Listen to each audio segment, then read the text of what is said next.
stream now. Oh, Psyche said something really funny.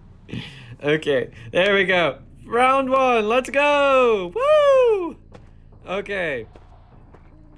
We have Thief right here. Yeah, see, exactly. The Wax Arse is going to be able to spot Thief out here fairly quickly. And let's see, is this is not necessarily the ultimate. Well, a stun doesn't stun. Actually gets really close. And there's already a first hit. This is quite an early time to be able to get a hit on the Thief there. And there is okay, that window's getting waxed up, so now Thief will not have that as an escape route. And let's see if the flashlight is able to come into play at all. Oh no, it doesn't close off in time. Alright, well this is gonna be not a loop. Thief ends up going towards the middle, but Merc is right here. Let's see if that comes into play. Thief is actually doing quite a good job right now, stalling out for just as much time as he can. And actually, yeah, I think that was a flywheel. That was a flywheel there that actually allowed the Thief to escape. That was very impressive there. And Thief is able to, by just a little bit more time, it's like a hitbox competition there. Competing for hitbox length or something. There we go. Thief is going to the chair. And Barmaid, Tipsy's here. Let's see if this is going to be a relatively instant rescue or if Barmaid's gonna come like really soon. It also may be Merc's job to rescue. You see, sort of V is getting into position, so Barmaid's getting out.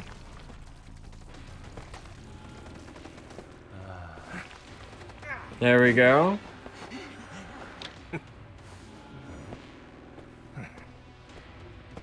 And it looks like, yeah, that was a very successful rescue by the Merc. And Thief ends up getting hit there, unfortunately. But let's see, will Merc be able to do anything? Yeah, Merc's able to get out of the area. That Cypher's all waxed up though, so can't get any last second decoding there. Alright, so Thief's right there. Merc just needs to get out of this area. We're gonna see this pallet keep getting blocked off.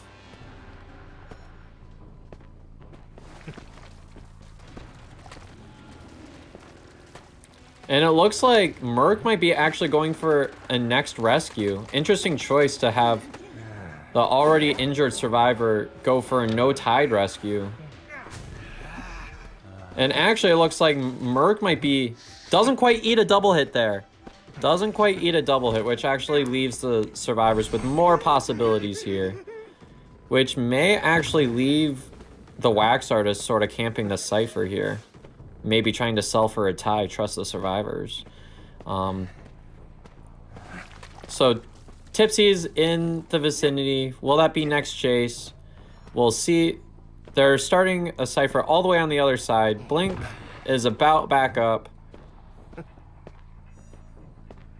And it looks like, yeah, there's no elbow pads on Merc, so this will likely be the next chase.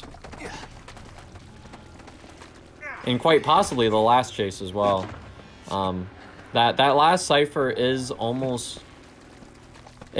gone, so they should probably just pop now, actually.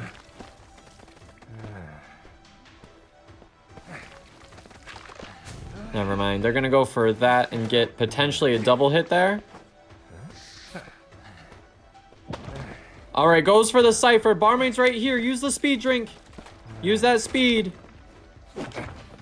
Blink is up, so this is looking like a very, very strong tie. It's gonna be all dependent on whether this Barmaid, if there's like flywheel on here or anything. Okay, there we go. Is there trump card on this build? If there's trump card, there might be a way to play for teleport here, but we will have to see.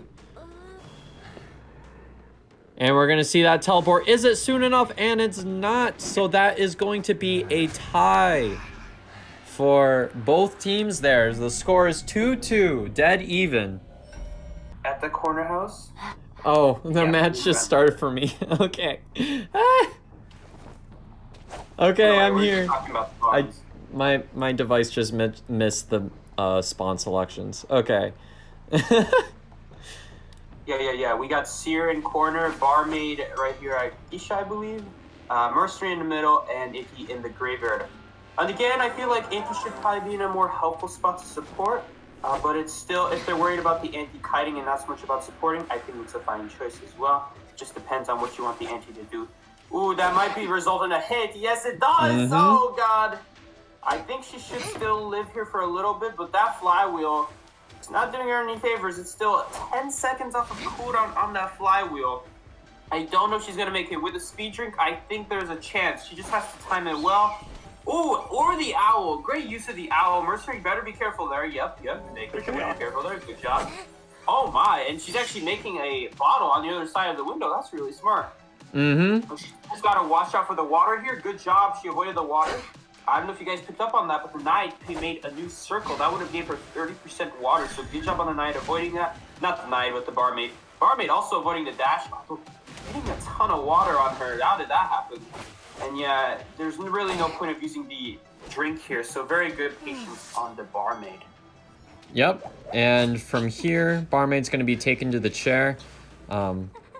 Now, the thing about using the flywheel early like that, it was good use of the flywheel, but the thing is using flywheel here.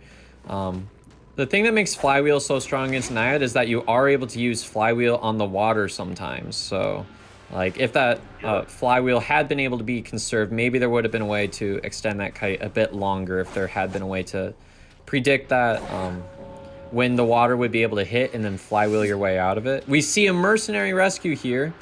And it looks like... Mercenary almost got double hit there. I'm surprised she didn't go for the double hit on the Mercenary. That would have severely slowed down their decode if she went for that hit. Yes, I agree. And the fact that she had Blink means that even if she hits the Mercenary and lets the Barmaid get a little bit of time of catching up, or sorry, going to a good area, then it doesn't really matter if she has the Blink up. So I feel like should have hit the Mercenary there since she's now worried about the Barmaid rebounding, especially with that kite, but... It's still going to be a very tiable situation for these survivors here. I don't know about that heal. I feel like the heal should be better spent prioritizing that Cypher in the middle because it's going to be very hard to do that later on. I think she may have hit the side of the pal with the harpoon. I'm not sure. Let me see. Yep, she did. So it's not going to be able to cover the Cypher. I don't know if she even knows that. So the Cypher will actually be able to be continued, which is really, really bad. And I think they just popped that middle Cypher. So yeah, I feel like there was a little bit out of order that heal. They should have popped the Cypher first because if she covered that Cypher, that would have been really bad. But since she messed up, they're fine. It's perfectly fine. And this is looking like a very good tie position, Music Man. I agree. The last Cypher is at about... Oh! Ends up great baiting. From the Antiquarian. Yeah. Really slick. Got a little bit sidetracked there, but they end up, it looks like they're decoding corner house right here, Seer is. There's no owl on Seer, but we'll see if that makes a big difference here. Gonna be trying to mind game the Seer out a little bit. The thing about Seer is it's sometimes tough to catch him out in the open because with vision, he is able to look through walls at certain points to be able to see where the hunter's at, just get like that outline of the hunter, and sometimes that can make mind games like that difficult. Not the BM, not the BM. The BM is back. Look at that, gotta get a nice power boost here. That's gonna help him out a little bit to reach this other pal. Look at this, the harpoon is actually right on top of the pal, which means it's not actually going to even be circled on all the way. She needed to circle it a little bit more if she wanted to get the Seer with the water. Did not get it. Hit the pallet again. These pallet hits with the harpoon are really hurting. It doesn't give her harpoon a very nice spot at all. And so I feel like she could have used that a little bit, but again, it's really tough when the harpoon keeps hitting the pallet like that, bro. It's also very, very tough that like the longer Seer goes kiting without getting hit. I mean, yeah, see, look, the Seer just got another owl. Oh wow, so just barely didn't get hit there by the water. That's huge.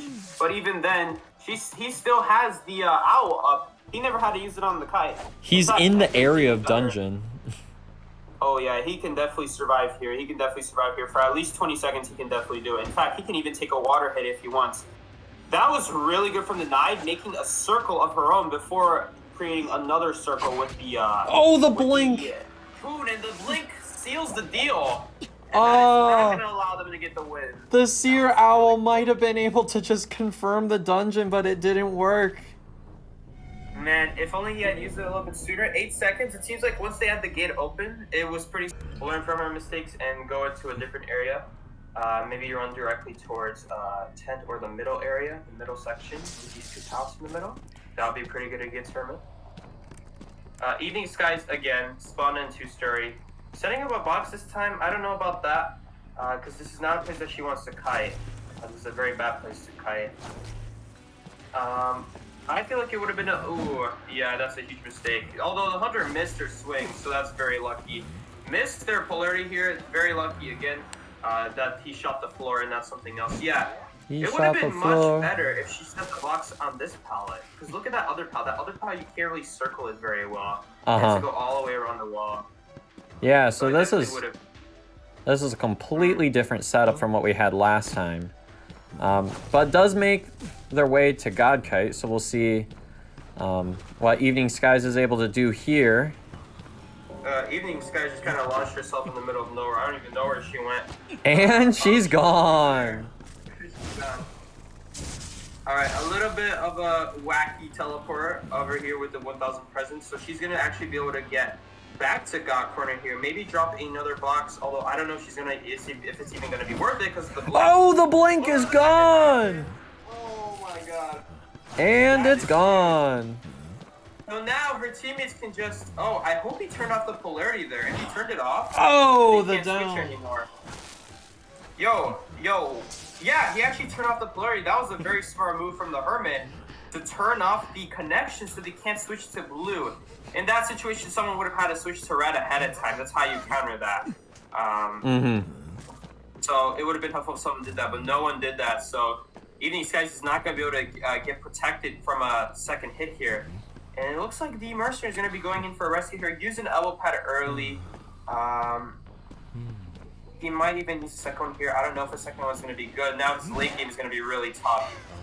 If he gets chased later on this match, he's not going to really have a good opportunity to get dungeon or gate anymore. A single elbow pad does a lot.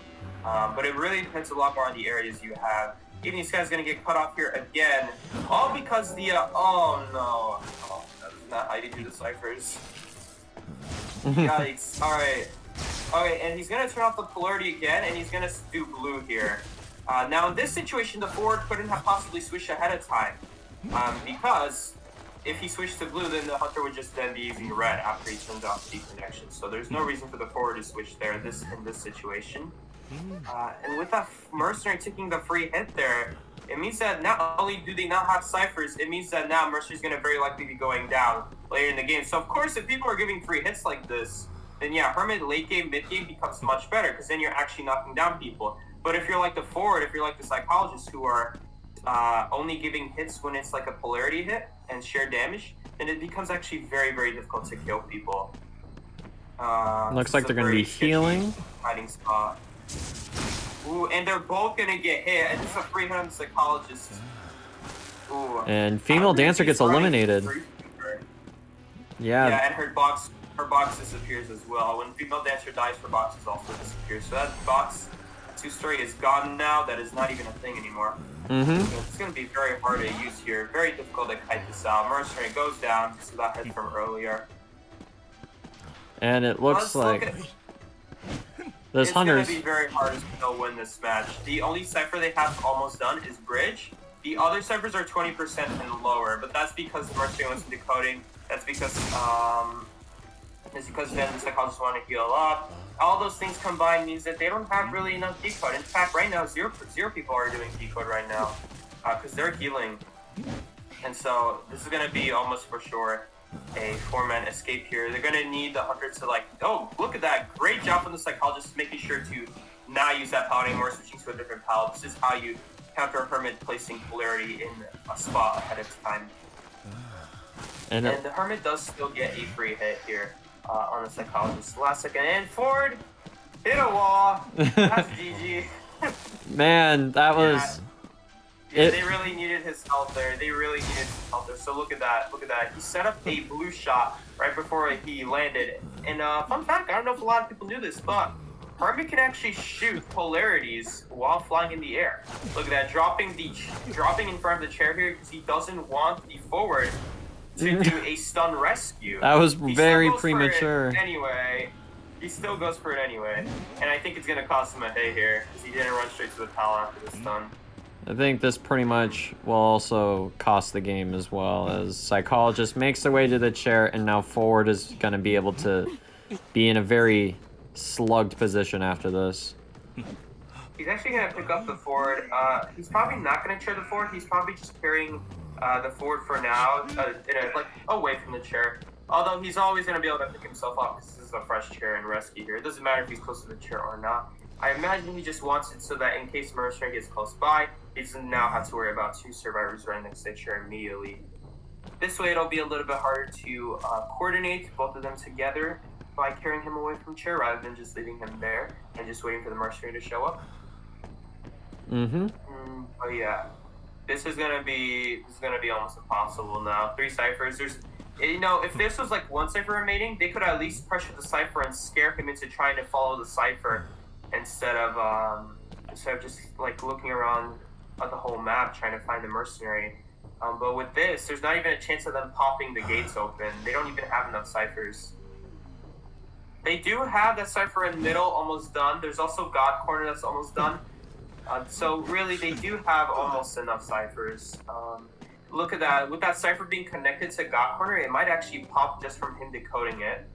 But we'll see here. Kind of like with Prisoner. Alright, so Mercenary is in 2-story. Gonna be probably looking around trying to find where that dungeon spawn is at. Because you want to try to be able to get at least 1 survivor out if you can. This is going to be very hard. It's only a matter of time, though. He's looking around, using his ability. Look at that. That's a great value teleport there. Problem is, it's not in the direction of the Mercenary. A little bit off. But he's just taking a guess here. And I think he sees the tracks right there. I saw the tracks. But it looks like the Hunter did not see the tracks. They're trying to check up on this window. But the Mercenary was never here in the first place. It's again, as long as you can find these people soon enough. Right here, in fact, right here, if this Mercenary doesn't get in a locker, this Ford is going to be, if one of them gets found, actually, they're going to start sharing damage. And at this stage of the game, the Hermit definitely wants them to share damage. Granted, they can switch for 1 time, so they'll never go down here. Ooh, but the Hunter is just struggling to find anyone. Going away from the Tinnitus mark, definitely not advised. I would have walked around there a little bit just to really pinpoint which direction Tinnitus is in. By walking away from the Tinnitus, you can figure out where they are, so that way you can walk to where they are. So he sees the cipher shaking here. He's going to get a great teleport off here. Ooh, that was a fantastic teleport. Wow.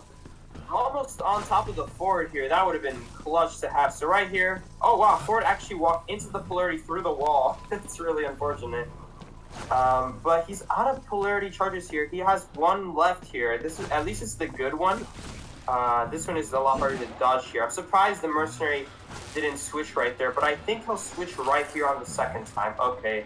Well, now he can. Now he needs to go in a locker. I really hope this Mercenary goes in the locker. The locker's right next to him. He's at 2-story. He could go in a locker, remove this polarity, and do the rest of the cipher that way. And there it is. He opens the locker door, but it's too late. It's too late. You gotta get in there before the hit happens. I would have gone in there as soon as he removed the polarity, because then you know that once you get back on the cipher, there's not gonna be anything the Hermit can do there. But now it's only a matter of time. He needs to find the Mercenary. The Mercenary gives up. There's no reason the Hermit can't find him here, because he was shaking the cipher early. So the only way he wouldn't find him is if he didn't know which cipher was shaking. But that's GG. The survivors do surrender there, and that is a 4-person elimination for the Hunter. Definitely not escape. 4-person elimination for, I believe, rather than from one side or the other, knowing that it's going to be a lot harder for the acrobat now to move in either direction, because now he can go in the same. And yeah, acrobat is going to go here. I think that Geisha saw that mercenary there. Maybe. I don't know. It's kind of hard to see when the survivor's so highlighted from far. Alright, But so there the you go. Geisha's kind of searching this tent area, and it looks like the acro does kind of make his way into like one of the stronger areas to kite in this map. And ends up actually just completely getting away. Now the Geisha's a little bit lost here, so we're going to see if the Geisha's able to find anybody. Great rotation from the acrobat here. Although, unfortunately, the dancer kind of just jumps right in here and kind of messes up the rotations a little bit. Definitely should drop these pallets on the boxes, because you don't want them to get taken down instantly. This Geisha has to respect these boxes eventually. So there we go, finally breaking one of them. You don't really need the fast box here. The dancer could have just dropped a second box. And I definitely would have broken that other box as well now that the dancer left the area. It only takes 1.5 seconds to break a box, so it's really not that hard. See, now she's going back to her box, and she's going to be able to twirl there. I thought she was going to twirl, but no. In fact, the Geisha butterflies a little bit too far ahead. And yeah, it's going to be very hard to catch up to this dancer when she still has this box here. There we go. Now that again, since the pallet wasn't dropped on the box, she was just able to immediately destroy it. So that's why you want to drop the pallets on the boxes. All right, that's a still, good. You get great hit there, by the way, Geisha. Look at that. I definitely would have dropped the pallet on that again, because now she takes it out for free. It buys you less time in general, as opposed to breaking the pallet first. Great pallet stun there, though. Mm-hmm. And now, yeah, this is going to be the tough part. Is like if this Geisha's able to get this first down. Then there might be some counterplay. The thing that makes Geisha tough in a situation like this is... Oh! Awesome. Pallet's done. Excitement? I don't know if that was a mistake. There's only one character that the excitement would be good against, and that's really Dancer. Acrobat and Tamal just a little bit too situational to make them consistently good with excitement. I mean, it did work out in this instance. So... That's it. The Geisha knew it was happening all along. She knew it all along, exactly. But here we go. Acrobat's really playing the meta. There we go. Finish the cipher. He doesn't even really have to press the button. The thing about Acrobat... Oh my god, yeah. Oh no, my chair. That's tough. That's tough when that happens. The Mercer really doesn't have to body block here. It works. In fact, we got too many people supporting here. We do have to focus on the ciphers here. Because if we don't have people working on the ciphers... Yeah, and this B support isn't going to do that much, because even if she tries to transition, she's going to get dashed on immediately, so she kind of has to stay here no matter what. But yeah, Esmo just finally working on the cipher now. Geisha getting stuck on that little box. I've been there before, don't worry, man. That box is so annoying. Dude, oh my god. Alright, but she's going to try to get here with a butterfly sneaky attack, but it's not going to work out. The dancer got out of the way last second, and now she's just in this infinite section where the Geisha never knows if she's behind the pallet or not. This is like the one problem with this area. You can't really dash on the other side super easily because of how tall this wall is. Very awkward. And how much are the ciphers? Wow. Last second fly with there leads to a pallet start. Are you kidding me? Easy man, you see this, bro? Yeah. Still working these 2 pallets out. Still working these 2 pallets out. Now this is how you tight kite like a master, folks. This is how you want to be tight kiting. Geisha, this is the chance that you have against Geisha. When you tight kite her like this, it becomes very difficult for her to get a direct dash on you because you're not dropping the pallet. So dashing on the pallet doesn't do a whole much. Oh, the pop! It's still not dropped. And the pop is so good. She's only been on chair 1 time. Oh, that's a huge butterfly miss there. So now Dancer's going to be able to reach 10. It happens to be that 10 is not so good against Geisha. If you're going to try to kite 10 here against Geisha, you got to stay here by the 2 pallets. Look at that. The Dancer's doing exactly that. She walked away there, almost walked away there. But realized, hey, I can't walk away here, otherwise I'm going to die. So here we go. She used her butterfly here a little bit prematurely. Still works out. Look at that. Oh no, my blink! With a blink. But it costed him a blink. And keep in mind, guys, this hunter needed to get a 4-man here. Yeah, that, a 4-man here. That was really rough. For RV to finally actually tie it up here. But instead, we're going to have the score at 8-1 here from round 2. They're going to be at a 7-point loss here, so they're going to need... All right. I would have spawned somewhere, someone at the gate here where the knights spawn. Anti-Crane winner have been bad. instead of being locked away in that corner. Now Thief is going to get chased, and the anti-Queen is not going to be like near the middle to help him out. If she wants to, she's going to have to do a lot of walking. So already a little bit of a bad harpoon, because the harpoon is going to be out of range. So it's not going to be able to do a whole lot. The flashlight here, oh man, if he took advantage of the flashlight sooner, he could have prevented the knight from being able to throw the harpoon again. But now he's got this harpoon now. Gonna dodge the water there. Honestly, he could have just walked forward there a little bit, but now this is also fine. He's very fortunate that she swung there. It's gonna slow him down a lot. Ooh, I barely didn't get a hit there. And he's actually gonna prevent her from being able to return the harpoon here to herself. That is the purpose of the flashlight here. That's crazy. And now, I don't like how he's going behind this tall wall here. This tall wall makes it so she can reach the thief without getting flashlights on. See, now she can actually hit him if she uses a charge attack. And there's a pallet stun. Missed the swing. That was huge. This is actually exactly the type of start that the survivors need right now.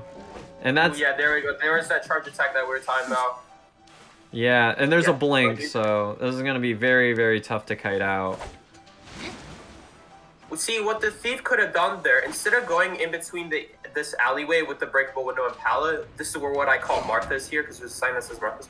He could have gone towards hotel and just flashlight his whole way to the hotel. That would have been an amazing route there. That's what I was talking about a little bit earlier. These huge hallways where there's no walls in the way. That's where you want to be kiting as thief, because then there's no way that they can like hide behind a wall while walking towards you, and then do the last finishing like meters with a charge attack to not get stunned. But here, Knight was able to do it because the wall was in the way, because there's really no way of the thief being able to flashlight her out in the open. He was able to get that pallet stun, and that would have been a good time to go. Oh, the terror shot! No way! He just got terror shot. Holy crap! All right, he just needs to remove this harpoon, though. If he can remove the harpoon and maybe get a stun off, yes, he survives. He does survive here. Oh, okay. I don't know about this. Oh, there's the blink. Though. Yeah, I would have kept running towards like the back of restaurant or something. Keep running, keep making distance away from the blink. Or since Cypher's being done over there, another option could have been behind the greenhouse. Yeah. Right there in the corner. Exactly right. So now Thief is going to be going on to a second chair. Now, keep in mind, these survivors still need to win this matchup here, which is a very difficult position to do after getting a terror shock right off the first down. This was actually a winning position, but now that the Mercenary went down, no one can do the last Cypher. How much is the last Cypher? That Cypher behind Restaurant is only 20. If that Mercenary was alive, he could have had it up to 60 by now. Yeah, this rescue needs to happen, though. The second terror shock won't be as forgiving. I'm surprised the antiquarian didn't like use water, use the harpoon there or something. Okay, there we go. Okay. Use the harpoon. Use the cane, bro. What am I saying? Look at that. Maybe we can get another. Look at this. Forcing the knight to go behind the wall. Look at that. Beautiful. Maybe antiquarian can like hit him a time or two just to help him reach like the restaurant. That's really the main place. Or going inside wouldn't be bad either. This antiquarian cannot die here though. She needs to push. Oh god, a little bit too late. We're still gonna get some harassment here though. A little bit. She does have the flywheel, so the flywheel might help out a little bit. A jump here wouldn't be bad, but nah, the flywheel, not the flywheel, the miss on the stick. Oh, that hurt a lot. The knight just dodged to the side. All right, how close are they to finishing this? About 70. Not very close. Not very close. One thing I will say, one thing I see Asian teams do with Antiquarian, they like to jump with the Antiquarian because it's faster than trying to walk to the hunter. And you can use the stick immediately after the jump. Even before your animation finishes, you can already be using your stick. Ooh, she does not know about those boxes having collision. Yeah, those boxes have collision there. So this is a very good area. She never broke this pallet, so she doesn't even have to vault it. She still vaulted it anyway. A little bit of a mistake there. Now the knight might be able to get a basic hit off of her. But now she didn't go for the window still. Right. Because of the water there. Makes sense. Still, yeah, it's kind of the safe way out. So Cypher's at about 80, so probably just needs to kite out for just a little bit longer. I think if they're trying to be safe here, oh yeah, Barbara's definitely gonna live now. She's definitely gonna survive now.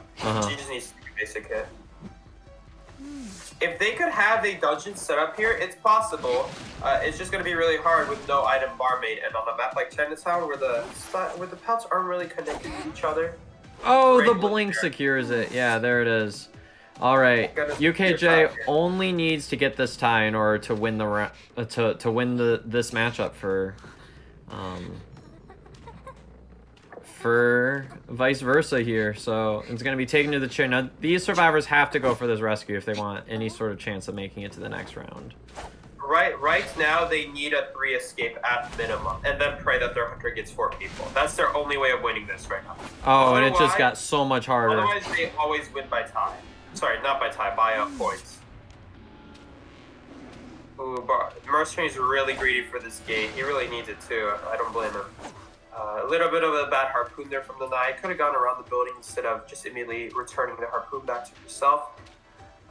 It's going to take a little bit longer to take down this Mercenary because of it. Not going to get a hit there, still not going to get a hit there.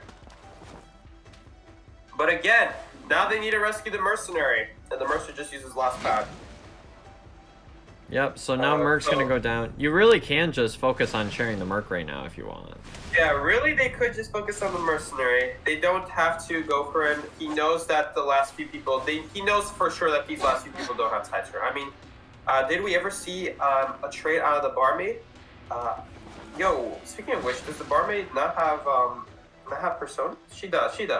She has faster broken windows, so the hunter knows that she has no tie turner. Mercenary already uses tie turner, and Antiquarian already rescued this mess, so she has no tie turner. Even if she had it, it would already be used. She could just kill the Mercenary and then leave it at that. But here's the thing, I think she... here's the thing, Music Man, call me crazy, but I think she didn't pick up the Mercenary because she has insolence. Knowing that the Mercenary would have had to use a self-revive, that Mercenary will always be stuck at 60% healing. That's probably what's going on here. Ah, yes. Get him kind of a bit stuck there, yeah.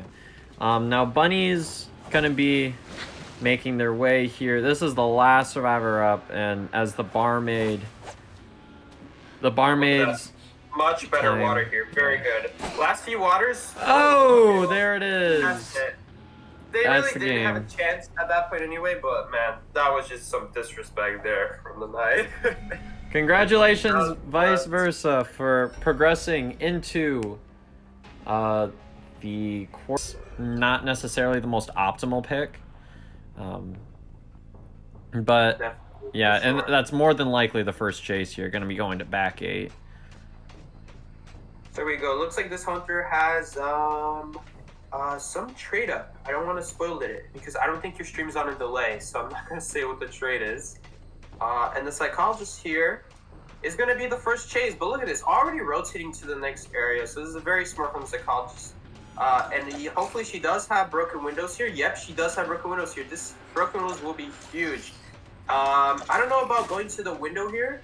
Because now she doesn't really have any boosts to work with here. But that makes sense. Look at this great portal support here. That is the only reason she would go here, to get portal support, and that is beautiful. Well done. In fact, there's going to be another portal here. I'm surprised this hunter did not break this portal. I feel like that was a little bit of a mistake. What do you think about that, Music Man? Yeah, I mean, Psychologist still has a little bit of passive ability left, but those support portals were very, very huge.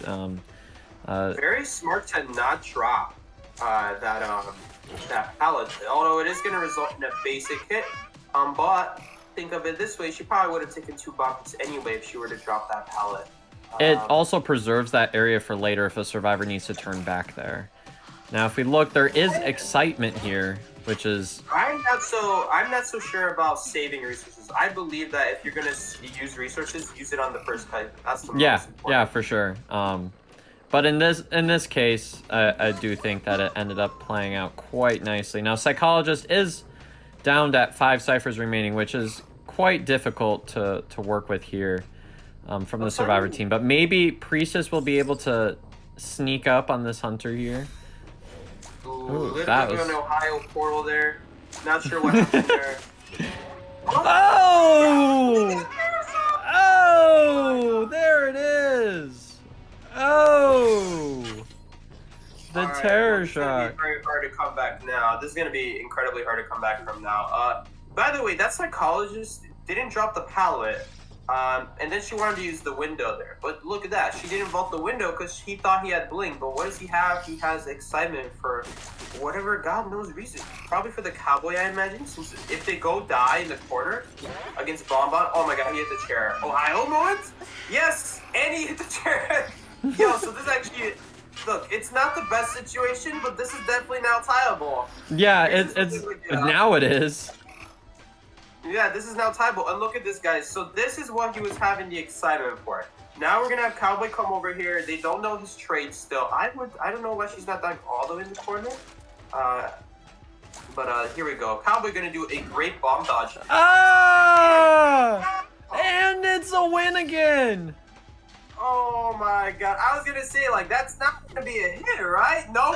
Oh! And Cowboy had flywheel. Cowboy had flywheel there. No, even if he flywood, he can't vault it in time. Well, actually, it's Bonbon. Bonbon swings really slow after a miss, so he probably would be able to vault it in time. But oh my God, that really hurt. So he dodged the bomb, but it turns out not to be worth it because he would have to take a basic hit anyway. Yeah. So it turns out that taking the bomb would have just been better. And missed the bomb there. It would have been nice if he shot it towards the left instead of to the right. That bomb. yeah, So that would have hit the Cowboy. Although Cowboy's gonna stay in this area, a little bit of a mistake. There's the there. flywheel. Great flywheel. But it wouldn't have cost him a flywheel had he not just dropped it out so soon. Gonna dodge the bomb. He almost, okay, a little bit scary.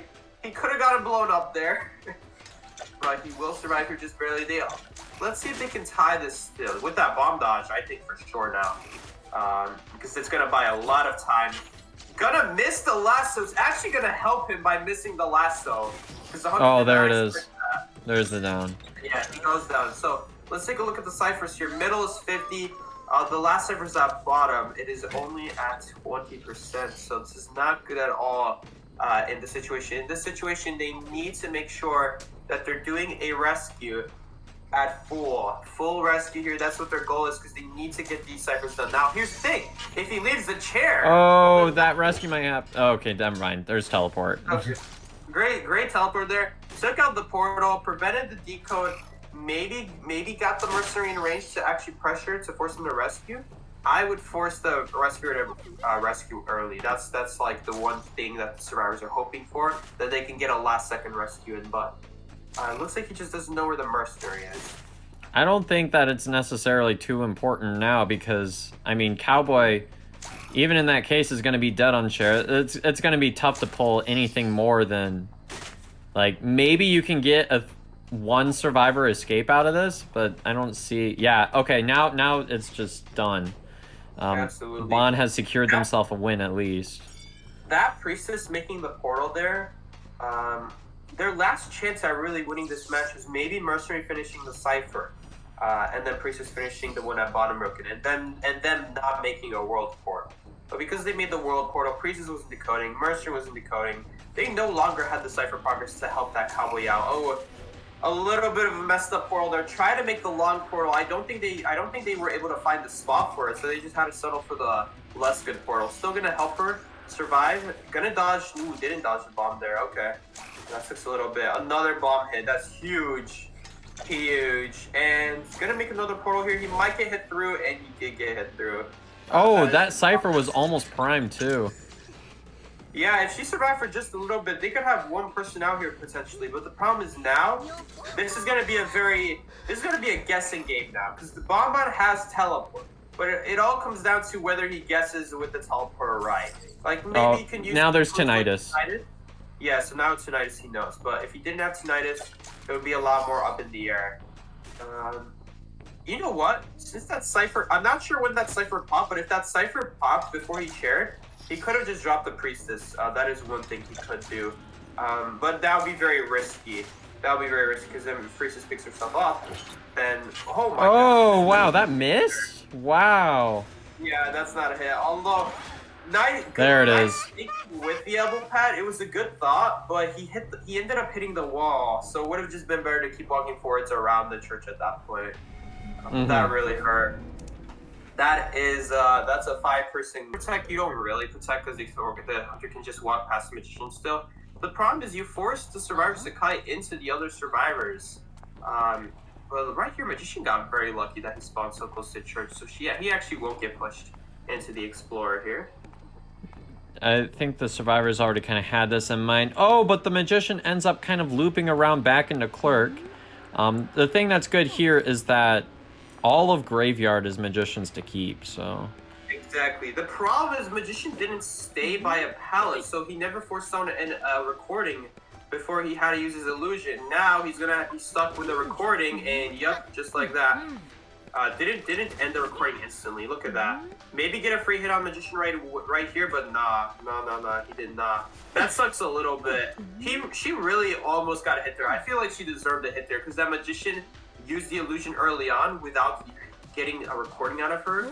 She honestly deserved a hit there, but Magician last second, well played with the illusion there, preventing a basic hit. This, another time. See, this is what you want to be doing with Magician. Get the recording out and then use your illusion. Look at that. That is how it's done. Beautiful Palston there as well.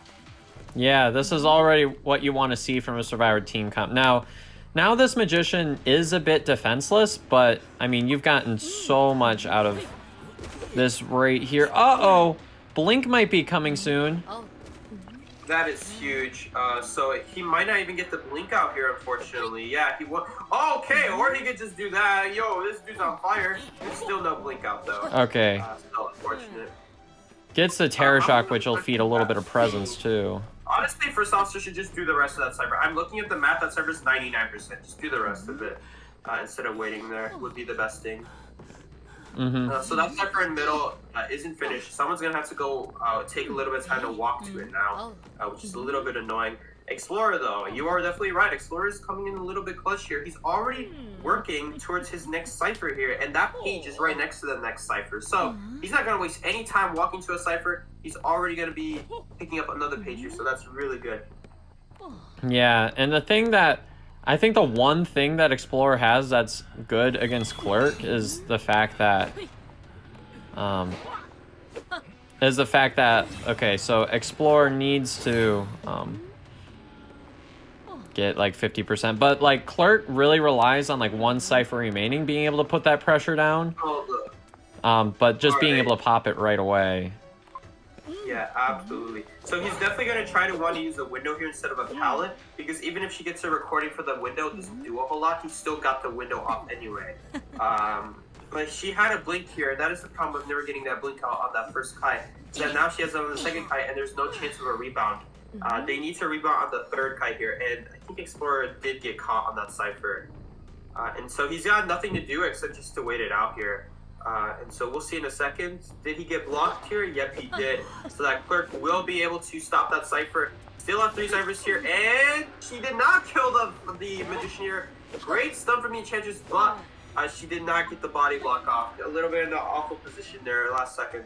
But she has to deal with the Enchantress. Oh, that really hurt. Okay. The attack recovery. Yeah, that's gonna definitely put them way far back now. It's possible to tie here, but it's looking very bad. Very bad. A good Clerk isn't gonna mess this up. Yeah, absolutely. And so I don't know what can they possibly do here to bring this back. They would need a rebound. The Enchantress has 1 stack to rebound here, and not a very good heading area when she gets rescued off this chair, especially because that pallet. Although I will say the God pallet is still here. She only picked it up. She never broke it. Now the thing is Explorer able to pick up more pages? Because they might be able to at least force into an endgame where there's a potential for at least a 1 survivor escape if that last cipher gets popped at some point. I'm pretty sure he does have 1 more page that he could go search for. This rescue is going to be a little bit close here, though. He needs to not get Terror Shock. There we go. Even got the body block off. That's very good. Amazing. Now this Enchantress now has a chance at rebounding, and Blink is not up anytime soon. She has a solid minute to work with here. If she can kite without this Blink being an issue, then yeah, she'll definitely get it. The thing is, this Clerk has a ton of recordings here. So she's going to be able to record these survivors non-stop, stop the ciphers constantly, and yep, this Explorer does have a treasure left here. He just has to be careful not to get seen by this Hunter. And honestly, I would probably go after the Explorer, but she'll get a free hit here on the first officer.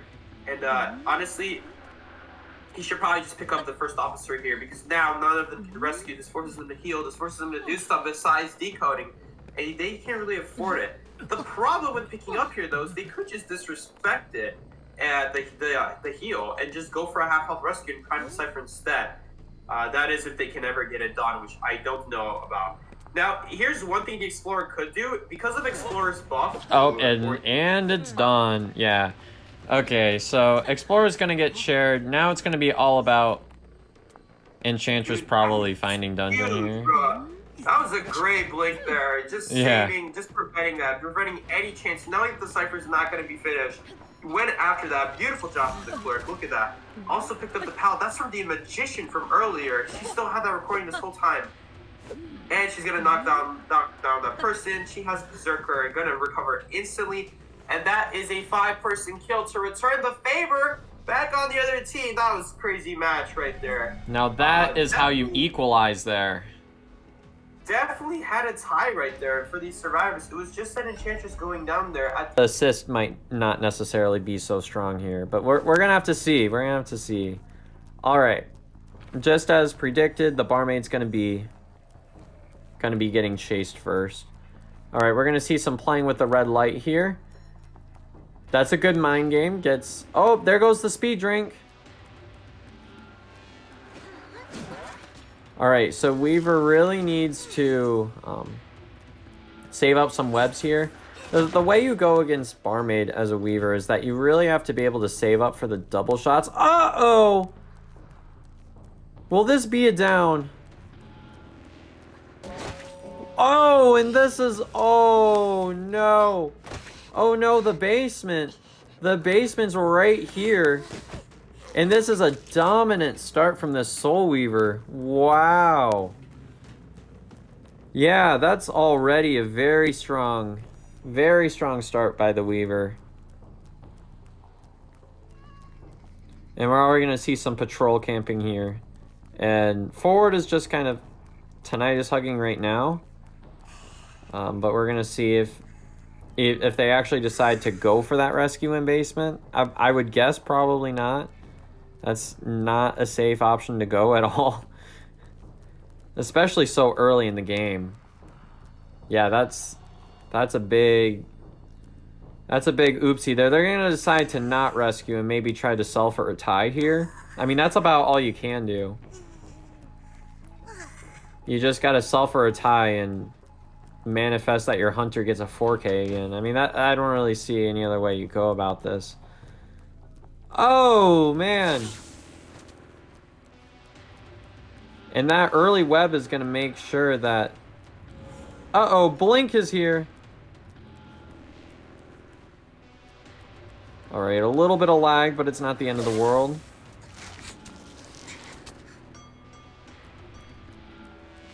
Alright, does Acro get tram? Acro gets tram... Would Weaver be able to shoot out of the tram? Why does Weaver's animation look like this? Weaver's too big for this tram. This tram can't contain the Weaver. Oh my gosh. Okay, so Acro's kite is going to continue. That's been 3 snipes there. He's so slow. Okay, there we go. Does a good job avoiding this, getting in front of the tram, so no option of getting hit by the tram. And Acro is going to be chaired. So already the survivors are in a pretty good position here to make this rescue, because forward's right here. However, the hunter has to be feeling really good about the way this match is going. I mean, max presence already. Going to be chasing Acro with quite a few webs remaining. And we're going to see maybe Acro goes for another bomb here. Just trying to make some more distance. That's good that pallet's already been dropped. And the Weaver is building webs as we speak. So we're going to see if that comes into play here. Because there is potential for a very speedy follow-up here. Alright, good hit, good hit. Use the speed webs to their advantage to be able to counter the acrobat bomb. And nobody's in this vicinity here. Forward does have a good amount of football left, but I wouldn't expect that you send the forward to the rescue here. Oh man, that recovery is going to be so fast. Does Antiquarian make it to the chair? And it looks like they do. Acrobat's dead on chair. I'm kind of surprised the Weaver doesn't start chasing after Acrobat. Although this works, it's still winning. Oh yeah, okay, now... Oh, the snipe! This Weaver's the sniper! Look at that! Okay. Oh, good blink. Good blink. Gets the stop. Uh-oh. Cypher's at 80, but we're going for a chairing here. We are going for a chairing. Will they be able to get the pop here? I'm guessing this is what they're going to go for, because, I mean, what else do you go for? Never mind. Peeper? Alright, we got a peeper switch. I guess not assuming that that Cypher was primed, so... Forward is going to be able to get that rescue. So if Antiquarian kites long enough...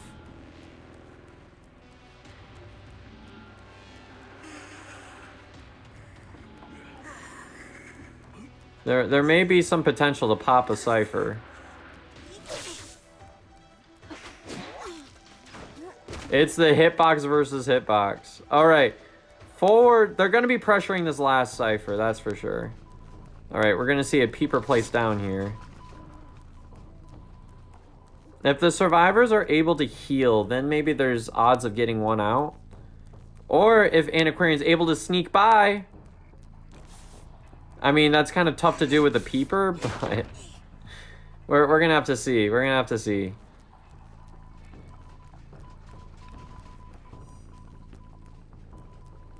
Alright, they're going to be opening a chest, probably praying for a syringe here for real. They really have to kind of stick close to the final Cypher. Like, you got to wait for this Weaver to overextend a bit. And that, you see that flywheel didn't really work out too well. It looks like... Oh, uses the jump? Okay, and because other survivors are not in the vicinity, the Weaver will be locked out of hitting the survivor for quite a long time. Oh, the pop! And now they're up. Now they're rolling. Antiquarian has nothing now, though. Okay, now does this become a 4K? We'll have to see. Goes for the wrong gate, potentially. Goes to mid.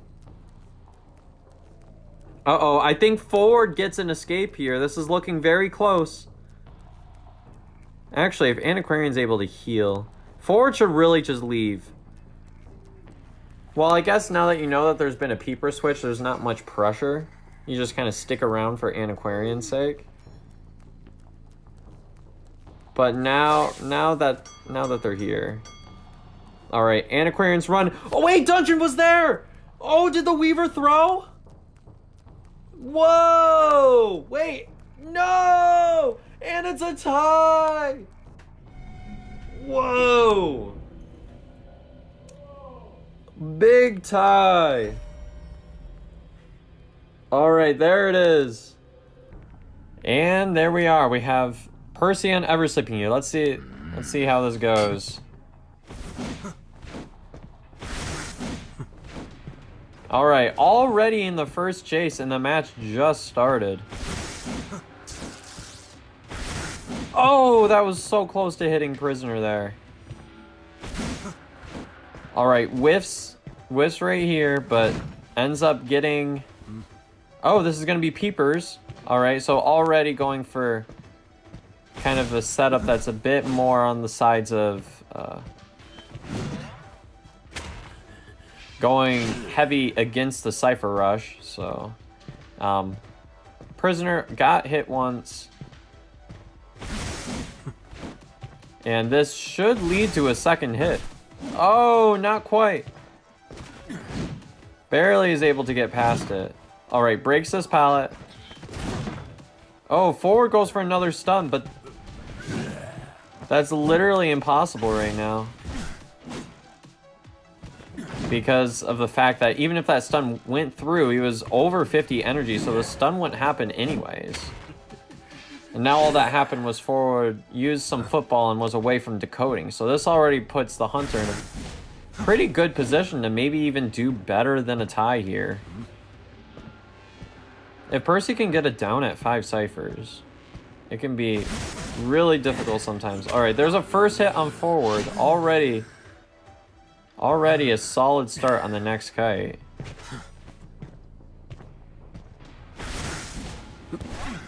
And there's the down. Okay, so from here you probably make your way a bit more towards batter. Just kind of secure what you've got. The thing that makes Peeper really punishing against survivors is that, like, once they're down a lot longer. And already not having to go too far away to find the next chase. Prisoner stands up. Will we be going for this? Alright, looks like we're going to be prioritizing batter here, which makes a bit of sense. And that was actually really good, using immunity that you get for that ability to be able to get that secondary ability right onto the Percy, or right onto the batter there, being able to get that hit. The priestess is McZoom in there. And forward's right here. I'm gonna have to see if this comes into play at all. Oh, that's a down. And Percy's already eyeing out the next target with that. I always think it's so cool, like, the Percy just, like, ends up waiting for the charge to go through, and already you can tell the hunter is looking for their next chase. Just anticipating. Forward might actually get eliminated here at 3 ciphers, which is actually huge.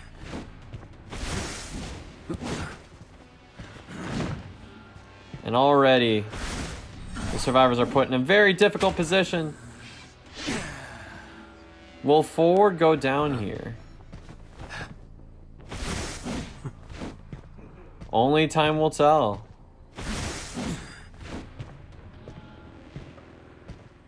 And there it is. Alright, batter's been down. Oh, forward picked up. Forward picked himself back up. There was just enough time. Now, forward is dead on down, so we'll see if that comes into play at all. And already seeing some of the tracks from the forward. Looks like going for Bixby right here.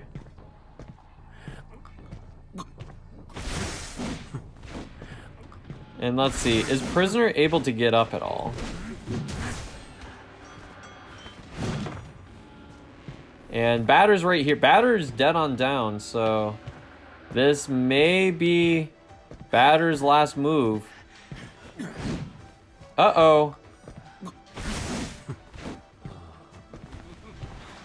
And there it is. Alright, Batter has been eliminated at 3 ciphers remaining, but there is quite a bit of progress going on. Now, if you're Percy, you want to see literally anybody other than this priestess, because everybody else is dead on down. The priestess is the only one that has potential to survive for a long time. Yeah, it's really tough to mind game pallets with Percy, because once he's above 50 energy, he gains immune from stunning whenever he's charging up, so it gives the hunter a bit more to work with here. And Ford making their way out of the area. There he goes! Ford has been eliminated. This may be a win for this hunter. And actually, all the hunter has to do is, yeah, tunnel that priestess. Priestess goes down. Place down a couple peepers, and I mean, you can even get away with just camping it out, but if you can get a 4K, that's even better here. All right, breaks down the connection. The connection has been broken, but now reassembled, and prisoner is working on middle cipher. And I think Percy heard the audio effects because Percy walks up, but priest just picked up, which means that the self-heal is gone.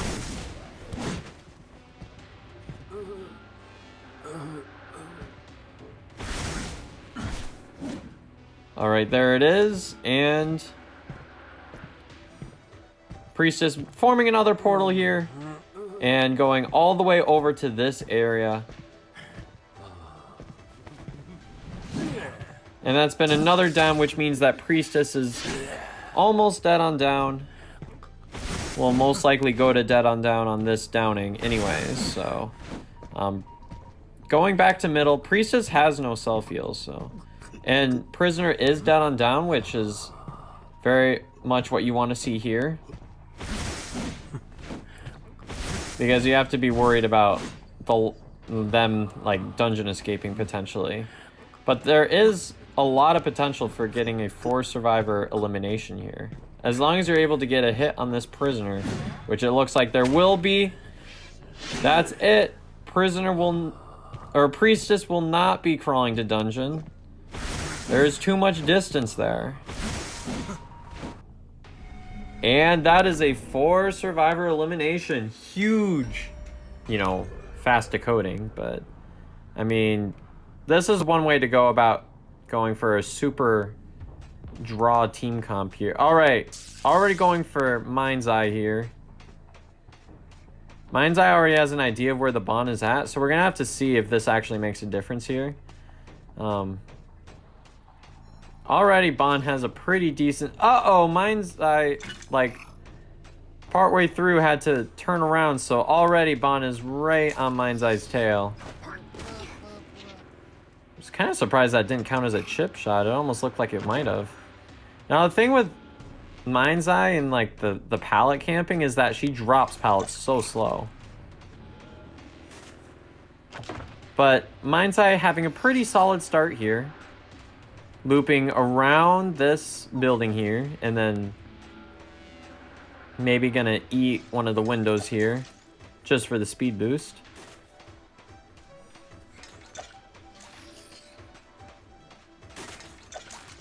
Already, this is a very solid start by, oh, the flywheel.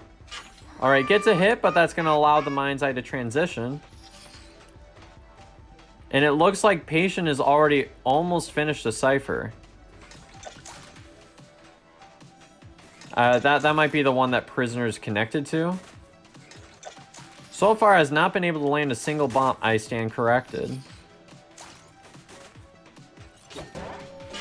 And there it is. It's finished. The Mind's Eye will be going down here. Potentially in basement. Alright, we're going to have to see. Now, this was pretty much a 3-cipher kite. So we're going to have to see if they decide to... They probably don't go for this rescue, because survivors are probably just going to be like, yeah, we want to take this. Take this really good tie that we've got. All right. Do they sneak by the Bonbon here? Shabby was not in the vicinity here. All right, gonna be hugging for a little while. Lemon's decoding here. Good chip shot there. Seeing that Barmaid was decoding there, decides to go for the chip shot, and it paid off. And that's actually going to waste a first drink on the Barmaid just so that the Barmaid's able to decode again. All right. I think it was the smart decision to sell the Mind's Eye here. And now Bond is going to be chasing, already having a head start on chasing the Patient here.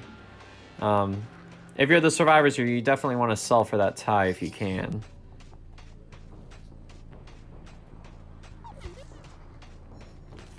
And already having to use the second hook. Are we gonna see maybe a switch to teleport? Yep, that's exactly what we're gonna see. And Prisoner is here. So already getting a head start on both of the main decoders during this match. But that cipher is almost finished, and Barmaid's working on the last cipher. This Bond's gonna have to start landing some of these bombs in order to pull out an advantage here. These are good dodges, good stun. Actually, using that stun to block the placement of the second bomb gives Prisoner just enough time to transition out of this area. They end up popping. They might have dungeon odds here. Dungeon is right in this area here, so we're gonna have to see if... Uh-oh. Goes for gate. Lemon's got to be able to get out of there. And it looks like Barmaid will be getting out of this area. They're going to be just trading off for who's going to be shooting for the dungeon here out of everybody else. Ooh, that was very close.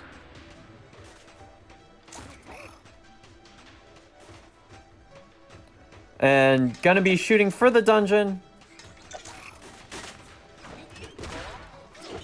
Uh-oh. Uh-oh. The other survivors need to get out, like, now. Alright, gets in the max presence, which is gonna increase the Bond's ability of getting this hit, and it works out. Is able to get the down... What is going... Why do we have a survivor in the middle of the map? Is this gonna be enough to bait? Uh-oh. There's a teleport, and the other survivor's in a position to rescue. There's a hook here, too. There may be potential winning odds here.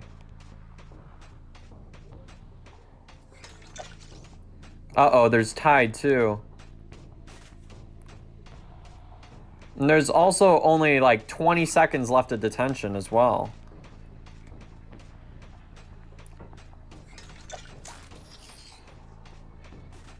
All right, so let's see. Let's see what goes on here. Alrighty. Uh-oh. Okay, it's gonna open soon. And the clutch tie. SSO clutching the tie right there. Woo! They really needed to secure that tie there.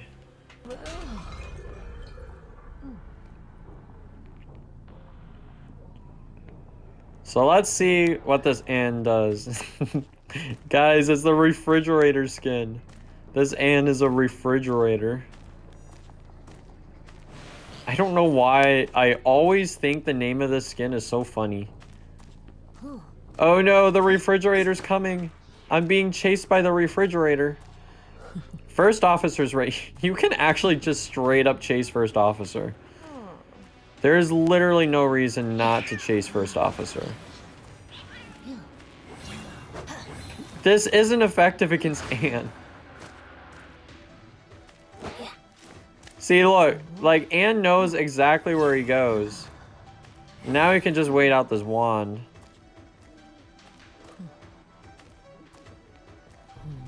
Alright, just playing it safe here. Getting this on first officer is fine. Nice! There we go. That's actually a really solid start there. Getting the rescuer there, making the rescue significantly more difficult. Because you have... I mean, maybe you send Perf to the rescue? But Perf is furthest away, so it's looking very tough to get out of forcing the Magician to go to that rescue. So we're gonna have to see. I mean, the survivors need a 4-survivor escape, so they have to send somebody. That has to happen.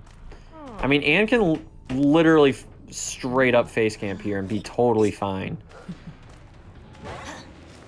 Oh, that is it.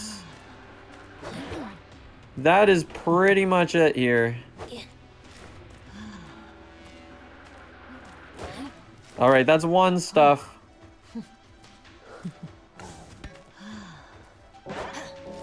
All right, getting another hit here is fine. Perfectly happy with this kind of setup.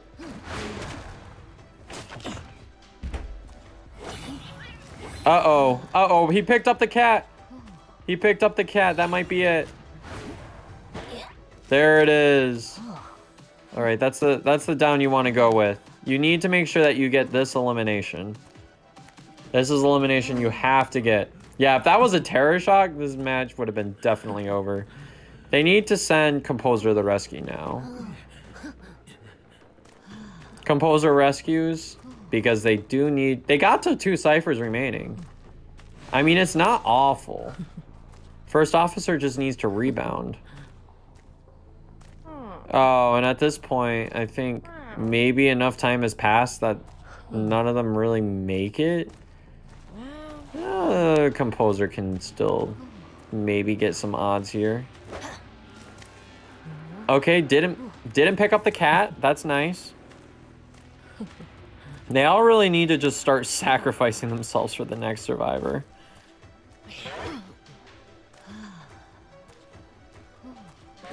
Okay. Okay, that's a good body block.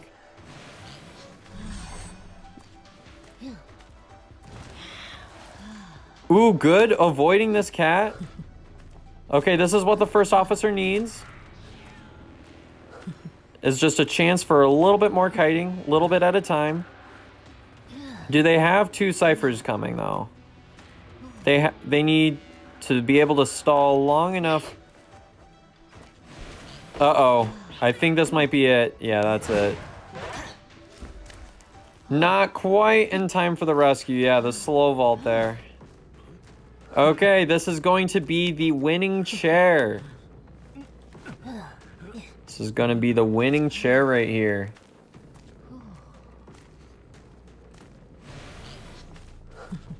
Congratulations to IN. And we'll see IN next week. There we go. Perfumer has been downed, and I mean the survivors might have a shot to tie it at least, but it's just going to be very tough. And yeah, okay, that pretty much secures everything. There it is. That is GG. The survivors really did the best that they could. First officer, if they had enough time on that last cipher there,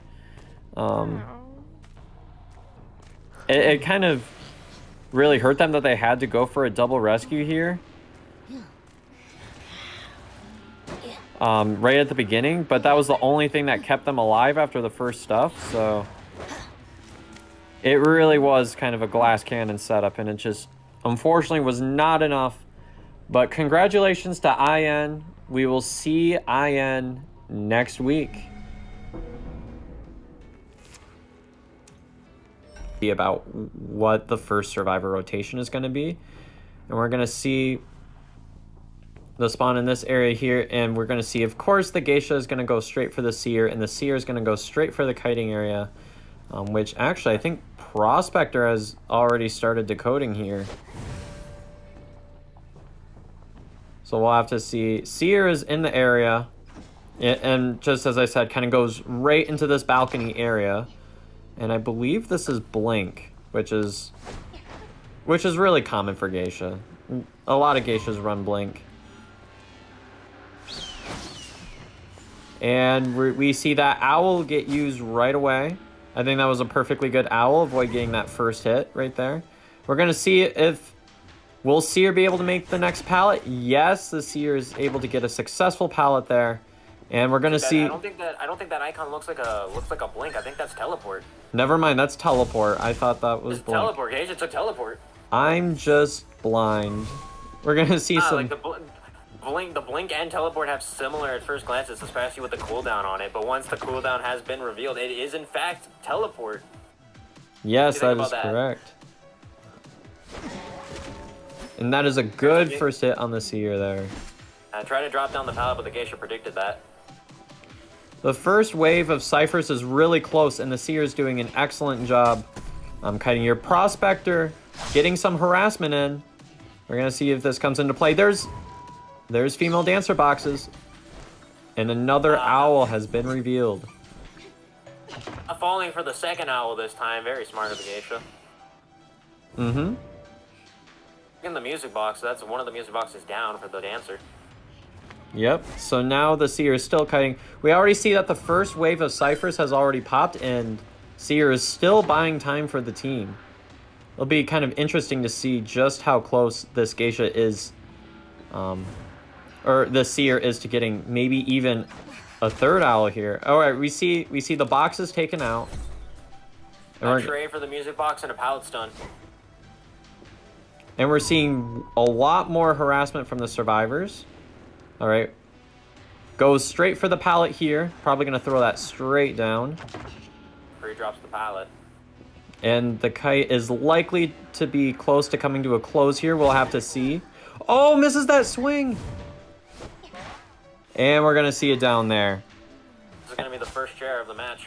Yeah, at 2 ciphers remaining, this Seer has to be very, very happy with his first kite that he did here. And is probably quite close to another owl as well. Crazy stuff. The Prospector especially, but also the female dancer did excellent jobs harassing during that first kite. And this is exactly what I mean, like that survivor communication that's so important, especially in like kind of the modern meta now. The Prospector. And that rescue was without tide, but opts not to go for the double hit. That window has been taken out because it has been vaulted 4 more times. Or 4 times. They did attempt to go for the double hit. But Prospector did use magnets to just completely stop the geisha before they could get the Seer. Yeah, and we're gonna see them switch off the cipher. I think this makes sense to have first officer go for that rescue.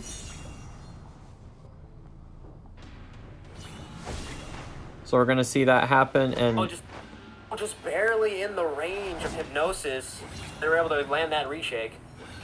Mm-hmm. And this rescue is gonna happen momentarily. It goes through. Oh, the Seer had an owl. The Seer had an owl. But the pop is almost there. We saw them ping that cipher was at 90%. And we're going to see them pop that up. There's an owl here. We're going to see Seer use this owl, likely to transition to the next area. There it is. The owl has been baited out.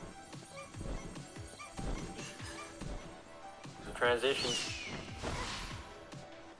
And that has been a very successful transition.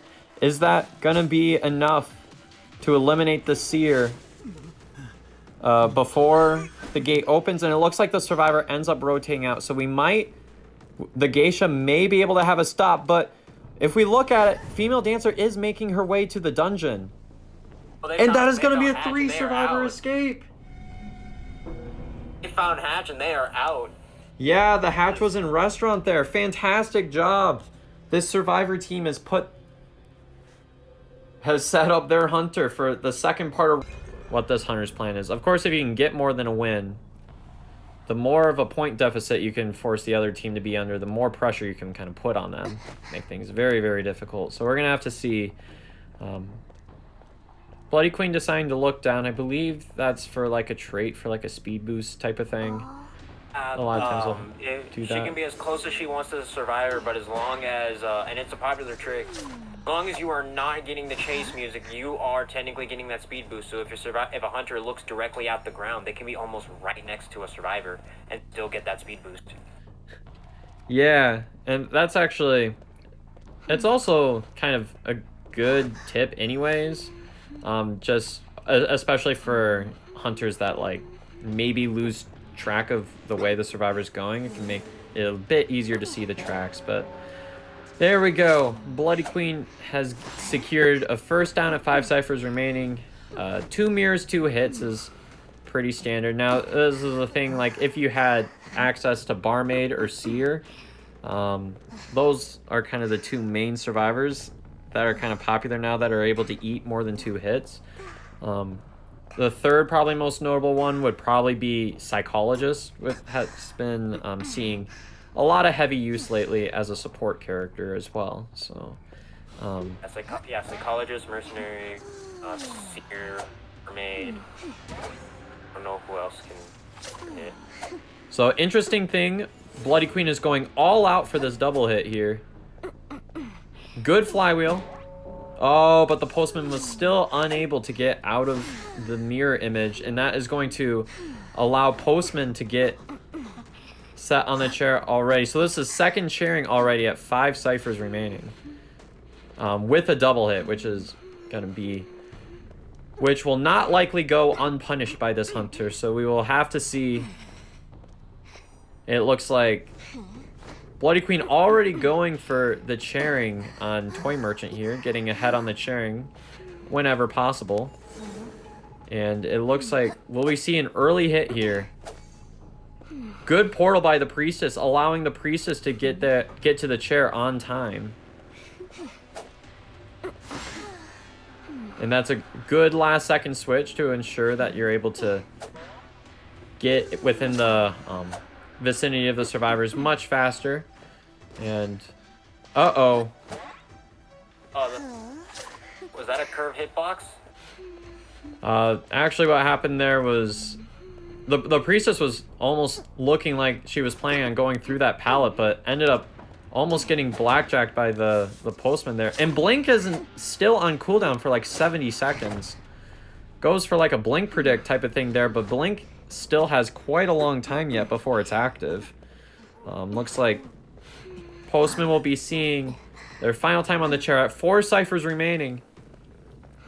This already puts a lot of pressure on the survivors. So already, Priestess has not used self-heal there. We saw that the batter did come to heal the Priestess, and we're gonna see Priestess use a portal to get way out of dodge there. And right here, we're gonna see likely another portal at through this building here. Oh, and doesn't quite get the portal off, and now the Priestess is gonna go down. The Priestess is gonna be down right here, and the survivors really do have to rescue here. So Bloody Queen's probably gonna take down the environment, maybe vault over the window a few times to try to break this window here. Make sure that's not gonna be an issue later on, so you already make it that much more difficult for the survivor to rebound off of that. All right, that gets rid of the flywheel, and the batter tries to harass, but it doesn't really necessarily work out here. Priestess is out of portals there, so she is really just confined to this area.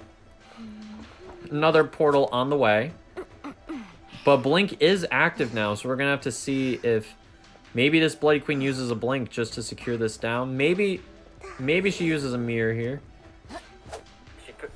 They could Blink to land the kill, or they could say Blink and try to go for 2 kills. Yeah, so Priestess actually ends up getting a good portal off and extending this kite by at least another few seconds here. And we're gonna see maybe some batter harassment here. Oh, that cancels the attack recovery, and there's gonna go one of the batter's balls. Tries to get the rage off, but it doesn't necessarily work out, so that's gonna leave batter with 1 ball left. It's a little bit too slow. So we're gonna see, yeah, batter's gonna have to run off, and this cipher rush is definitely not gonna be enough to be able to get a pop even remotely in time here, which means that Toy Merchant may be going for this rescue here. Okay, now there's not enough time, which means that was just a tinnitus hugging. So now if you're these survivors, you want to at least try to avoid being put in quite a massive point deficit here. They're gonna have to try to at least get a 1 escape here, but batter just got down. Yeah. Very difficult place to be for these survivors. And Bloody Queen has found the trail of the Toy Merchant. around them. Alright, and we're gonna see Bloody Queen destroy this catapult. Use a mirror just to catch way back up to the survivor here. Look at all that ground that was covered with that mirror. That was crazy. Yeah. Anything you'd like to add, Toy Lawyer? I'm watching with a huge delay, so I can't say anything. Oh, are you not in the lobby? I'm not in the lobby, I'm just kind of guessing. Oh, never mind. Alright. Everything's secondhand to me. That's why I asked, was that hitbox curve? But then you said, and then to you it looked like I'm just going by what you're saying. Alright, well we got... Uh-oh, there goes Batter's last ball. He's ballless. Has no defense, absolutely none, no defense. No balls. Other than maybe the speed boost he might get, he cannot do anything. Alright, there's Toy Merchant, and again, this is just gonna be a slugfest here, so we're gonna see. Toy Merchant has already used self-heal here, so... I can kind of predict that this is gonna be a slugfest. Because if they place them on the chair, the hatch will be opened, because as long as Batter or Toy Merchant is still slugged on the field, it will have basically just free reign. Mm-hmm. So, what they're gonna want to do here now is, they wanna try to heal the Batter, by not using self-heal here, if possible. But I think, oh, the Bloody Queen caught the trail of the Toy Merchant. Okay, so, if this goes down, this will force the Batter's last, self-heal here. Does the Batter even have self-heal? Okay, they end up surrendering. That is going to be a 4-survivor elimination here. Congratulations, 7. Congratulations. Yeah. That is a fantastic lead. I actually own bay wheels. What is a bay wheel? I actually have an actual bay wheel. Basically, you just take a Beyblade, turn it into a tire, a broken wheel. instead of throwing it in an arena, you go around a racetrack. Right? Okay, so it looks like we have found... Who did we find first? Also, interesting thing that for the wheel pick that they decided to ban the priestess. That looks to be... Female dancer. It's female dancer. From the name. Oh yeah, female dancer. There it is. And that is going to be a first down already. This is an extremely early first down. What do you think about that, Toy Lawyer? What are you seeing? Yeah, the spikes do add the added damage, so that all they have to do is just put the 2 spikes and it'll just be instant down, regardless of who you are, basically. Ooh, already gets a first spike on first officer. Is this potentially going to be a double hit with a spike? We're going to have to see. The thing about broken wheel is that they can just roll where you were walking. Even if you're just moving, you still get spiked. And that's just going to be a farm on the female dancer there. Female dancer gets farmed, which gets breaking wheel 1 hit closer to max presence. We're going to see this breaking wheel likely try to go for another hit, get closer to max presence. Ends up missing the hit.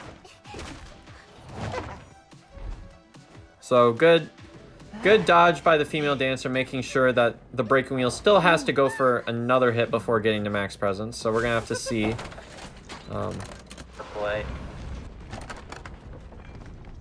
Alright, so we're already...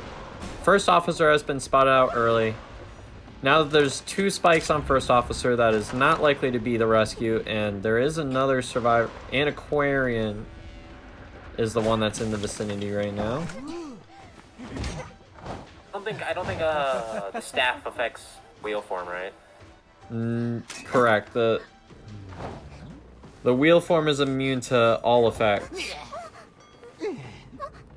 Dancer's getting farmed. Yeah, the dancer The dancer has been eliminated, so now we're gonna see maybe this wheel decides to look around for the survivor that's in middle. Oh, they're gathering in middle here. And I believe that's Antiquarian that has been spotted out, which already has a single spike on. I think that is the Antiquarian, just from what I'm seeing from the outlines. So already, all right, gets one smack on right there. Oh, gets the trap, and Antiquarian is going to be going down again. This is extremely fast gameplay. Oof. If you can predict the traps, you can land those stuns. Oh, almost gets the terror shock, but that doesn't go through. That was actually extremely close to a terror shock. Wow. And Miss Nightingale literally saved the embalmer. Yeah, for real. All right, so They're just gonna leave Antiquarian. That's what I'm seeing. all right, first officer forced into pocket watch here. And this will be the last pocket watch. So, given the single-use item, we're gonna see Embalmer has been found again. If this ends up going to a second spike, the wheel is gonna be able to just snap for the down. Yeah, because it's the AoE, and then he turns every spike into damage. That's right. Uh-huh. Yeah. So we're gonna see... Oh, we're gonna see the peeper switch. Alright, this is kind of like the old wheel gameplay. It can still be used now, of course, given the right things have to be met. You have to be really far ahead in order to really justify the peeper switch, which I believe the wheel is quite a ways ahead here. So we're gonna see this right here. Especially with the embalmer, knowing that he will coffin. Even if they didn't do coffin, meaning that if you just put them on the ground, they will not be able to embalm themselves. All right, we see this wheel put the first officer on the chair, really forcing the issue here. The embalmer is going to be picked up by the Antiquarian, but that's like all the way on the other side of the map. So it's going to be very, very difficult for the survivors to really make it to that chair in time. Go ahead. It's going to be very, very difficult to survivors get the rescue, but it will be just another day broken wheel. He's got that speed. Oh no, the tram! All right, there it is. The tram takes another victim. The tram, the real hunter for real. This is no longer a 1v4 asymmetrical horror game. This is a 1v4v1. Exactly, a whole third party here. Because I remember they literally had to nerf tram because they would actually kill survivors. The tram actually had a higher kill average than some hunters. Wait, yeah, didn't it used to do damage? It used to do damage. It used to insta-stun. It used to insta-down, I think. It used to either deal one health stun Yes, or it was instant down. I totally forgot about that. Tram would have a higher kill average than some hunters. That's crazy. It would stun hunters and kill survivors. Yeah, I remember it used to be like way long, like 5 seconds.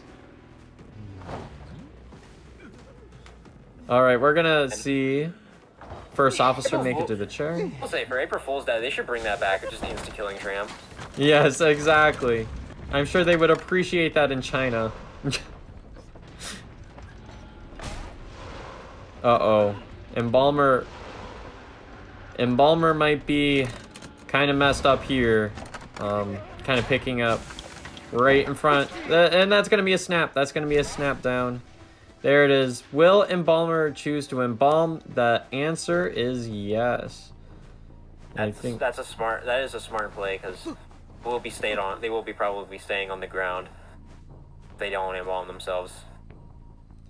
Yeah, so we're going to see. Oh man, there is one cipher remaining though. If they do get a pop, there may be some potential here of at least getting one survivor to escape.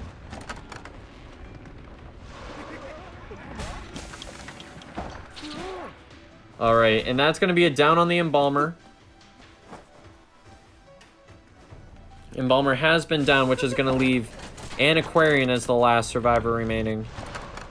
And they will be probably, I mean, the Embalmer stay on the ground so they can grab that 4K, guaranteed 4K.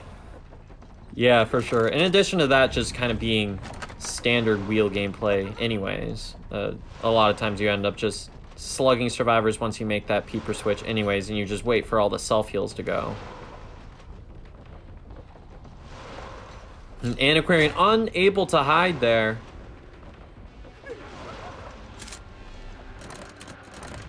We're gonna have to see, will the Antiquarian be able to avoid the second spike? The answer is no. Look at the controls here. Really, music? What? Yeah, look at the controls here, Toy Lawyer. Oh, man.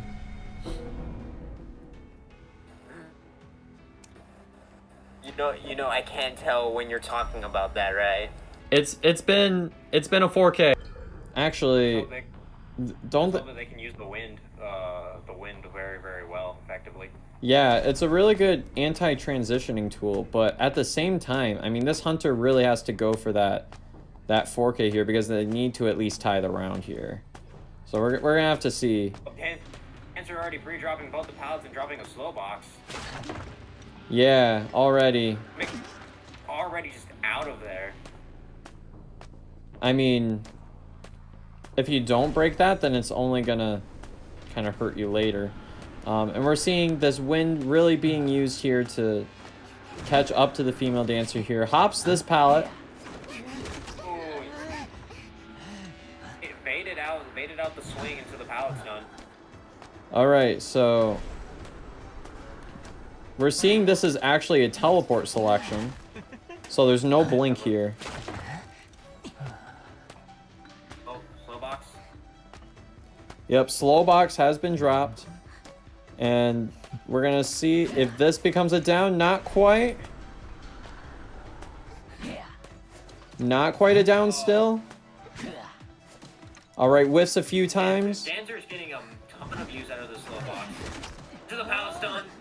Oh man, getting stunned with the slow box is a pain for sure. Yeah, really forcing the issue and making them break that slow box.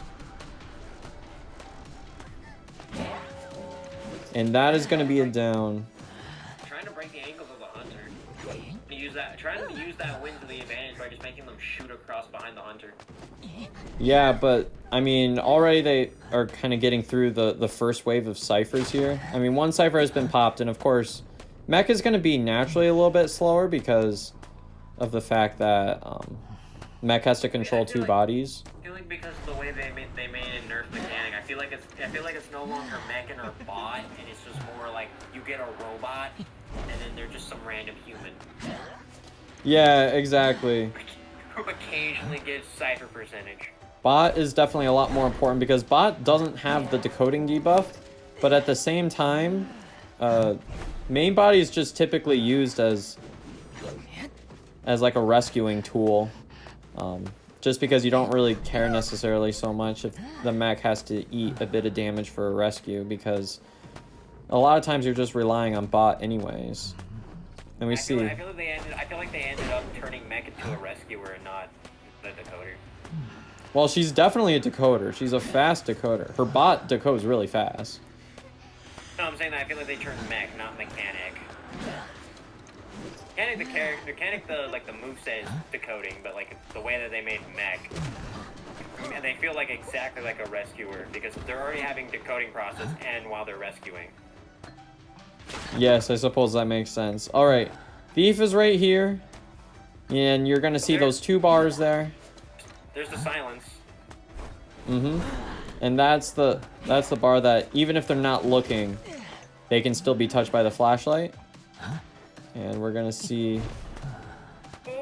Yeah, the silence progress ends up taking away the abilities and making it so that. Oh! Tram almost hit there. That was almost really scary. Wow. Oh, try to hide from the Night Watch, but the blood trail does still give them away. It wasn't disappearing fast enough.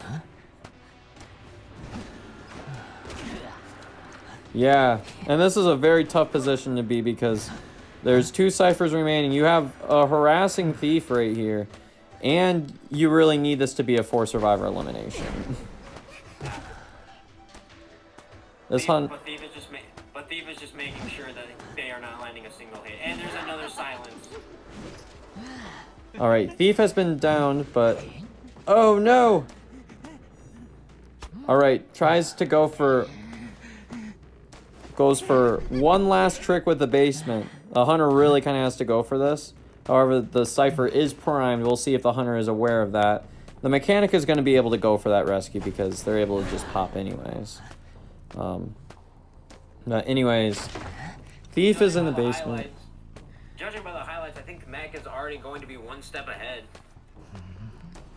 Yes, for sure. We'll have to see. I saw the highlight of the. I think I saw the highlight of the bot.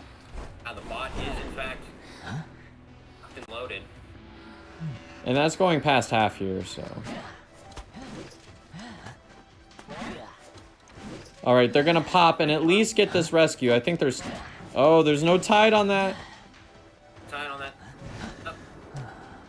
Mech's bot is decoding exit gate. Does it have enough charge? Does it have enough charge to complete the whole exit gate? We will certainly see. Mechanics being dragged into the basement. The thing is, even if this is a tie, this is still good for this.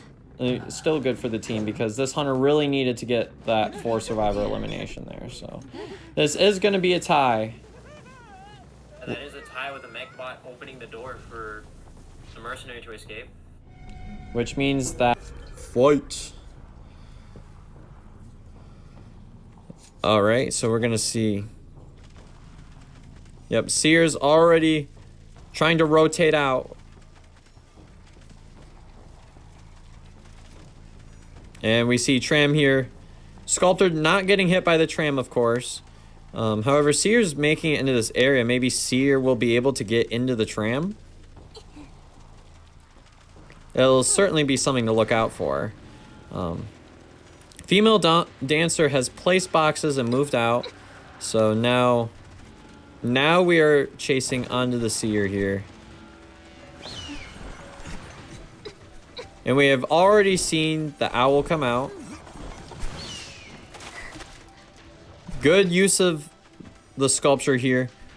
Will the Tram leave? The Tram leaves without Loki. The Tram leaves without Loki. This is actually huge. The Tram is out. Which actually puts Loki in a really... I mean, who does Loki chase now? I mean, that's first officer. You have Dancer up here. I guess Loki's really forced into chasing Dancer here. And the Dancer's going to be able to go right into the box eventually. Maybe even get a twirl or 2 off. Good use of the flywheel. And we're seeing that there's no pallet breaking here. And we see that the first wave of ciphers is getting relatively close.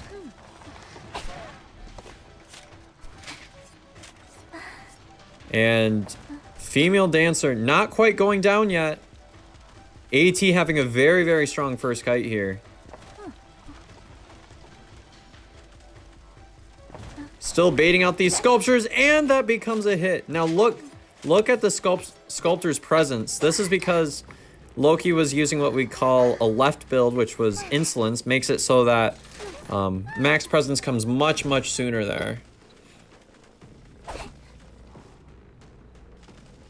So now, almost gets hit by the Tram. I was actually very, very close there. Okay. Still on the hypnotized radius.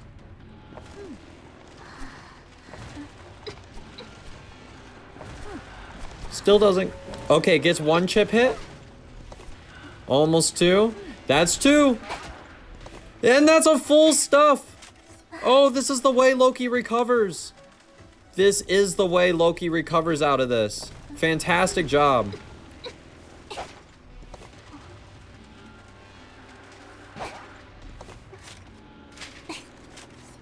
All right, it'll be interesting to see. Will this rescue be successful? And it's a terror shock. That's a double stuff. That's a double stuff. Wow, this camping game is insane. And suddenly, what was potentially winning for these survivors has now become completely lost with 2 stuffs. There is 1 cipher remaining, but that cipher still has a bit of progress left to go. All right, Seer has made their way into the vicinity, so now Loki knows that they're not going for decoding here. There's already been a chip shot on the Seer.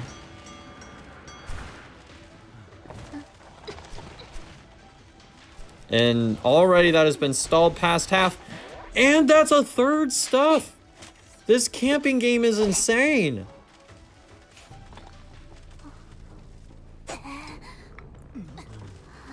Absolutely crazy gameplay here by Loki.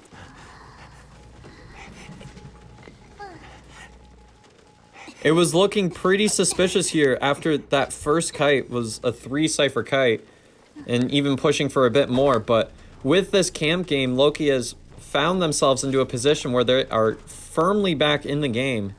First officer is about to get blasted off.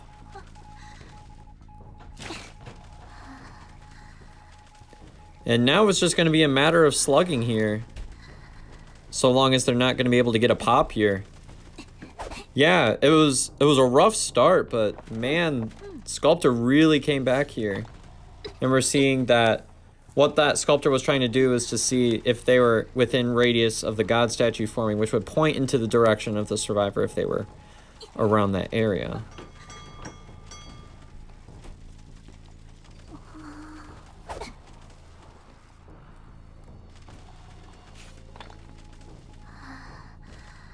And this is actually proof that that in IDV, when you're a hunter, the game is definitely not over until it's over. And there are crows. All right, now the Sculptor knows that the Seer has used their self-heal. And now Prospector is going to be the next chase here. Seer's going to be trying to push a cipher. It may be a bit too late here. We'll have to see. All right, tries to go for the flywheel. It unfortunately doesn't work out. And there's eyes on the Seer there. Now, of course, if you're the survivor team, you still want to play it out. Try to get at least a 1 escape to give your hunter some sort of counterplay here instead of a 4-man or a no-man, especially again against a team like Envy here. AT does have some very powerful hunters on their team, though, so nothing to scoff at there. But it is not looking very good for the AT survivors here. And that is a blink, so that will secure the 4-person elimination. That is a 4K for Envy. That is a 5-0 lead. Not necessarily super simple either. Because Barmaid might be able to get some heals off and such. Especially because, I mean, they're going Antiquarian and Priestess, so there's certainly, with accurate rotations... Okay, this Geisha may be going for Antiquarian here. Never mind, doesn't go for Antiquarian. Geisha decides to go over towards the Priestess. The survivors are still rotating away from the Hunter. Yes, this is excellent rotations. This is exactly what you want to see. Now that was a very interesting butterfly there. Alright, Priestess is right here. And we're going to see the first chase commence.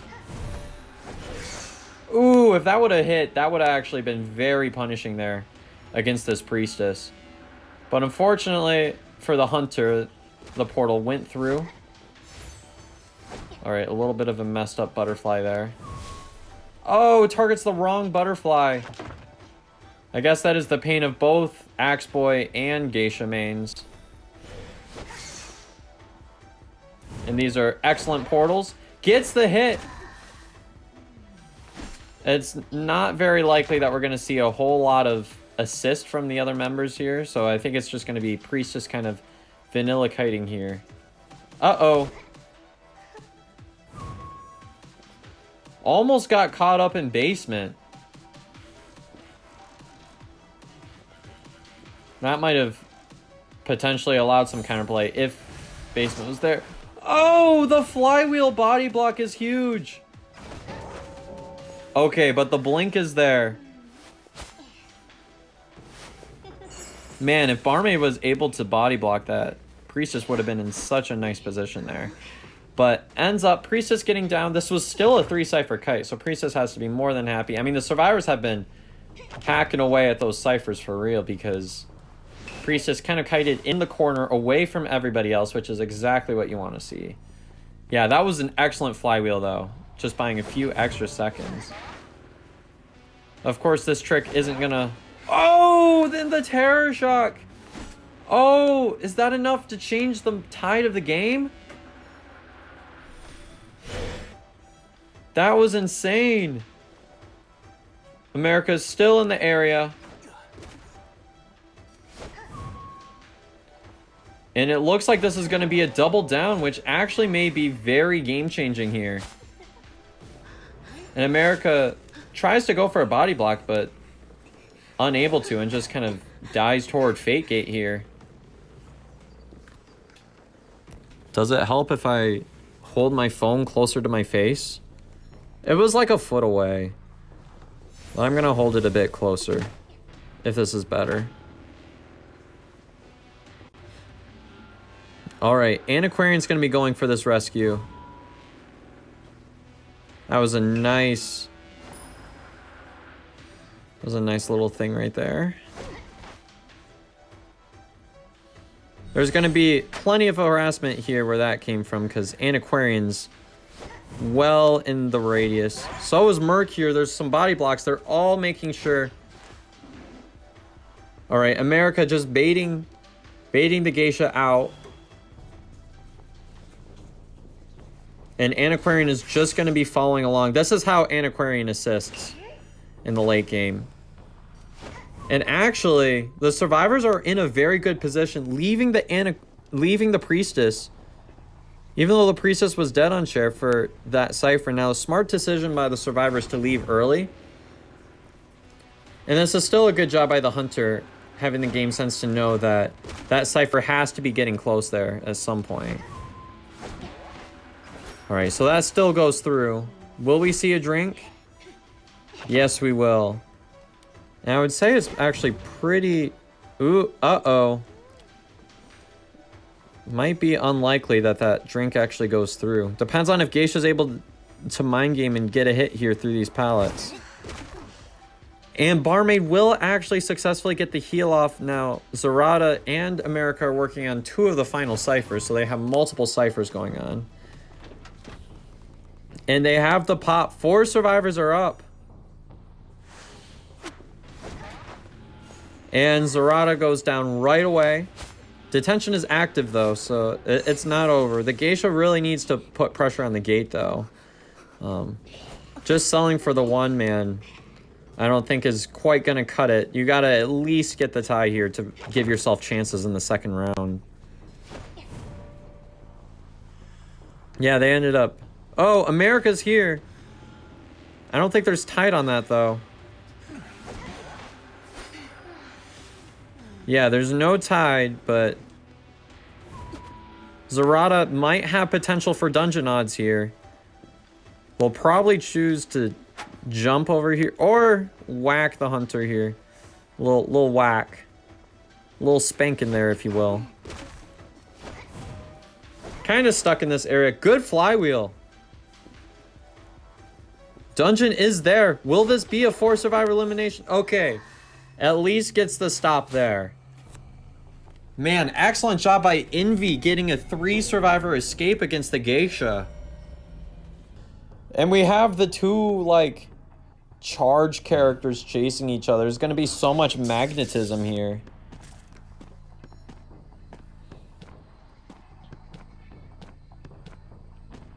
Alright, we're going to have to see. They're going with... Hermit looks to be going for the blue charge here.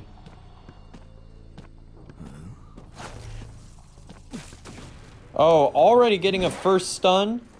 And that's going to get distributed to everybody. Everybody ended up getting the red stun there. With the red magnet. Yeah, at this point, everybody's basically equal chase here. So you can wholeheartedly go against the Magician here. AT's Hunter gets juked out quite a bit here. Ends up missing this little stun here. That's actually allows quite a bit of time for this Magician to work their way out of this situation here. Ends up avoiding the stun. Oh, and the blink is pulled out. The blink is completely pulled out here. But of course, you know, with all these chip shots, it's never too late for a Hermit to come back here. And there's a first... There's a good hit there on Magician. And it also gets distributed to Mercenary there.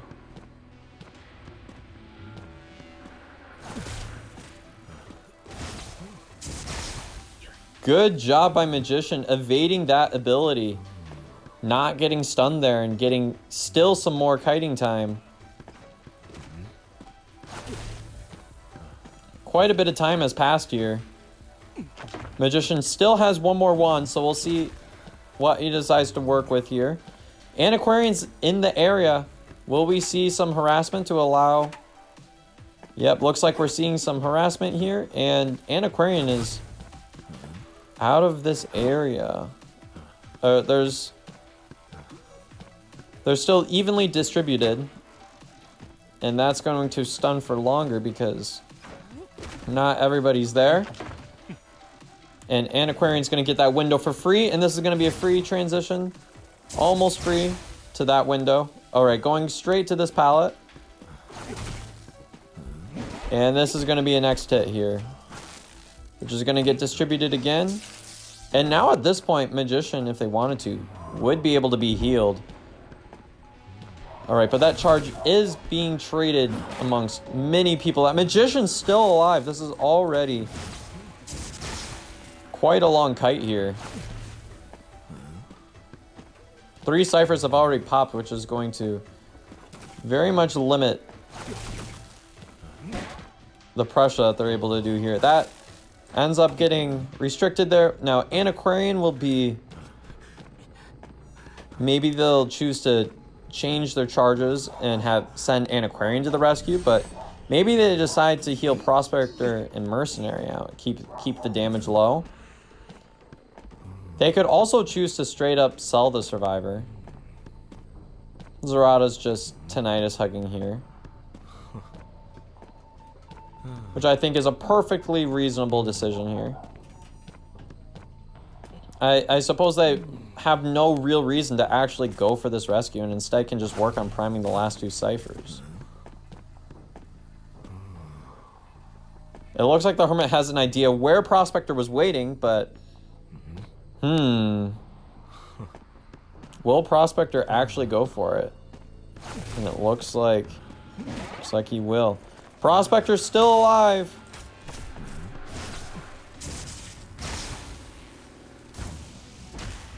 Oh man, that was pulled from way from a distance. Magician ends up getting rescued here. And it depends on... Oh, that cipher's almost primed. That blink has been pulled, so now it's not present for the late game either. There's 1 cipher remaining.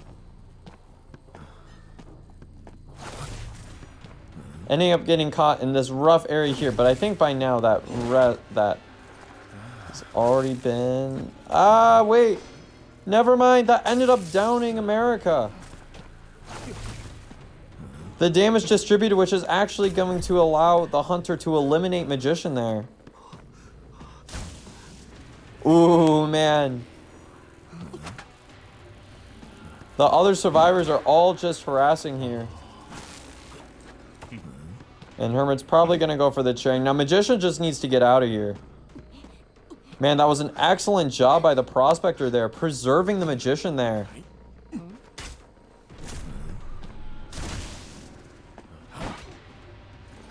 Prospector ended up getting stunned longer than the Hunter. Oh! Oh, wow.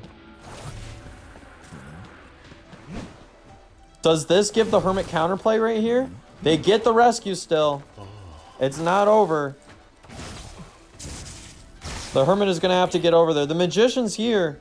The Magician was the one that was dead on chair. Successful stun, and that's going to be a down on the Magician. Which actually distributes to Mercenary as well. Prospector's probably going to pick up momentarily.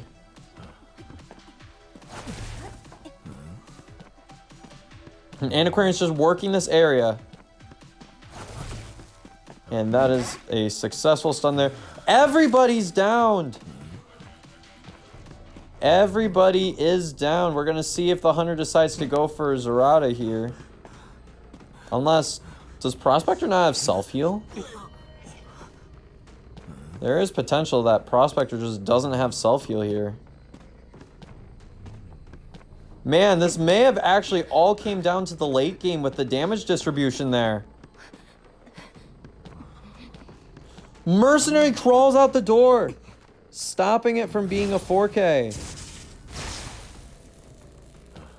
So the door did end up getting opened. So at least there was a stop here, preventing this from being a 4-survivor elimination there. And Zerato's right here. That's going to make this a 3-survivor elimination. That is the comeback that AT needed to see. Fantastic job by this Hunter. Even with 4 survivors up by the pop, still ended up getting a massive turnaround against Envy there. Fantastic job. And an absolutely insane comeback. There it is. And Bond goes straight for the survivor that decided to spawn in Forest. Usually if you go for something like that, you'll have them spawn in Statue, but end up spawning in Fortress actually gives a pretty firm first target here. Oh no, my attack recovery. The attack recovery's gone. It happened in competitive. Excellent job by Loki. Spacing out so that the attack recovery would be gone and then use the bombs to their advantage. This is an extremely advantageous start for the Bonbon here.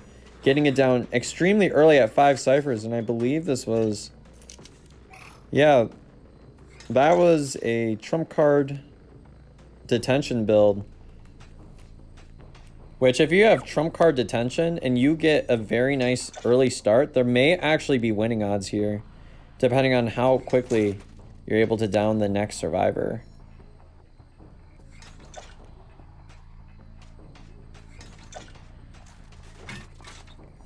Alrighty, so let's see what this mercenary does here. Pressuring rescue. Seer ends up popping a cipher, so 1 cipher pops, but this is after half. I'm gonna guess that they're not gonna go for... Yeah, they're not going for this rescue. That's not gonna happen.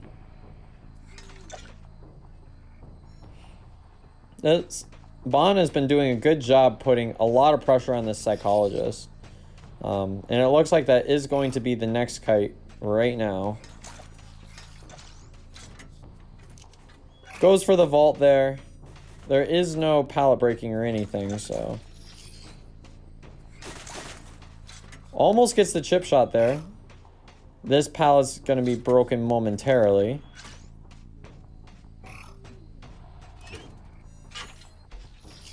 Perhaps miss the blink button there. It's going to be very tough for the Bond to really settle their sights in the next chase. I think you have to break this God pallet here. That really has to be broken. Oh, man, the mind game here. The patience by Loki actually paid off here. All right, Seer Owl has been has been taken down.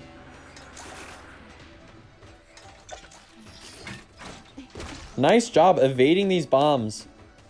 18 Never actually having a pretty nice first kite there. Out of all those bombs, only eating one chip there is actually very impressive by this survivor.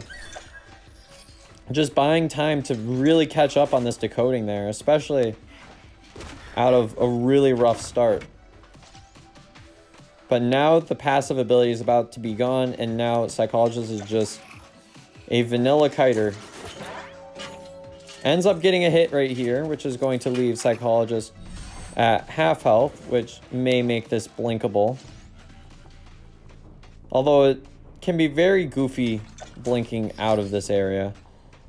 Maybe we're going to see a target switch to the Seer. I don't think so. Okay.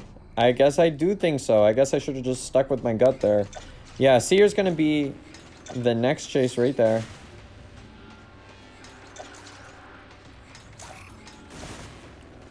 This is nice. A chip shot. Good pallet stun.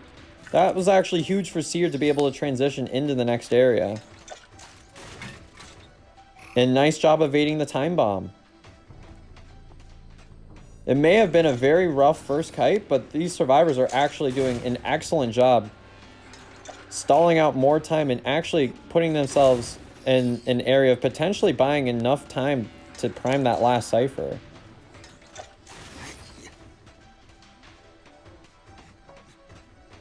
And Loki's going to be just waiting for the next bombs. There it is. That last cipher was 70. It's actually really close. So they can go for a rescue here for sure. And they're probably going to send 18 Never for that rescue. Either that or they're going to switch off.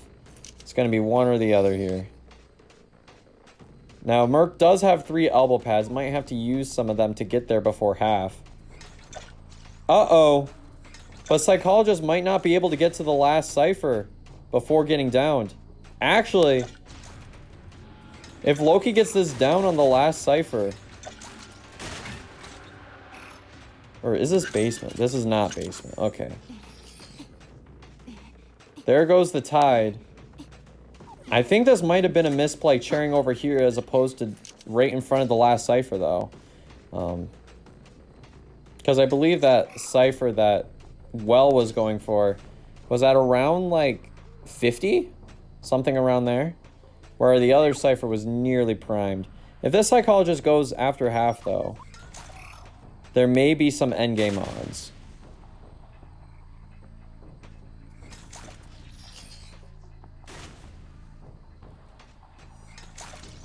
And Loki's just looking out for a final cipher to teleport to, potentially. And it's primed, so... Now Merc can comfortably go for this rescue.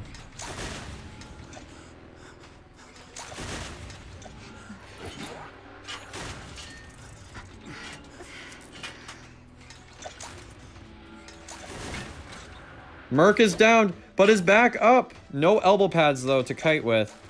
This is going to secure a tie, but this still might go down to a third round here.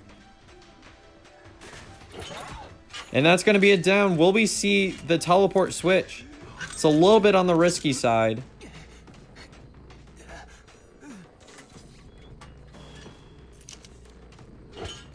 And we're going to see the teleport there.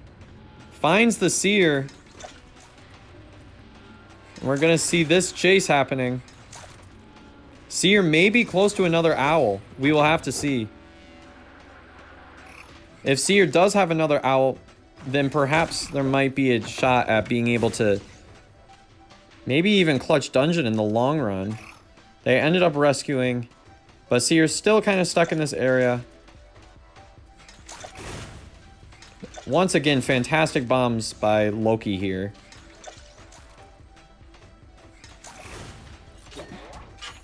Unfortunately, not able to kite out long enough in order to get a Seer owl. However, does get chaired next to the gate, and Loki will probably just sell here for the tie. Because by now, enough time has passed. The best option is probably just to camp here.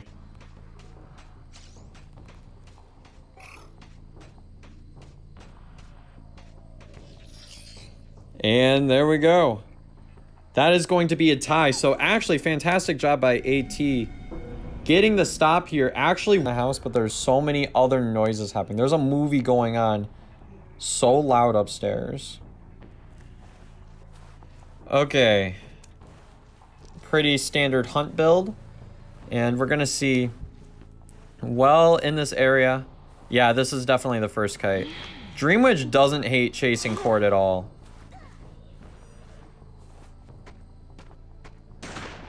Alright, there's a first shot. The gun is out. Already placing some pallets early. Okay, and Cord's actually doing a pretty nice job rotating in this area. This is the area that we call locker. And Loki's actually having some pretty good control right here. Is this going to be a leech? Nope, this is spawn. This is spawn follower.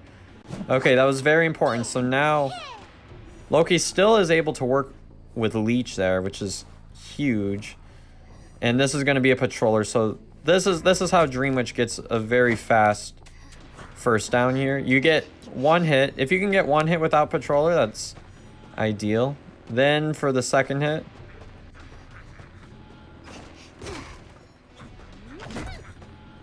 why are they not stunning? There it is. There's the stun.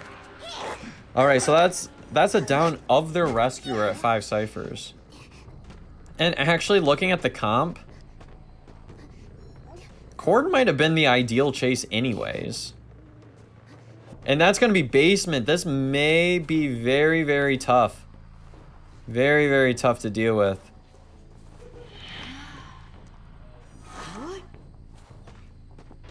We're going to have to see how they decide to deal with having their Cord stuck in the basement.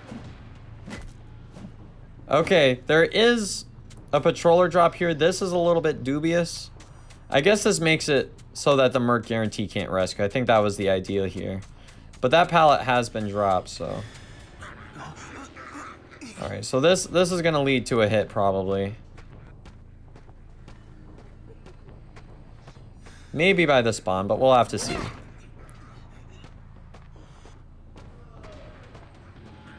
Alright, so that's a stunt. And I think that was... No, there's one more elbow pad. One more elbow pad here. And again, they're probably going for this rescue because they really do kind of have to go for it. And that is going to be the end of Cord here because there are no harassers here. Unless they're able to snap pop. I forgot what Acro's Cypher was at.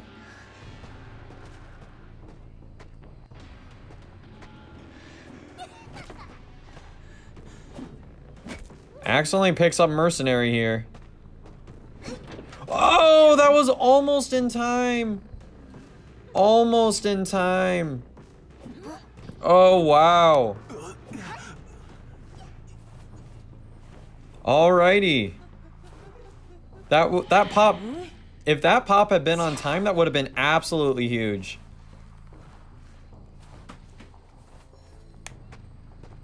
Alright, so Sears, or, not Seer, Spawn is in the basement. We're gonna see if Hunter is able to get Psychologist here. We might see that trump card get pulled out.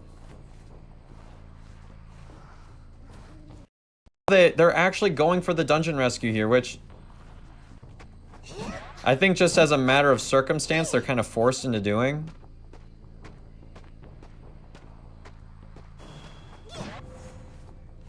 Yeah, Merc is done. There we go. Psychologist is about to be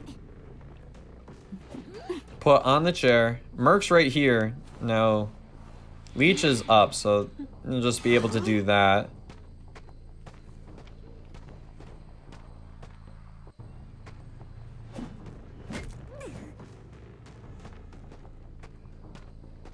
And this is going to be... Acrobat's right here. Is this going to be a 4-survivor elimination? Alright, Acrobat's making his way. Blink is on this leech, though. Oh, that almost worked. Tried to get it right before detention ended, and unfortunately it didn't work out. Alright, that's a hit. That's probably a stuff here. Excellent job by Loki.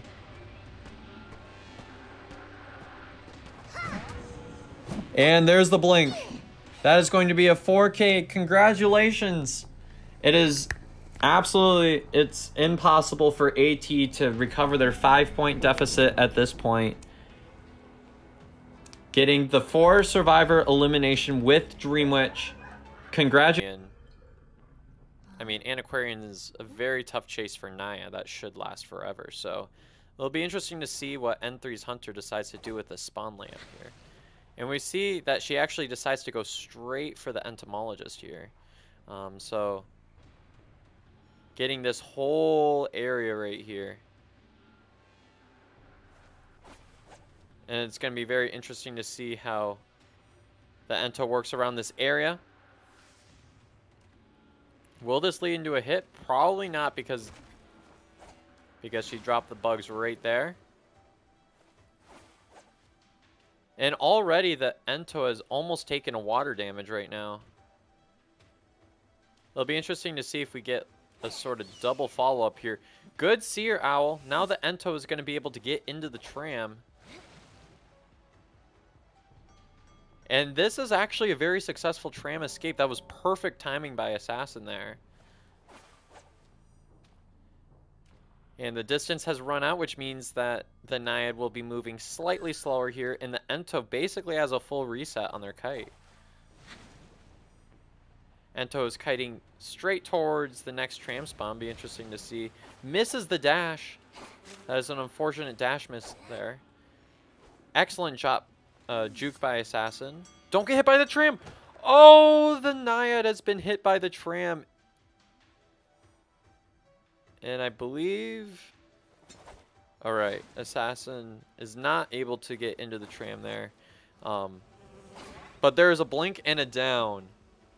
It was looking kind of bad initially for the Naiad there because of the tram hit that Ento might have been able to transition out. But unfortunately that was not able to happen. But still, the Ento had a 3-cipher kite, which is a very, very successful start for this Survivor team. And now a Grave is basically a free rescue against a Naiad because I don't believe... Yeah, it's going to be very tough to accumulate an entire hit underground. And the Ento is just being a little bit annoying here. Barely 95% escaping the water hit. Okay, at least pulls out a dash so Ento is able to transition here. And look at the Naiad covering this entire area here. And the Ento has been very, very close to taking up this entire area. An excellent harpoon by the Naiad, pulling it back, getting the full double hit there. Naiad is not a hunter that's particularly known for camp, but this Naiad actually did a fantastic job camping this out and eventually getting a double hit, which is not something that's very easy to do with this hunter. Alright, we decide to wall off the cipher there with water. It'll be interesting to see if this Seer is able to successfully get this rescue. Does he get it? He gets it successfully, but there's no tide on it. Successful body block.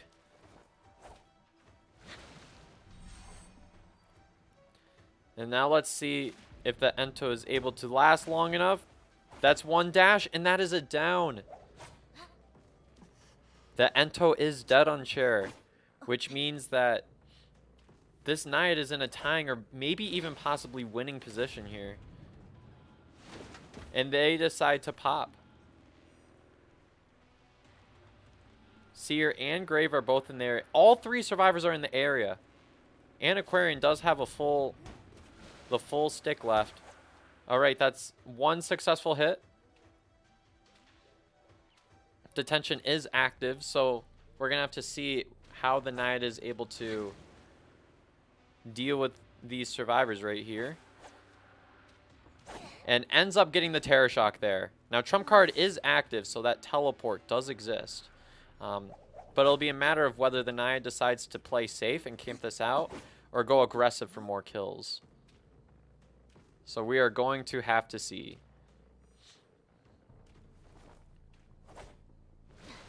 And it looks like we might just be selling for a tie here. Useless puppets making their way to gate.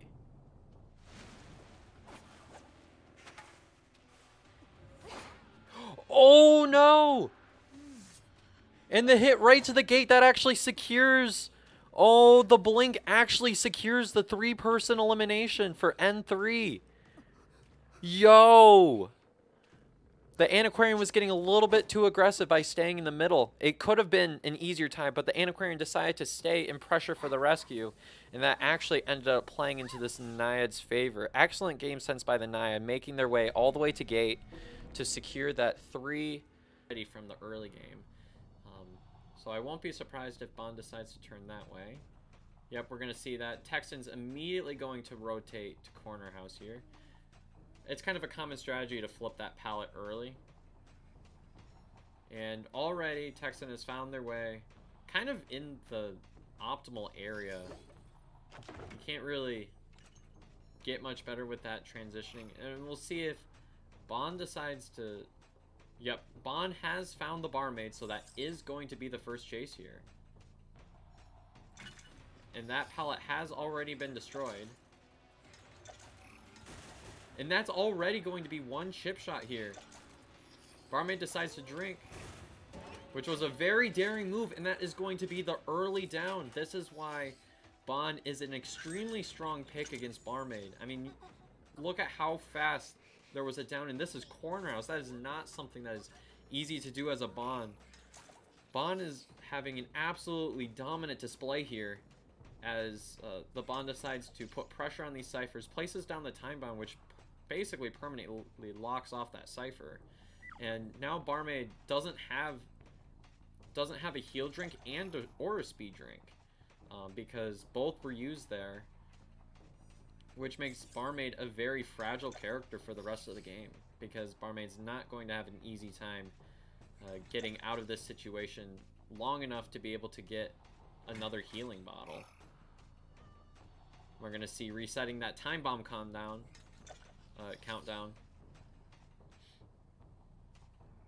And this is about what I'm talking about. The survivors are going to try to sell for a tie, although I think the Cypher Rush might be a little bit behind for that.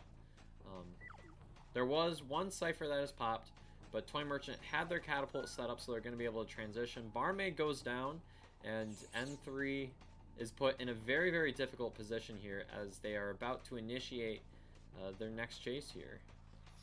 And it looks like the Bond is going to leave the Toy Merchant going towards Antiquarian here, which is still going to be a tough enough chase as it is, because Antiquarian is Antiquarian. We all know how it is to chase an Antiquarian here.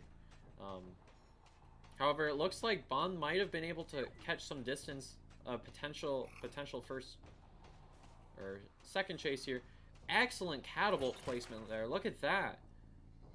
As I said, there are a couple placements in Eversleeping that can be very, very instructive there for any Toy Merchant mains here.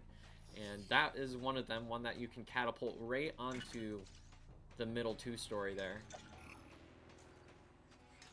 And it looks like we're going to see a first bomb here. And that's going to be a... Wow, a flurry of bombs here. And we're going to see this Antiquarian try to use the stick to get out of there. But unfortunately gets hit by the bomb and is going to be going down. This Bond is in a very comfortable position because now the survivors are going to really essentially be forced to rescue here. Unless there's a cipher that's almost done, which it does not appear. It appears the only cipher that's being decoded is at about 50%, which is really going to force the issue here. because Merc is going to be the one going for the rescue here. Bond can really camp here because, well, it's almost half. And any damage that you can get is going to be excellent here, getting you into... Okay, there's a double hit. This is looking like an extremely winning position for this Bonbon here.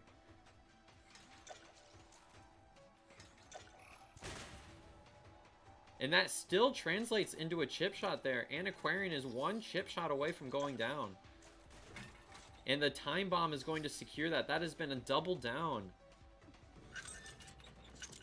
As the Merc goes down, they do get to the last Cypher remaining. Now the Survivor's job is going to be to force the last Cypher just long enough. Because, I mean, Toy Merchant really can't rescue here. The Bond knows exactly where the last remaining Survivor is at, which is going to make it so that the Bond can really decide to go after this Toy Merchant here. And finds the Mercenary right here. And that is going to be a hit. Mercenary, I don't think, is in a position nearly close enough to get that rescue in time, which means that the self-heal is just gone for nothing. Loses the Survivor just for a moment for the hang glider, but the Bond is really good in understanding where that Toy Merchant is going to be wanting to go. Forcing the vault here. It wouldn't be a bad idea to take out this catapult at some point.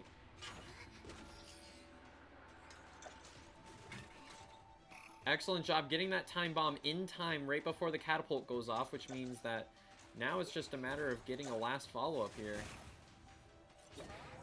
Which is going to be a blink. That is going to be...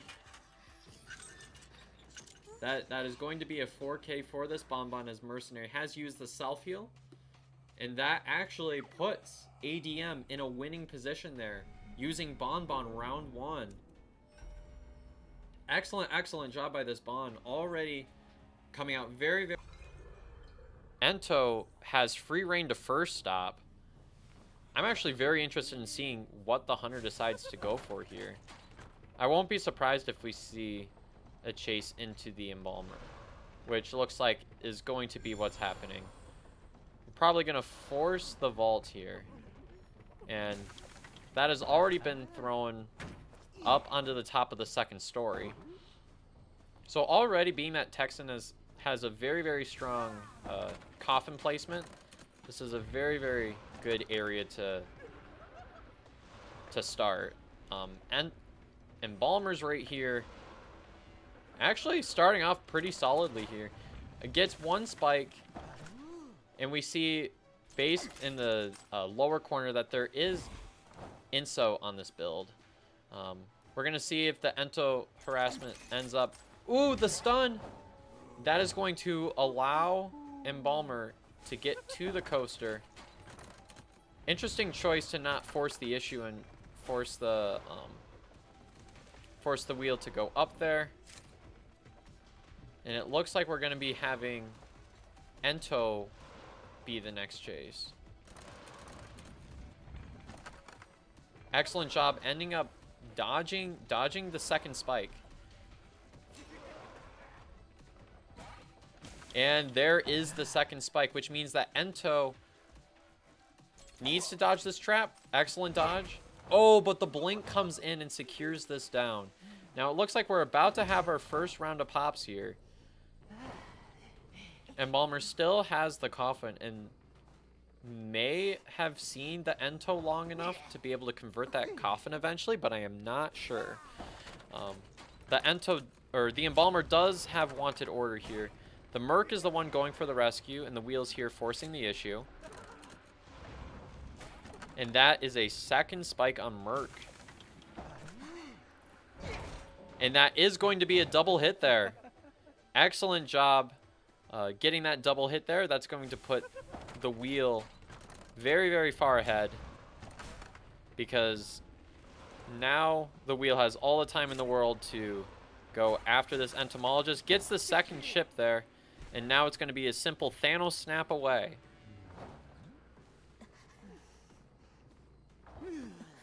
There we go. Interesting choice of the embalmer. I think it makes sense that the embalmer wouldn't want to use coffin here because that would really force the wheel is able to get to that spot relatively quickly. So that's probably why that wouldn't work so well. Uh-oh. Looks like this is going to be a successful rescue by the patient. Potentially. Never mind, with the double trap. Actually stalls out the rescue just long enough so that the patient is unable to get that rescue there. And Sandy is going to be putting pressure onto the next cipher. Look at these controls. This hunter is doing a fantastic job here. Absolutely excellent gameplay. There's a Thanos snap, and at this point, you probably even just leave Merc down. And looks like that's what's going to happen here. We're just going to be going straight for the next survivor here, which is going to be the embalmer. That's going to be enough to at least get the trap here. There's another trap. Excellent dodge by embalmer. However, blink comes up in 10 seconds. Excellent job by embalmer timing that slide out. And that max presence is going to hit. Misses the trap. However, the blink will secure the down there.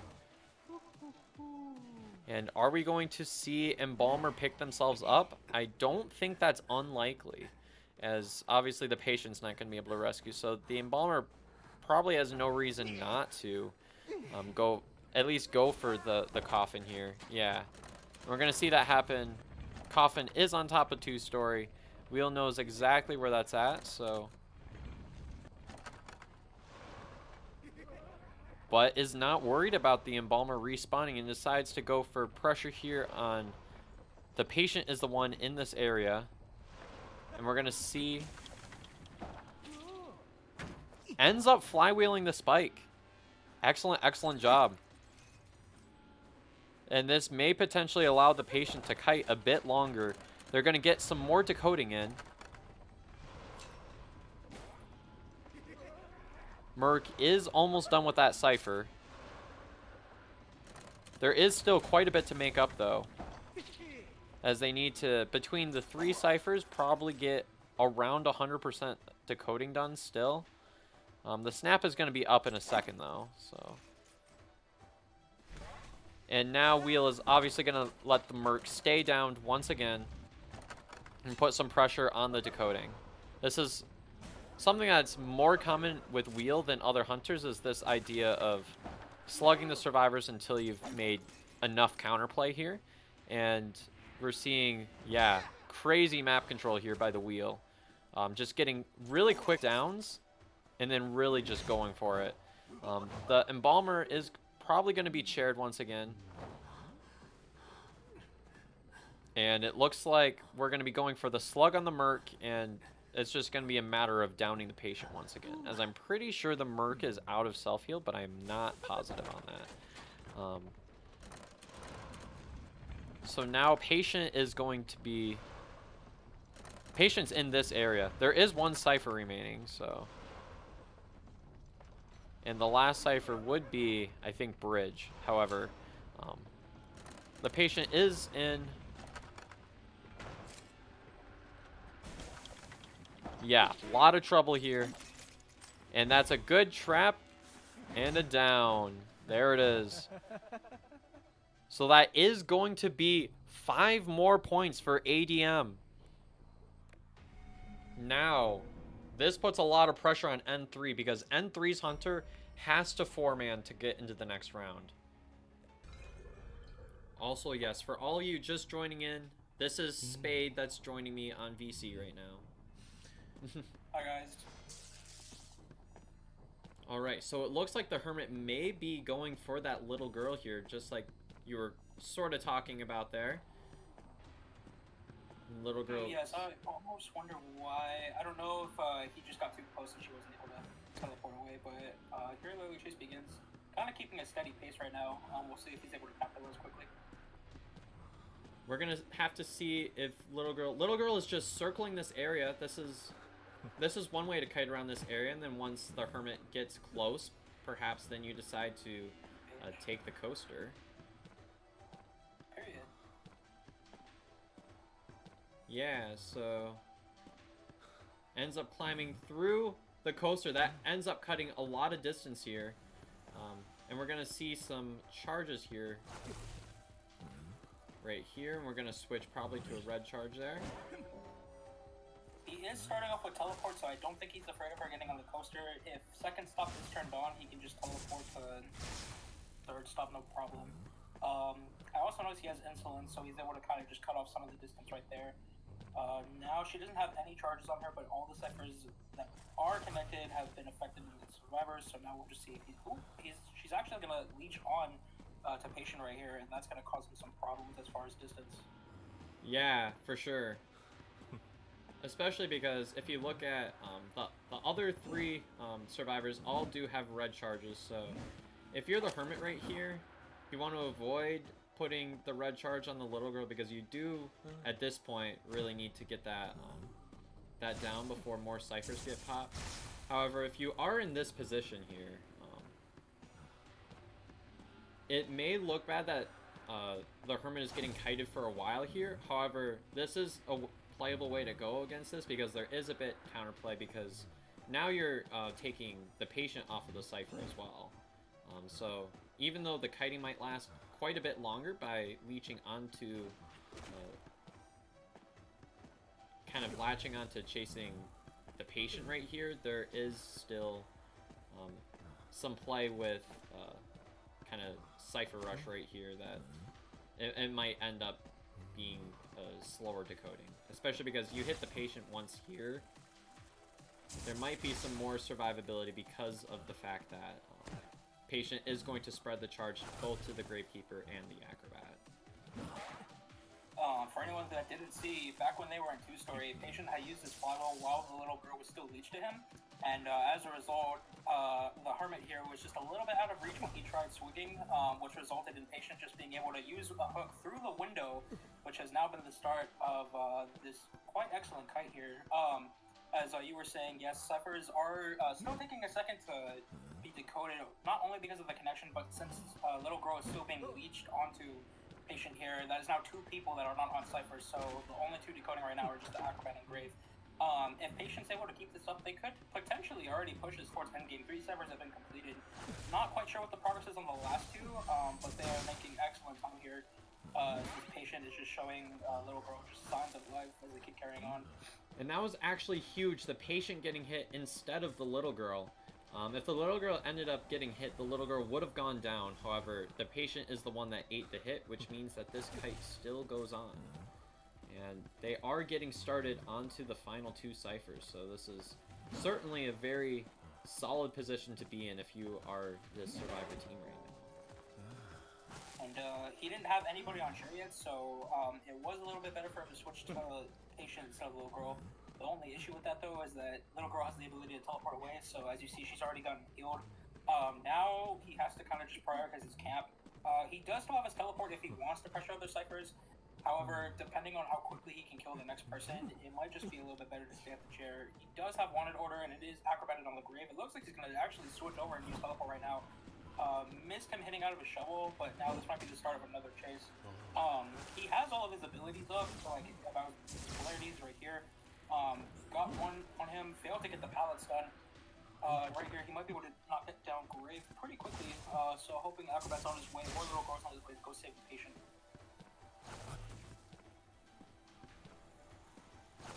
Oh, Little Girl was leeching him, I just saw that. Okay, good hit. Yep, so little girl's here. And will there be a down here with the Gravekeeper? Let's see, is Gravekeeper able to push this pallet? Yes, but that damage is distributed, so the Grave is still standing here. There is a lot of damage on the table here.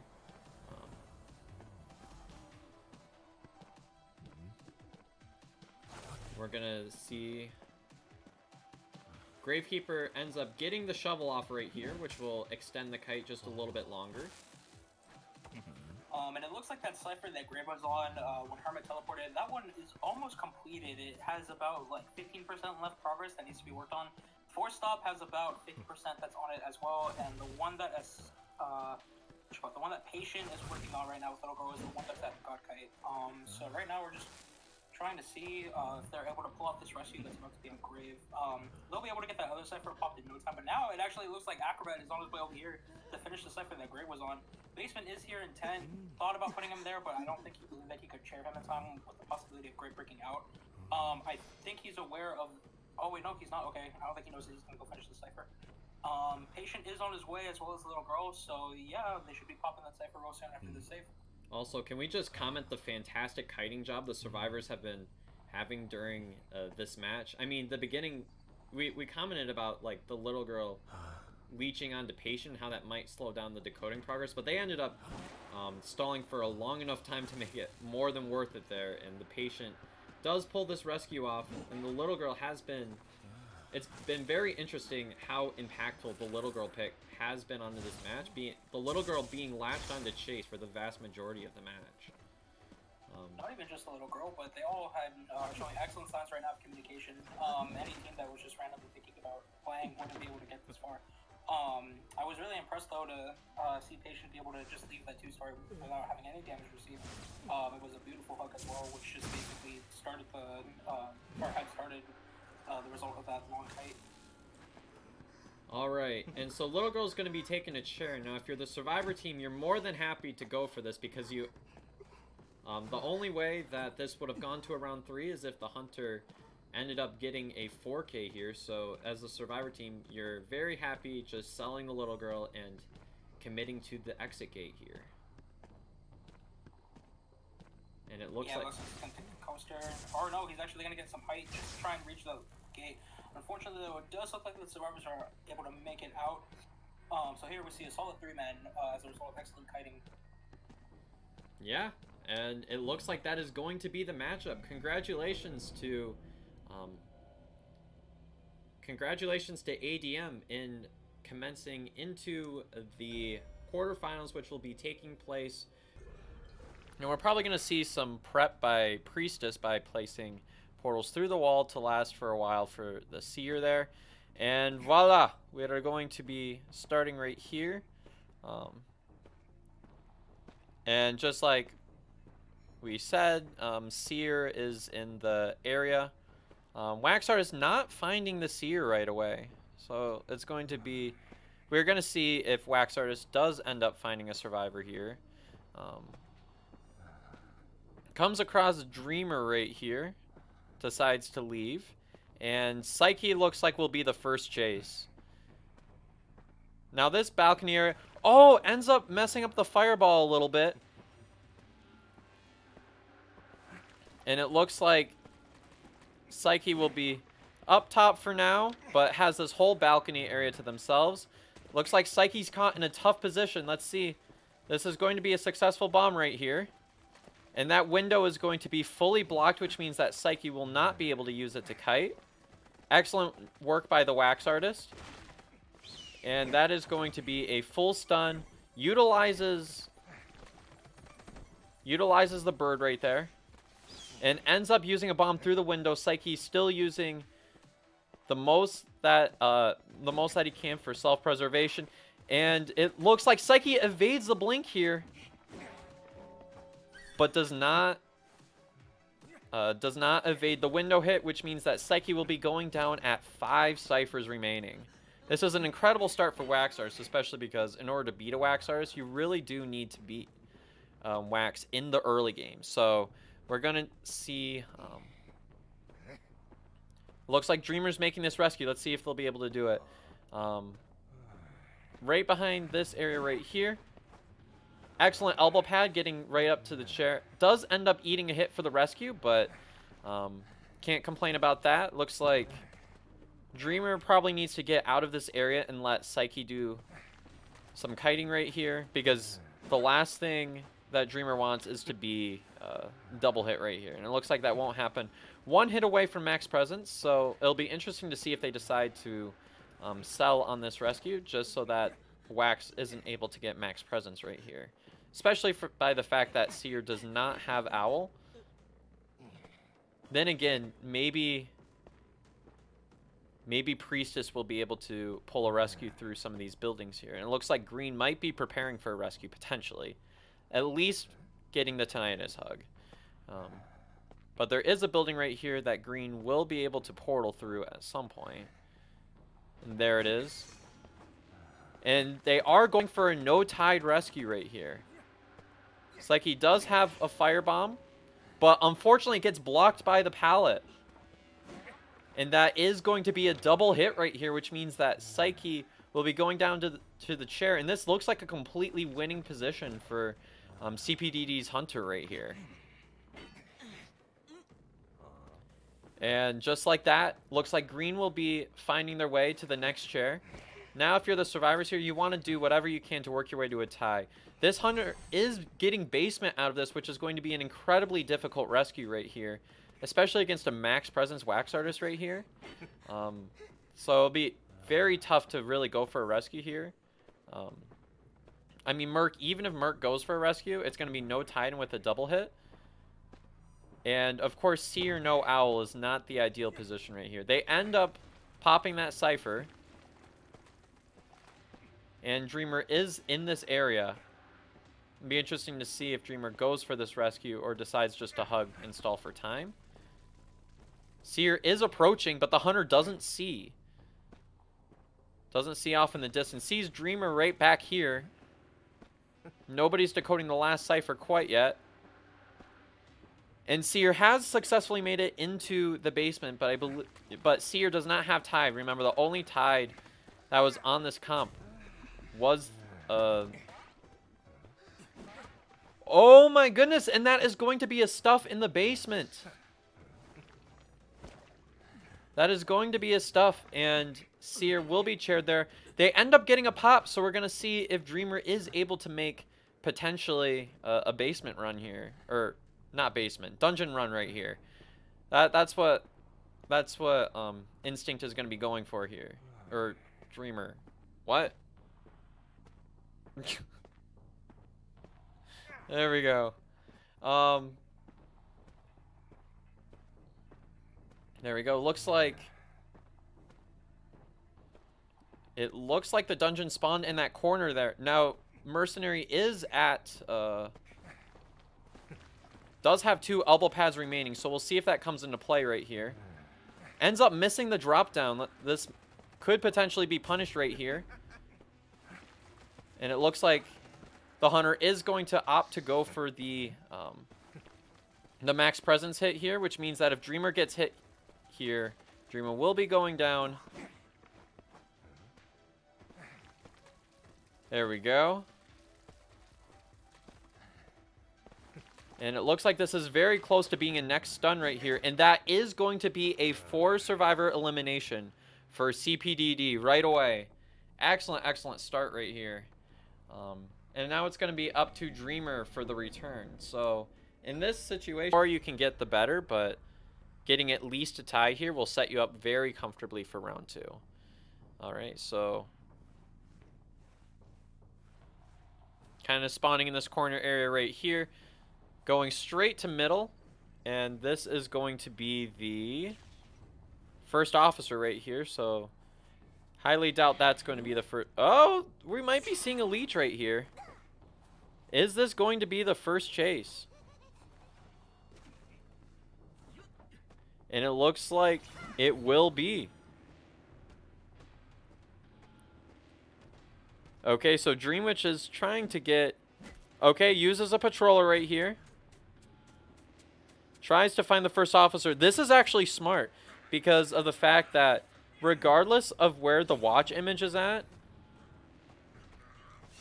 the Hunter will still see the patroller in the position they actually are. You'll see a lot of AND mains do this as well. And we're going to see an immediate follow-up. Ends up taking away the psychologist's ability to get the heal there. And let's see if... Ends up missing the hit there. Now, mind you, Dreamwitch, the more patrollers that are used, they're going to go away eventually. So, much faster, the second patrol that you use, until that countdown is done. Which means that first officer will have successfully kited out that patroller, which is really, really huge start for the survivors right here, as the first wave of ciphers is about to be started, and this kiting was done in a fashion that it's away from everybody else, which means that decoding has been going really fast. Okay. Decides to go for another patroller right here. Is right next to a window. Doesn't quite get the window vault right in time. And it looks like that is going to be an owl use there. Antiquarian's coming to harass. Ends up stalling for more time. And that will have been a fully kited out patroller. And Instinct, unfortunately, unable to get a single hit there, as the Antiquarian very much knows their stick hitbox right there, and ends up getting a couple of bonks in there and allowing the first officer to escape. Ends up getting the heal off with the Psychologist, which is actually huge. Now the first officer is essentially reset here. And is going to be hit first here. However, there is no leech on the Psychologist. Now, if you're the survivor team here, you might want to gather up at least one of the witch marks and try to get some de-leeching, especially on the Antiquarian. This is 2 ciphers remaining.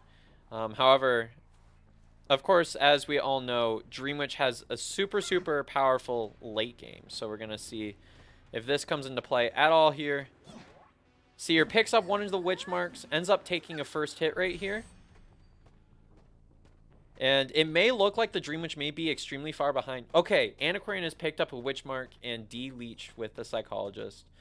They're going to be very likely to heal up here.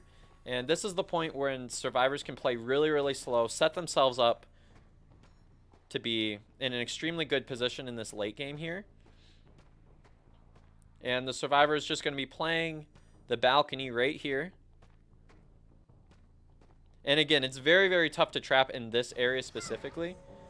And I think that was an excellent blink switch that was definitely called for there.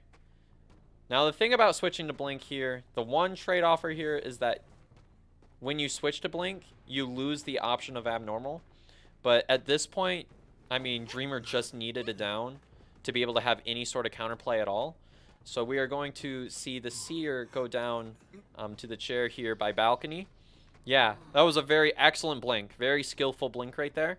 And we're going to see Instinct try to pressure some of the ciphers right here. Excellent job using the watch super early. And is still in the hypnosis range. There we go. Seer may potentially... Doesn't go past half. This is an excellent farm right here. And there is 1 cipher remaining. Now is the point when Instinct really needs to decide whether they're going to commit to getting the Seer or go for some cipher pressure right here. And it looks like Instinct is prioritizing the cipher pressure, which I think makes sense. Especially because that rescue didn't get stalled past half. And the Seer is down, probably trying to get the leech out of that radius there. Ends up whiffing right there, and I mean, it's still not over. Of course, Dreamwitch's late game is very, very powerful. But again, Instinct really needs to get a 4K right here. And it looks like Antiquarian with the successful harassment there. This first kite is, or this next kite is still going on. Seer ends up working on some de-leeching, ends up getting a successful de-leech. This is excellent coordination between the CPDD survivors. They're doing an excellent job preserving the Seer, and that cipher is at about 70%, which is going to put a lot of pressure right here. Now, if you're the first officer, again, you still don't want to rush the cipher. You want to play things nice and slow. You know that the Dreamwitch doesn't have any abnormal potential right here. So any progress you get, you can make it nice and slow.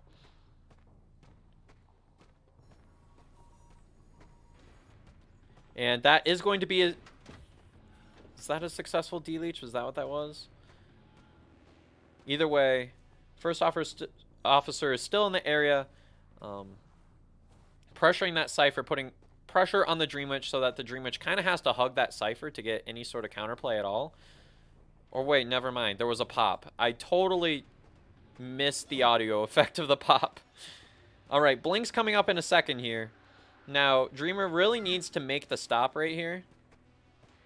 And Blink's going to be up in a second. That Blink gets pulled out right here. Seer will be going back to the chair. 2 survivors are in this area. And they're probably going to put pressure from a distance on this rescue right here. And one of the survivors is turning back towards that gate right there. So they may try to go for some sort of a coordinated rescue right here. However, that leech is camping with detention. So again, plenty of pressure. And they are going to sell for a 3-survivor escape. Excellent dominant position by CPDD right here. And that's assistance kiting in that area. Whereas Priestess may... Oh, hold on. I have to hide the thing, don't I? And it's gone. There we go. Okay, so they do decide to chase Patient right away. Again, I suppose this makes sense right here. And Patient will be getting the first leech right here. And once again, Dreamer cutting off from this area. Assistance from the Priestess right here. Main body ends up eating Portal. And Patient has the majority of like this entire area to work with. And this is a good preemptive pallet drop right here. And they ended up using a hook there. One of the hooks is gone now. This will be... It'll be interesting to see if Priestess is able to get some harassment right here. And yes, they will. That is going to get them... Now, this is kind of the risk of allowing the other team to have Priestess right here. Now the other leeches are kind of well out of distance right here. Going to be going straight up to the window. Maybe we'll see a window trick here. Uh-oh. Setting up a trap. The spawn's right there. And we are going to see the hook be conserved right there. Perhaps there may have been some counterplay with the hook if it had been prepared earlier. However, it does look like the first wave of ciphers is still getting close. Not so much the Priestess cipher, because Priestess was busy assisting right there. However, okay, we're going to see a patroller right here. Nobody is in this area. However, a rescue is about to happen, as you can tell by the tinnitus right there. And it looks like the mercenary approaches the chair.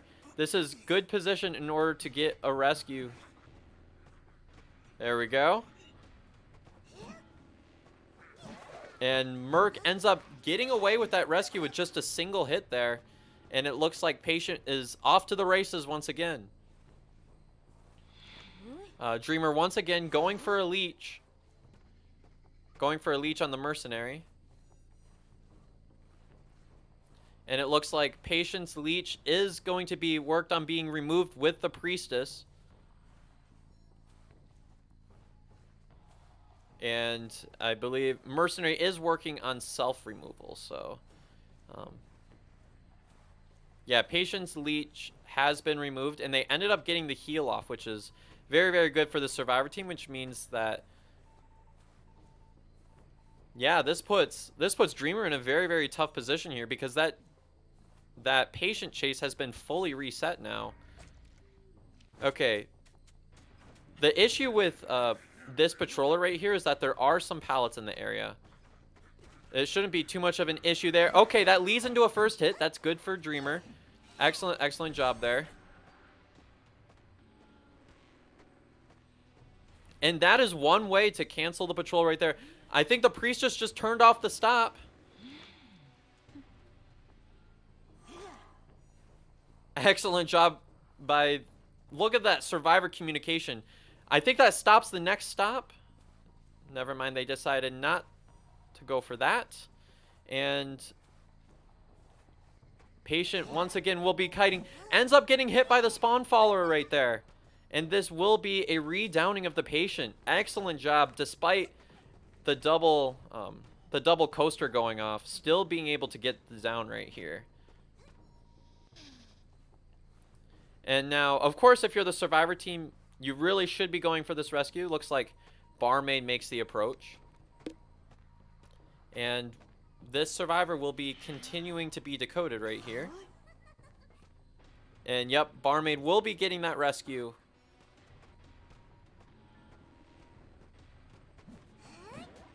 Uh-oh. Uh-oh, they have no harassers to stall it out. They may have just one-ciphered themselves. We will have to see. Because it looks like... Oh, they still have first stop if they elect to go for it. They really need to get... Yeah. Dreamer is going to be securing their first elimination for the match, which, for a Dream Witch, almost guarantees that this is going to be at least a draw. Now the Survivor team is dealing with some heavy pressure right here as the Priestess goes down. If that World Portal had gone through, that would have been game-changing. But it didn't go through, and now the spawn follower will be... The spawn follower will be not following up. Okay, the Merc's in the area. The Barmaid's going to be pressuring Cypher. Priestess with the extremely fast self-heal. Remember, Priestess does get a self-heal bonus. Or does get a bonus towards healing. And the spawn follower is going to be pulled out of radius towards the mercenary there. And this Cypher is almost primed. Again, the Merc making the smart decision not to rush this out. Again, you got to play things very patiently. Set yourselves up for the late game. And we're seeing Dreamer play things very smart as well, deciding to conserve their resources here. Could have been a potential blink. However, I think Dreamer wants to save all their possible blinks for the late game. And the other two survivors will be kiting together as Barmaid works on the last cipher, which I believe is just about primed. And they end up going for the pop here.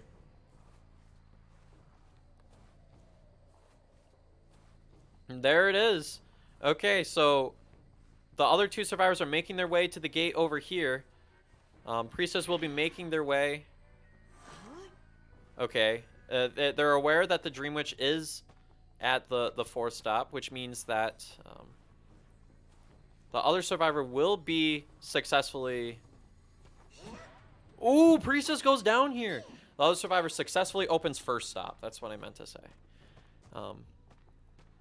And it looks like with the blink, there may be some potential here of securing at least a 3-survivor elimination here. Yeah, you gotta use a drink right there. Barmaid drinks. Uses the speedy effect alcohol there. And ends up, okay, picks up. Merc is right here, may potentially body block. And Barmaid ends up getting away for the time being. There are 45 seconds of detention left. It'll be interesting. Will Merc be able to rescue here? Okay, Barmaid's going to be pushing gate.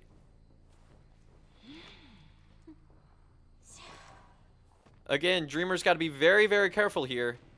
The spawn follower will be getting out of radius soon, which is why we see them switching back to main body every so often. Good flywheel. That's going to secure the gate. That is going to secure the gate right there. Excellent job. Yeah, the gate is open, which means that Merc is right here to freely pressure. And I do wonder where Dungeon is. If Dungeon's in the area, then maybe there's... Okay, now there's no detention, which means that this is actually a free rescue, which means that survivors still have some play to potentially body block all the way to the gate, because Barmaid's still here with a syringe. Priestess does have portal. Merc's going to try to go for a body block here. Maybe. If you're a Merc, you probably don't want to take a second hit here. Although you may have potential of getting all the way to gate that way.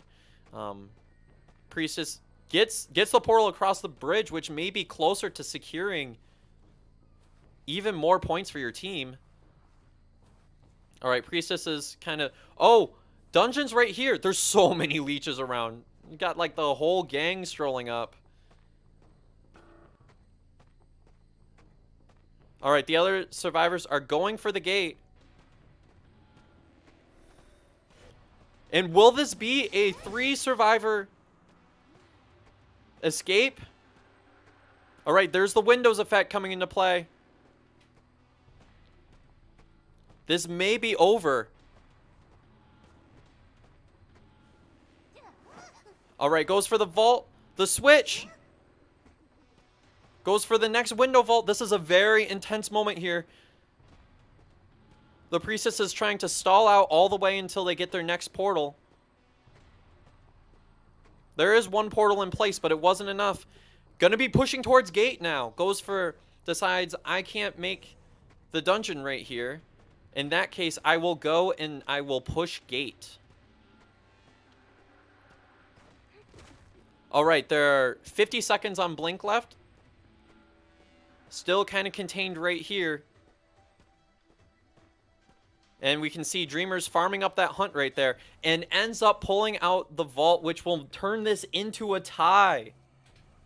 This is probably going to be the most intense tie we've seen this entire tournament. Good night.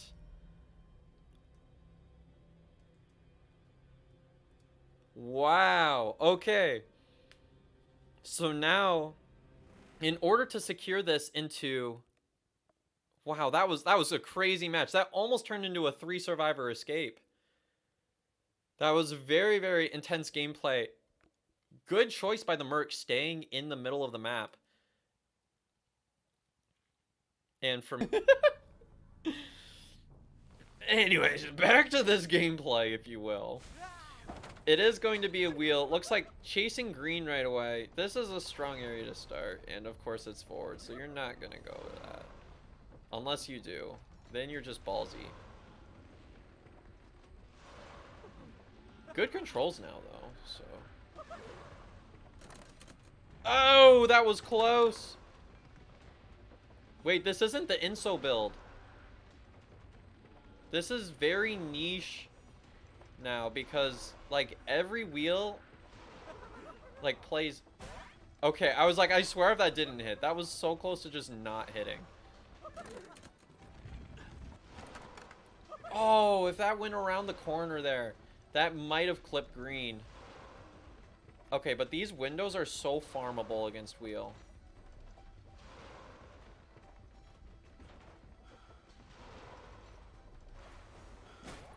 Okay, that's 2. Green is going to use, like, their entire football. And they're gone. Okay, green's still here. There's 2 traps and a blink.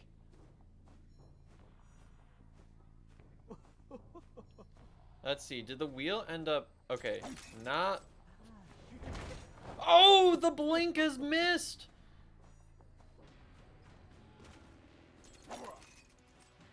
Okay, and both traps have missed. Suddenly, green is in a pretty decent position here.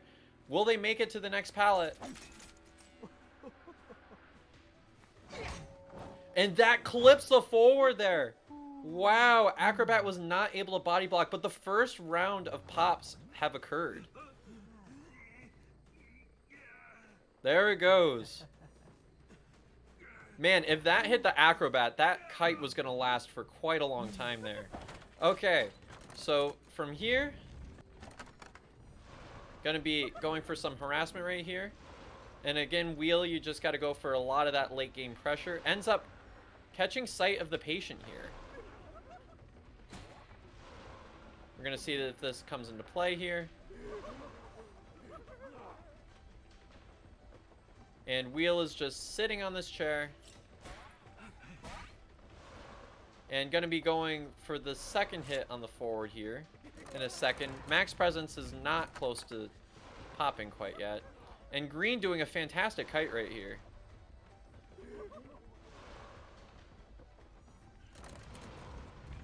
Ooh, narrowly misses that shot right there.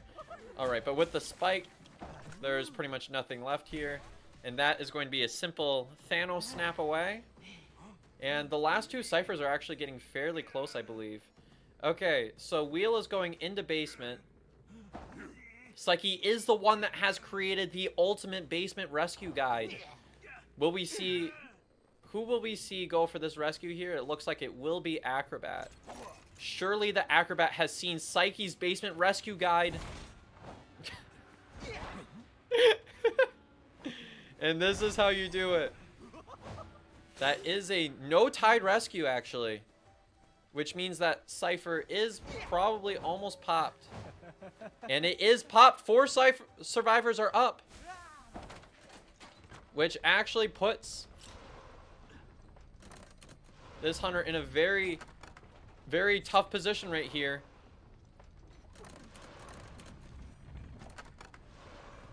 And Green doing still a fantastic kite right here. Ends up getting 1 spike down. There is max presence right here, so we'll see that come into play for sure.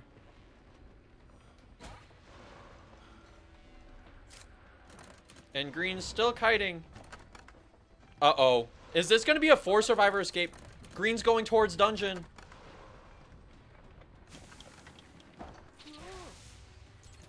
There's flywheel. Oh, the trap sticks.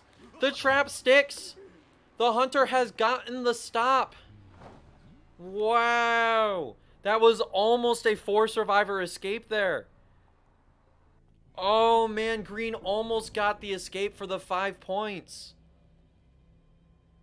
That is crazy. That was extremely close right there. That is going to be a 3 survivor escape, which will push this into a 3rd round, which makes this 11 to 3 or 11 to 6. 11 to S batches is crazy. I do agree with that. Okay, so already gonna be kiting over to this area. I believe that was the Prospector spawn. So Prospector does have corner house all to themselves. And Prospector can really feel free to kite out of this area. Slow vault right there. And Prospector ends up doubling back over here, which means that this wax will be accumulating quite quickly there. Prospector almost on their way to getting their first stun right there. And this is actually smart of what the wax is doing. Ends up going for the... Alright, Seer Owl already gets pulled. Wow. But getting the hit while leaving the wax on allows it to become a much easier follow-up here. And that was a short little stun there. There is another magnet right here. But this becomes a stun, and that will be a down at 5 ciphers remaining, which is exactly what you want to see as a wax artist. There we go. And it looks like the ciphers are at 70%, so, I mean, definitely not a irredeemable place to be for this survivor team. It is a bit of an uphill battle against a wax artist, but we will have to see. And that wax didn't end up clumping on the cipher, but... Okay, one of the cipher pops. They're probably going to go for an after half rescue here. If you're CPDD here, if you can get a tie out of this match, you are more than happy. But we will have to see. Are they going for a rescue at all? I mean, there is tinnitus, so this hunter is going to want to stick around at least. I believe Seer's in the area, so maybe that will be rescue. But it may be smart to just hug and go for some extra decoding here. They have 3 ciphers remaining. One of them does have progress on it for sure, at least. And I believe that might be middle there. And they decide not to go for the rescue. Now, this is the way that you used to always play for a tie.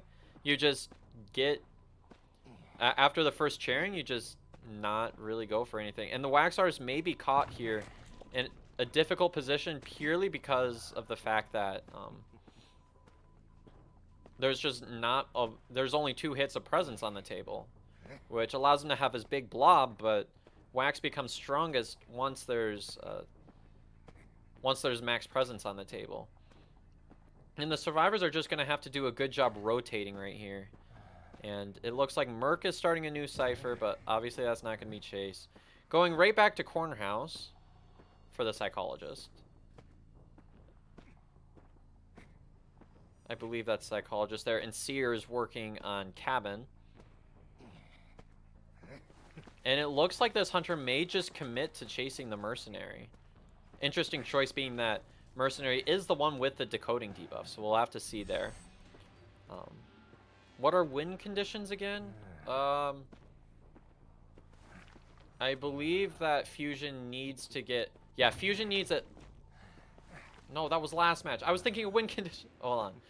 I can't do math and commentate.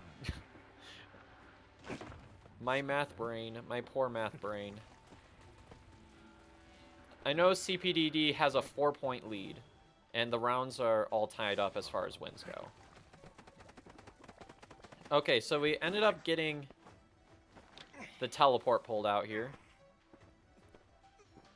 which does allow the Wax to at least get a chaseable survivor here now, so... And that is going to be a second hit right here. 1 hit away from max presence. Now, it'll be a good thing for the Psychologist if they can get up with a little bit of passive remaining. Of course, if you allow the Hunter to get it down there, then... Okay, now the passive is completely run out. And this will turn into a down here pretty quickly, I do believe. And there it is. Max presence has been popped. Mercenary is working on a cipher. Now, Mercenary's tide is still active. And that was actually fairly quick for getting the triple hit right there. Mercenary approaches for the rescue. And Seer is almost done with one of the ciphers there. So, which means that this will go to 1 cipher remaining. They may go for just a straight up after half rescue here. It'll depend on where the last ciphers are at, whether Seer can switch off to a new cipher here. That was the cipher that was being decoded. However, Mercenary ended up trading that off. Okay, the cipher's at about 70. Mercenary should start probably approaching this rescue now. And this does appear to be a fairly tieable position right here. And that is going to be a double hit, which means that this will pop. Psychologist is off to the races with a whole lot of transition potential here. And now it's up in the air about whether this matchup should be at least a tie for the Wax Artist if the Wax Artist decides to play not aggressively at all. There is a teleport, so just keep that in mind. And Mercenary is just using up elbow pads. It's the late game. It doesn't matter so much anymore. And is that gate open? That gate is not open. And this has almost turned into a stun. But remember, there's no flywheel, but there is windows. Psychologist is going straight for the next pallet here. And ends up accidentally flipping on the wrong side of the pallet, which means that this Wax is going to get it down. Now that teleport has been pulled out, which means CPDD will be able to sell for this tie now.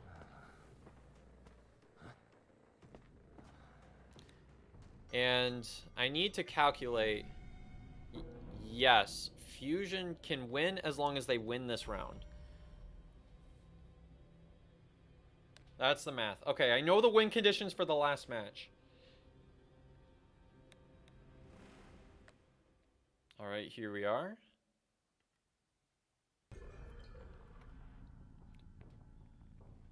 There we go.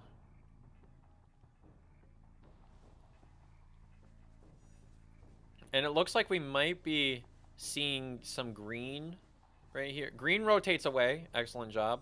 And this is going to leave the patient in corner house. Green's pushing cabin. And looks like the patient will be secured as the first chase here in the corner house.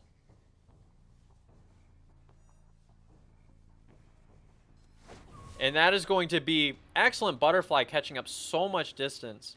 And this is what I mean, that like their abilities kind of equalize. Like Patient gets a dash and Geisha gets a dash. Their names even rhyme. It just makes sense. Okay, and this is how you go against a Geisha. You got to do a lot of tight kiting around pallets.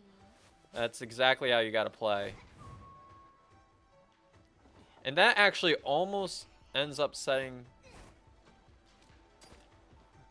up the Geisha there. Oh, misses the blink. And doesn't quite get a drink off. Ends up missing the pallet. Psyche's here harassing.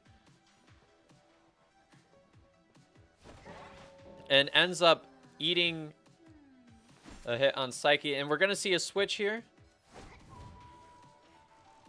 This was a smart decision by Psyche, not actually going for the healing drink here, because this could potentially have extended the kite. Okay, goes for a drink here. Psyche feels confident that they're able to kite for long enough to be able to get that drink all on their own. Oh, it's because Forward's here. Forward's going to be able to harass at least long enough for that drink to go through, which means Psyche's chase will be essentially reset. The blink is gone too, so... All right, excellent job by Psyche. This turns into a stun. Excellent stun by Green there. Stalling for more time here. Good flywheel. Good flywheel by Forward. So that flywheel has been pulled out. And it looks like Psyche may have successfully gotten away. Excellent communication between Psyche and Green there. And now this Geisha is kind of stuck in a weird position where they don't really have a chase anymore. I mean, Patient chase transposed into Barmaid chase, transposed into a little bit of Forward chase, transposed into not a chase. And looks like Patient will be now chased. And Psyche will be mixing a drink and likely self-healing from here. Ento is going to be harassing with the bees. The bees are here. Never fear, my bees are here. Goes for... This is kind of the legendary Patient... Oh, I was thinking they were going for a different hook right there. Goes for that vault specifically so that Green is not going to be able to harass on that window. And it looks like Patient will be looking for a place to reside down right here. This is going to be a last tight kiting area. Do whatever you can here. And this is becoming a very, very long kite right here. And kited long enough to get the next blink up. However, Forward's here to harass. Excellent job by Green. Excellent stun. Just keeping this kite alive so that the Ento and the Barmaid can keep decoding. And Ento pops another Cypher. This is 2 Cyphers remaining. And this is why Green is a top tier Forward here. That stun, look how much time it bought. Green's going to continue, obviously, staying in this area and keep harassing. Looks like this will turn into not quite a hit. Never mind, it is a hit. Lingering hitboxes. There we go. That turns into a hit. No, not the phone call. My bad, guys. Somehow... No, I need to be on Do Not Disturb.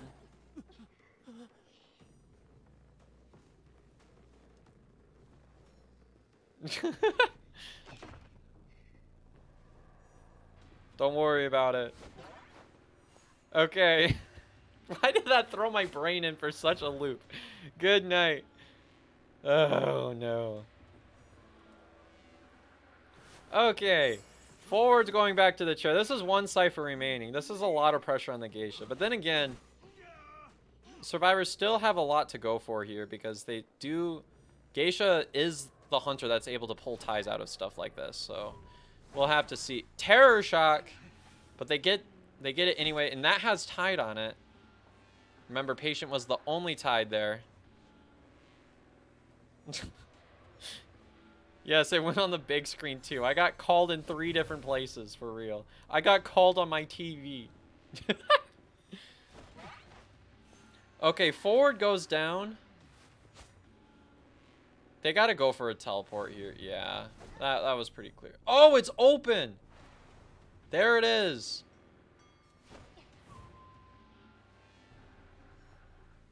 Alrighty. So if the survivors are able to get 3 out, then fusion progresses.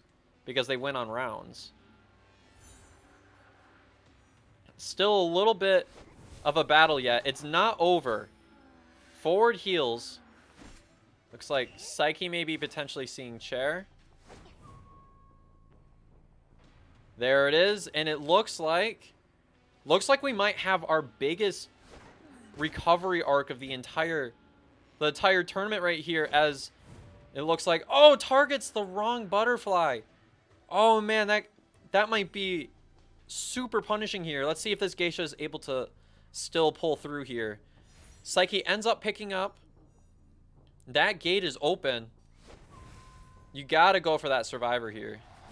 And so lucky that ended up hitting there. That geisha needed that to hit so that they wouldn't end up leaving the gate right there. And looks like they are going to heal, play things a little bit safe, at least while geisha still has detention. And ends up making their way roughly towards where Psyche was downed. And we're going to see this geisha has to go for this. And green is kind of caught way out in the open here. And it looks like there's potential for counterplay here.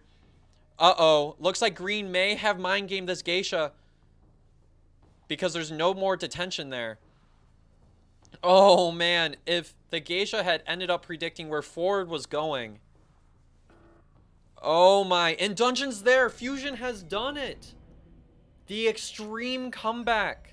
If you go after psychologist, that's an instant 4 hits. So that's like 4 mirrors, which is just crazy. Oh, this isn't the accessory I use though. Okay, George has been deployed. Bye-bye, George.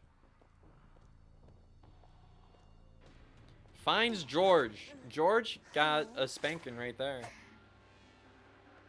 Yeah, I'm saying 4 hits because she gets an extra hit with passive, and then I'm counting Seer Owl as 4. Ooh, that was a bit of a rough mirror spawn. Oh, Mech ends up kiting back into the hunter here. And it looks like we may be finding ourselves in a particularly early fast down here. Let's see. Blink will be up in a second. Oh, throws the snowball. That is RNG manipulation there. All right, Mechanic is running. The Tracy's running. And she's going. All right, doesn't go for the bot body block, which may have been a possible strategy there, but decides to go ahead and get placed right here. We may see ourselves in early basement here. Now, if you're a Bloody Queen, you're feeling very solid about this because you can camp the basement very well. Now, there is a Gravekeeper, so if they want to, they can go for that rescue, but the survivors may end up just selling for a tie here. But we're going to see. Looks like we're going to be face camping this chair a little bit. Gravekeeper has not dug down yet, though. So we may potentially see. Will this be stalled past half? No, Gravekeeper is not here. And that's going to be after half. This puts the Bloody Queen in an extremely dominant position. Okay, Owl has been essentially wasted here. Okay, Flywheel ends up getting them away temporarily. That was a fantastic body block. Fantastic body block by the Gravekeeper, allowing the Mechanic to kite on further. And there it is. There's that bot body block that I was talking to you all earlier about that was bound to come. And that is going to be a down. The mirror ends up despawning. However, Bloody Queen will just be able to walk up to it. Psychologist steals the damage from Gravekeeper. So if they wanted to, they could send Gravekeeper for a second rescue. Although I do believe that they're probably going to shoot for sending the Psychologist for this rescue. That's what it looks like to me. Ends up getting away from that Cypher nice and early. Good mirror there. Ends up spotting the Gravekeeper right away. We might see a dig here really early. Excellent hit. Excellent hit through that pallet there. Excellent mind game work. And there is a blink, so Grave is going to have to dig real soon. Kiting into Nitty here, unfortunately. And we're going to see a regular hit right here. No more shovels. It's just vanilla kiting from here. And of course, if you're the BQ, you want the down with the mirror. Spare your trait for later. Now, the Gravekeeper is going to be seeing the chair here. And Nitty is in the area.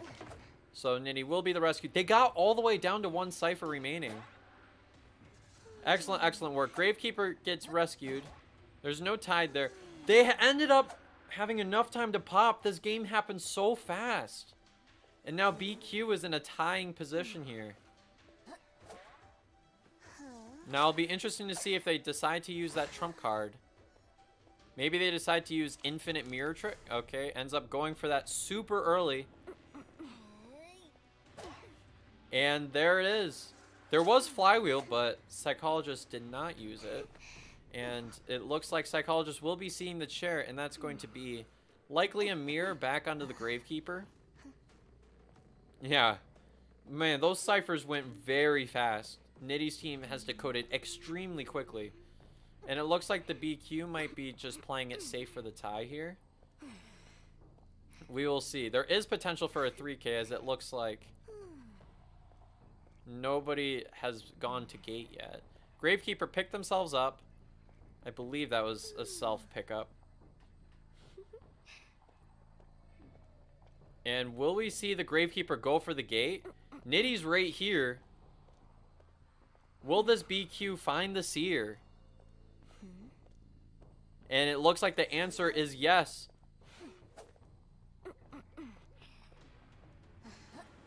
That was a good flywheel, good flywheel. And excellent endgame by this BQ. Will Gravekeeper be in time to rescue Psychologist? And it looks like, oh yeah, that answer is definitely no. Okay, this puts BQ in a place to get a 3 survivor elimination here, as Gravekeeper leaves the gate to get the stop with a 1 survivor escape. And that is going to be a 3K. Excellent work by this Bloody Queen, especially on Leo's memory. It all really came down to that late game there.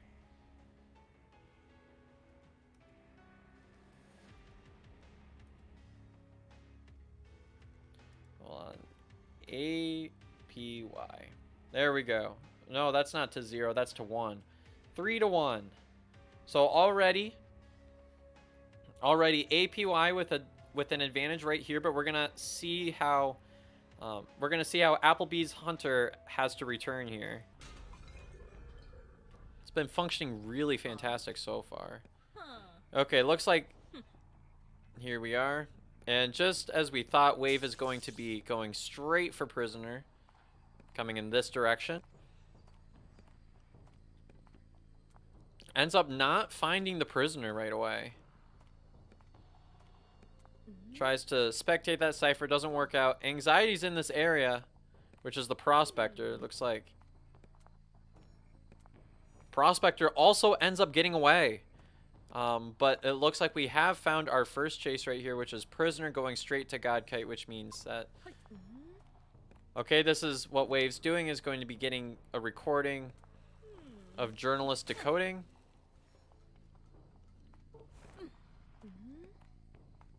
There we go. And now we're in the middle of our first kite. We want to get a recording to see if that they're going to drop a pallet. Fortunately, I believe that was a bit too late to get the full window vault on the recording. So we're going to see the Prisoner utilize this area very well. Ducky's doing a good job moving around this area. That's going to give the pallet stun there. And we're going to see that little bit of Annie stun in the build come into play. Ducky's going. We're going to see I totally forgot to check the builds. Alright. Wave having a little bit of difficulties getting this first hit in here.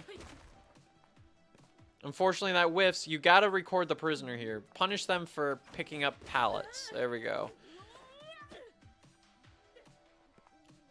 And this is a fantastic start, especially for a prisoner kite right here. Unfortunately, kiting into the prospector here, this may generate some issues here. All right, good mind game by Wave, still getting that pallet hit there. And from there, Ducky is going to be kind of forced in this really tough area. Doesn't swing there. There's the blink. Okay, pulls out the blink.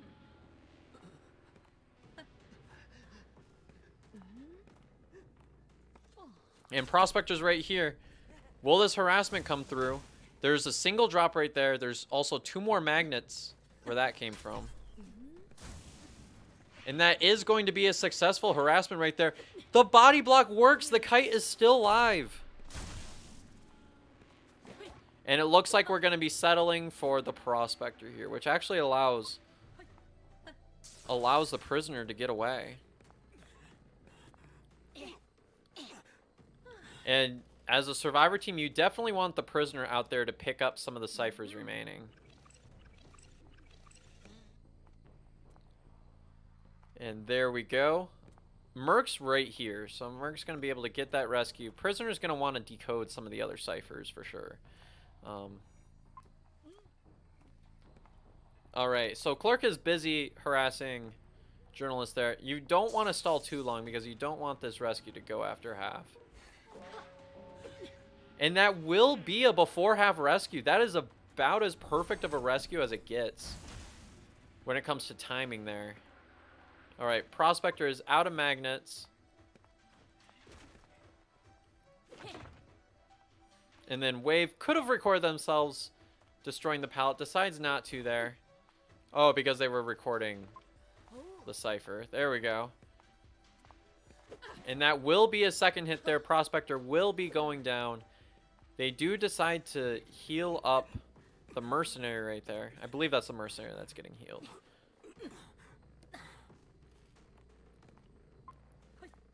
And that is prisoner decoding that cipher right there. So we're going to see...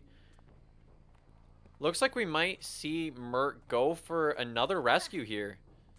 And there is no tide on this rescue. But the other 2 survivors are busy decoding the last 2 ciphers. I believe the prisoner has those last 2 connected. Which may be impactful. Probably going to be going for maybe some body blocks here. But be that they have that connection, they can still send progress and everything. And for some reason, the journalist ends up leaving that one. Oh, they ended up going to 1 cipher remaining. Prospector almost getting hit there. The blink will secure this first elimination for the Clerk.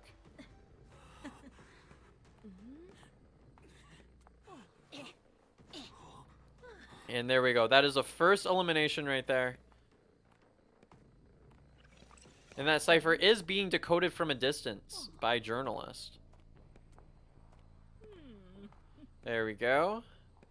And prisoner doing a good job predicting that the Clerk was going to try to control that cipher. And we're probably going to see Ducky leave that cipher right away. Excellent job. And we're going to see this is likely the next kite. And it is almost there.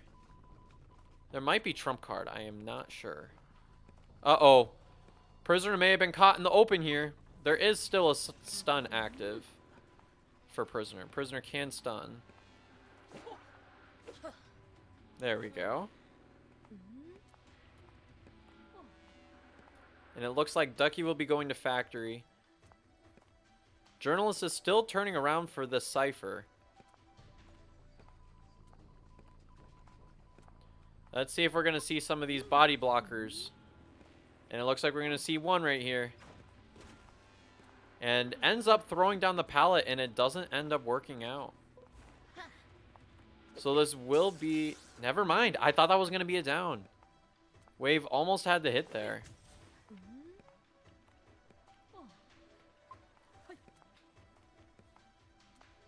And that is just about decoded, so...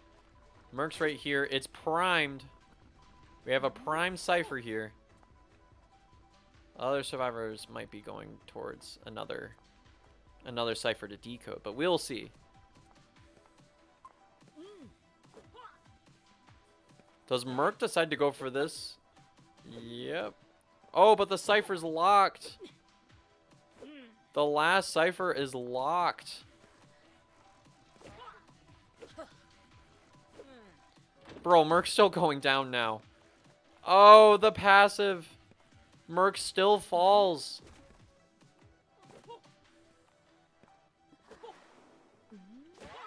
And that is going to be a down, and Merc still goes down. Now that is crazy. This clerk actually has a chance at getting the return at a 3-survivor elimination here. We'll see. Okay, Ducky has at least made it into the gate. Now it's going to be all about where the mercenary's at. There are 2 elbow pads remaining as well. Mercenary still has a lot of healing to go, so Clerk definitely has time to scan the area. I would be very surprised if Clerk manages to miss the mercenary. Alright, there's teleport.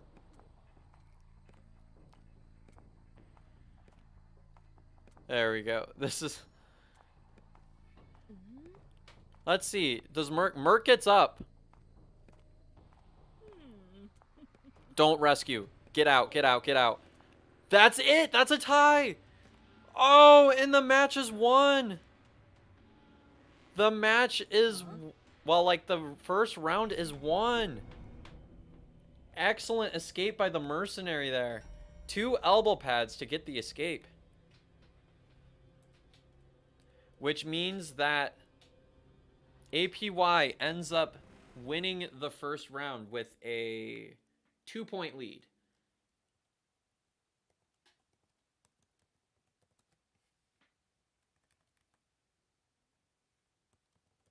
There we go, and I'll... Alright, there we go. Enough pretzels, I need to talk. I can't munch on pretzels and talk at the same time. Geisha is approaching George Bush, our president, playing this game.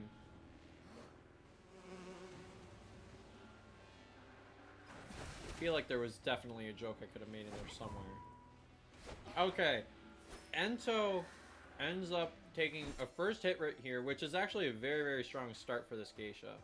I looked at my phone anyways instinctively, and I just have to look at my television screen. Oh no, my bees are gone.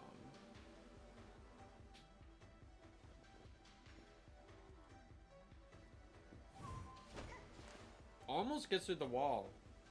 Fortunately, not enough momentum to clip through it. And that's going to be a break. Ento's still trying to buy some more time. What? What did I just witness? Does that count? Wait. Does that count? Do you use excitement and get to ignore bees? I genuinely have no idea now. Okay, that's a yes? Okay, then it worked. That was crazy. Somehow that pulled out the excitement there. I'd say that's something new. I've never seen a hunter use excitement on an entomologist like that. Huh. Excitement ignores bees. Yeah.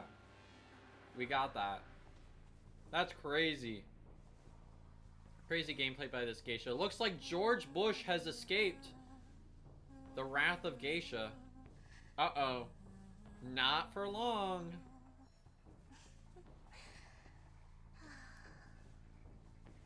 Alright. There she is. Oh, it didn't go through the window. It didn't jump through the window.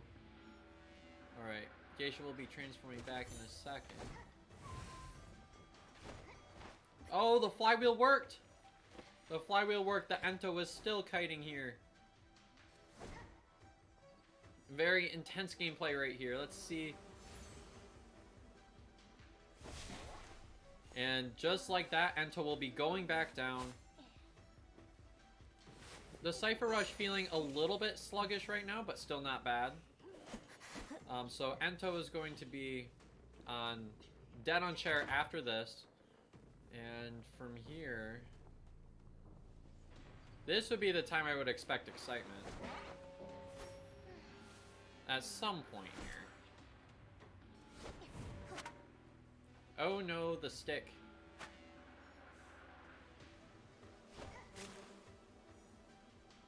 And the bees are almost dead. Oh, the geisha's sad now. There we go. Ooh, that gets rid of the bees, and it's a down! Okay, Antiquarian's here, but you probably can just excitement this. Yeah, there it is. Yeah, Antiquarian knew there was excitement this time around. There we go. Okay, so from here, what do? There's one cipher remaining. You gotta pressure the best you can. There's also trump cards, so that may be something on the table. Nitty is working on the last cipher, so we'll see Nitty likely take a kite from here. And Nitty being very preemptive in rotating out, as they should. And the teammates accurately communicating and going straight for another cipher here.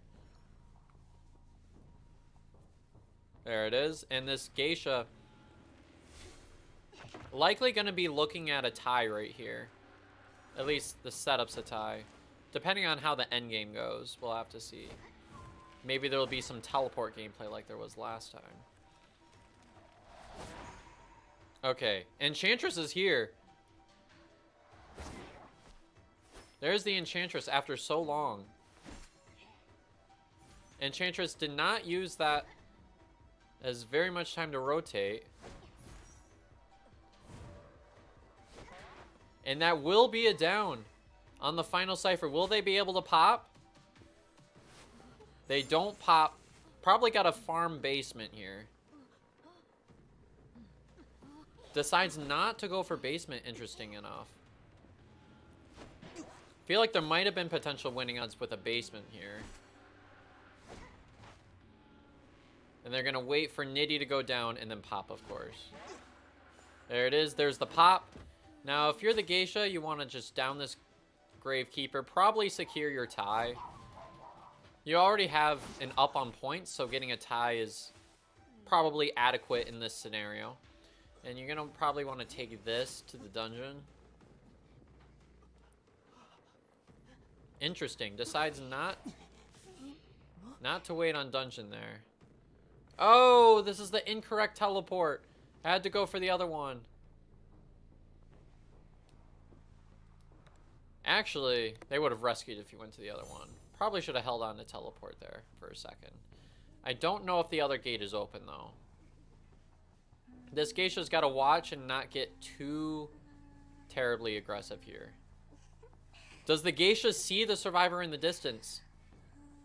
Looks like Antiquarian is hidden for now, but can they stay hidden? The dungeon is right here, so maybe that comes into play as well. Tinnitus is here. Tinnitus has left.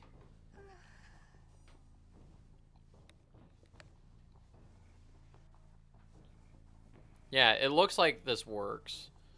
The geisha has secured the tie out of this at least. Oh, finds Antiquarian. This might be the game changer. This might be once again in the end game. Like what we had last match. Uh-oh. Uh-oh. Will Antiquarian get dungeon out of this? And that is an excellent use of the charge attack, knowing that the flywheel was going to come out. That is going to secure the 3-person elimination for APY once again, just like a repeat of round 1. Excellent, excellent job by APY's Hunter here, securing the 3-person elimination out of a tie. And it looks like we're seeing a complete way to Prospector, but that's a long way. You're forced to chase Journalist here. And it looks like that's what Wave is going for here. Already getting a single charge here. It actually would have been nice if Journalist preemptively placed a body block here.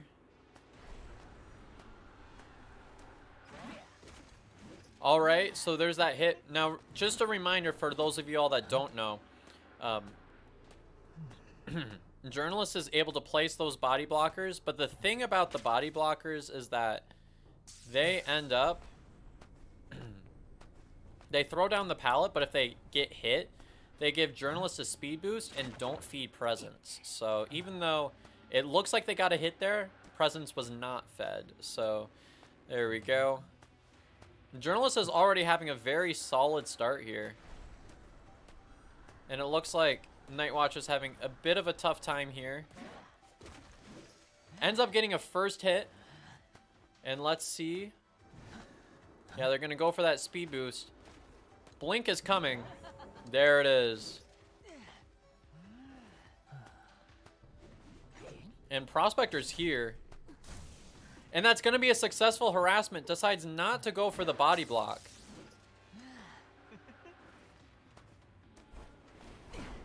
We saw a similar thing during last match, except they didn't go for the... Or they did get a successful body block in the original match. Good flywheel. Good flywheel by the Prospector here. And Prospector's doing a good job just stalling for more time here. Another magnet pops up.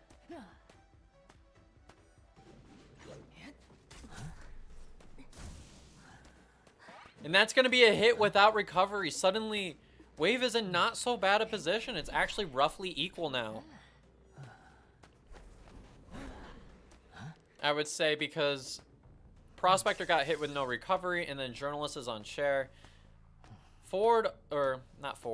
Mercenary, of course, can rescue here. And should be the rescue. However, you don't want to wait too long, because otherwise, we all know Nightwatch would just pull away from the chair and end up stalling for long enough. Good job hiding behind that wall. And that is going to be a very, very nice rescue there.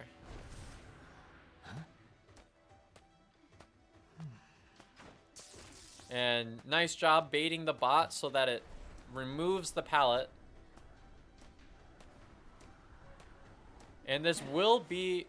Oh, that flywheel almost worked. That flywheel almost worked.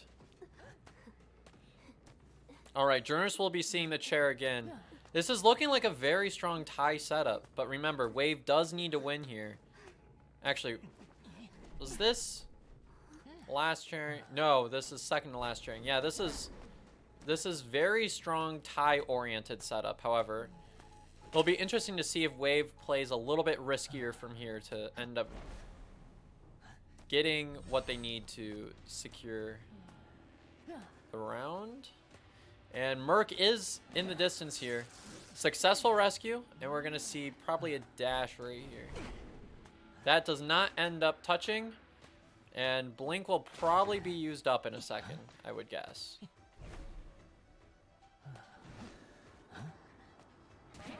And that does actually sneak a hit on Journalist with without pulling the Blink. Maybe there is some counterplay here. Because if you can get another survivor on chair and then get a fast down and then get a Blink with detention, there is certainly chances here. So we will see. Ducky looks like will be the next chase. Prisoner's right here. And that's not going to be a first hit. They are at the last cipher. They are healing up. And that is going to be a first hit on Prisoner. They should probably work on getting the last cipher complete, though.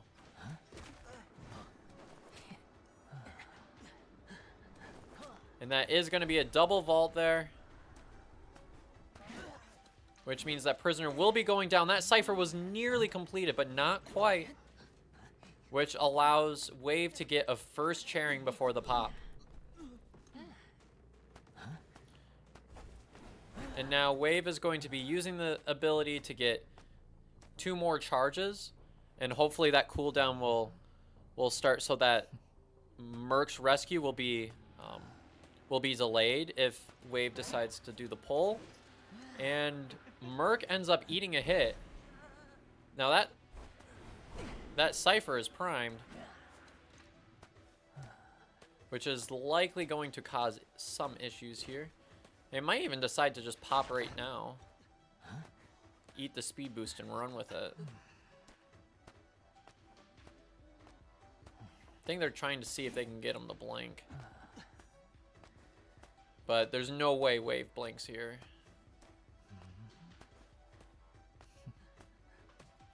And once again, Ducky is doing a nice job. I mean, it's all kind of for nothing at the moment because the Cypher is primed, but it's still just a display of how you tight kite this guy. And that is going to be a down. Everybody's up. Now Wave needs 2 more eliminations. Ducky is right here. Probably have to blink this here. Or not. That's actually going to allow the trump card into teleport. Wrong teleport. Nobody's here. That's actually the game-changing play right there. Now the other 2 survivors can go to the gate for free. And Prisoner was sitting on dungeon. That's going to be a tie. And that will be the win for APY. Congratulations, APY. We will see them next week, Tuesday. Next week, Tuesday.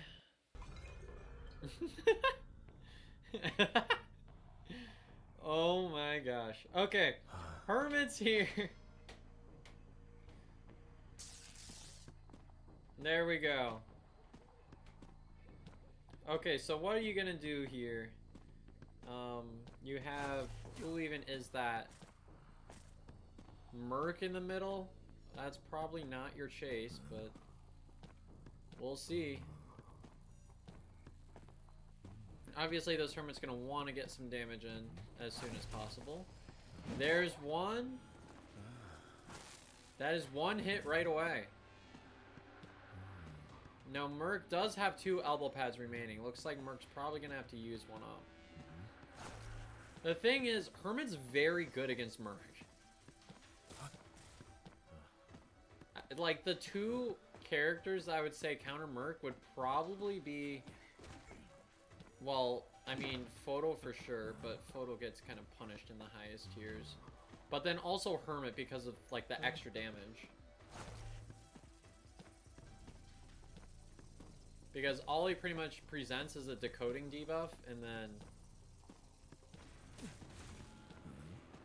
He just doesn't get the extra rescuing potential. That damage has been distributed. That's a good way to get a first charge. And that's going to be a down. That actually also gets put on Ento there, too. This is actually a very, very strong start for a Hermit. Wow. Alright. Yeehaw. Already in a very solid position here. For a Hermit, that is an incredibly early down. And in addition to Ento having a full hit taken. And I believe this is Acro in the vicinity, which should be a rescue. We'll see.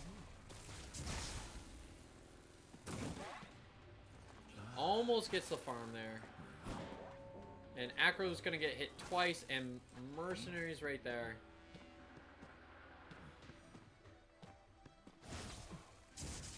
There are a lot of charges that are getting distributed. Surprisingly enough, that one doesn't hit the Merc right there, which is actually good for the Merc because you don't want to distribute charges. Excellent pallet stun there. Excellent, excellent pallet stun. But it looks like this momentum is just potentially too much. I mean, a blink is coming up too. All right, we're switching up the charges here. Mercenary ends up in this area right here. And this, look at this. This is like flawless chase right here from this Hermit. Very, very strong gameplay. They're trying to heal up. Everybody's here. Actually, everybody's here. Wow. And Antiquarian now has a charge. Almost a stun. Alright, that locks off that area. And it looks like the Merc is guaranteed to go down here. There's no way to adequately distribute the damage so that it doesn't down somebody and make the situation so much worse. It looks like Eddie should be going for... Okay, decides to go for Antiquarian there. That makes sense. Unfortunately, misses the stun. But that stun hits, and that will be a down on the Antiquarian here. Now they're going to be healing up this damage. However, that's still going to leave a bunch of like half and quarter damages and stuff. Not past like a full damage point. So they're going to heal, but there's only so much that I can do to help. Ento, I believe, can still take 2 hits here. So we'll see. We'll see who they decide to send. They're sending Acro to the rescue, interesting enough. But they have the damage distributor, so that's where that is coming into play.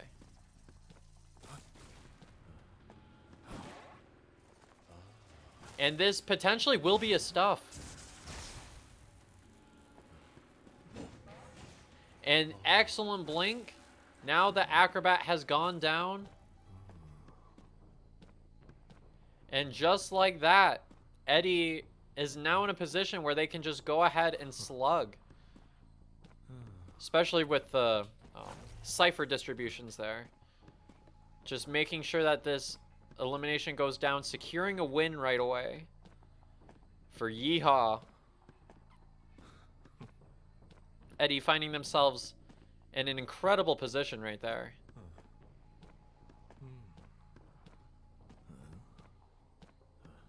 Alright, Ento kind of sliding around the back. I think getting into factory, potentially to find a chest somewhere. Because right now, Ento could probably use a syringe.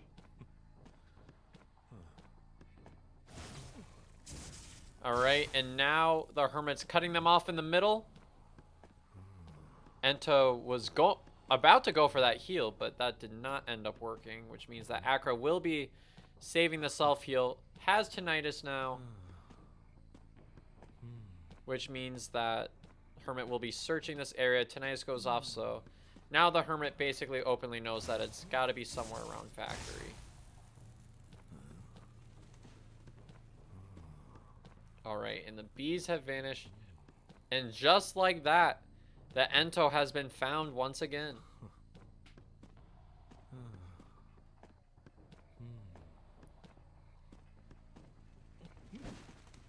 If you're a Hermit, you can feel free to take a bunch of time here. There's not a whole lot of pressure right now. And that damage is going to be distributed there. That flywheel didn't end up working out. And that will be a second charge there, which will down the Entomologist. Acrobat just in time to switch their own charge. So that they wouldn't be going down as well.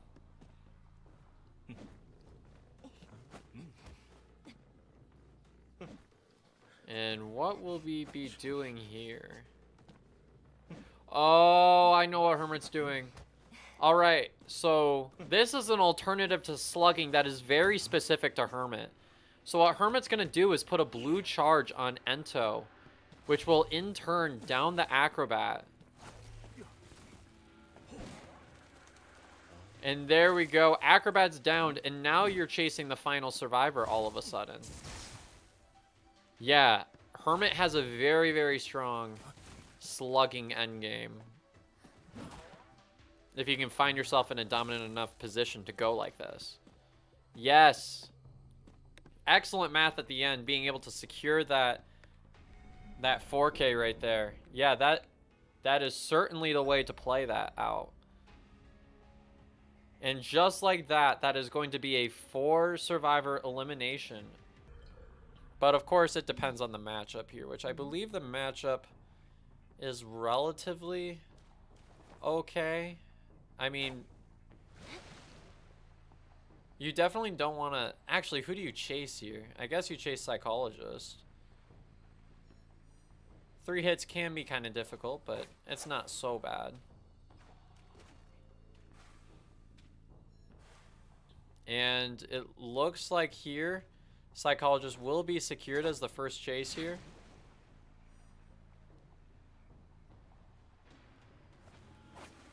And this will be a first hit. And just like that, the passive ability starts going away. The ability that allows Psychologist to eat a 3rd hit here. Alright, that's going to be 35% moistness.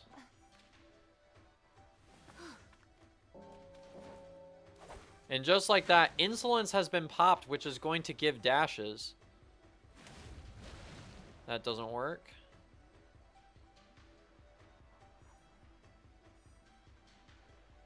And Psychologist is finding their way out of the area. 99%.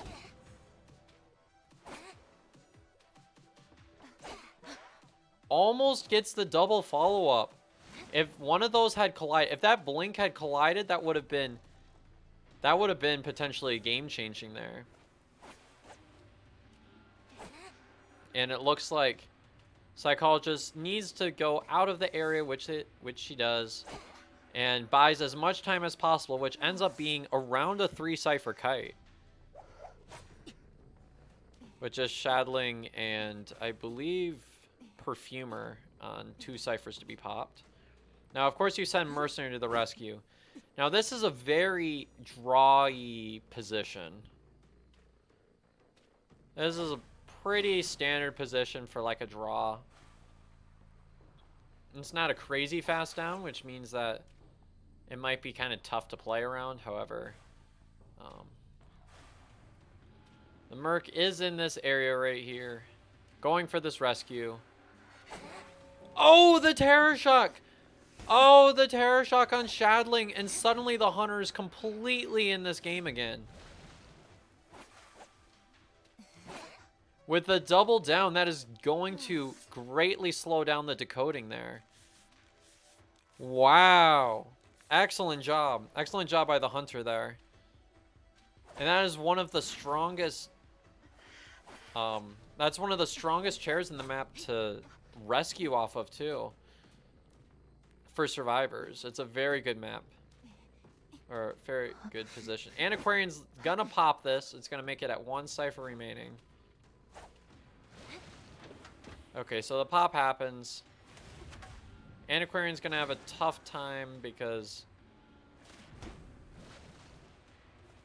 there may be potential for a double down here. Let's see. And that is the stuff. Man, the rescues haven't been happening. Suddenly, Naiad is in a perfectly fine position. Still tough to 4-man, however. It's in a position where the Naiad might be finding themselves at least in a winning position. And Shadling is going to be following up here. That Cypher's got to be primed now. See if you can try to get a moist hit there. That's probably what you're going to try to do from here.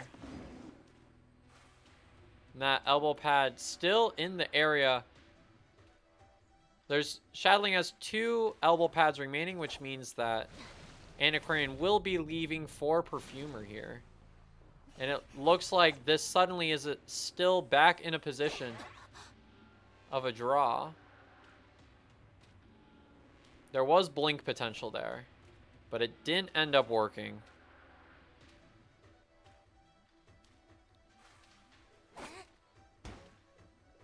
And that is going to be a pop. Oh, Dungeon's here! Oh, man, that was close. If Perfumer had been using Flywheel, there might have been dungeon potential there, but that ends up becoming a tie here, which is about what we would have expected by the Naiad pick in general. However, this does put Genesis at a point deficit, and they will be losing the first round 7-2.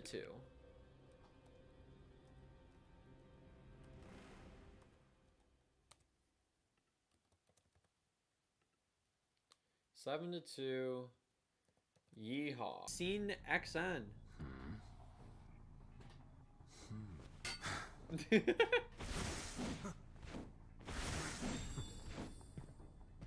She was asking if I could come into work tomorrow, and I was like, yes, I can come into work. I'm in a parade tomorrow. But I was like, after I'm in the parade, I can come into work. Percy already almost getting a first hit there. Eddie doing a fantastic job there. Gets the first hit on the mercenary. So that's the thing about Percy, is that he doesn't really care about Merc's ability.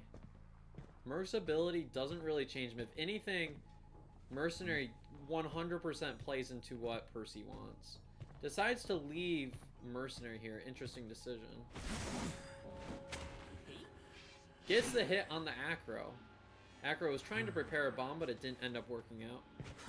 Oh my gosh, we almost got the hype train. There's too many gifties. There's so many of them. Thank you all so much. We're so close to the hype train.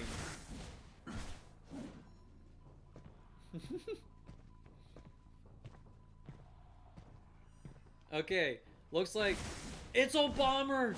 Obama's back.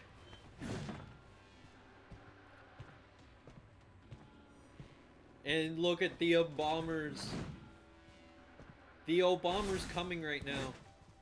Right to the window, right to the window. Gets the hit. And the Percy's gonna be right there.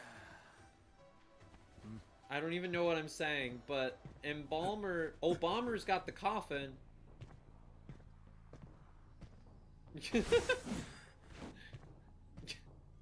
I don't even know what I'm saying.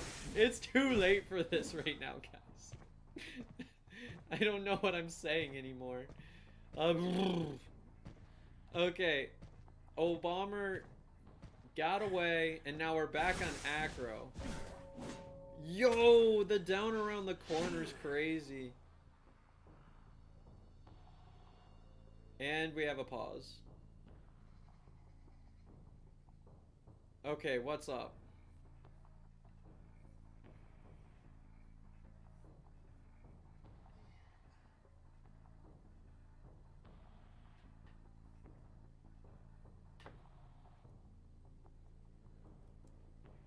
What was the pause?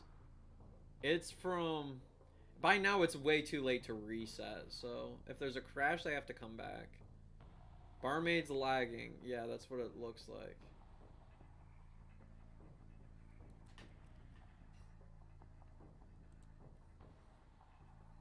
Okay, there we go.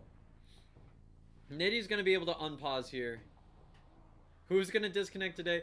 Yeah, when that happened the other day. And we're back. Eddie not missing a beat there.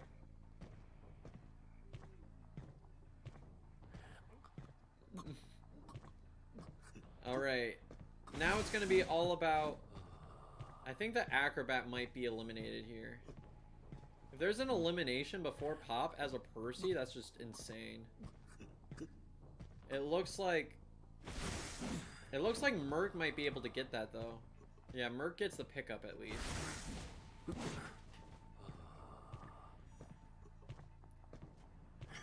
And that almost worked. Wow. Merc almost picked up Acrobat. Oh my gosh, thank you once again for the gifty.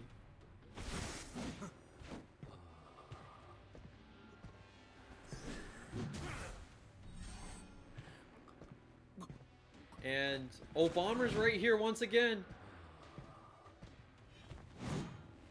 Alright, gets the one hit. Acrobat is going down, so now Acrobat is out for now. And this will be... Oh yeah, this is going to be a follow-up. There it is. Now will Embalmer pick himself up? Decides not to. And actually, the Percy is in a very solid position here. Ended up with a very strong early game, and that's kind of setting them up later on to be way ahead of the decoding. That's the one thing about Percy, is he's able to go for the chase and...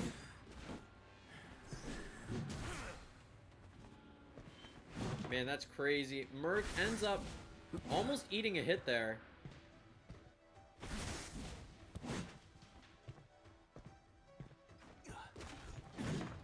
And from here, the energy's at 87%. And actually, Percy can go for a charge, being that they're above 50%. They can go for a charge attack. Removes this pallet. Yeah, and the reason why they could have gone for a charge attack before is because Percy can't be stunned if they're about to swing when they're above 50 energy. So that may have came into play.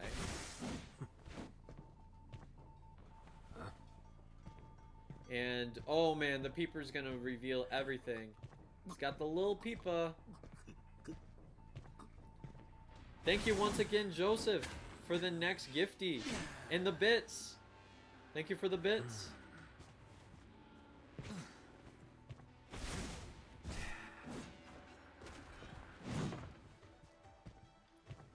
And will Speed Drink be activated? I believe that was Speed Drink, if I'm not mistaken.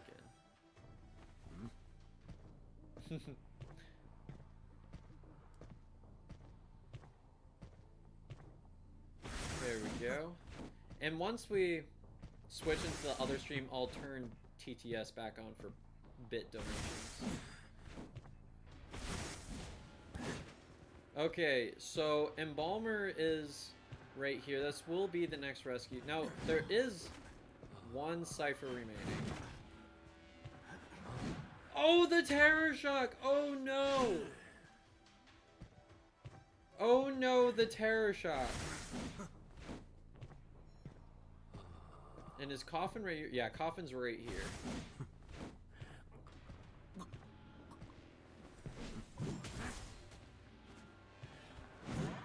And that, I think that does eliminate Embalmer, or at least gets very, very close.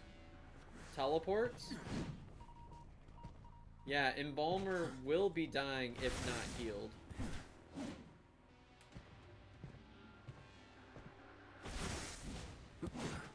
Oh, and it leaves without Percy.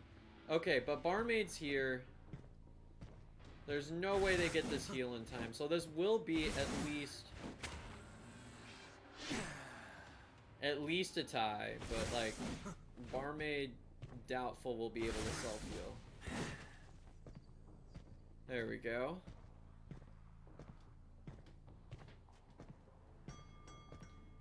Percy does have some very aggressive gameplay there. Extreme hype. Mercenary will be going down. Likely here. Yep, that is going to be the down. Will there be the second hit? Dungeon's in the area. Will there be a dungeon escape to get the stop? We will have to see. And it does not look like it. Wait, maybe? Oh, you can change the spawn. No, gets the escape! Yo!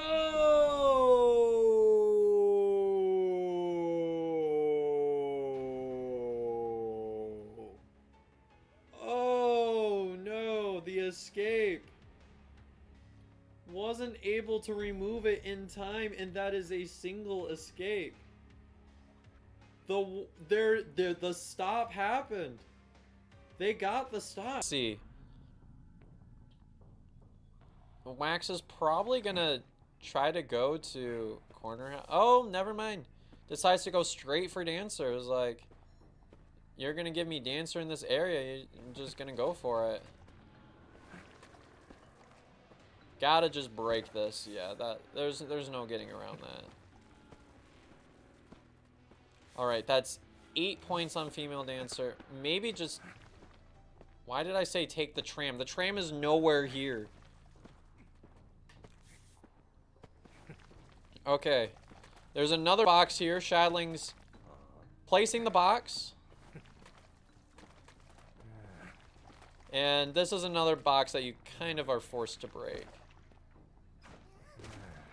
Even if that went through, that stun went through, that still plays into Wax's playbook here because...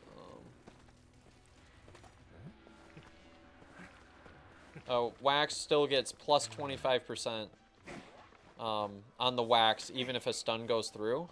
So that's just kind of something to keep in mind. We're on our way to the next waxing setup.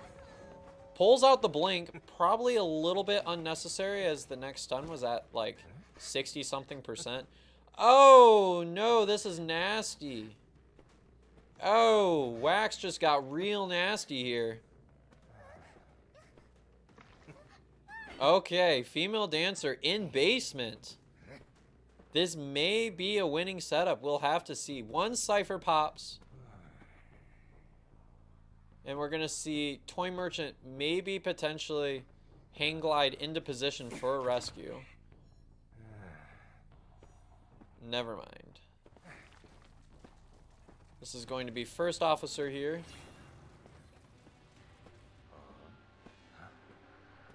Alright, they're going for a double rescue. Double rescue's happening. It's going to be after half.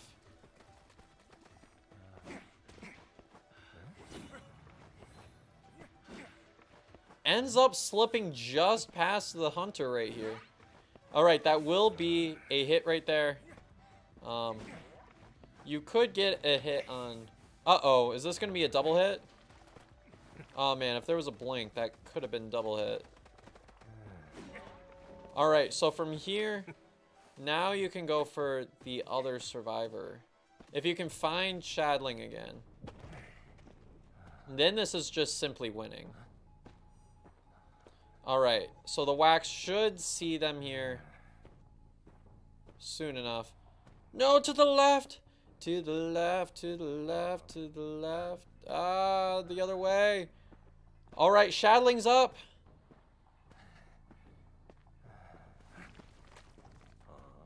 And suddenly the Wax ended up losing their chase here. Female Dancer was the one that was dead on Cher.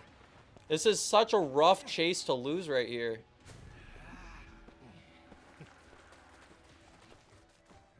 Alright, Hang Glider's back. Whoa! Okay, Toy Merchant almost got down by that. Alright, that completely closes off this area. And Toy Merchant will be going down. Waxar is needing to charge some Wax back up. If you can find Female Dancer, then maybe there's some 3K potential here. Alright, finds Shadling once again. Okay, this is exactly what the Wax Artist wants to see. You probably want to close off this window.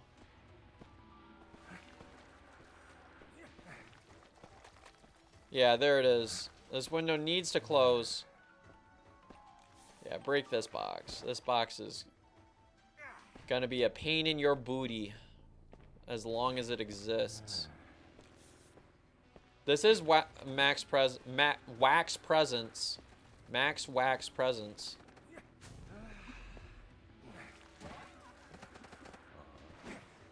And that's almost going to be a separate follow-up there.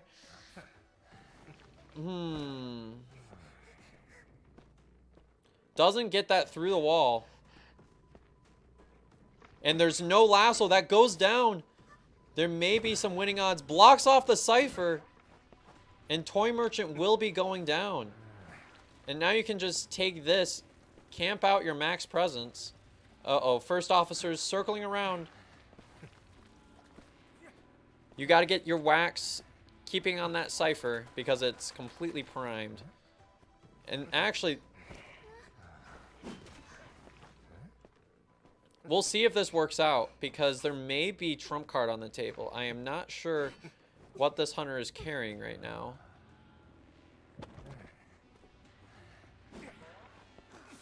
Oh, unfortunately, that doesn't hit Cowboy. All right, you have to re-wax that cipher. That has to get re-waxed. There it is. Yeah, you have to keep that cipher permanently shut down. And now that's shut off for another few seconds.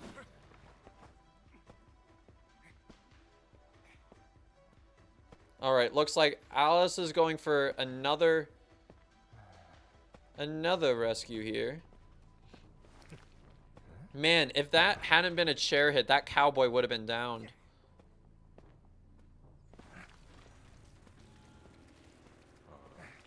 And right here, this will be maybe a max presence hit.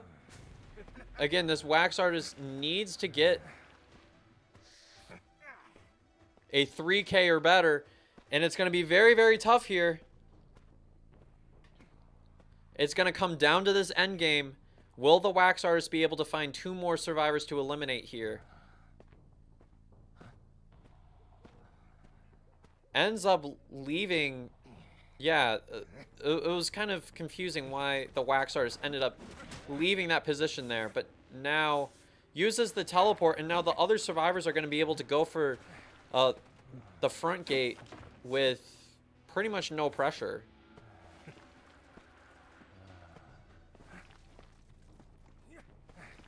And there it is. And Cowboy's also in a position to escape as well. So it looks like this is going to be a 3-survivor escape as Tram pretty much secures this. And that is going to secure the win for Yeehaw. Congratulations, Yeehaw.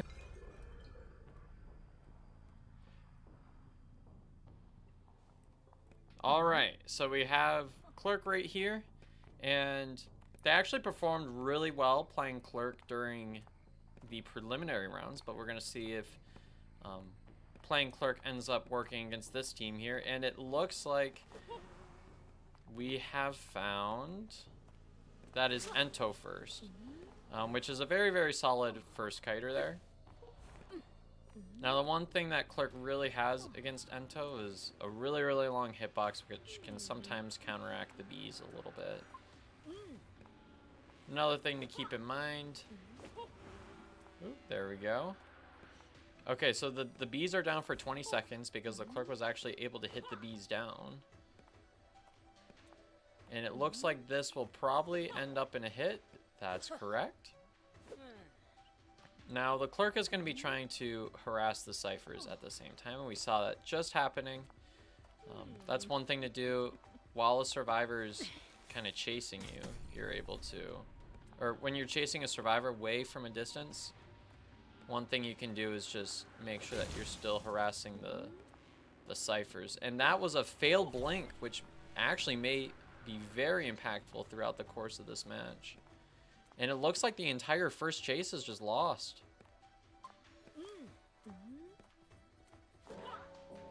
And that means that the Prospector will be picking up the kite.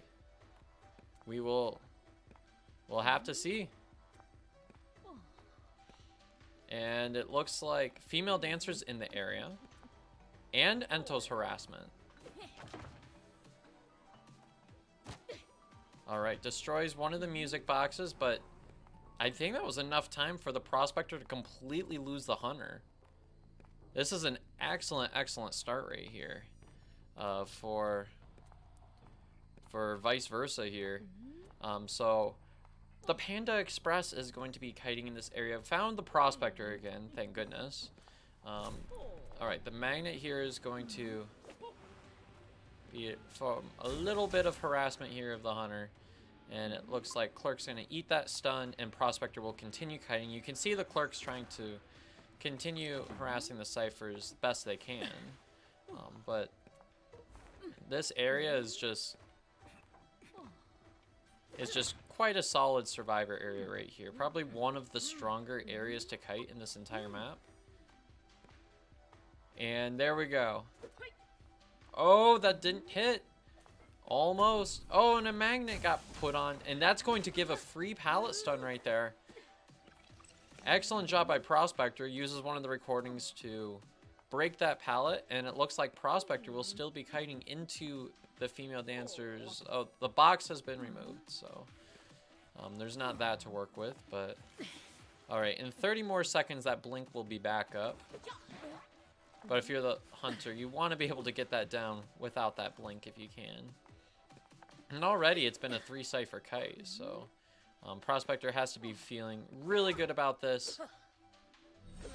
And it looks like Prospector will be going to the chair here. Unfortunately, was not able to eat that wall or vault that window there. I think Clerk ended up doing that like with the recording. Not completely sure, but it looks like, okay, we're gonna destroy some of the environment here. Just get rid of some of the rebound potential here. And if you're the hunter in this position, I mean, it's 2 ciphers remaining. You're just getting your first down. This Clerk is under a lot of pressure, but I mean, everybody knows that you only play Clerk for the end game pressure there. That's a good hit on the first officer. It's going to be a successful rescue. And just like that, Prospector has been revealed. And Blink should make, yeah, quick work of this survivor right here. I would expect one of the other survivors to go for the rescue now.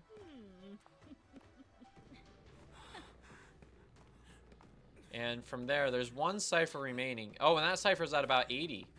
Which actually means it's more than likely that there's going to be a cipher up, or all 4 survivors up with the pop. And good job by female dancer not being on that cipher, making it so that cipher can't get blocked off. And there is tinnitus, which means that rescue will be able to come in time. And Moss is right here in the area. And just like that, the cipher, I believe, is primed, if I'm not mistaken. And the Clerk is going to take advantage of this chair right here. And the Prospector may turn around and just go for that rescue. And I think that Clerk is waiting to see that cipher wiggling, if possible. We will have to see. And it looks like the female dancer is the one in the area. Which means that Ento's gonna get healed after half. Or before half. Whoa! What was the pop? Oh, the early pop messed everything up. And just like that, it's now a tie. Yo, that was such a misplay. The survivors were gonna be in such a winning position out of that. Unfortunately, the rough pop ended up destroying the vast majority of the momentum. Oh, Clerk might have popped that with a recording. That actually makes sense. If they ended up priming it, it does make sense that Clerk would have been able to pop that cipher and activate their own detention.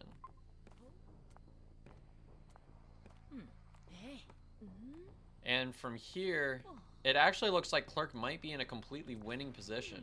They did activate their trump card. Oh, but they get the Terror Shock, which means Prospector will be going down. They're keeping track of that exit gate. So now First Officer's not going to be able to get that. Where's the dungeon at, though? This will be the difference about whether it becomes a 3K or a 4K. Because Female Dancer is sure to become eliminated here. And right now, oh man, it's all the way at back gate. Will the First Officer be able to make it that far? We will certainly have to see. This is when it would have been a nice time to still have that trump card in hand, so that you'd be able to get that blink and get the early head start there. But thank you, Sora, for the gifted subs. Thank you, thank you. And it looks like that is going to be a 4-survivor elimination. And this is why Clerk is such a dominant hunter in this competitive meta. I mean, one play like activating their own detention in the middle of a very critical rescue took what was a very defining... Actually was. We were playing card games. Okay, so... Ooh, Priestess ended up portaling into church right there. And from here... Okay, all the Hermit needs to do is to get another... Notice how the Barmaid has kind of a red charge on, so... I'm guessing they're gonna wait, and they're gonna maybe try to distribute one of the charges after this first hit. We'll have to see. It'll also have to depend on how well this Priestess is able to avoid some of the stuns. Alright, this first hit goes through, and we can see the other 3 survivors choosing the opposite charge, so... kind of a bold decision right there, so... Priestess will be able to just go straight to having a blue charge on. Oh, the portal predict! Wow, that prediction there actually allows the Priestess to get away there. Temporarily, of course, because a stun will be up in a second. And that's more than likely going to be a successful stun and a down. Now, the rescue is going to be pretty much for free no matter what, because all of the other survivors have charges on. So, Hermit at least has that. This is where some of the chip shots can start to become dispersed. Oh, I gotta get the notepad off the screen. My bad. I thought I clicked it. No, this is my bad. There we go. Sorry, guys. Fix that. This is why we check chat. Alright, so... Is this going to be stalled after half? And it looks like... I think that was right before half. I think that was safe. Which means that Priestess will be going down here. And Hermit will be trying to distribute some extra damage, it seems, to the Psychologist here. Almost ends up getting the hit. Now that hit would have distributed more damage there. But the other 3 survivors are all, despite the charges, at max health here. So this is a very, very good spot to be for this survivor team right here. Now there are 3 ciphers remaining, but there is quite a bit of progress on the final ciphers.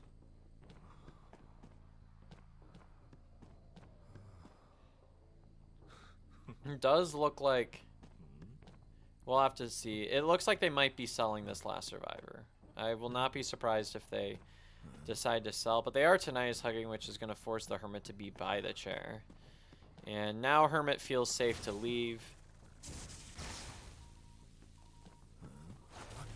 And Barmaid is actually going to get hit here. That damage is going to disperse. It'll be interesting to see if Barmaid decides to drink the quarter damage off. Probably at this point, she'd be about to. We'll have to see. But yeah, they sacrifice the Priestess. But there's definitely compensation. So right here, depending on how they play out the last matches, this may be tied. We'll have to see.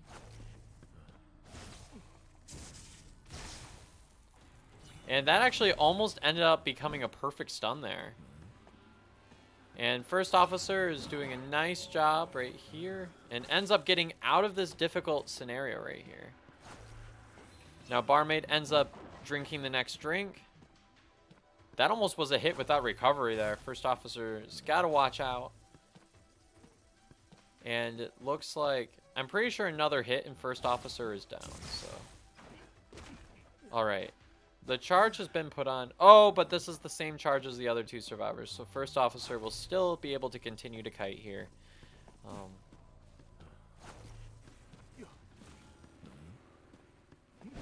And that stun will allow... I think that's going to get rid of the rest of Psychologist's passive ability.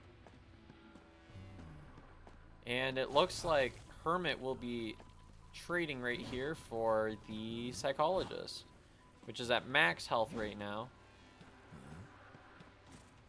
And Blink is up, so we may see that come into play eventually.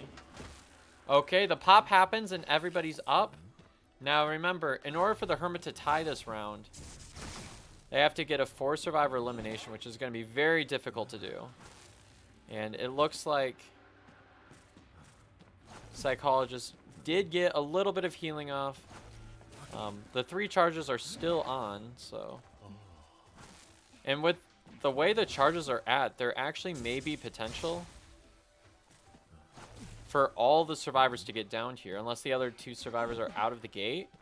And it looks like they might be. They might be. Yeah. Okay, so this is at least a tie. So now Hermit is able to just contain comfortably, and this will be a tie right here.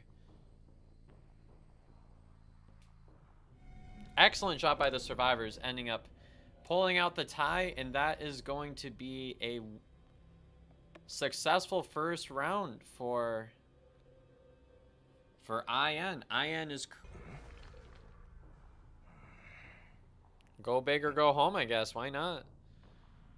Okay, so from here, UKJ is making their way back into the factory, which is where the Psychologist was at. Blocks off this window here. It's a good window to block off. Probably could have blocked off the other window too. But it looks like... Okay, that window's blocked off. There's multiple blocked off windows here. And already these walls are playing very well into the Psychologist's favor, only getting 4% of the wax. And that window has been cleared, which means that Psychologist is almost on her way to getting that first hit right there. Does a good job getting that hit right there.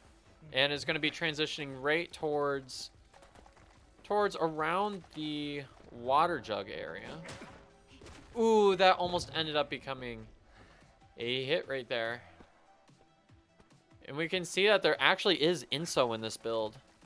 You know, the reason why you might run insolence is because Wax Artist is very reliant on max presence in order to get a lot of damage done really, really fast. So that's just a way to get to max presence a lot quicker. See, now Wax Artist is only 1 hit away from max presence. And from there, 1 more hit is going to allow them to start getting those max presence, like, super hot wax hits. So from there, Grave is likely to be the rescue. It's probably going to be after half, if I would have to guess. No, never mind. There's an early dig here, which will actually give the Wax Artist max presence here. And see it already going for this really quickly. And that almost became a double hit right there. If that hot wax ended up going through correctly, would have been a very difficult position to keep up with. If that Gravekeeper ended up going down there. Now, Grave still stands, and Psychologist will be going down, but there's 2 ciphers remaining, so this actually looks like... the wax might be in just a very drawing position right here. Yeah, it was very interesting that the hot wax didn't work there, because usually you're able to switch like while they're stunned, and if you wax them at all, then the max presence hit's going to go through. And Aquarian does get a smack with the stick right away. And that's 1 hit. Now, Wax Artist is going to have to stick close to the chair, make sure that that rescue doesn't go through. And it doesn't, which means that Antiquarian is very close to just getting stunned. Stunned into oblivion right here. And that is going to be a down. Suddenly, the wax artist is in a very, very decent position here.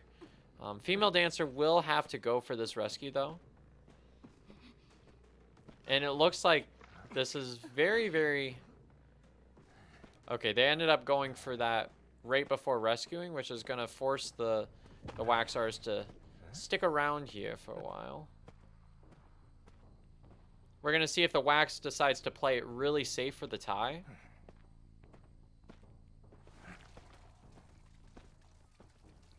And it looks like that's likely to work. Graves in this area, but we'll just be able to dig outside of... Okay, so it's just a tie now. Okay, excellent job from the Survivor team getting the stop there and just kind of selling for the easy tie there while the wax artist was just sitting there on the opposite side of the map. So from there, that is going to be 2 points for both teams. Microphone.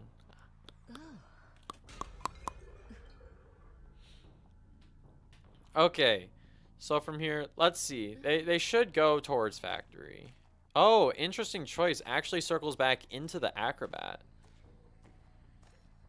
And I believe this is an up-down blink build, question mark. Acro leaving the ruins here.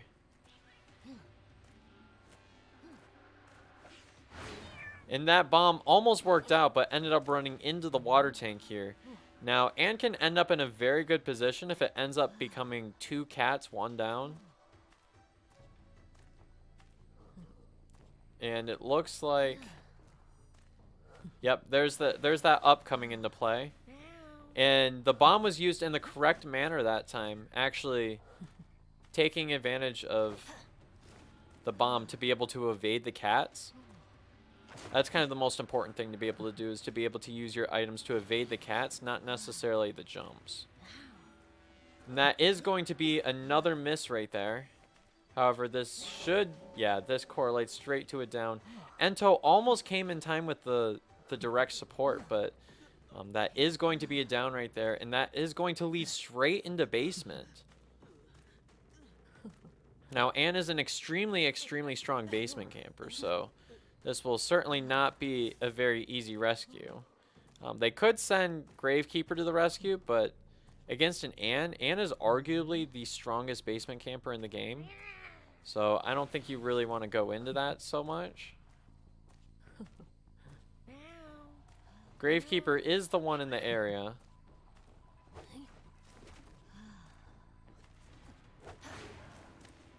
And that will... correlate to a double hit right there. That's going to be 1 to get out of the shovel and then a single hit on the Gravekeeper. Excellent, excellent job. They ended up going for that basement rescue, which is actually very risky here, seeing as they only have 4 ciphers remaining, and there's no tide on that. They went for a basement rescue without tide, which is very, very ballsy. And Acrobat is still here. Ended up being able to get healed up, so... And now 4 survivors are up. Now it's going to be up to this Acrobat. The Acrobat doesn't have any bombs to help them out, so... Excellent job by the survivor evading that attack there. And dropping down the pallet immediately in the vicinity. This is the thing about Anne is so good at countering tight kiting. And that actually ended up really playing the survivor's favor, pulling out 2 dashes there. And now Acrobat's going to be seeing the chair for the final time at 4 ciphers remaining. This is a very dominant position for the Hunter to be in right now. And from there, we'll have to see. Looks like we're going to be chasing Psychologist next.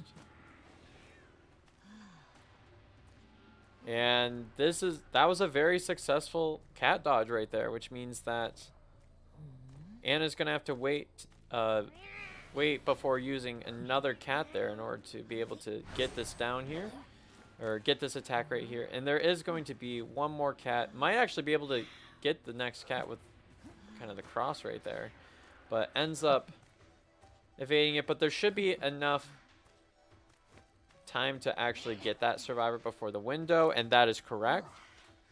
Now, there are 3 ciphers remaining. The survivors find themselves extremely far behind here.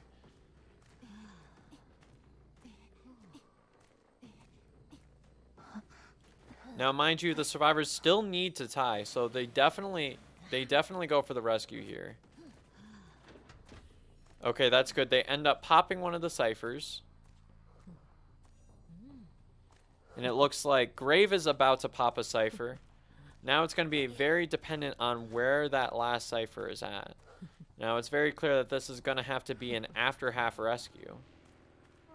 Which means that the survivor should be concerned with preserving the psychologist as long as possible.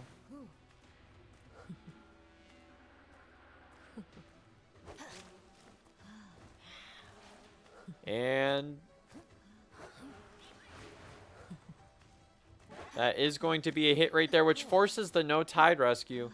Now it's going to be all about where that last cipher is. That last cipher is nowhere close to being done, which means that this becomes a second elimination, which pretty much guarantees the win here for this hunter, which is extremely good for IN here. There is no trump card, but I mean, there is a blink on hand for whenever they need, so. So from here, yeah, Disciple is one of those characters that can be a very, very strong chase hunter. We're seeing that come into display right here. Not quite as popular of a pick as some of the other chase hunters, but certainly a strong pick all the same. And we're seeing that displayed right here as Gravekeeper ends up kiting in this sandbags area. Just waiting to get the cat back, and the blink will be up in a second. There is still 1 cipher remaining, so we're going to have to see.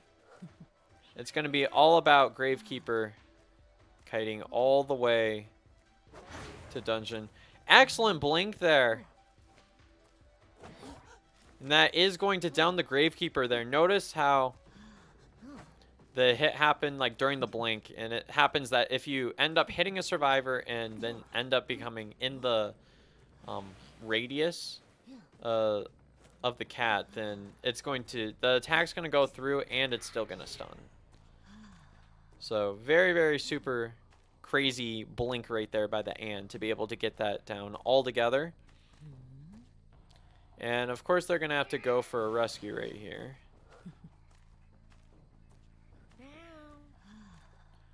And from here it looks like that rescue will get through before half right here. But after this, Anna's literally going to be able to face camp here. So.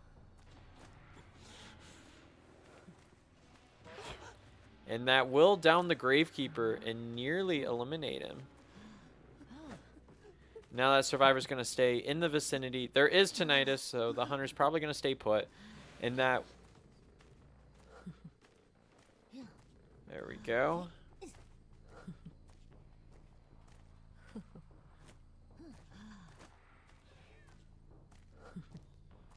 And from here, once Gravekeeper is eliminated, looks like a rescue might still go through. Alright, the survivor decides not to go for it.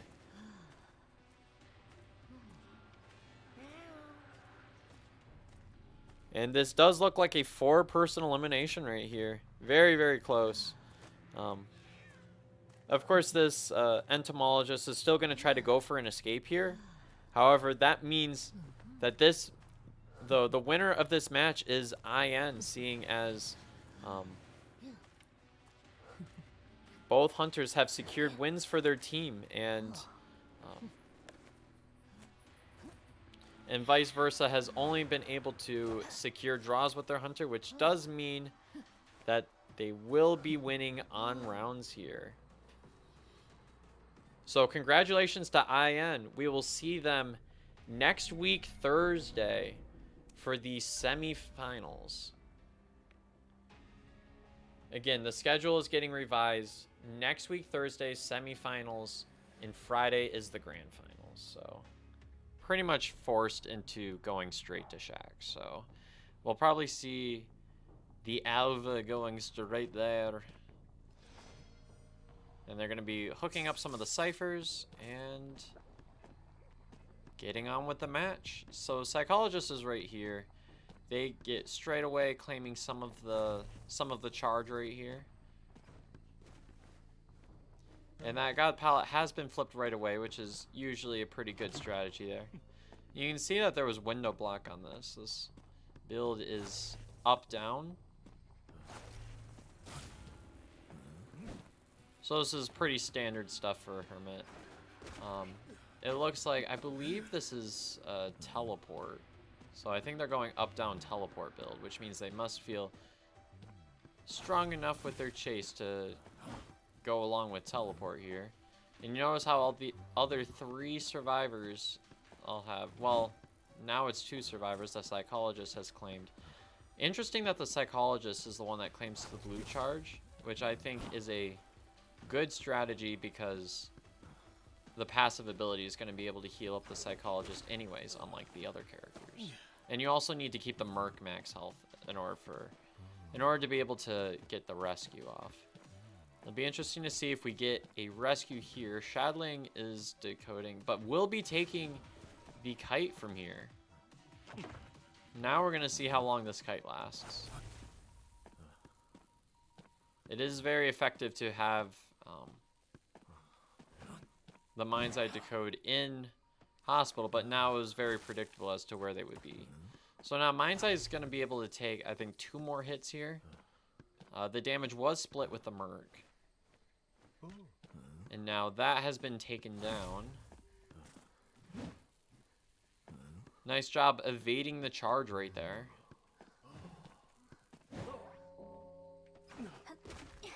Excellent job taking the hit. Still gets stunned, but takes the hit right there. And Mind's Eye is very close to being down. Nice charge evade. This is all still at 5 ciphers remaining, remember. Decoding against Hermit is very slow. And that will be the end of Mind's Eye there. Still 5 ciphers remaining. Looks like the first set of pops is about to go. The thing is, the survivors can sort of snowball the decoding because there will be progress distributed just by default based on Alva's ability. Yeah, we can see already that there's quite a bit of decoding around, with the exception being Shack and that kind of 2 pallet area. It looks like they will be going for a rescue here. And that damage will be distributed, but the Mind's Eye will be up. The Merc appears to be wanting to just accept a double hit right here. And that will be stunning the Mind's Eye there.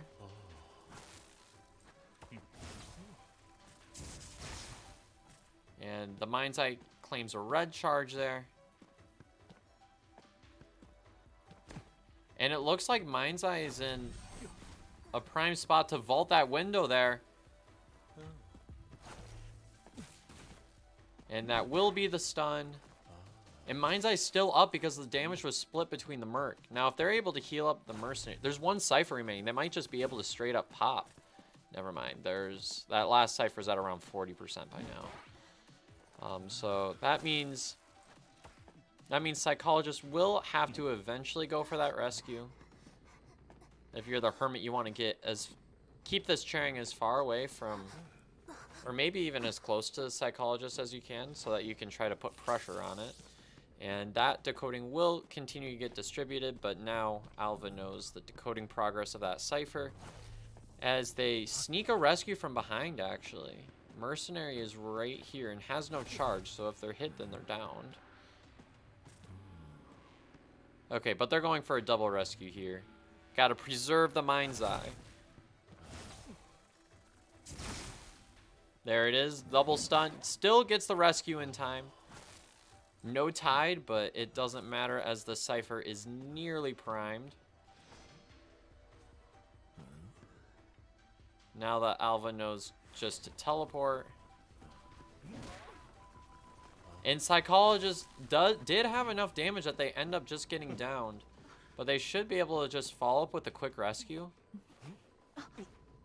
There is no trump card though, so that that cipher does stay primed, so.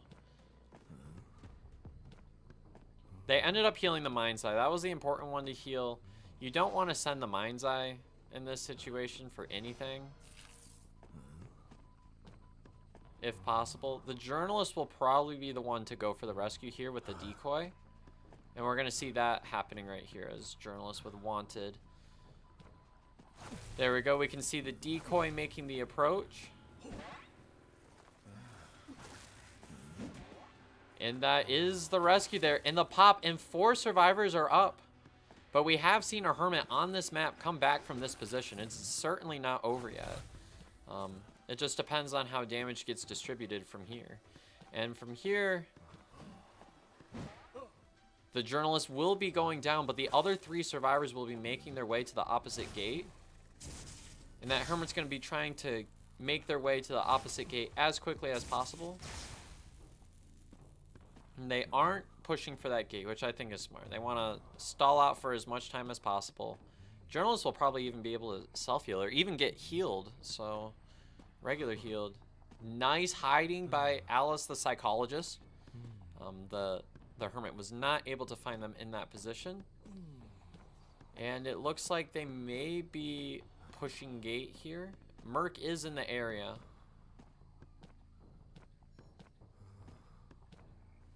And it looks like hermit will be going for the chairing here.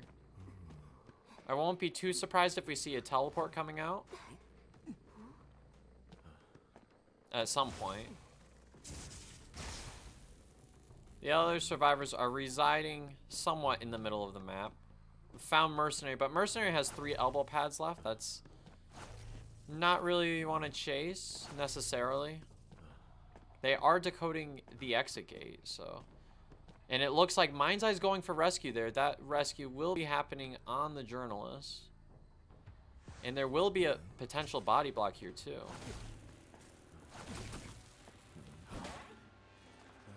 And that ended up hitting both the body block and the original survivor. Wow. Okay. Journalist is still going back on the chair, but I believe that was before half, so there's potential that they might be able to push rescue now that detention's out. Unless they decide to sell for the 3 survivor elimination. And it looks like that is what they're going to do with the other survivors going to gate. And it looks like hermit is just going to have to force them out the gate. And that is going to be a 3 survivor escape. Absolutely crazy gameplay. Yeehaw, all the way with a completely dominant start with a 3 survivor escape, which will make this a 3-1 advantage for Yeehaw. But we're gonna have to see what Eddie has in store for the other survivor team. And hooks up some of the ciphers to get started, and we're off to the races. Here we are. So Eddie will be going straight to ruins, and the survivors are actually doing some excellent rotations here.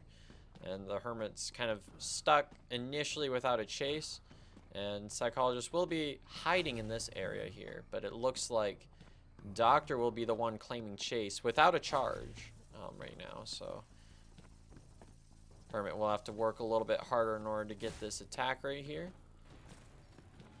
There's nobody else with the blue charge there. Everybody else has red. But that blink will be up in a second.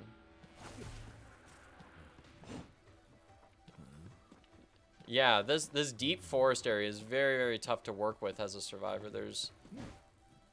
They ended up getting the heal off. The doctor has been healed up. And that hit will be distributed between the prisoner and the psychologist. But the doc doesn't have a charge right now, which is going to mean that is going to be a blink and a down right there. Fantastic job. Now the hermit's going to be able to go to the chair relatively safely. This is a very tough chair to rescue from. Now, hermit's Hermit's camp ability isn't necessarily the best, but I mean, a good mercenary will be able to rescue against this Hermit just fine, but it's still very, very early to get that first down right there, especially your doctor, which you were banking on taking all of the self heals, and that is going to be one elbow pad expended right there. Doesn't quite get the second hit in time, but that's okay. The Hermit is going to be able to quickly follow up with the doctor. And that vault is going to set Hermit off to max presence. Nicely done. And now that is going to be a next chairing. There are some chip shots distributed all around, which is going to make it so that prisoner would have a tough time rescuing. Not that you send the prisoner to the rescue in this situation, because you need the prisoner to kite, but looks like psychologist might be forced here to this rescue. The next hit will be distributed between the three of them. So Eddie's going to be right here just camping the chair, and we're going to see if the psychologist decides to follow up on a rescue here. And it looks like they are making the decision to sell. And just like that, the Ciphers get reconnected, and that is a first elimination secured by Eddie. This is already a fantastic position, pretty much securing at least a draw from here on out. Excellent job by Eddie here. And from here, Ducky is in the area. Psychologist is going to be pushing Statue. And wow, that was an extremely far jump right there. Getting all the way from the middle of hospital all the way to that Cypher right there. Showing just the power of Hermit's secondary ability right there. And getting sucked into another hit. Mercenary will be going down here.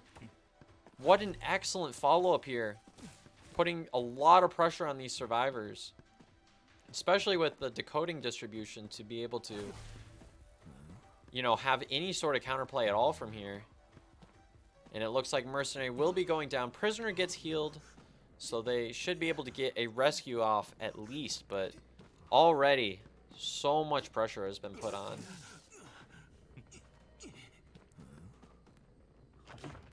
And just like that, Hermit's going to break the environment there. Think about redistributing some of the charge, but decides not to. And from here, you can pretty much just farm Mercenary until you end up getting that as a down. And that will be a hit on the Psychologist. The Psychologist will be going down. And from here, I won't be surprised. Yeah, we're going to see Eddie decide to go ahead and chase this Mercenary, which will be going down because right away without passive because of the 1.2% damage that Hermit gets with every attack. So already Eddie is having a fantastic debut during the first round here. And from here, Ducky will be trying to push rescue, but that did end up becoming a stun. Fantastic pallet stun. This looks like it will be a successful chair rescue. Never mind, there's a stun right there. Flywheel doesn't quite work out. And that is going to be canceled attack recovery. Pulls out the blink, and now you can just go ahead and settle for putting the Mercenary on chair. Fantastic, fantastic job.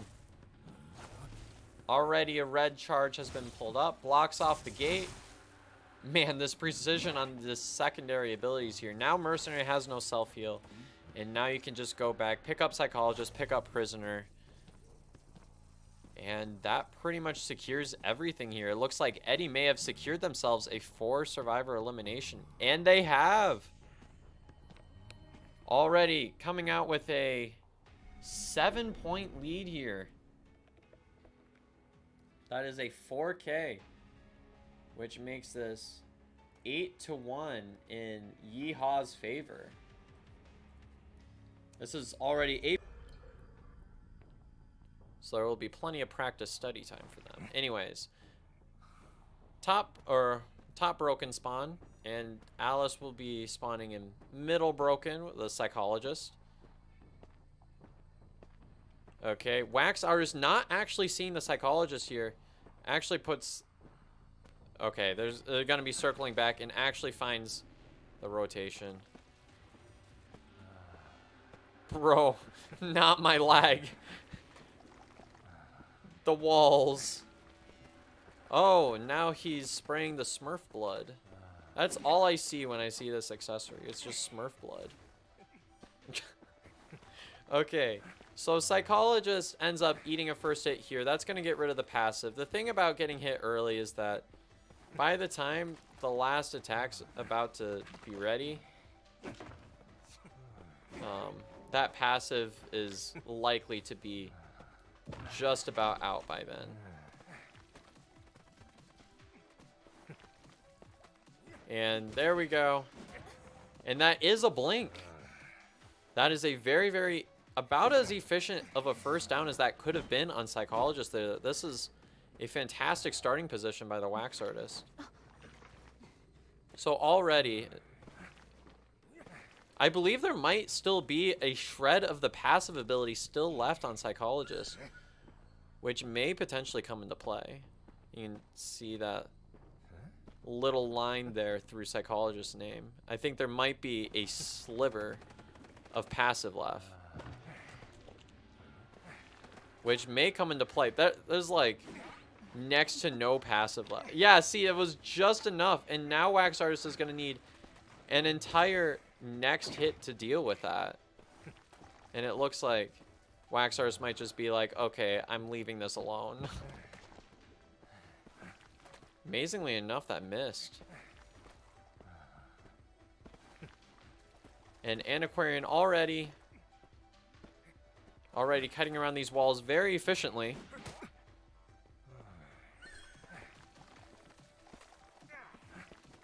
And the Psychologist is going to be able to start decoding again. Almost has the down. All right, that's going to be max presence, but Seer Owl does preserve this kite a little bit. And this is going to turn into another stun, potentially.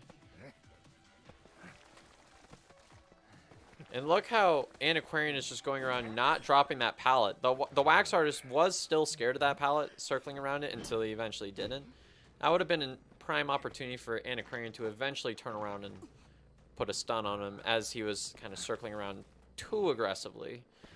But, man, just completely missing out on the chase on the Psychologist was very rough with that little sliver of passive ability remaining. And Antiquarian will be getting rescued here. First Officer is basically about to be a free rescue here. Ends up picking up the pocket watch there. That ability. And from here, that is going to be a stun. Now, note that when a survivor does end up getting stunned, or ends up stunning the Hunter against Wax Artist, that somewhat plays into Wax's favor because that's going to be free 25% Wax for the stun. And the pop happens. Gets the jump there. And that's going to be 4 survivors up. This is going to be putting so much pressure on this Hunter here. We're going to be seeing a teleport here. And already, Psychologist is going to be next on the chair. Not eliminated yet, but the other 3 survivors are definitely more than happy to go for the other gate and sell for this 3 survivor escape here. And that's exactly what it looks like it'll be. And that is going to be a 3 survivor escape in favor of Yeehaw.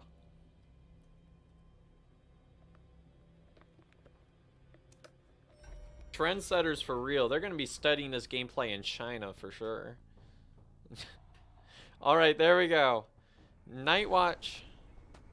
And looks like they're going to be going straight for the graveyard here. So, and this is where Lawyer's at. Now, Lawyer has broken windows, no flywheel. So finding Lawyer right at the beginning. Oh, there's peepers. This is new. I don't know if I've seen a peeper Night Watch before. Interesting. Okay.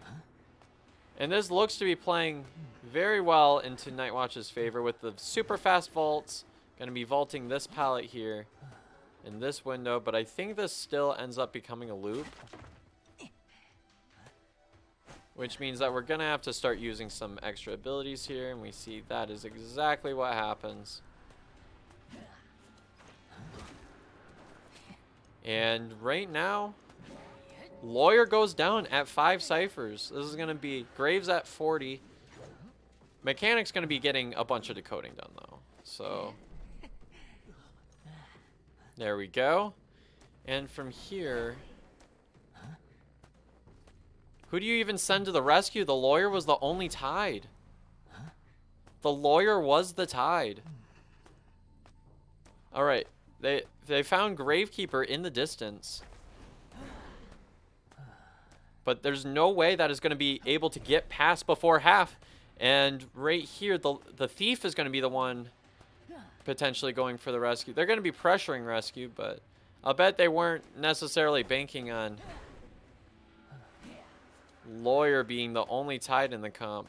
And just like that, Gravekeeper gets in vicinity to rescue. They go for that, and there's no tied. Ends up hitting out a shovel. That's 1 hit closer to max presence. And just like that, Lawyer will be going down, and I believe that's an elimination too. Eddie already coming out with an extremely dominant position here. Now APY can't let anybody else get eliminated. And that is going to be the next shovel. Now, Eddie is able to just chase this Gravekeeper for the rest of the match. That is 100% how Eddie should play this out, because this elimination will secure everything. There we go. Grave goes down. They do get to 3 ciphers remaining, but I think the cipher rush is still very much lacking here. So, Eddie will be going for some more pressure here. And Ducky ends up vaulting, trying to put pressure on this rescue. Mechanic's not in the area. And perhaps we'll see Thief pressure that rescue, which it looks like will be happening. Excellent use of the secondary ability, pulling the Thief through. And nice use of the dash, just being able to completely ignore Thief's ability. And just like that, this secures absolutely everything for Eddie here. The Mechanic is in vicinity to be able to rescue, but again, not a tied rescue here, which means that Mechanic will be going down here, and it's over. That is GG's. That is going to be a 4 survivor elimination for Eddie here. Fantastic job. And we will be seeing Yeehaw in the semifinals next week, Thursday.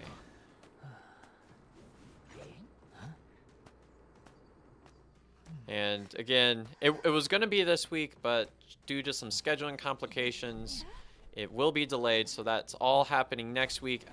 I'm going to have the matches start at 5 p.m. Eastern Standard Time.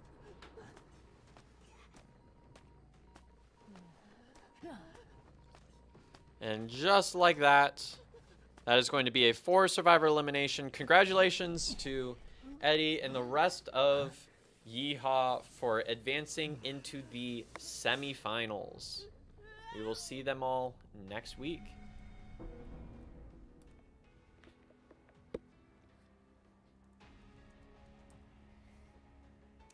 Congratulations and GG's. We will be seeing them all next time. Which actually will work out well, because then the Priestess will be able to set up some portals for the Gravekeeper to kite. So, not actually a super easy position for Geisha. Okay, ends up looking around behind the tent. Priestess is right here. Got to get to bridge. Alright, good portal leads back in. And this route is going to force out another butterfly. Now, this is actually deceptively a really strong kiting area. Okay, Priestess ends up very exposed in this area and ends up making their way to that 2 pallet right there. Decides they don't want to kite into the Gravekeeper and kind of left this entire area here. And that actually was a portal straight into a pallet stun. Excellent pallet placement by this Priestess here.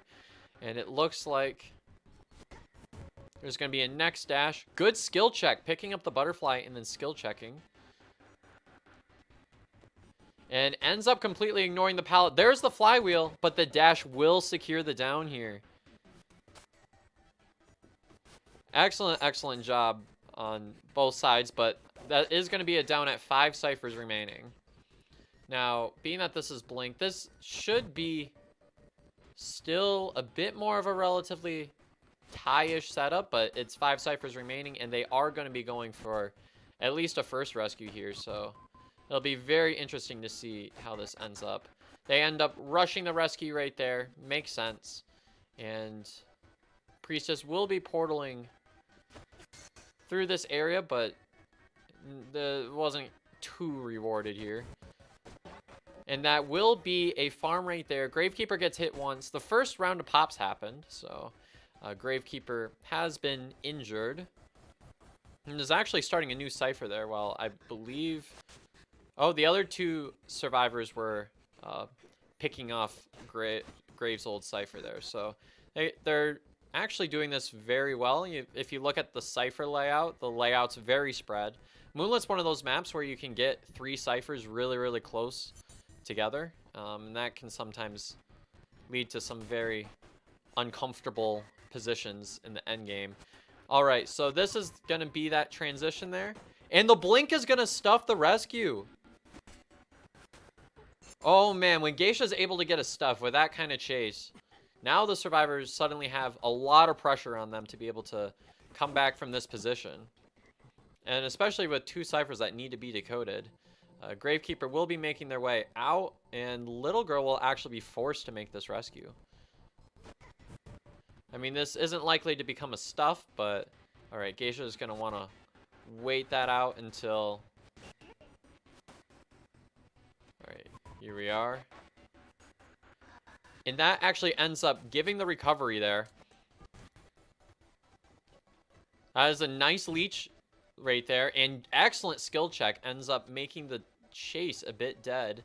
As Geisha commits to Gravekeeper now. Alright, once that shovel came up, now Gravekeeper has used up a little bit of durability there. But now Little Girl will be going down. And suddenly... Patient is very, very exposed with only 1 hook left. I'm going to be ready to skill check at any given time. Alright, so that is a good hook. Gets around this tight kiting area. Does a nice job breaking line of sight, which is one very strong way to kite against a Geisha. Now, that pretty much uses up the rest of the shovel there. So... that is going to be tough to deal with. And now all the shovels are gone. Gravekeeper's second shovel has disappeared. And Patient is likely to go down in this area here. Excellent job. The other 2 survivors are healing, which means Assassin will be able to get placed onto the chair. Gravekeeper does not have Tide now, though. I believe... Patient is the only one with Tide remaining because Gravekeeper did end up getting that first rescue. So Gravekeeper will be going to this chair, but will it be rewarded or not? We will have to see. And this rescue happens, and now you can just go right after Patient here. There's no reason not to just gun down the Patient here because Patient is dead on chair. Excellent dash through that wall. You see how they ended up tilting their screen a little bit just so that they were able to get that dash through the wall, which ends up securing the next down. And now this is pretty much the difference between a 3K and a 4K. And both survivors are in this bridge area. Now, if you're the hunter here, you're more than likely going to want to down the Little Girl first, because Little Girl is the one that's able to teleport to the other survivor. So if that's not present, it makes things a little bit simpler. Uses a charge attack just so that the hitbox would linger a bit longer. And... finds Gravekeeper. This is such a very, very quick follow-up here. which is actually going to relieve a lot of any of the remaining pressure the survivors are going to have, and that will secure a 4-survivor elimination round 1. Excellent, excellent job by Fusion here, coming out with a dominant position right here. This is a nice start to have Breaking Wheel in Moonlit. Because if you're going to play Breaking Wheel, this is one of the maps that you can play him on. Already the controls are looking pretty solid here. And that is going to be a first hit already on the Antiquarian. And we're going to see it is an Inso build.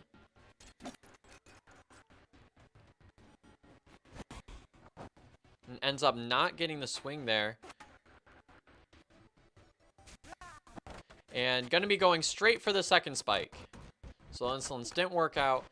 Now there's 2 reasons why Insolence is big. One is to be able to get like this hit and then the snap right after, which is kind of the common early game strategy here.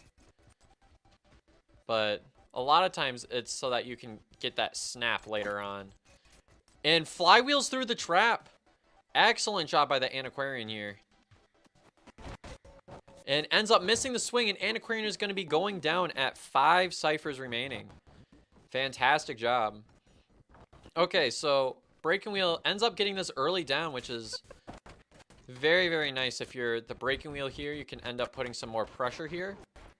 And that is going to be a first shot on the first officer here. Potentially second, and it looks like ends up getting the trap, so that is going to get the first officer double hit, which means that Antiquarian will be taking the next kite.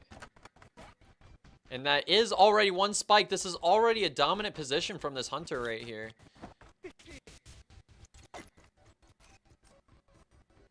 And Antiquarian's going to be making their way back to this area. Excellent blink. And that is going to be a double hit. Now, if you are the Breaking Wheel here, this is exactly what you want to go for. Now, it's still a long ways from being like a completely winning position, but this is definitely when you play Breaking Wheel, this is what you go for. Excellent first shot on the Acrobat there, kind of clipping them through that window there. And that actually gets rid of the spike using the firebomb there. Excellent job by Green there. And that's going to be a no rescue, or no tide rescue right there. And Breaking Wheel ends up just going for the snap, moving out. And first officer is about to finish a cipher. So there's 2 ciphers remaining. And already first officer is in position. Ends up getting 1 spike gun, which maybe, yeah, this is the death of first officer because, okay, well, you can go for the hit, but also snap. Snap was not quite online, I don't think, but all right. Green is just chilling here.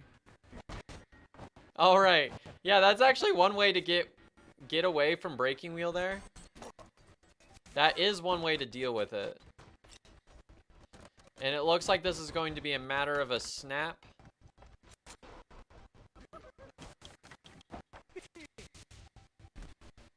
And the snap is actually out of range. Excellent job by Green evading the trap and the max presence. Nice. And suddenly, Green is in God Kite. This may be at least 15 more seconds of rescuing here. Or of kiting. Oh, that trap ended up narrowly missing Green there with the swing. The trap ended up catching him right through the pallet there, but the snap will be down in Green there. They are working on a last cipher there, so the survivors definitely have counterplay to get away with winning this round. However, suddenly, that snap was not on the same level. Psyche knowing that they can get away from the max presence burst if they ended up going up. just a little bit to not be on the same level as the burst. And Acrobat does get picked up. And I believe that was also a self-heal. First officer's in this range. And Max Presence didn't pop. And the watch may be saving the first officer here. And that was a good pocket watch right there. And now first officer looks to be getting at least a few more seconds of kiting here. And this is one cipher remaining, so we'll see if Psyche's cipher is at 60%. That is the one that is right around bridge. Now, these ciphers aren't super far away from each other. They're close enough to the point where the hunter could reasonably go back and forth between them. And narrowly misses the trap. Man, getting that trap could have been absolutely huge for this hunter here. There are 3 spikes on Psyche, so we will see. Misses the second trap there, just gets more damage on the table. And the cipher is at 90%. And it looks like it will be popping. This is an excellent position for the survivors to be in to get a tie here. Now green can just stay intent, kite for a little bit. There is no detention here, so it's still going to be a battle for Breaking Wheel to still get the next, to get anything more than a tie in this position. Now, Psyche's gate is at 80. The other one is also at 80, but it looks like the other survivor will be leaving, which means this will be... green might have potential of healing here. Never mind. No heal potential. So that is going to be a tie. That is going to win round 1 for Fusion. Excellent job by the Fusion survivors, getting exactly what they needed. A tie or better in that position is just more than enough. All they needed to do was not get formation. There's a name for that, Eve, but I don't want to talk about it on stream. Okay, there we go. Already making their way to No Man's Land, which I think is a smart decision. Get away from Wildling. You don't want any of that. Okay, so Professor's here, which I think totally makes sense to allow Professor to be the first kite here. And suddenly Naiad, with excellent rotations, has struggled to find a first survivor to chase here. Ends up finding the Professor in the distance, so this definitely will be the first kite here. Alrighty, so Professor's here, and so it'll be very interesting to see how this Naiad decides to deal with his skin. Excellent timing of the skin. That's going to allow the Professor to have more seconds of kiting and actually lock down the God Palette and really force the Naiad to get the Professor out of this area. But that does become down for around like 70 seconds there. And that is going to be a first hit on the Professor. Now that whole shack area is completely blocked off by the water, which means that Professor is going to work for this a little bit more. And that is about to be a down. Ends up being a hit, but could have been popped by the water too. And Professor will be seeing the chair for the first time. Now this is a very, very difficult chair to camp here because survivors are able to sneak up and rescue from this chair from behind. And that makes it very, very difficult to camp. But usually if you're playing Naiad, you're not banking on having too strong of a camping game. There are 2 ciphers remaining. Wildling's going to be able to have a very free approach to the chair. And Wildling is here. And this is going to be a first hit. That is a successful rescue by the Wildling. And Wildling ends up getting enough water taken up that they end up getting double hit here, which means that Wildling will be going down here. So this is a double hit, which is how, as a hunter, you come back in these positions. Is if you can get a double hit, something on the camp that gives you counterplay, it'll be Very, very difficult to deal with. And nice job by Gardner. Ends up breaking this chair. Will they end up struggling? We'll have to see. And ends up eating a hit for no reason at all here. This may be some struggle potential here. And they actually go the full struggle. The struggle build is working out. And now suddenly, Professor is alive with the skin, but ends up getting downed once again. That stalls out for more time. Gardner is working on a cipher, but I have a feeling they have another one going on here. And there is going to be another chairing. So the Gardner actually completely wholeheartedly worked out. Cord is in the area, so this is more than likely going to be the rescue. The one thing is, this is the final cipher, and now that cipher is completely blocked off. And they end up going for the gun here, and means that Professor will be kiting in this area. There is no blink. They're going to be body blocking so long as they can try to... Okay, ends up going down here. And will Wildling be able to harass? It doesn't look like it. But that last cipher is at around 80%, which means they really need to be rushing it. And if that ends up popping, there is potential for a tie in this scenario. And they end up popping the cipher. And now if you're the Wildling, you want to try to give yourself an opportunity to get on the board. And ends up going for that too early. And now Wildling will be going down here. Cord is still in the area. You're going to be potentially pressuring rescue here. And they may be going for gate from this position. We'll see. Naiad ends up leaving the chair, which actually may allow... Yeah, this is going to allow the Gardner to go for a rescue here. And that rescue did happen. Naiad's harpoon is about to come back, which is going to allow Wildling to kite out in this no man's area a little bit. At least enough for the other... for a draw to happen here. So we'll have to see. And this looks like a game. Wildling going down, but I believe the other two survivors, yeah, will be escaping. So excellent job from both sides. The Naiad ended up playing very, very well, but excellent job from the survivors going for something completely offbeat.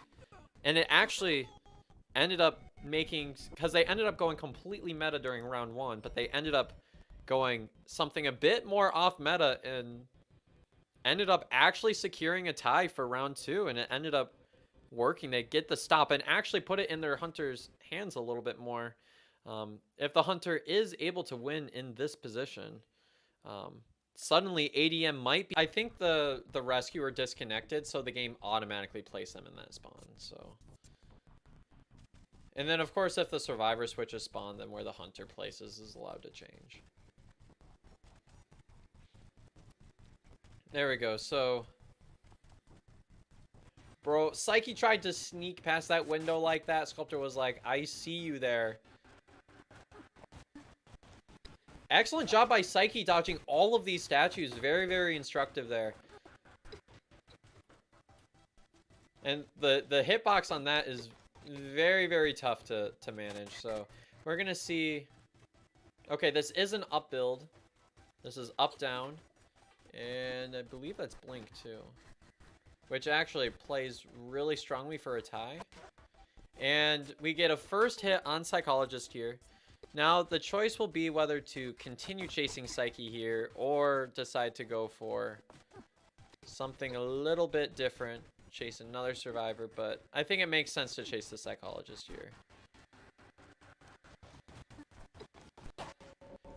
Excellent first hit here, and now they're going to want to wait for... Okay, Green ends up giving a hit for free, and actually is going to be taking over the kite from here.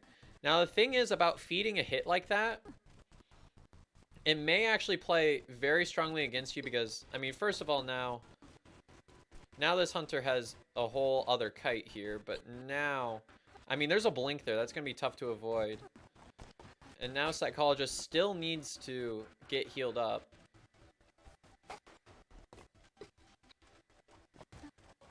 And that is another bomb there. Will Green be able to make the next pallet? Looks like it. And ends up being very predictive with the pallet there. Green throws down the pallet, but the Sculptor ended up swinging there, which means that Green will be down in the middle of the map.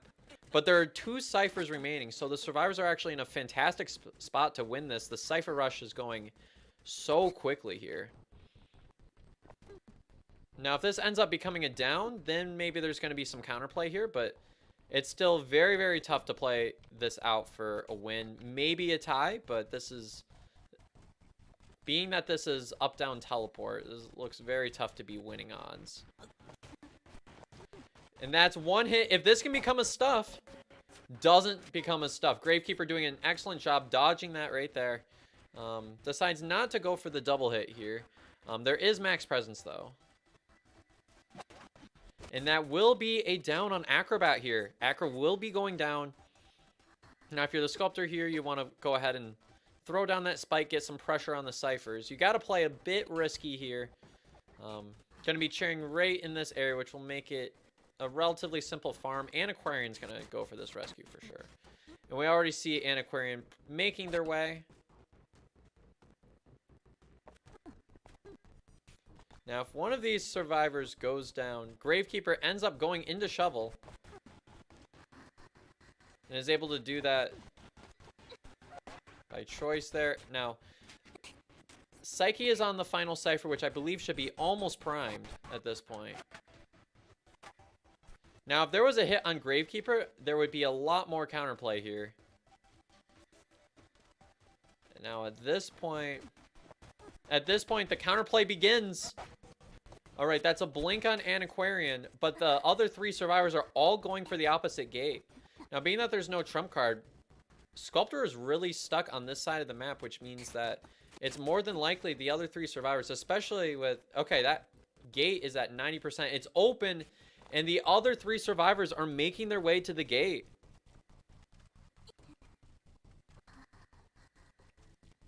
And just like that, Fusion has secured themselves a round 2 victory here.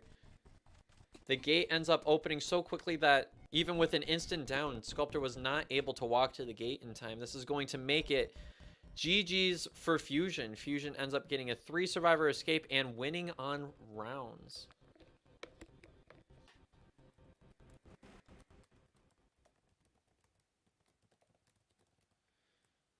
Okay, so Fusion does off, or get the bands off the screen. There we go. I remembered, guys. Okay, so from here, yeah, Loki's gonna go straight ahead, which is the patient. No! No, Elgato. No, why? It's the start of the stream.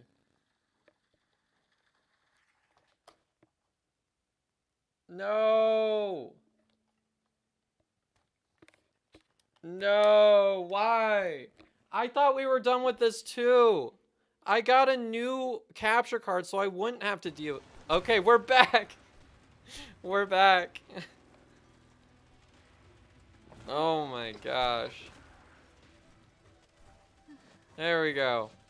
He's running. He's running. Is he gonna catch him? Right here. And there's a hit through the pallet. Fantastic hit right there. So now Ford has 1 shot left. 5 ciphers remaining. Crazy, crazy stuff. Loki's doing excellent in this first kite. Especially chasing a forward. That's not something that's super easy to do early game. Whoa, that forward was cutting that very, very tight right there. And there's no more sculptures, so... Seer's in the area. Almost was in a position to straight up leave. Make like a tree and leaf. Okay, so the blink is about ready. Oh, and the blink fails.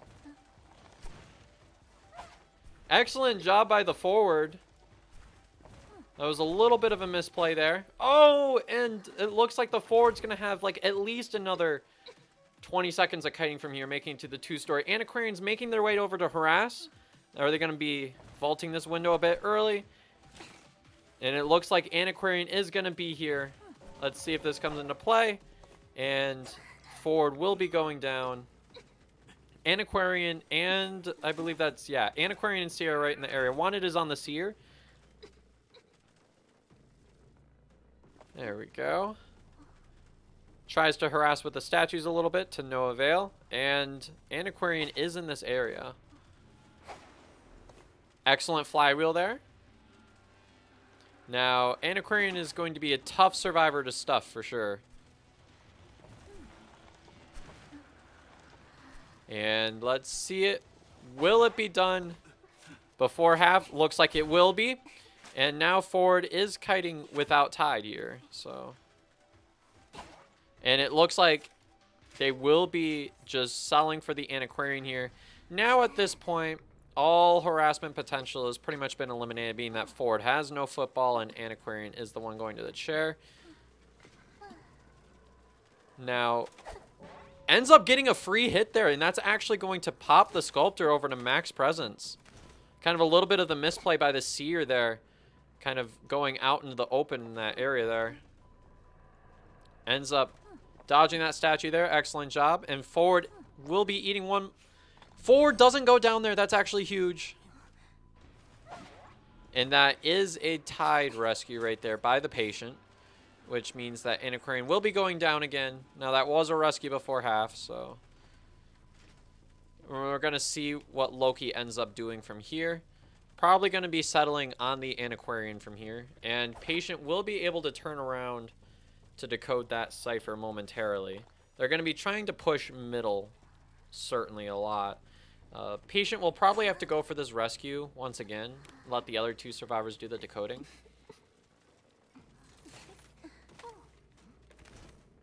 And we'll see from here that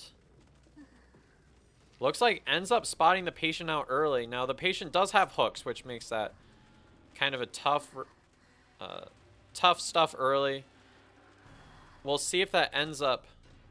Oh, and we see the patroller come out.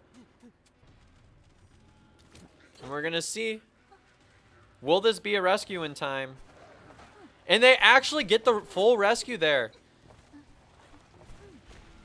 Now Loki is just left with...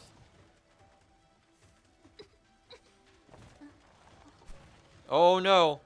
Okay, so Antiquarian's right there. Loki's going to want to get this down with statues if possible, for sure. So that's one hit. Got to wait for the statues to recharge. They end up popping, which I think is a smart play. While Loki was just going for counterplay. Now the survivors are actually in a completely winning scenario if they go about this the correct way. I believe Antiquarian still has a jump available to them if they need to use it.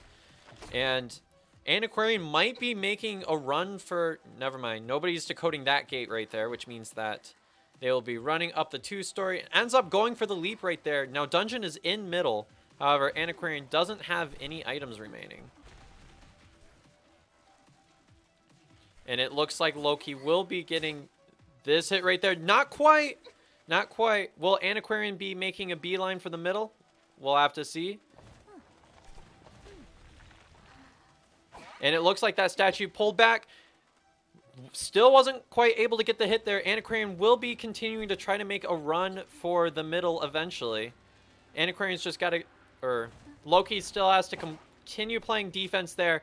And that is going to be a 3-survivor escape. LFY, congratulations.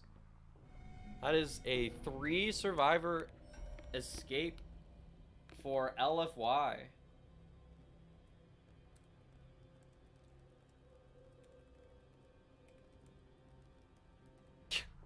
Get the RGB water cooling. Yes, I need money so I can continue to afford gaslighting Rin. Exactly. That's exactly.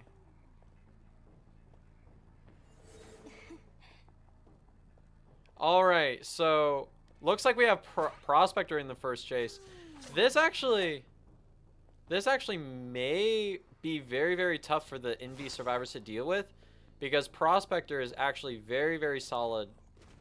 Or Bloody Queen is very, very solid against Prospector because she's able to attack from being consistently far enough away from the survivors. Now, look what this Bloody Queen's doing. This is because the Bloody Queen does get a speed boost whenever they're not in that radius. And will that be enough to get Zerata out of distance of the mirror? We'll have to see. Also, is there a flywheel? There is no flywheel. Prospector will be going down here.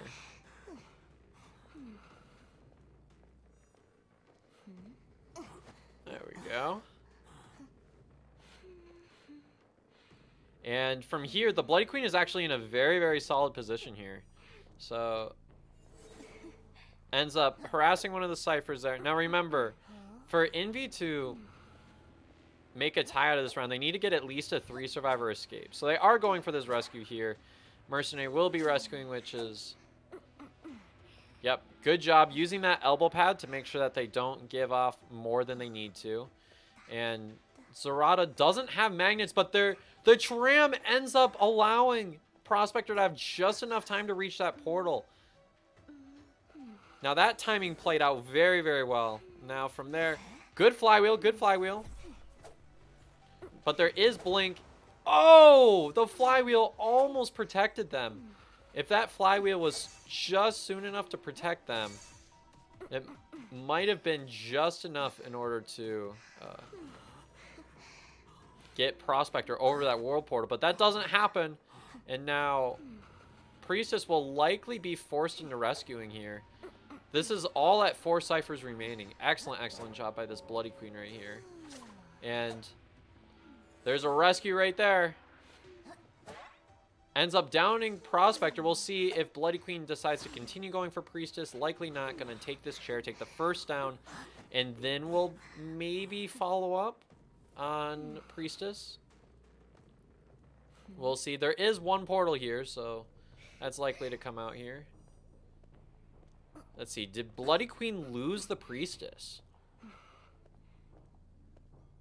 It looks very, very possible. And, oh, ends up being forced into the portal. The portal trick doesn't work, which means that Bloody Queen will be able to get a hit in momentarily. And they are trying to... Acro and Merc are healing. So, that leads me to believe that perhaps they may be sending the Mercenary over for the next rescue with no tide. We will have to see. Yeah, so the Bloody Queen has kind of secured themselves a solid tie scenario. But it'll be interesting to see if it's winning. Now, Mercenary will be trying not to get a double hit for sure. Okay, the elbow pad didn't offer much, but now the Bloody Queen did get that double hit and will be going after Priestess, which turns this from a tie scenario to just straight up winning, because now the Mercenary is not going to be able to decode that another cipher that they need. So Bloody Queen has all the time in the world to follow up on this Priestess here. Now, of course, the survivors are going to continue fighting, as they should. But that ends up downing the Priestess there. And now Priestess will be taken to the chair. Of course, the Merc is going to be the one slugged with absolutely no resources. In addition to Priestess just being a pain to slug in general. But yeah, I agree. This Hunter's chilling. And it looks like Acro will be preparing with... Never mind, not going to use a firebomb here. Excellent flywheel to approach the chair. Now Merc will be using self-heal here. Excellent support from the Acrobat. The Acro is going to go down, but looks like we'll be switching here, which may be a potentially risky scenario. Seeing as... Not sure if Bloody Queen knows exactly where the final ciphers are at. Excellent mirror. That was a fantastic mirror. And now Priestess may have found a way out of this scenario. Now, well, we'll have to see what the final cipher is at. But Mercenary will be going down. Acrobat. It'll be interesting to see if there's a solid follow-up. There's a blink right there. And there's no pop. Priestess will be continuing to decode the cipher, however. It's not enough to pop, which means that this likely will be turning into a slugging scenario, seeing as Mercenary has already used self-heal. And we can see that on the right side with the self-heal dimmed out there. And Priestess should find where Merc is at here. Now, doesn't get the Tinnitus. Acro will be getting eliminated here momentarily. Now, there is Tinnitus in this area. Oh, yep. So this is what you do. You just kind of hunt around for Tinnitus. Oh, tries to go for World Portal. Can't let that happen. And now Merc will be able to get up there. Envy survivors are still fighting for that one man. It'll be interesting to see. Okay, a portal despawned right in front of the Bloody Queen. That's certainly interesting. Yeah, so it was clear that they were trying to shoot for that 2 pallet area as the last cipher there, but Mercenary does get cut off here. The Priestess was so close to getting hit there for a second time. But anyways, Merc will be getting down once again, and that self-heal is going to be going away. Priestess does have Flywheel. We know that from before when they're trying to body block. And was trying to get a little bit of decoding on a cipher, probably just for sake of crows. And now it's just the slugfest. This is where we're at. Now, of course, they're going to keep fighting for this one man here. Now, the Priestess is hunting around. Priestess has to be one of the most annoying survivors to go against in a slugfest.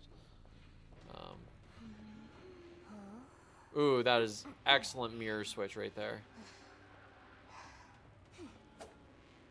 We're going to see a switch right here. And there goes the Flywheel. The Flywheel is out. And ends up getting a portal there. Will this heal be pulled? And yes, there is a successful heal. However, now Bloody Queen is on Priestess's tail, which is the difference here. There's one portal left, so we will see. All right, goes for the portal here. Portal trick doesn't work, but of course the Priestess kind of had to go for it. And there it is. That is going to secure this 4 survivor elimination. LFY coming out to an absolutely dominant position right here. That is a 4 survivor elimination. GG's. So from here, Envy really needs... If Loki does have counterplay against the Seer Psychologist. Anyways, this is Shack spawn here. Should have been next to Factory, but that's another story. Okay, so this is going to be Seer up here? If I do recall, yeah, this is Seer. Which ends up making their way towards Locker. And Patience is like in the vicinity. It's gonna be a Seer chase likely. And I believe this is Blink again. And I believe that's also not pallet breaking, because I see trump card going down. So this is a downright build, and Seer will be taking the first chip shot. Almost ends up getting a second hit there, but Seer is able to avoid the second chip. Not quite, as Seer does take a chip shot right there. Excellent use of the red light there. Gonna be eating the owl there. Gonna try to save some statues there. Does get another chip shot on the Seer. Excellent statues by Loki, by the way. I mean, fantastic job. It looks like Loki may be finding a sense of rhythm here, as this down will be putting Loki almost to max presence there. However, there was a Cypher pop. So this is nearing a 3 Cypher kite. fairly close. And No Man's is a really nice cipher to have some progress on because it's kind of a tougher one to decode at times. Also, y'all hear the doggos upstairs.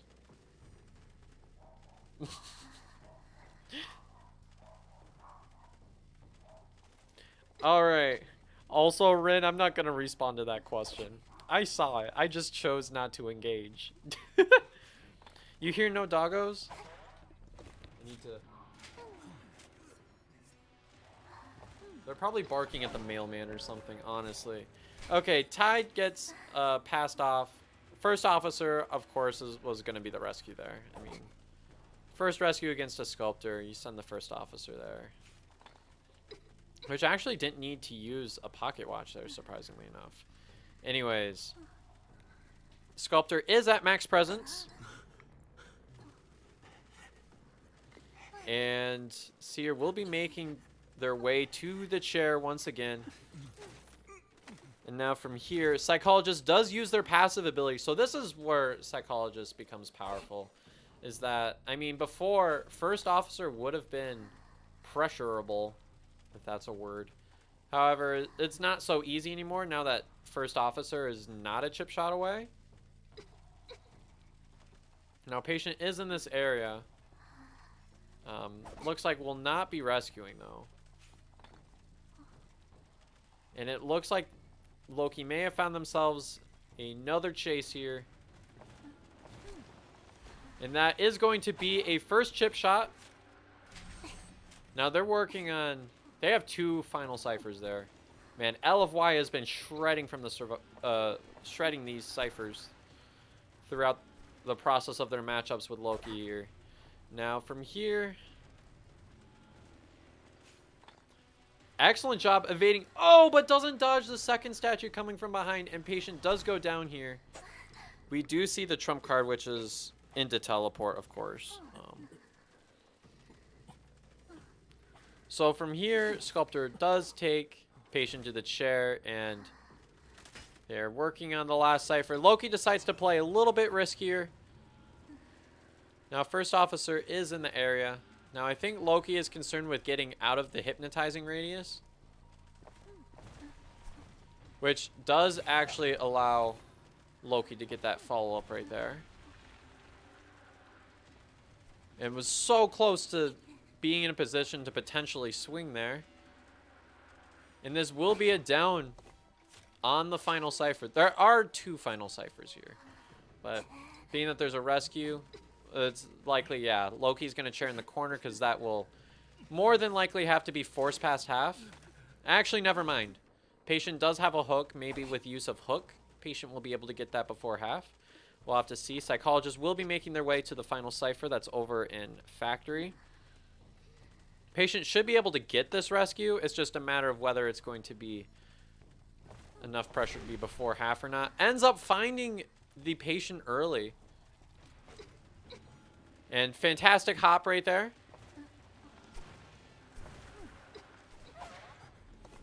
And now there is no teleport there. And also Patient has no more hooks.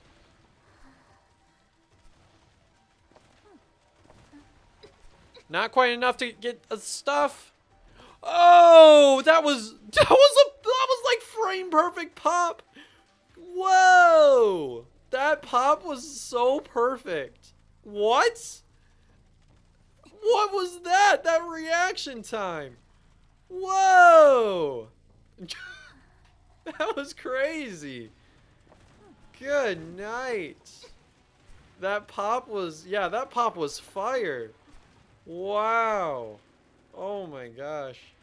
Now that's a highlight right there. Good grief. Woo! All right. Oh, that didn't quite get it. Oh, but Dungeon's all the way on the other side, and they don't end up getting that done. Other pocket watch gets pulled. Now from there, Psychologist probably could have chased Psychologist there, honestly, but ends up going after the First Officer, which is a chip shot away. And ends up sneaking past. Flying past the hunter there. Ends up pulling the tide, which will first officer be able to escape? It's going to be a close one, actually. No! Whoa! Yo! Oh my gosh. Oh, Loki clutching the tie. Why was this match so stressful? Whoa! This has to be like one of the most exciting arms matches I've ever seen. Just finds counterplay, and especially in a comp like this. I mean, there is a forward. I find that when there's a forward, and sometimes gets a bit of counterplay. But there's also, I mean, interesting choice to play Priestess on this map. Something I definitely have not seen in a while. Okay, so Anne does find the forward first, which is not ideal. Zarada's Antiquarian is in the distance. That's likely going to be what the Anne is going to go for. Excellent first dash. It's not going to end up being a hit necessarily from here because, yeah, that's just going to be thrown down. And 1-0, and the stick is back. Okay, that's going to be a first hit right there. That was weird. Okay, and from here, it is teleport. I think this is the build that I like to go with, and going the up-down teleport strat. Oh man, that is going to be like 10 whole seconds of no swinging. And still is unable to swing here. Now Anne will be able to swing again.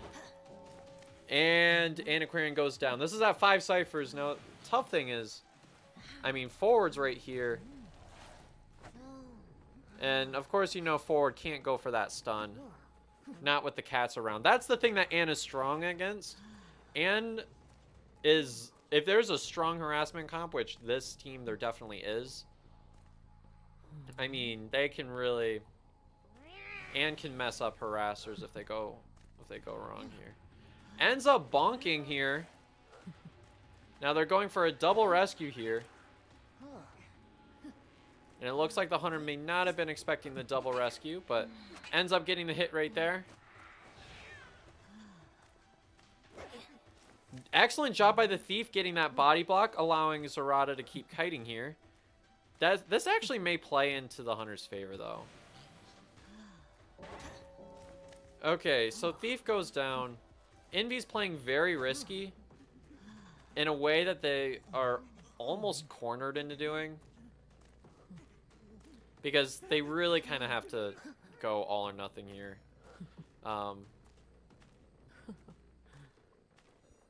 There we go.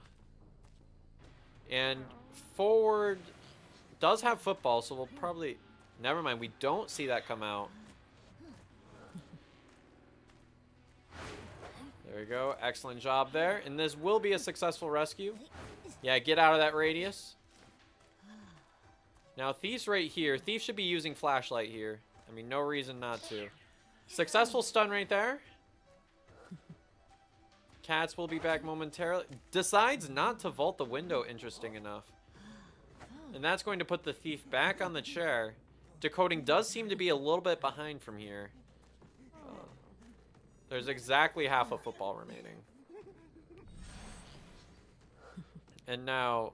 Zarada is decoding on that cipher. Looks like, yeah, that cat's going to be called back, which is not going to allow that Antiquarian to decode for just a few more seconds. Anything you can get as an Anne is fantastic there. Now, Priestess will be going for this rescue, and looks like we'll be getting this rescue completely uncontested here.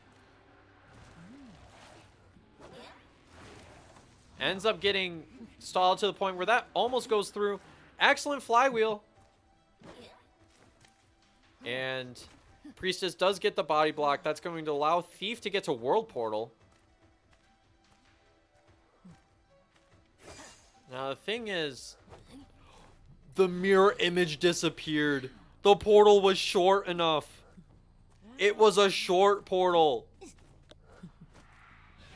Which was a very risky play, but it paid off and lost them. Wait, now this is kind of game-changing here. Excellent flywheel. Now this, in No Man's, this is going to be... Yeah, this is going to be a down here. You can't work around that T-wall forever against an Ann. Ooh, man. Okay, everybody else is healed. There's one Cypher remaining. There is counterplay here. In what was previously almost a completely losing position. It'd be interesting to see who decides to go for the rescue here. It looks like it's going to be forward. Priestess setting up here. I think they're going to be expecting the Thief to go for some extra decoding here is what the plan is. Now forward using a good chunk of the remaining football. Looks like this rescue will be going through. As long as it's not a terror shock, which you shouldn't get terror shocked against Ann. Never mind! We got it! The terror shock is there. And this will make it... Never mind. I stand corrected. I was like, and this will make it to World Portal, I thought. But then it wasn't. Okay. So now Ann has secured a first elimination. Envy has to tie here. If the Ann is able to go for a win, then this matchup will be over. Forward does pick up here. And now that self-heal's gone, but it looks like we'll still be going for a cheering because this is what's securing that tie. Yeah, that's my bad, guys. I'll take the L on that one. I jinxed it. That's my bad.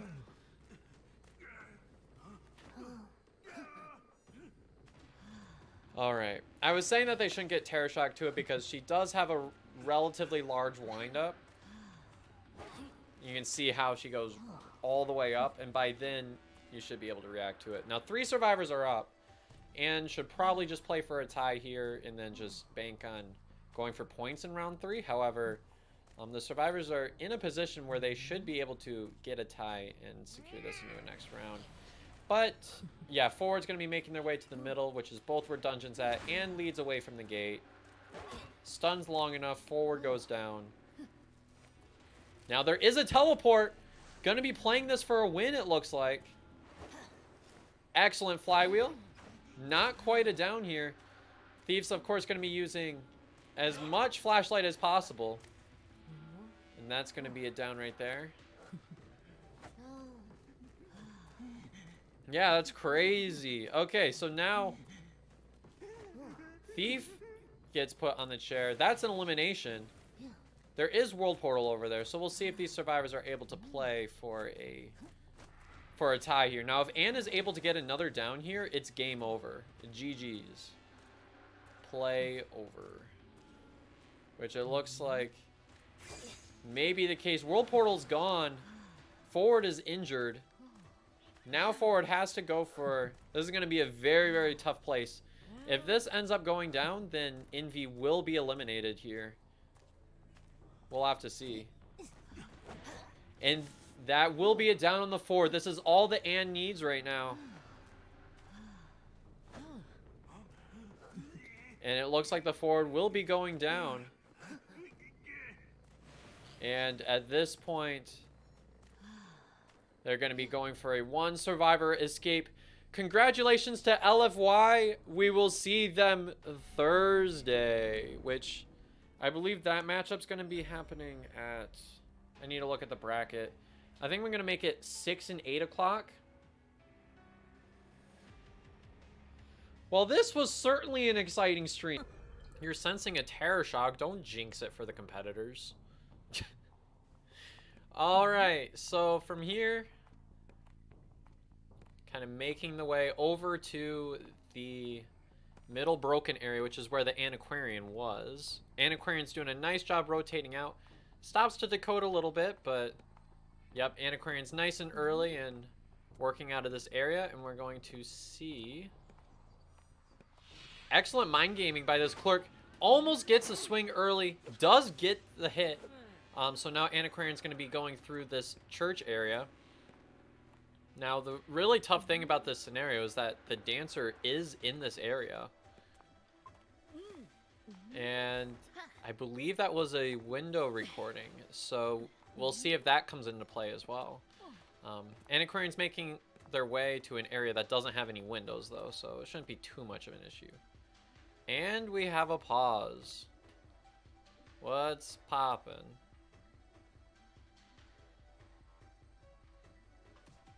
Alright, apparently there was a player that was lagging on the side of LFY.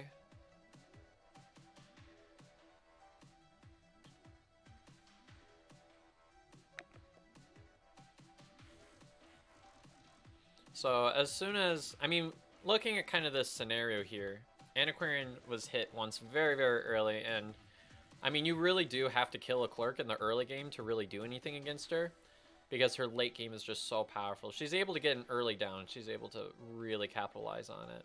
The one thing that clerk doesn't necessarily have is a super crazy camping game, but she makes it up with map pressure. That's almost on par with Dream Witch's map pressure, honestly. So we'll have to see. Okay, looks like one of the players are restarting their phones, so... Yep, ping issues. NAU. Okay, so from here... Yeah, Antiquarian's making their way into church. Clerk is on their tail. It'll be interesting to see. I mean, by now, Seer has more than enough time to react.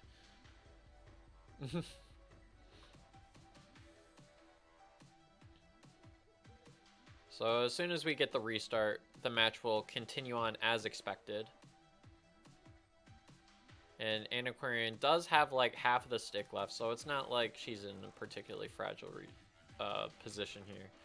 Alright, looks like the survivor's back. We will start momentarily. Their mom calls mid-kite. I have this one time, I was playing against Joggy. Joggy was playing Magician. I was playing BQ. This was Hospital. And like my mom kept calling me in the middle of it. Well, doesn't look like it worked. Okay.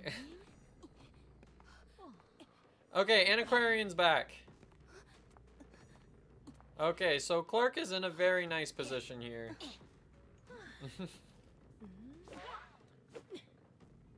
Uh-oh. Not the chair hit. Oh dear. Oh dear, the chair hit. Okay, so female dancers here. Don't think they'll go for a rescue here. Because it's in basement and it's at 5 ciphers remaining. It's needlessly risky. You do want to stay in this area for sure. But... anyways. Yep, there's a recording right there, and the survivor is electing. The female dancer is just like, I'm gonna open that chest there, get something new. And that's kind of progress you can't undo there, so. It's still interesting that that's able to kind of bring the survivors in a bit more of a forward direction despite not being able to decode. And if you're the clerk here, you probably want to go for the survivor that's at back broken. Maybe you chase the seer there. Never mind, it's first officer that's at back broken. So, yep, we're going to be seeing the seer being the next chase. So, never mind. We are going back to this area right here. And nobody's here. So, it's going to be all about whether the clerk is able to find a chase very soon or not. The survivors are actually doing a fantastic job rotating and not staying in the same direction. Catches the seer out in the open. Now that is going to be a next chase for the clerk for sure. Excellent job using the window recordings to slow the seer down slightly. But the seer does a nice job and continues transitioning here. The clerk does have a window recording. And now there's a recording. Ends up excellent owl. And we can see that pallet's blocked off from being used again temporarily. So now Seer will have to work without. Oh, there we go. We see that recording used again. And the Seer got blackjacked by themselves. This is why it's very risky to drop a pallet in front of the hunter. In front of the clerk here, because the clerk is going to be able to record it and use it later on twice in a chase. And ends up using some reverse recordings of the pallet there, and that's going to allow the survivor to get another down. Now the survivors are in a very, very difficult scenario. At this point, they're going to try to do their best to push for a tie, but especially getting chaired on the cipher makes things very, very difficult here. Especially as female dancer only has 1 box left. First officer is the only one that's like all the way there as far as resources go, but I mean, clerk a lot of times isn't necessarily going for the camping game anyways. And decides to rush the rescue, decides, you know what, the seer's not going past half anyways. And we're going to see a first pocket watch used there. And using, excellent job using clerk's hitbox there, being able to get the seer downed there, which will turn this into a second sharing on the seer. Now the seer is going to be making their way to the chair again. And they found a way to get still at 1 cipher remaining. There's that last cipher being decoded. It is at around 75%. The female dancer should be able to get this rescue. It's going to be very, very tough to stuff that. First officer continues to decode, and that is at like 80%. I think that recording went through, which means that cipher is going to be locked off temporarily. Nice use of the box, just slowing the hunter down slightly. And now, gotta be able to get this rescue, though. Oh, the terror shock! Oh, that just about secures everything. Oh, and with the slow box, too. Oh, the slow box terror shock. Oh, man. Oh, who was it? It was Joom that was like, I'm sensing a terror shock, and you were right. You jinxed it. That's crazy. The called out play. Alright, first officer will be trying to shoot for dungeon here. Uses the peepas to try to spot out the first officer before the chair time runs out. And it looks like clerk has spotted out the footsteps of this first officer here. And that will be a hit on the first officer, which will be on the way to securing this into, yes, into a 4 survivor elimination. Congratulations to IN for securing a 4-person elimination for their first round. It's going to be the first kite in this comp. Going to be going straight for backgate, I'm assuming. And yep, that's what it's going to be. Acro's making their way over towards the kind of shackish area. And we have found ourselves the acrobat. Ends up missing the first mirror. Now the first mirror is extremely important for a Bloody Queen. If a Bloody Queen doesn't land the first mirror, it's very, very tough to win. An excellent mind game by the acrobat. This is going to stall out all the way until a next mirror. Nice bait there by the acrobat. Ended up getting the hit without use of another mirror. Okay, now Bloody Queen is back on track.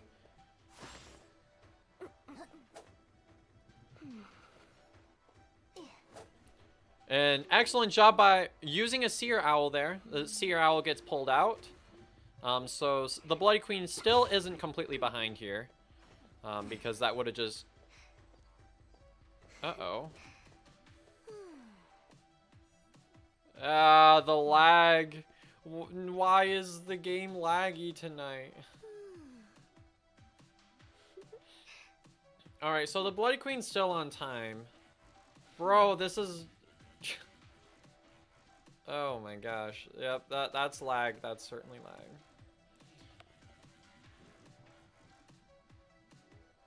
Yeah, so...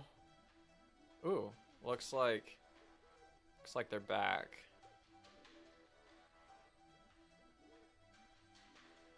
Alright, Nitty's just confirming if they can start. They can start, so we'll get back into it. Now, Blink should be up in a second. Acro has found their way nearly all the way to the middle of church. And this, a good Bloody Queen shouldn't miss this mirror, and they didn't. Excellent job by the Bloody Queen. Now, this is still a tough scenario to win. I mean, it did take 3 mirrors. But, okay, Mercenary will be popping this cipher momentarily. Elects not to completely pop it, but Mercenary is in the area. We'll see if this becomes a mirror. Now, this definitely wants to pull out the mirror here. Excellent job rendering the mirror relatively useless. And there is Berserker in this comp. That's going to be a second elbow pad there. And that is a normal rescue against a Bloody Queen. Nice body blocking there. Forcing the Bloody Queen to make the Mercenary eat a hit there. And it's not a double hit, so the survivors don't become too far behind for it. Now there is another firebomb here. And excellent use of the bomb there. There is Blink in a second, though, so Bloody Queen should be fine here. Doesn't even need it. And there we go. Acro will be seeing the chair for the second time. Now, if this becomes an elimination... Alright, so Mercenary is... Wait, which one's working which? Yeah, this is Perfumer right here. Tries to go all the way super aggressively to get onto Perfumer's Cypher, and it's successful here. May consider abnormally, yes, because you do have to play this for a win. And that was, I think that was a warranted switch by the Bloody Queen there. Now, if you were only playing for a tie, it might have been a little bit early. Now you just want to wait out the perfume and then just take a hit there. And that is going to be excellent flywheel. That's going to pull out another mirror here. And that acrobat will be going down. This is where the max presence is at. The survivors are all healed up. And that will be the first elimination for the survivor. Now there's counterplay because there's 2 ciphers remaining. And now the survivors are going to have to try to find 2 ciphers to decode. One of them's top broken, but top broken is going to be a tough cipher to consistently go for.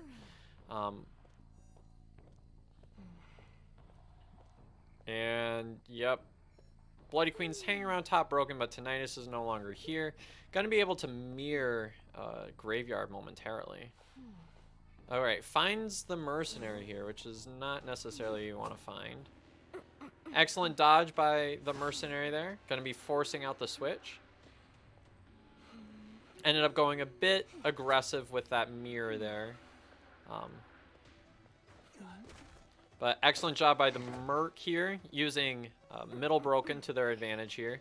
And this is why Bloody Queen's in a very strong position to tie here. It's going to be quite tough. Alright, uses the abnormal on the middle cipher. Although that abnormal may have been useful. Excellent flywheel there. And that will be eating another hit by the Seer there. There is no Blink here, so there's no fast follow-up. Now, Perfumer just about has top broken complete, and I believe Mercenary is working towards middle. There is 1 cipher remaining, but the Bloody Queen really needs to get another down here. Be interesting to see if the Bloody Queen goes for this down, or, yep, that's what it looks like this is going to be. And that will be... Yep, that will be a down right here. So now the Bloody Queen's going to be going to the chair. Going to be trying to... Honestly, going for the basement play is very, very smart here. The Bloody Queen needs to win this. The thing about Bloody Queen is Bloody Queen can still have very strong late game. Goes for the last chair in basement. This is going to be a pain to rescue here. Although you do have Mercenary and Perfumer.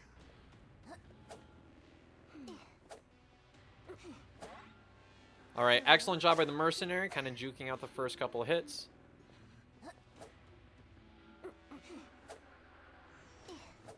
Excellent elbow pad. That's going to grant the mercenary to get out of dungeon pretty much for free here. Now the survivors are in a very, very strong position to tie. And that's going to be a hit. The pop's going to pick them back up. And Seer should be relatively close to another owl here. I don't believe that's going to come into play here, though. Alright, now is the Blood Queen going to be able to find where Merc is hiding? I think it goes without saying that the Perfumer has more than enough time to escape. But now it's going to be whether... Yeah, the Mercenary does have passive ability, so maybe they'll use it to attempt a rescue. Although they'll probably just sell for a tie here. Yep. So Perfumer was able to successfully get out. And Mercenary does have passive ability, so they'll be able to run out. Survivors sell for a tie here. Excellent job by the Survivors. And that is going to be a successful first round for IN there. And that is going to create a...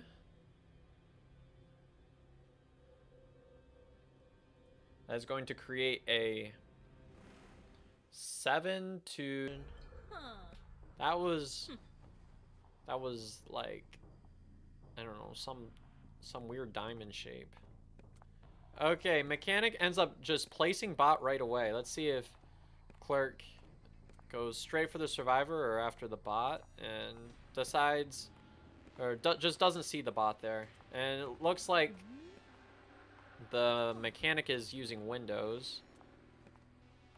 And that's going to be a recording on the pallet. Oh, man, gets the pallet recording and the hit on the Mechanic and the recording of the pallet break. Oh, man, Clerk is stacked now. Oh, the Clerk, I'm saying that Clerk is stacked. That's super cheeky.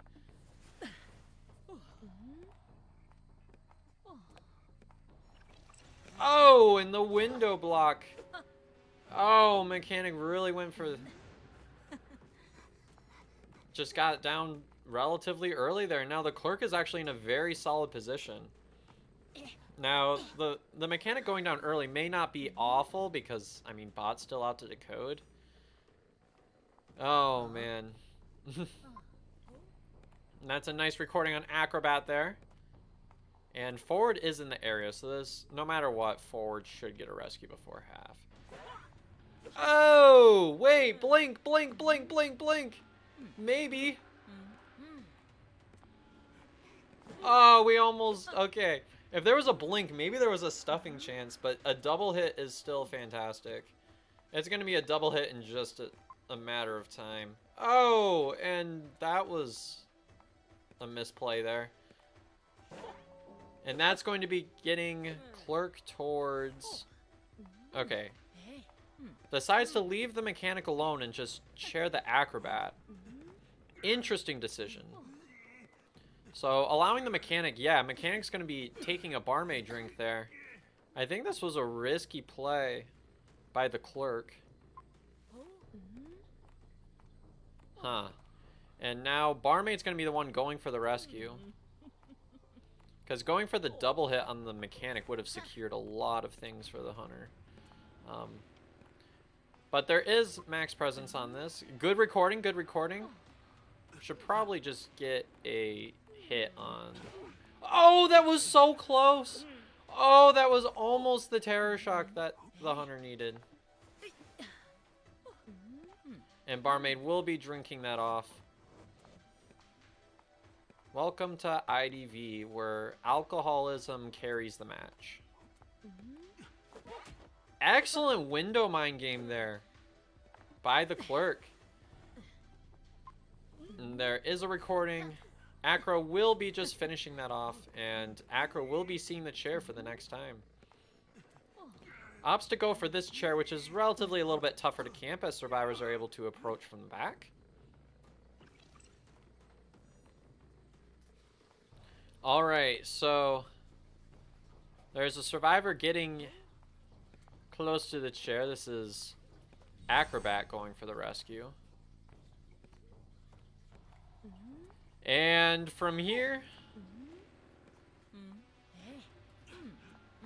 Yeah, see, this is why. You can't really go for terror-shocking plays.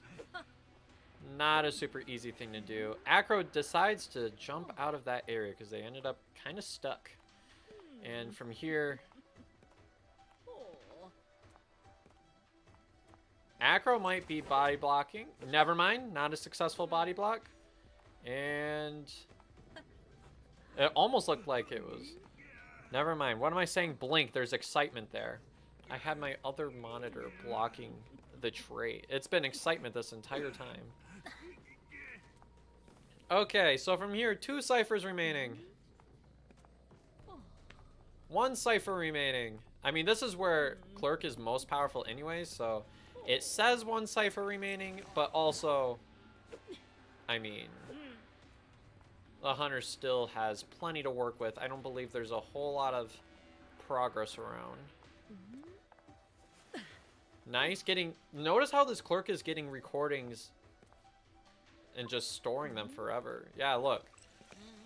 And there it is. That's going to be pretty much virtually the same trick that the Clerk used on the mechanic during the early game. And this will be making the Clerk... Or making the mech see the chair for the next time, which will make them dead on chair. Alright. And this is the bread and butter for the Clerk. Man, this Clerk is toasted. Got the toast. Nice and warm toast. What am I saying? Acro is recording. We see a speed drink come out. Oh, that cipher is almost prime though. Oh! Oh, the play! Oh! The Clerk ends up... Wow, that was an excellent play there. Oh my gosh, the Clerk actually used the recording in forward to make sure that the Clerk was... The Clerk popped the cipher, popped their own detention, which will eliminate the Clerk, and now the Clerk is hot on the trail of the barmaid, which looks very much like that they're going to secure a 3-person elimination here. It's going to be kind of an uphill battle to go for anything else. And that is going to be a teleport there, which means that the Clerk will be opting to go for the acrobat here. And that is a pallet drop right there. Nice pallet stun. And they are going to record themselves breaking another pallet. We'll see if that comes into play here. Uh-oh. Barmaid does get a nice, easy fur. Oh, man! Almost gets hit. But does a nice job evading. Nice flywheel and breaks the pallet. And that is going to be a down on acrobat.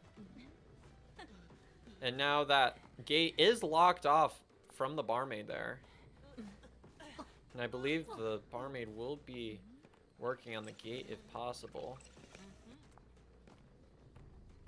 Not scared of the Clerk at all. The barmaid will just be continuing. That is going to be a 1 survivor escape there. Looks like the Clerk just didn't have a recording available at the time, which made it very, very tough.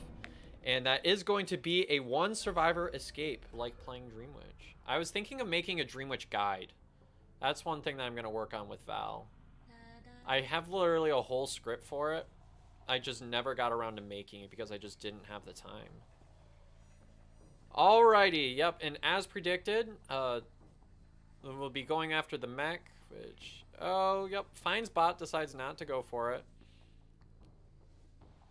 Decides to chase after the mech here, which is in locker. And mech, interesting choice, decides to continue rotating into factory, which will lead to mechanic giving a relatively free hit here.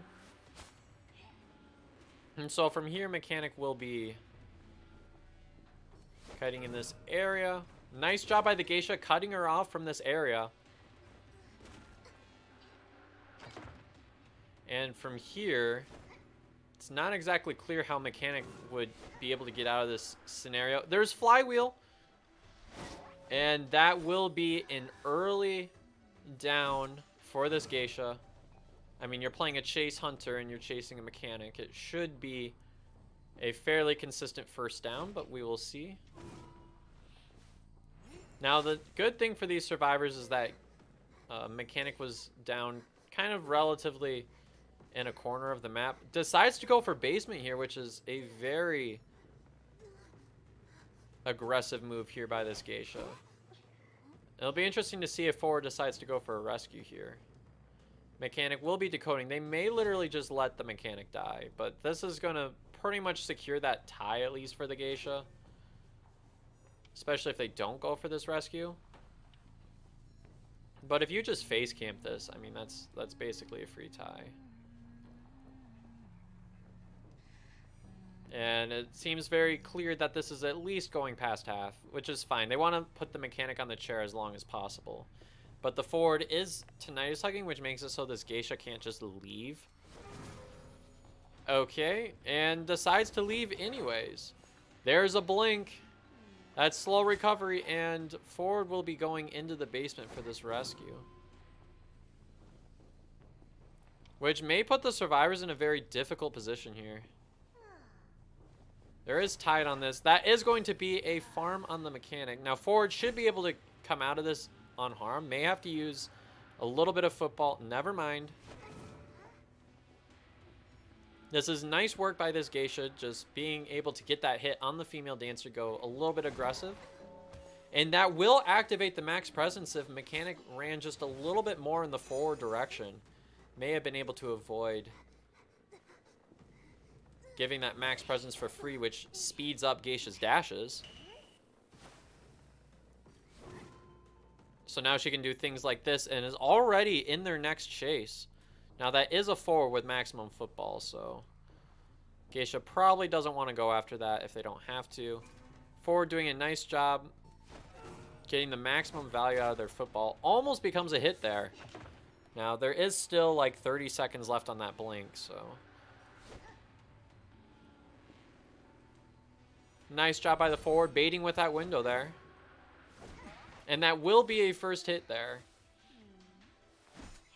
And now would be probably the time when forward should probably start, thinking about using some football just to get out of dodge. And that was most of the football there. And geisha may have lost the forward here. This may have been the game-changing play. Okay, switches to teleport. It's not so bad. Tries to go for a dash, but the twirl is enough to make up for it. And let's see. Female dancer will be farming this area. Whichever way the geisha commits, should be able to get this window vault. Not quite. Oh, but it's still a pop. It's still a pop. The survivors can get the tie out of this. They just need to kite away from the gates. And from there, yeah, female dancer is just going to farm this pallet here. Looks like the geisha will likely be selling for a tie because, I mean, that teleports out of there. And yeah, this female dancer is just going to farm this area here just because of the pallets. And let's see, where's Dungeon at? Dungeon is at Shack, so there's ideas of Dungeon in the future. Geisha completely loses where the female dancer's at. And the other survivors are at the gate. Female dancers making their way to Dungeon. And the bot has baited with tinnitus there. Female dancer is going to get the Dungeon there. Oh my goodness. And just like that. Just like that. LFY. Embalmer per se. Because he uses his coffin and then you just leave anyways. That's literally his whole strategy. I guess maybe in the end game. Alright, Ans goes this way. For sure we'll see the bot. Alright, so first time we see bot kind of ran out right away. And Ann will be hot on Mechanic's trail here. Ends up going straight for this 2-story. And finds Mechanic once again. way out in the open.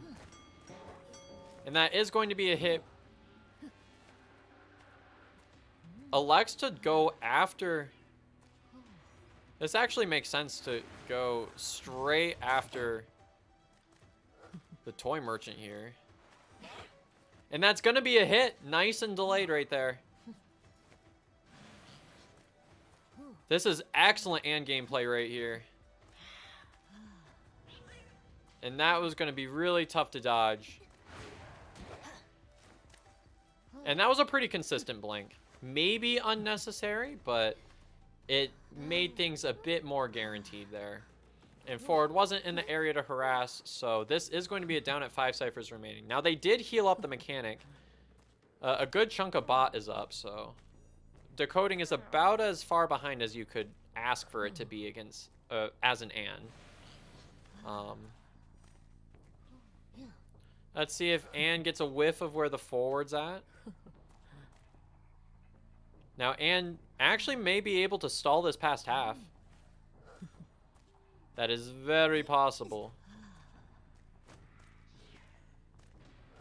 And that is going to be after half. It is secured. Now, Forward's more than likely to still be rescue. Forward jumping way out of nowhere.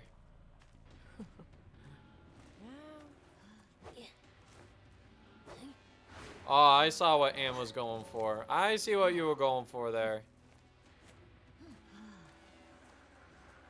Alright, the rescue still goes through. Ann's not too far behind. It'll just take another cat here. Forward's not gonna harass here because it's too risky. And excellent cross with the cat there. That's going to down the toy merchant there. And now... No tram! Oh, it wasn't as close as I thought it was gonna be. Oh, man. Why does she have Control Freak? Is that the one? Control Freak is the... No, Claw is the chair time. Which one is Control Freak again? Faster chair time? I thought that was the Claw. Alright, nice, nice. That is going to take care of the pallet.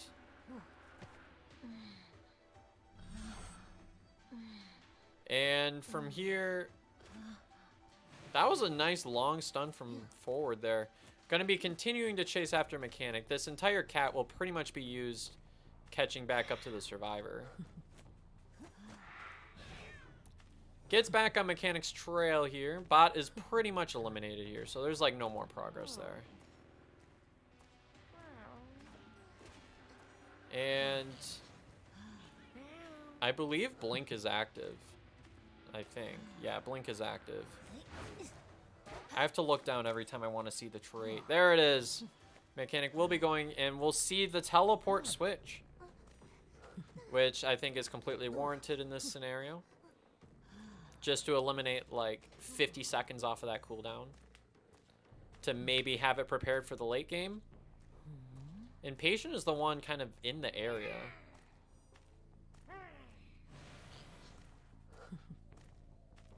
Decoding. So probably should be using that cat just to harass that cipher, but I suppose this works too. Forward is in the area.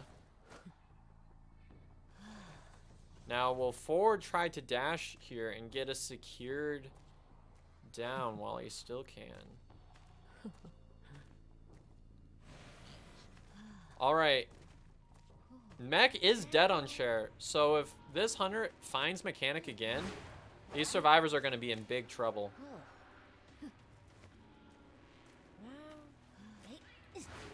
And that is going to be a second hit. Oh my goodness. 2 cats, 1 down. And that is going to be chaired on the final cipher. This may actually put the hunter in a winning position here, as the survivors are stuck with not a really easy way to get some decoding there. I mean, Mechanic is going to be able to decode, but once again, she has that immense decoding debuff. Forward is in the area. No pallet breaking buff there, which means that the Ford will still be able to be in this area. And will likely get a rescue, but not before half. Okay. And I believe Ann is keeping tabs on where Mechanic is at. Oh, is the teleport up? The teleport is up. And that is pretty much all from here. Tough position to be in. Will the Ford elect to go after the patient here? Patient dying with 2 hooks is very unfortunate. And gonna be choosing to go straight after Mech here. Mech already got like 80% of that cipher done. Crazy stuff, even with the debuff. Probably would be good to at least pull that pocket watch out that Mechanic has. And Ford on a cipher of his own right there. Which is at 80%. Mechanic is going to be making their way back to their own cipher. As this cipher is nearly depleted.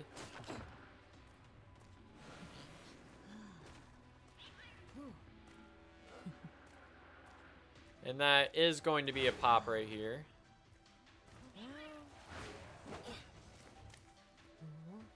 And that just decreases the cooldown just a little bit. Slow vault there. Ford is going to be moving towards this area. But that is pretty much guaranteed to be a down from here. And now it's going to be the difference between a 3K or a 4K. As Mechanic will be going for the gate here. Will the Ann teleport or just camp this out?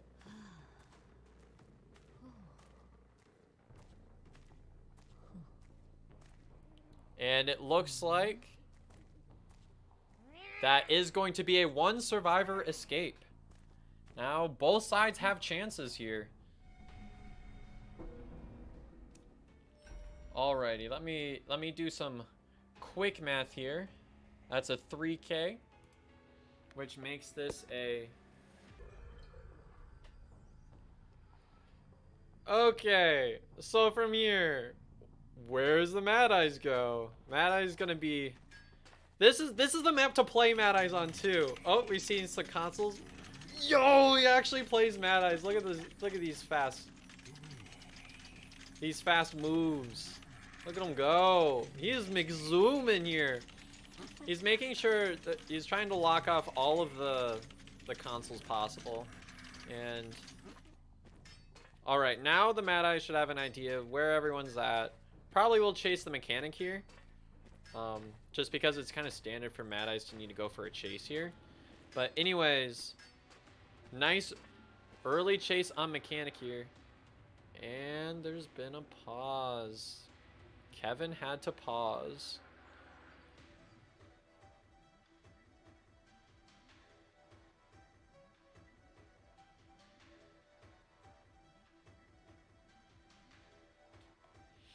Okay.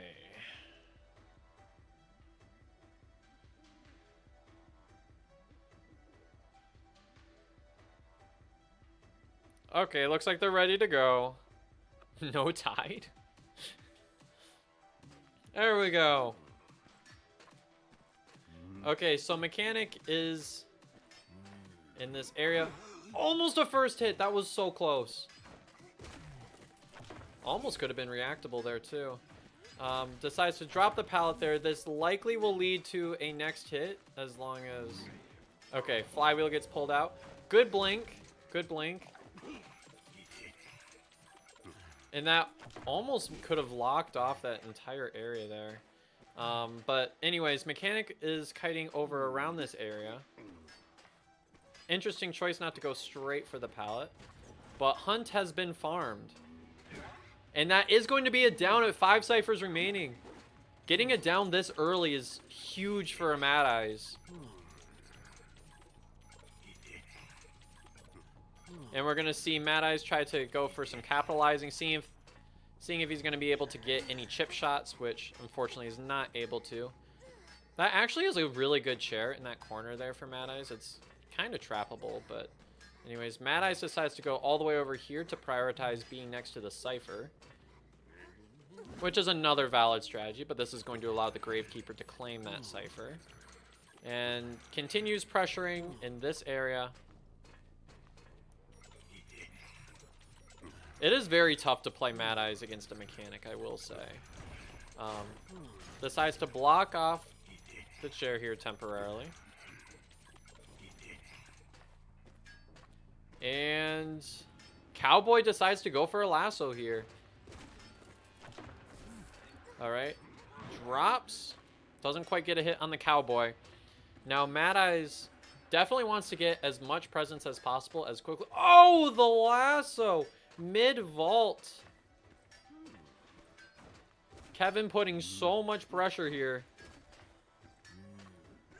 The battle of the ages for real. Alright, gonna be hitting the Cowboy there. That's gonna be one hit away from max presence now. And this I believe is pretty much a down here. Yep, because no way Cowboy was getting around that. That's gonna be a down. It's still at 5 ciphers. Look at how this Mad Eyes, despite so much time passing, has been able to hold this still at 5 ciphers remaining. Now, there is still quite a bit of progress around, however.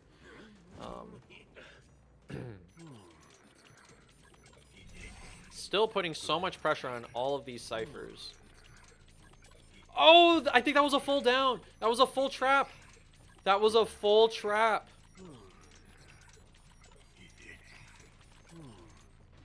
All right. Grave is here. Now, will this be stalled past half? All right, they ended up getting that rescue. Good blink, gets the down on the Cowboy. Now, there's 2 ciphers remaining. Now, these survivors really need to prioritize breaking down the consoles first before they really go for anything.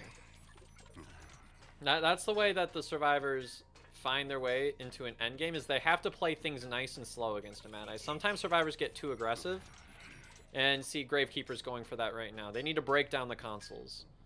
This is very, very important.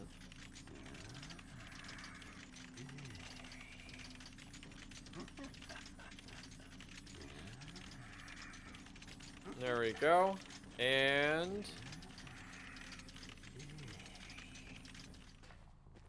so from here, yeah, looks like Mad Eyes may have lost Cowboy. This actually may be, yeah, this is game changing here. Cowboy was the intended target, loses the Cowboy, and quite possibly the game along with it. Although Mad Eye's endgame is very strong, the survivors are going to be able to slowly keep pressure up. Okay, so the mechanic is over towards corner house there. Oh, that is a full console right there. That's going to be tough to evade everything. Nice flywheel, although you might find yourself trapped there. All right, so mechanic does find her way outside of the trap. And from here, okay, Cowboy. Yeah, they're all pressuring Cabin there. They're really wanting to put extra pressure on Cabin. Mad Eyes still doesn't have an intended target here. Gonna be trying to take advantage of the 2 survivors that are at Cabin there, but still unable to get chip shots. The survivors are doing an excellent job dodging all of these walls here.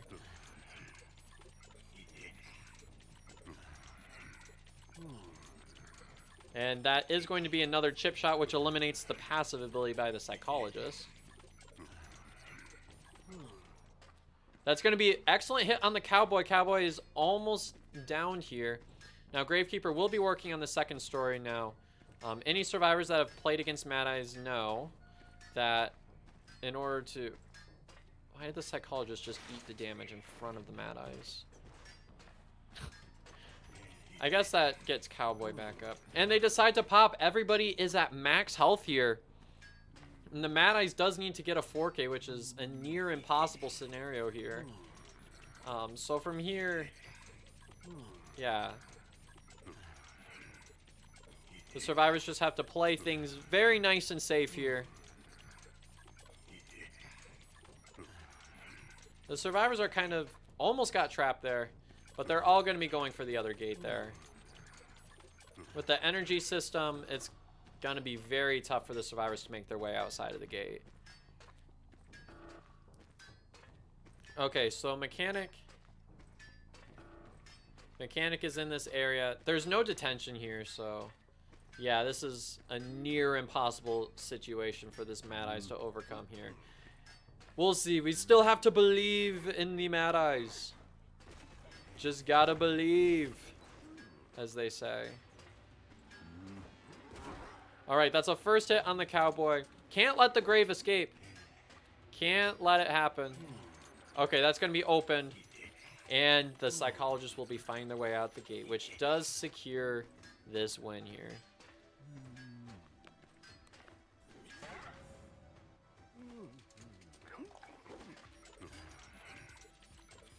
And yep, psychologist has escaped. Congratulations to IN securing this victory in grand fashion with the cowboy against the Mad Eyes. Not for the kiting, but for the very indirect support while still not having to move literally anywhere. So from here, yeah, also for all y'all Twitch subs, I have an emote of Doctor getting hit by the tram, if any of you all want to use that right now. Oh man, Doctor's right here. And Serrata the Antiquarian. They all decide to go for the red charge right here. And Doctor has been locked in as the first chase right here. Already having a red charge here. Let's see. Alright, so that damage is going to be dispersed throughout. They go for the red charge there, which actually gives flexibility. The Doctor was able to heal it all off. And now has a blue charge on. The other survivors will not be able to switch very quickly.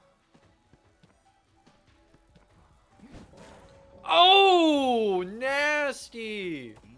Oh, the terror shock. Now this is the start that Eddie wants to see. Wow. Woo. All right. Now that is a hype start from Eddie there. Yeehaw. In a dominant position right now. All right, so Mercenary is going for that rescue there. Gets stunned, will be eating the hit, which gets distributed to everybody. Okay, so from here, all right, that was a smooth play right there. Almost got the charge off. Eddie is going to be going for, never mind, didn't quite get the hit there, which will allow Doctor to make it to the pallet. All right, gets hit, but that's going to allow Eddie to have max presence here.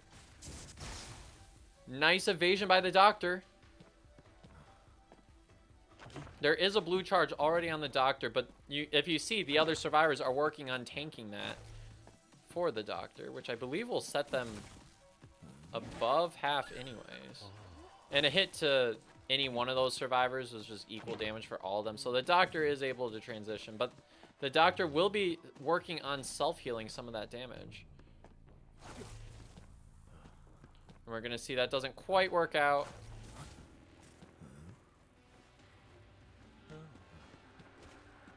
Now, none of the other survivors... Oh, that almost hit.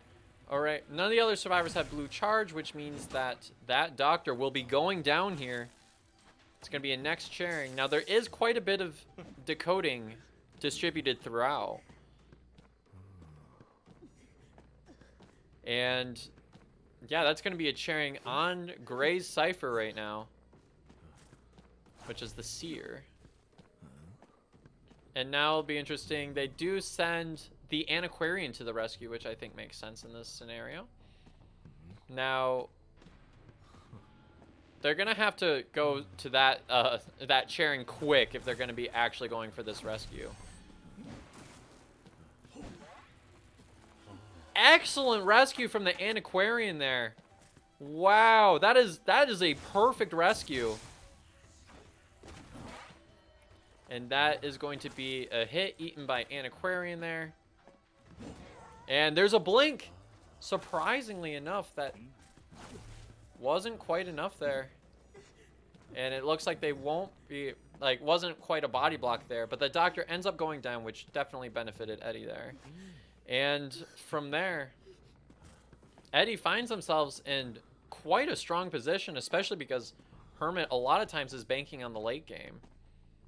Sears trying to hide in the corner. Let's see if it works.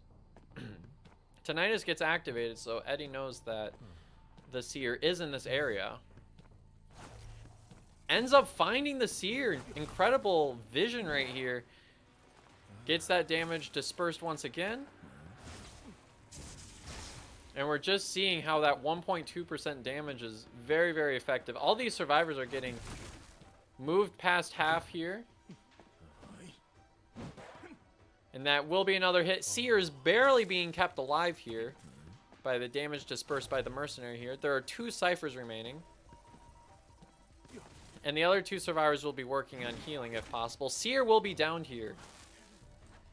Excellent job. Now, the important thing is that the doctor was the first survivor eliminated, which means that these chip shots are staying for the rest of the match. Okay, so from here, there is quite a bit of decoding dispersed. There are chances of being able to get that decoding done in time, although it's not exactly clear. As long as they're able to get Shack decoded and that damage, or in that decoding gets dispersed to, as well to statue, there might be odds of trying to at least go for a tie here, but it's going to be very, very difficult, especially because Mercenary has already expended their Tide Turner. And it does be appearing, just based on the past previous matches, it does look like Hermit might be Envy's Kryptonite. And just like that, Mercenary will be getting hit once again. And that will be dispersing a red charge to the Seer, which will be distributed between all of the players there, downing the Mercenary. The Seer does get to stay up. There is 1 cipher remaining. We're going to see if Antiquarian makes their way around. It's going to be all about the Seer being able to get this kite in time. And it's not going to happen. This 1 cipher is not going to be popped. Seer will be chaired, and it's more than likely that Mercenary will be chaired along with them right after, because Seer is dead on chair.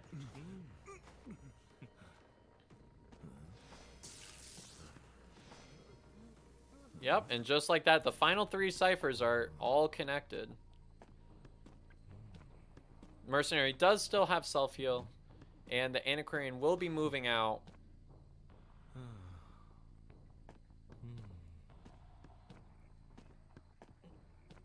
And it looks like, yeah, finds the last survivor here. But Mercenary will be decoding the final cipher. We'll see if that comes into play here. An excellent stun by the Antiquarian, just stalling a little bit more time. Excellent flywheel, using quite a bit to just slightly delay that hit. But now the last cipher is almost primed. It'll be a matter of whether Antiquarian is able to survive just long enough for that cipher to be primed. And it looks like the answer might be no here. And Antiquarian will be picked up and taken to the chair. Interesting choice, letting the Antiquarian go.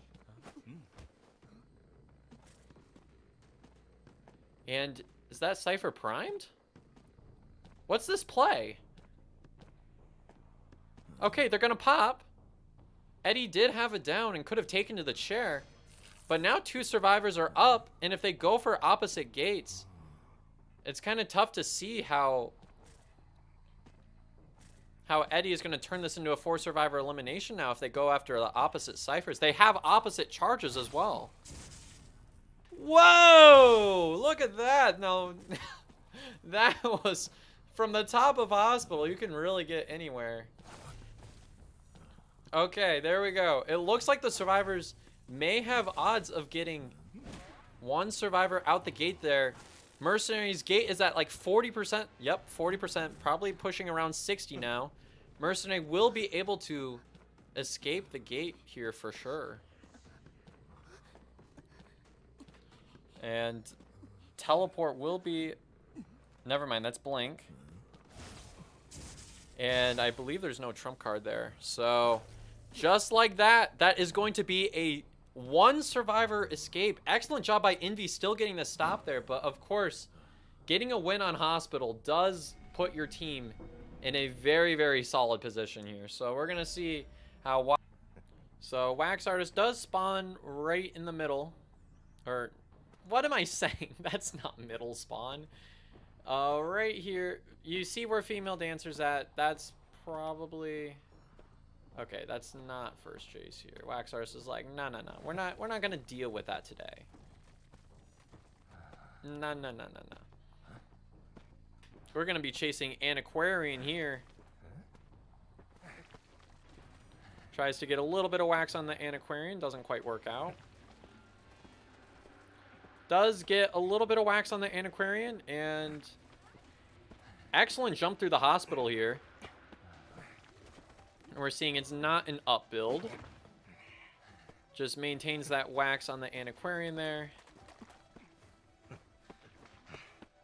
And that is going to be 56% wax. This survivor is made out of 56% wax now. 80% wax, 96% wax. Excellent hit, and that's going to make it so that there's going to be a follow-up stun here very quickly. And that is the follow-up that Envy needed right there. Excellent job by this Wax Artist here. And suddenly, Wax Artist is in a dominant position because you have to kill a Wax Artist in the early game. If the Wax Artist has a good start, then it's very, very challenging because once he gets closer to max presence, there's not a whole lot you can do. First Officer is going to be the one approaching the chair from here. For sure. Yep. And we see that ping right there. Now, that's probably not going to be... If First Officer is the one going for it, that's probably... Oh, wait. Never mind. He's a lot closer than I thought he was.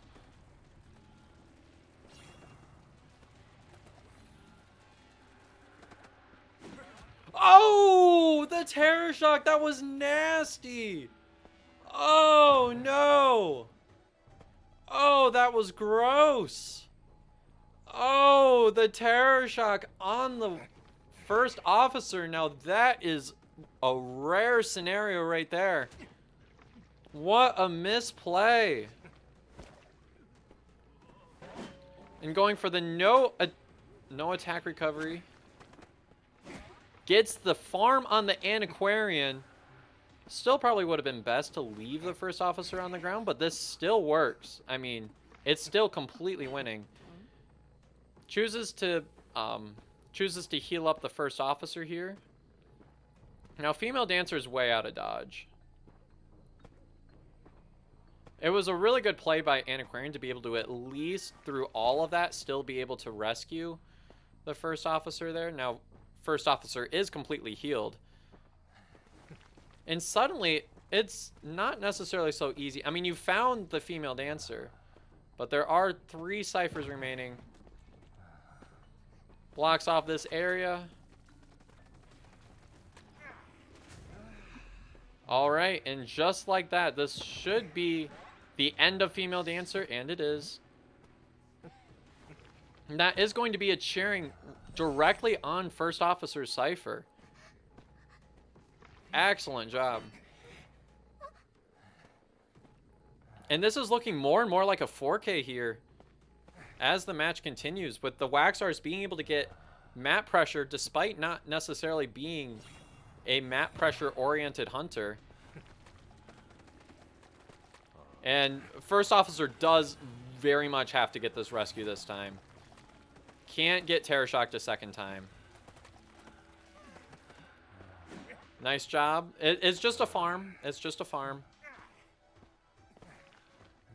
But looks like Wax Artist is going for more.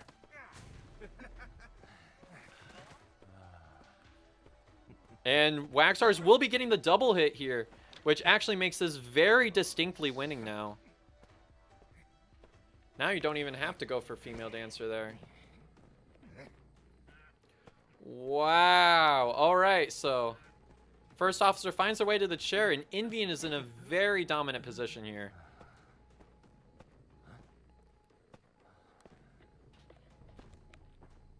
There we go. And barmaid's gonna be going for this rescue. I think. Oh, my phone is warm right now. My phone is warm. Okay. Gets the first hit there, and that's a follow-up. That is the camp. And now you see where female dancer is, which means that this sharing will be able to happen. Now, female dancer will sneak around. And I believe Waxars will just be able to do a simple switch to teleport from there.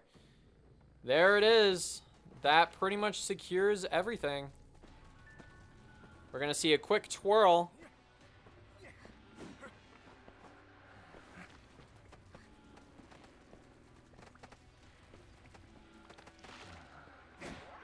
And there's the down, and barmaid will be healing up.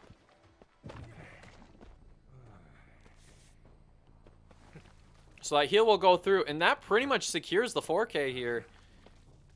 It's not very clear how there's going to be any sort of... This is all at 3 ciphers remaining. Spectacular job. And speed drinks.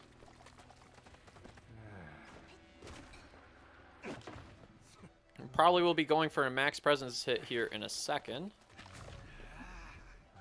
Goes for this little thing right here and does a nice job. Doesn't get the hit, but blocks off the area, which is important.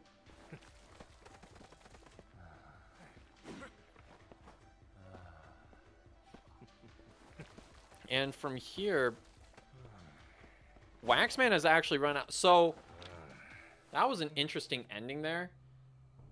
The barmaid literally couldn't have pallet stunned. If the barmaid pallet stunned, the 25% that she would have gotten from pallet stunning would have downed her. That's crazy. And just like that, Envy is winning.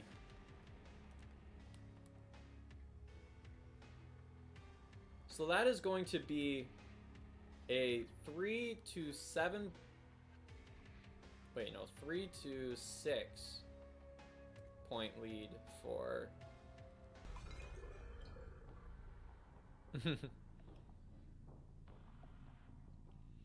There we go. Alright, goes for Prospector. Zerato's like way on the other side of the map already, though. Grave is moving out. Who do you even go for in this scenario? This is a tough position here.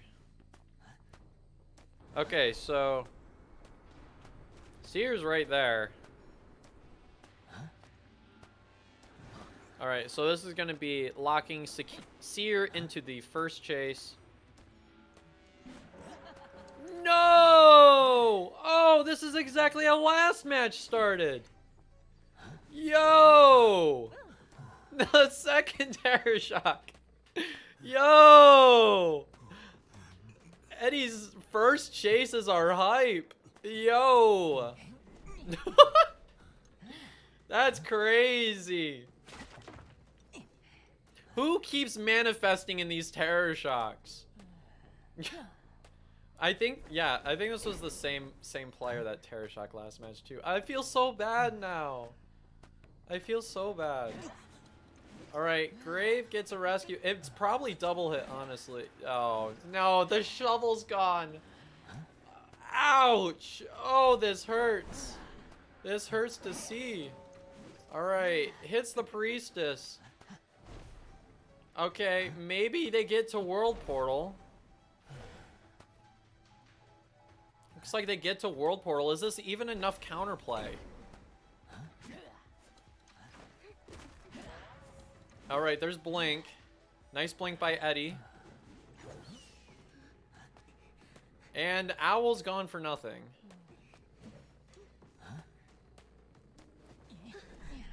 Yikes. Okay. Zerata goes for the rescue. Priestess might be making their way. No, no, no, no, no. Long portal's right there. Probably would have been worth the time to eliminate long portal, but they decide not to break it. See, the thing is, they might be able to eventually go for a world portal play, and that looks a little scary. Priestess did try to assist here. This is a lot of damage for 4 ciphers remaining. Almost got another Terror Shock. That's crazy. Man, this is quite the matchup here. That's the second Terror Shock. I mean, Priestess was already injured, so doesn't matter too much, but Priestess sees the chair again.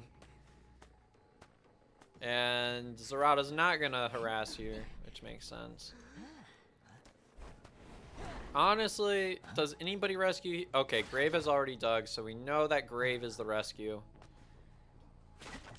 Just breaks the environment, which is completely warranted here. We might see an early shovel break here. There it is, and that shovel is preserved for later. Excellent rescue there. There's no tide on it, but gets the double hit, and Priestess is very exposed. This puts so much pressure on Envy right now. Oh my. Okay, so from there... Yeah, Priestess is going down from here. Okay, and that was dead on Cher. Maybe Zerata will be going for some harassment here. We will see. Does not look like it. It looks like they're just trying to heal up, so Grave will not be immediately downed. There is a little bit of a last shovel left, which is nice to see. That was a good magnet there. Allows Zerata to have extra time to kite in factory here. And from there, we're going to see a quick dash up to Prospector. Will this be a hit? Yes, it will. The magnet will not be enough there, and Prospector will be seeing their way to the chair for the first time. Now it's going to be up to the Seer to potentially rescue. Again, we've seen Envy come back from terrible situations to being able to potentially be able to get a 1 survivor escape out of this. It's still not the position that you want to be in, though. And that rescue happens. Seer is going to get farmed. There's the blink. Excellent move by Eddie. Decides not to chase the Prospector. I mean, this works just fine. All right, Grave just pops a Cypher. They're at 2 Cyphers remaining. I don't think anybody's going to be able to rescue this, which makes Eddie pretty safe in this scenario to just chase the Prospector.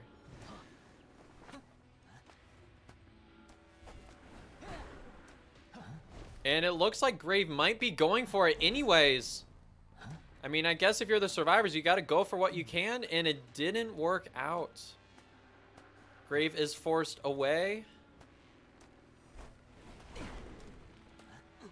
And yeah, Grave is forced out of shovel because that shovel is pretty much gone. Alrighty, so Zerata will be kiting now. And I believe, yeah, self-heal has already been expended, which means that Prospector is all they got left to kite all the way to the dungeon in middle, which is a very unlikely scenario here. Man, Eddie, straight from that Terror Shock start, ended up just making the right plays to be able to secure this into a 4-person elimination. Pretty much. Not quite secured, but it's pretty much there. As Gravekeeper does not have self-heal. Doesn't quite get the hit. Zerata's just showing just how you can kite in Locker here. And the right time to transition. Nice job using that wall. But the charge attack range was just too much. And there it is. That is going to be the matchup. That is going to be a 4K for Eddie there. Now it's going to... So very, very close matchup here. And just like that. Yeah, Loki's going to be going straight for the Cypher right away. The prisoner's right there. And of course, Clerk's going to want to chase the prisoner. I don't think Clerk necessarily minds Factory so much either. And that ended up... That was a very fast recording there. That was incredible stuff. Okay. So, Clerk's going to want to record this right here. Oh! Never mind. Screw the recording. He's just going to flip the pallet down. And Prisoner has nothing right there. Oh, the Terror Shock. Ooh, this start. Oh, wow. That Prisoner ended up with just a few recordings in a completely helpless position. Right over basement. The last chair of basement. This hurts a lot for Yeehaw here. Alright. Yep, gets the recordings. With the pressure with the recordings, this is...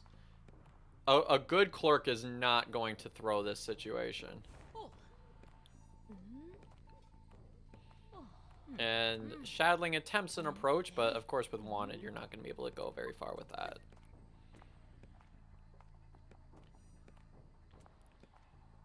And there we go. Oh! More harassment on the Cypher. Again, the Clerk is just patrol camping, keeping 2 survivors off the Cyphers at once, which is limiting the Cypher pressure. One of them because Mercenary was just vibing in middle, and one of them every time that Clerk has a potential for recording. And now the only way the survivors have chances is if Shadling has just a godly kite here. Oh man, the red light. Alright, Speed Drink has already been pulled out.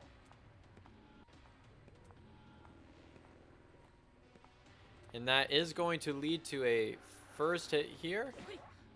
Yep, because the flywheel was pulled out. The drink is going. There are recordings in place, I believe. So we'll take a look. See what the Clerk has here. Obviously nothing to do with pallets. Oh, the blink. The blink works too. The blink works too. And this is 4 ciphers remaining. Yeah, this is going to be... This is very, very winning. I mean, there's 2 fast downs for Envy.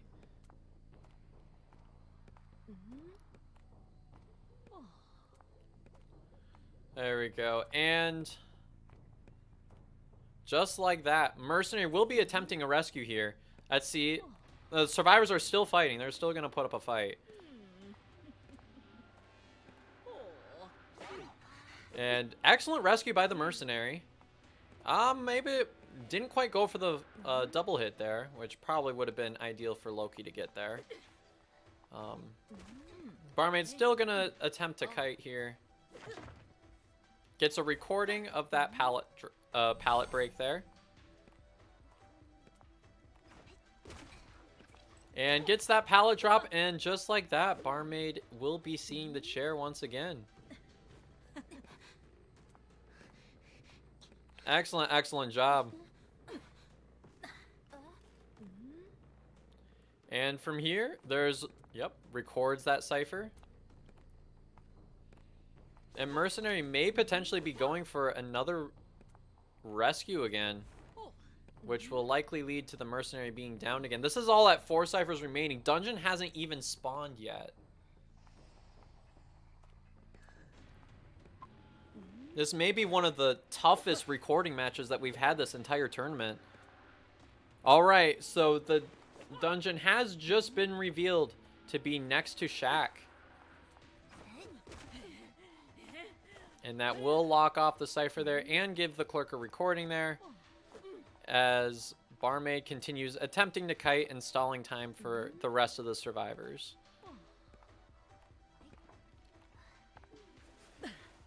And just look how Loki gets the recordings whenever possible. And once this Barmaid ends up getting downed, this will actually secure the Barmaid getting eliminated, because the Barmaid was dead on chair. They are attempting to heal up, and they're going to try to turn this into a slugfest for sure.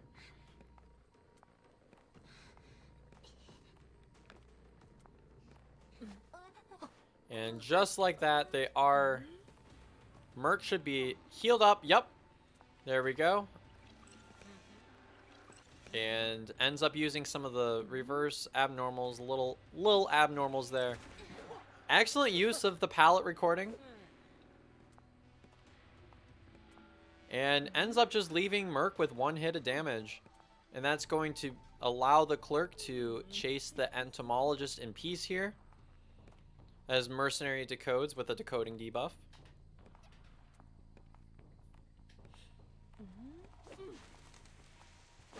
And just like that, there is only a little bit of the bees left.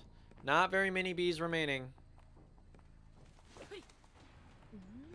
And the bees are still alive. Just barely. Probably just enough for a body block, honestly. Excellent use of these palette recordings by Loki here. You can tell that Loki has spent a lot of time practicing their clerk chase here. And there is a recording on the window.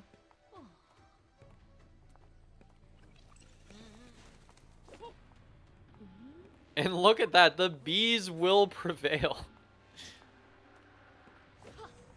Oh, misses the blink, but the Ento will be down here. I believe, yeah, both survivors still have self-heal here, so it's still a slugfest. And there go the bees. Wow, that timing to figure out exactly where the Merc is at there. Crazy. And Merc's just gonna have to keep running.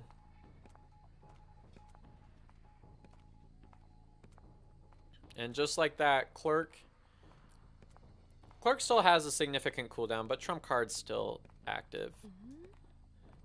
They're still going to try to draw out this this slugfest as long as possible, but Ento has picked themselves up. Mercenary has picked themselves, has not picked themselves up. So now there's 1 self-heal remaining.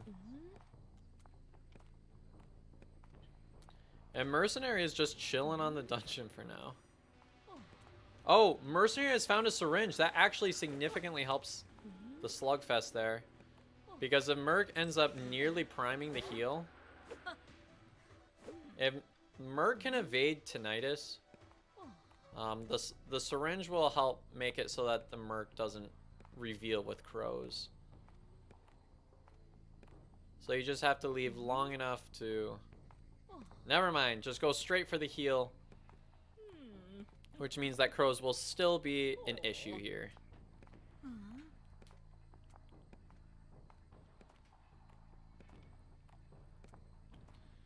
And there we go. The mercenary is going to be chased here. Nice job on the clerk finding the mercenary here. And now it's only a matter of time. Loki can chase pretty much however he wants here, and it's all pretty much winning. There's a lot of ways to get this last down here. And that is going to be the last elbow pad consumed.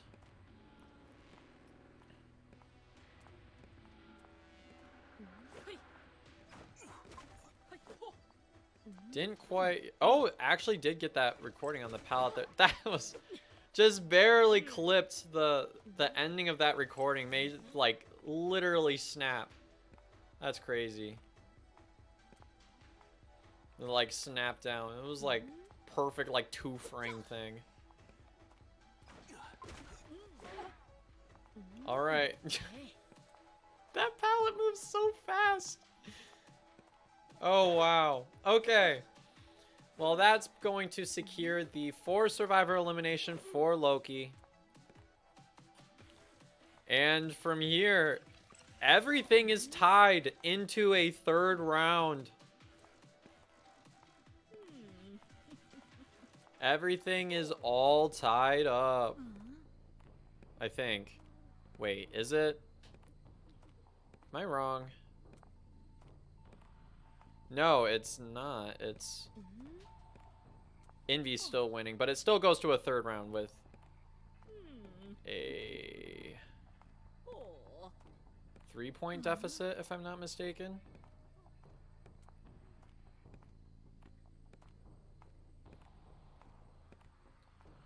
Alrighty, so from here, just gonna be taking Merc to the chair.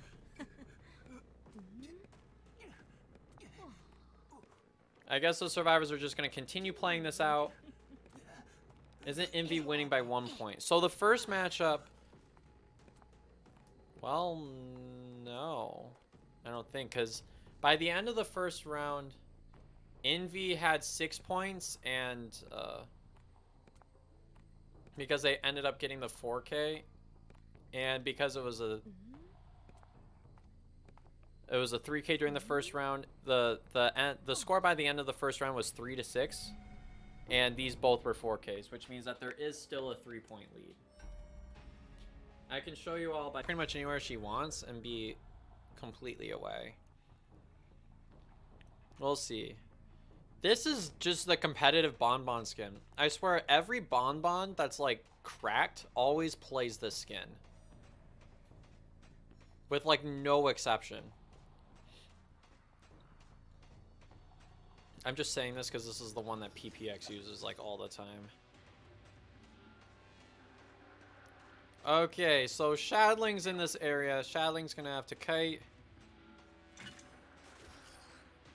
And that chip shot did not go through. And so from here, yeah, you're gonna see Shadling just tried to abuse this area here. Oh, placed on the wrong side of the pallet. Oh, that is an unfortunate misplay that we have all been in before. I think all of us know what that's like. Oh, and that chip shot goes through. And that is a down.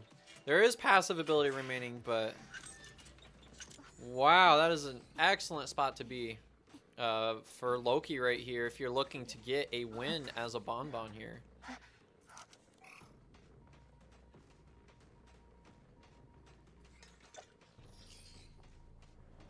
And yeah, this is, there's 2 ciphers you can pressure. Well, Ento ended up just rotating out, but bro, that was almost a double bomb. That would have been nuts.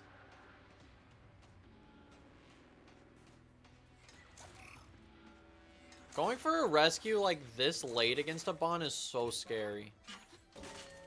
Yeah, that's why. Woo! Alright. Here we go. Okay, so from here, I mean, Mercenary's gonna rescue. It seems a bit late. That stuff ended up being very, very rough and punishing. Yep, Merc got double hit. And there is another chip shot on Psychologist. Little Girl is here. We might see Little Girl leech. Ento goes in for some support. Nice support. But that is going to be... Oh, maybe there's some potential to get a blink on this Little Girl as well. Get like a triple down here. Okay. Besides go for the chairing, this is a very safe option. Doesn't get too overly aggressive. Middle Cypher's about to pop. But this is exactly where the Bonbon wants to be. Alright, this Cypher finishes. Excellent blink, and attack recovery is canceled.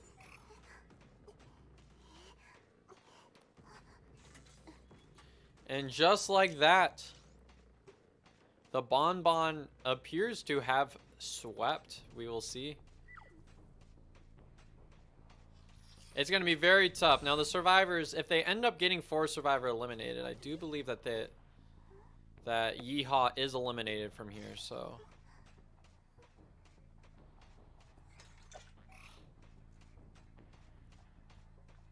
And just like that, keeps doing a nice job just keeping watch of the chair, making sure nobody can get near.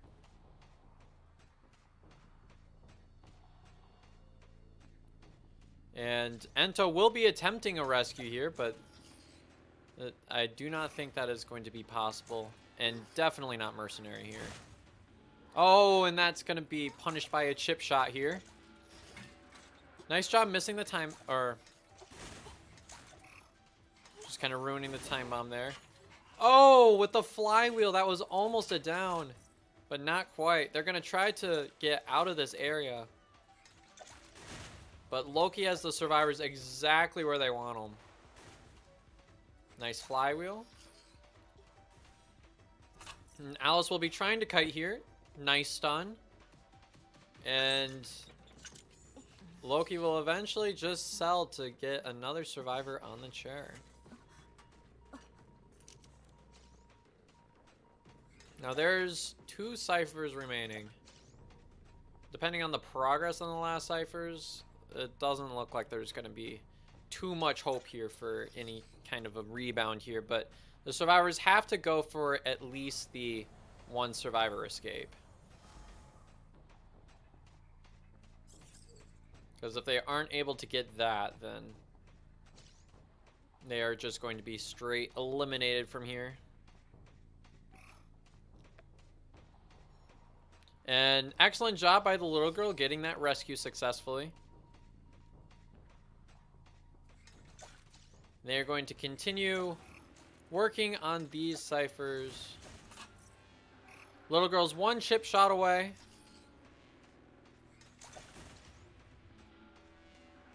And just like that, little girl is in a very exposed position. Going straight into basement. Nice time bomb. And there's 1 cipher remaining.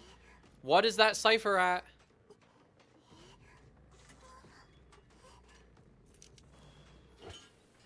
And that will be a teleport there. That cipher was almost primed.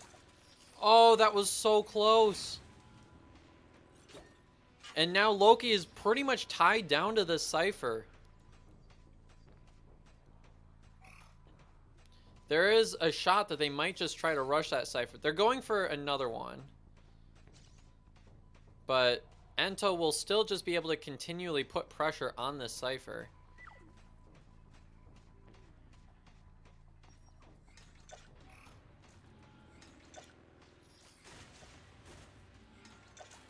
Tries to go for it. Merc has to go for that cipher now. It has to happen. It's all or nothing now. You just gotta pop the cipher and hope that you can get dungeon out of it. Just gotta pop it. Just gotta go for it. There it is. Now there is detention, but there is options of maybe potentially getting dungeon in the middle. Okay, that was not final chairing. Dungeon is in middle, so we'll see if that comes into play here. It most certainly will. There's 2 elbow pads. I think Merc has actually a really good shot at getting dungeon from here. Just has to avoid getting a regular attack. No, this is too early. This is too early. No, you have to stall him out of detention. All right, that's 1 chip shot.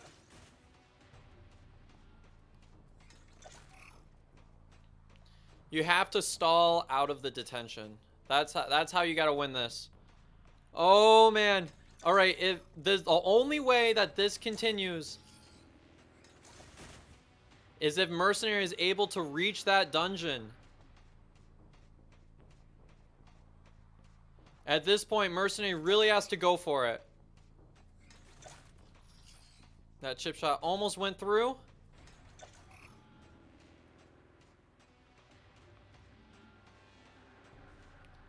And just like that, Mercenary is going for a gate potentially. Working their way around.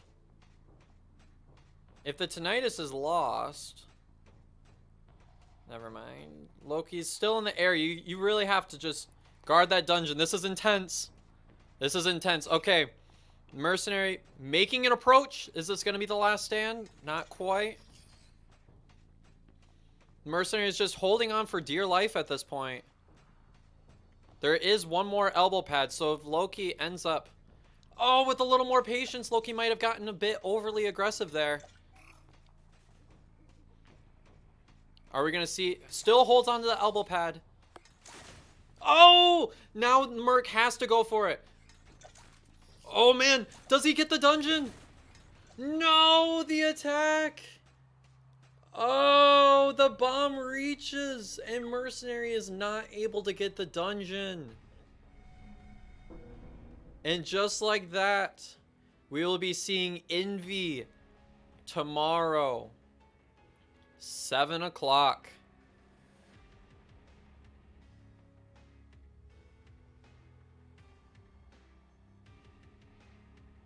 Oh, man. Woo! And just like that, we are going to see...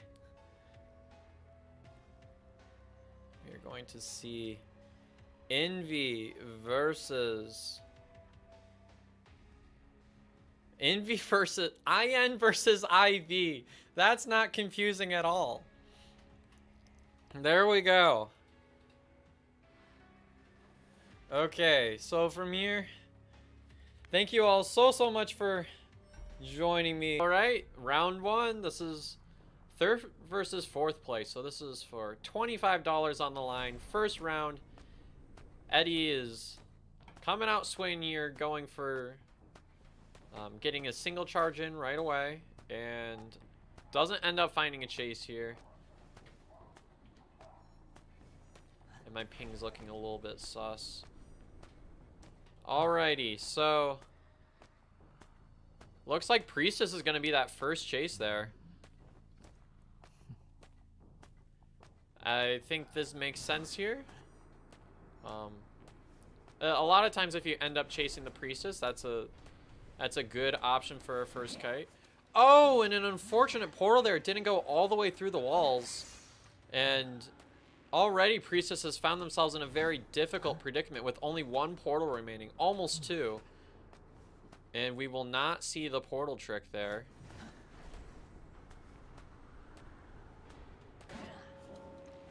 And that is my device. That is the frame rate my device is going at right now. Please don't crash. Please. Please don't crash. Alright, so Eddie has found themselves in a very nice position here. And I think it goes without saying that there is going to be a rescue here. Grave will be taking that rescue.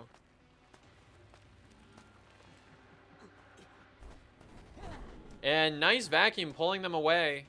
Will it be enough to stall it past half? No, it will not. And that's actually a near perfect rescue for the Gravekeeper, though. That's about the best scenario the Gravekeeper could have expected to have there. Nice portal by the Priestess, allowing the Priestess to have a little bit extra time to kite. Ends up vaulting the pallet. However, the Priestess will be going back to the chair after this goes down. Antiquarian is decoding, so we're not going to see any harassment from here. Oh, the notes are up. Shoot. And they're gone. What's with my ping? I have no idea. It's being a little sus today.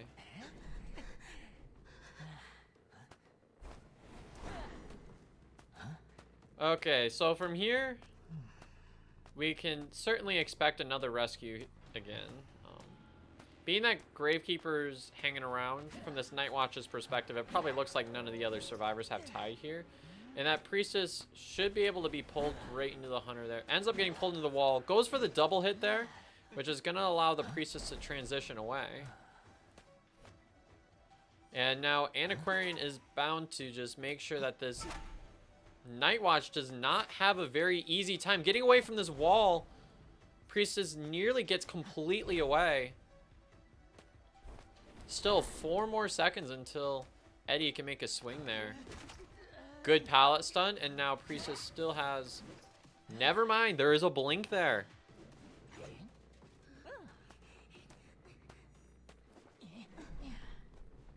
Alright, so Priestess has been eliminated. This is at 2 ciphers remaining now.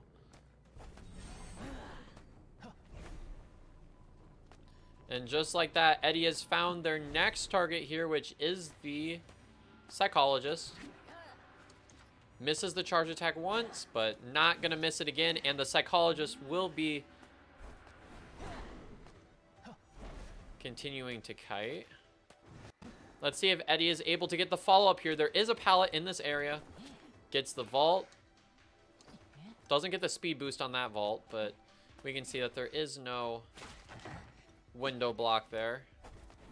Wow, my ping is interesting.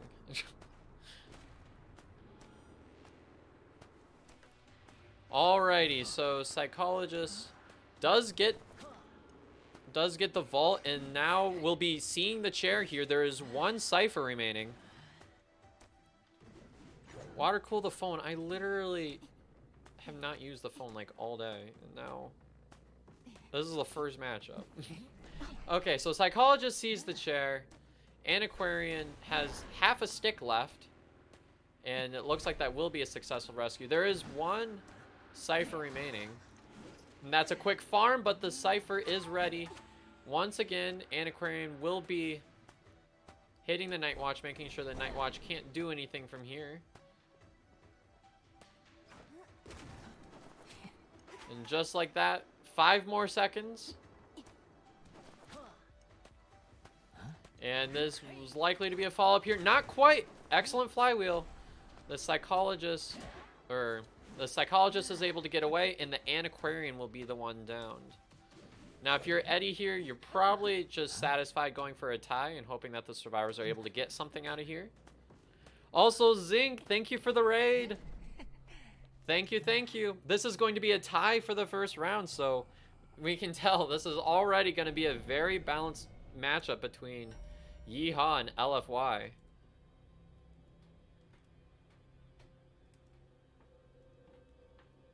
Okay, I'm gonna try. Let us roll. Woo.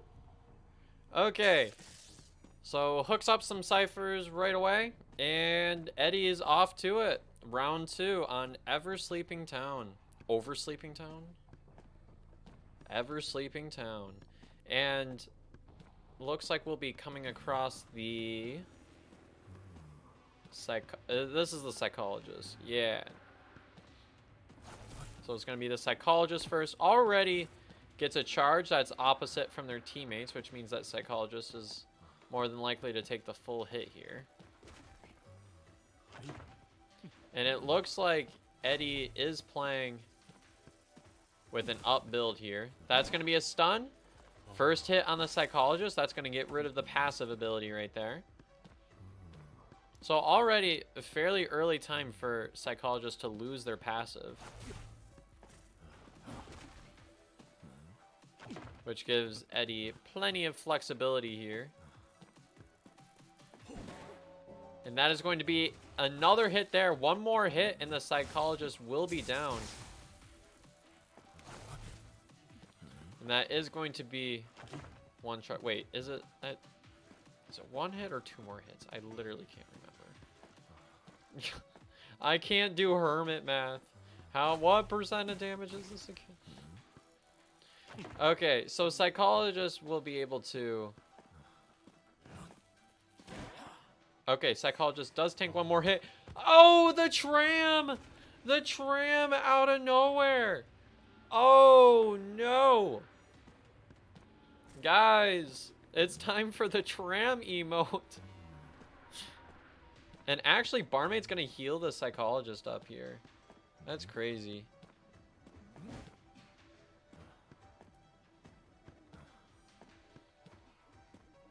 And that is going to allow the Psychologist... Yeah, the Psychologist has healed. This is already becoming a fairly long first kite. There's a blink right there. And we may be seeing... Fall up here. Alright, we see the ciphers getting reconnected here. And Psychologist will be able to... That's going to be one more hit and the Psychologist gets down. Depending on the charge. By now, Eddie really just needs to find a down here. Although I believe with the damage distribution, Psychologist still kites here. This is the thing about playing Hermit against a really tanky comp filled with Barmaid, Psychologist. One more would be if there was a Seer in this matchup.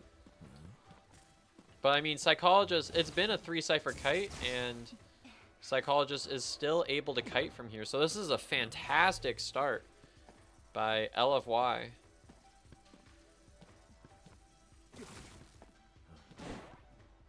And still being preserved by the fellow teammate. Psychologist is so close to getting down. What a tanky team comp right now. This is insane. Alrighty. And that is going to be a down. Oh no! The tram was almost there! It almost did it again. That was so scary. Oh my gosh.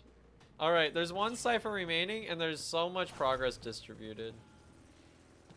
So this is a very tough position for Eddie to be in right now.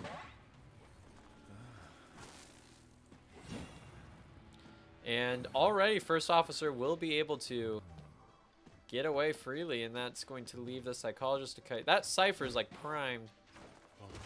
There it is. And just like that, you got to be really careful about your charges. Decides to go for the blue charge. Interesting choice here. And the other survivors all switch to blue charge. This means that that damage will be distributed. What did I just see? We just saw Hermit's feet there. That's crazy. And that damage gets distributed between all of them.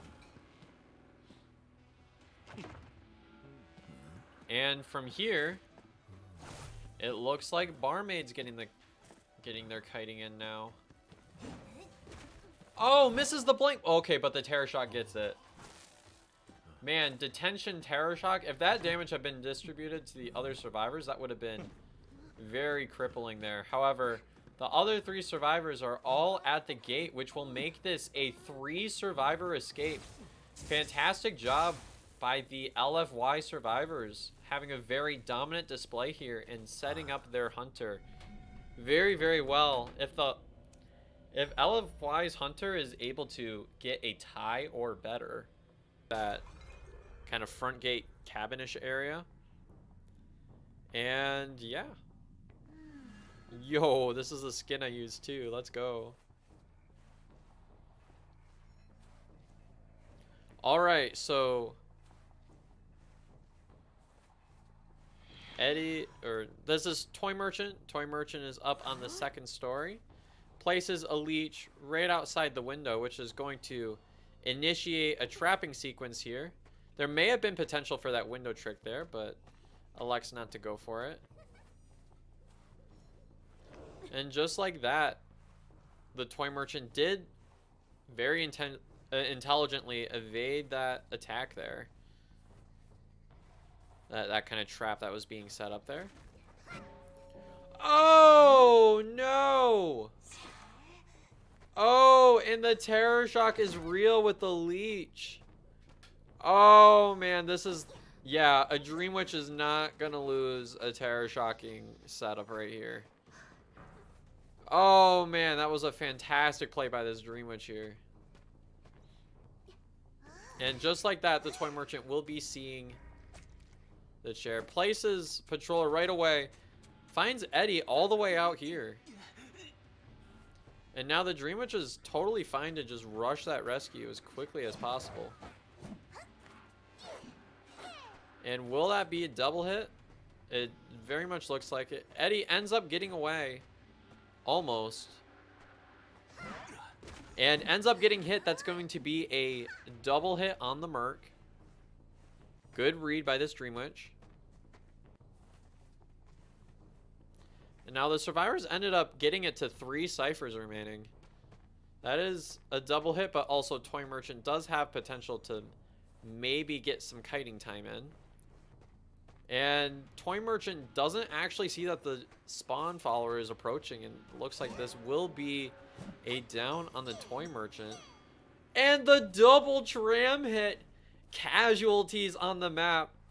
Man, the survivors just dying over here. The leeches are like, I go flying now.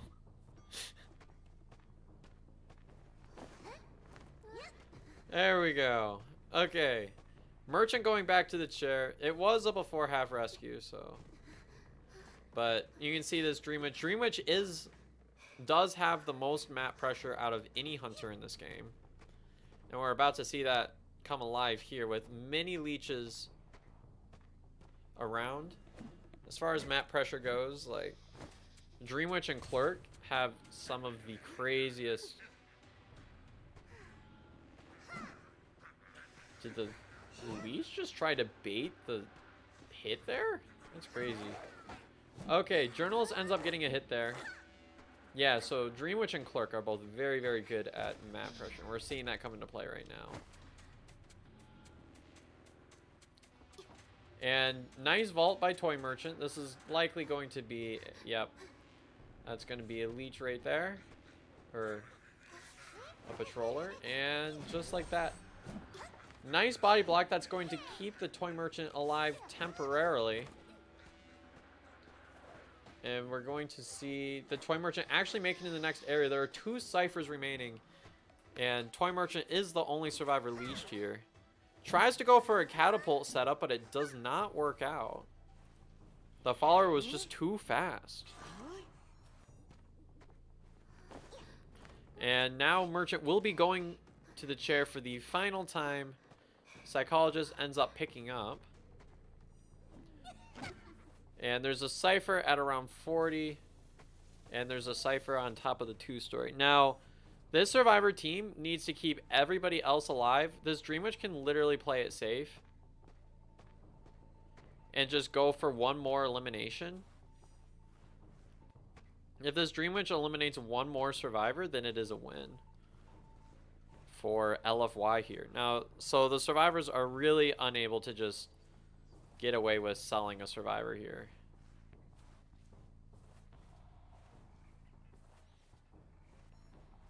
And it looks like the Dream Witch may decide that they want to go after Eddie, the mercenary here, to be the final down here.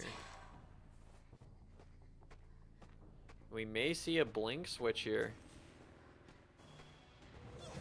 Oh, the failed blink. The journalist is still kicking now.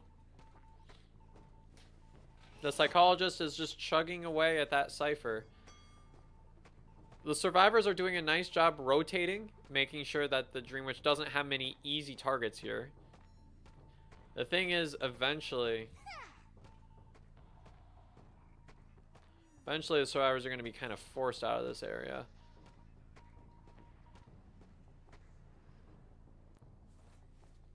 And Eddie's still in the area.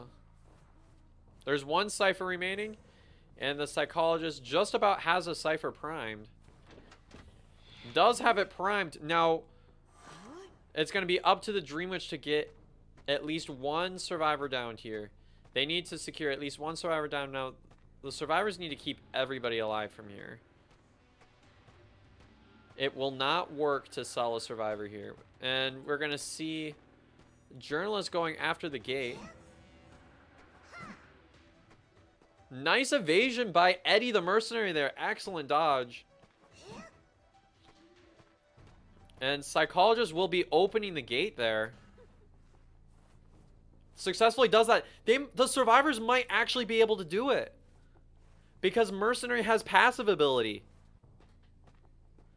Okay, so the 3 survivors are over at the gate. No, Eddie's at dungeon. 2 survivors are at the other gate. And that's going to be a 3 survivor escape. They actually get the clutch. That is a 3 escape. Okay, so from here, Bonbon is likely to, check out Shack here, and that's actually where the thief is at. I'd say the thief is definitely a good chase for Bonbon here, and Bon was just checking on the inside there. Notice how he's holding the bomb and kind of moonwalking there. That's to kind of bait the thief into the incorrect direction using the red light there. The thing is, this Bond does have projectiles. Now, we'll see if the Bond knows that they can approach using a charge attack. by holding in the opposite direction. And that will be a first hit on the thief there. Excellent job by the Bond, and this is a very early start. Really got to make these bombs count. And that is going to be insolence on this Bonbon. You can see that they are carrying insolence. And you can see how this Bond is having such a tough time approaching. Now, we haven't seen the Bonbon do this, but an option would be to hold down the charge attack facing the other direction, and that's kind of the most common way to go against the thief now. And that is going to be a down on the thief. This is a nice early start here. And we are seeing, yep, there's the Peeper Bond that I was talking to you all about. On this map in particular, Bonds do tend to have a tendency to want to pick Peepers on this map. It just helps reveal a lot in the hospital, and being that it's a smaller map, it's a little bit more viable.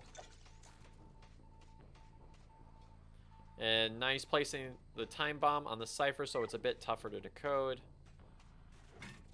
Nice job timing that chip shot.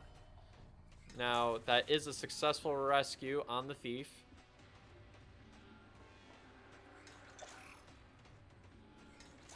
And that is a successful bomb hit right there. Almost a successful second bomb hit, but not quite. The journalist was trying to assist with one of the followers, but it did not end up working out. And now the Bond will be taking the thief to the chair for the second time. Now this is a very tough chair to rescue off of, especially against a Bonbon. You have to really catch them by surprise to really do anything there. It looks like we're going to see Eddie approaching for the rescue here. And we're seeing those peepers come into play, making it much more difficult for that psychologist to continue decoding that cipher. And from here, it's going to be a struggle to figure out exactly who the Bond is going to chase. Oh, never mind. Journalist was a little bit slow to rotating out, and that means that the Bond will have this chase here by statue going to ruins. Nice job evading these bombs. And nice job by that Bonbon taking advantage of the fact that that support was placed there so that they'd be able to get rid of that pallet and make sure that that God pallet's not useful later on in the game. And that's one. That's a second chip shot, third chip shot, and journalist is downed. Excellent follow-up there. And this is basement's right here. Now this is going to be very, very difficult to rescue off of. There are 2 ciphers remaining.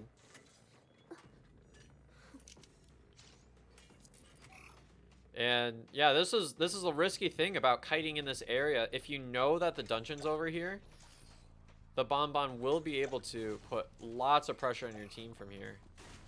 And just feel comfortable to straight up chase the survivor comp. Oh, and that's still going to be a hit. That's going to go... Eddie is going to be making this rescue here. Almost finished that cipher too. That may have been a bit closer to leading to some counterplay here, but this Bonbon's just not gonna just let them go.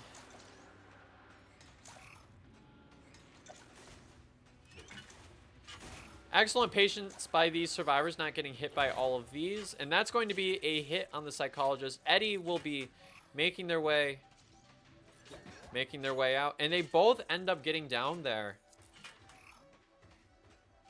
And now the Bond's gonna cash in right here by first chairing the journalist and then following up on the mercenary. And that was not a successful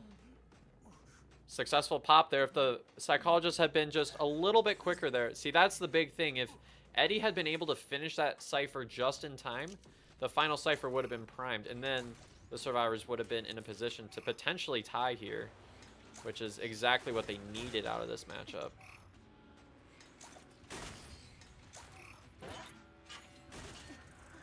And that's successful rescue 1. However, the journalist will just get farmed here. And from here, the Bond is able to just farm the survivors out. And it's very doubtful that Eddie is going to be able to... Well, Eddie might be able to pop the Cypher. Okay, so now 2 survivors are up. Now, both survivors need to be able to escape here. If both survivors don't escape, then LFY wins. So, it's a very intense position. Eddie is caught out in the open. Now, the Bond needs to make sure that they don't give up this chase right here. That's going to be nice first chip shot on the Mercenary. One more will secure it. And goes for a time bomb on the gate, which will make it so the Mercenary doesn't want to go after that gate. And tonight should be kicking in just a second. And now the Psychologist has been caught out in the open. Now the Bond does have a very clear target right now.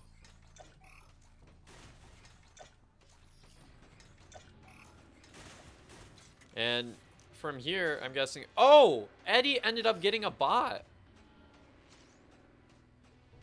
And now that bot's going to be the one decoding the gate so that Eddie doesn't have to take any risks here. Now, if the Psychologist is able to kite all the way to the other side, which is going to be very, very tough, especially being that they're only 1 chip shot away from being downed. Still doing a nice job evading all of these bombs.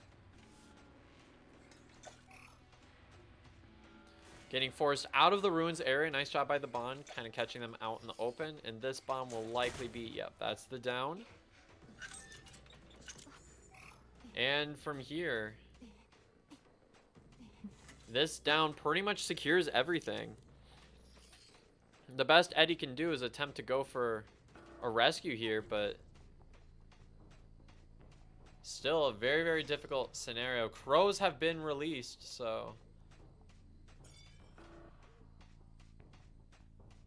And now the Bond will be able to go for Eddie here, who's going to be forced out of the gate momentarily. And just like that, Eddie has been forced out of the gate, which means that this victory goes to LFY. Now, the monetary reward for this match was $25 cash prize.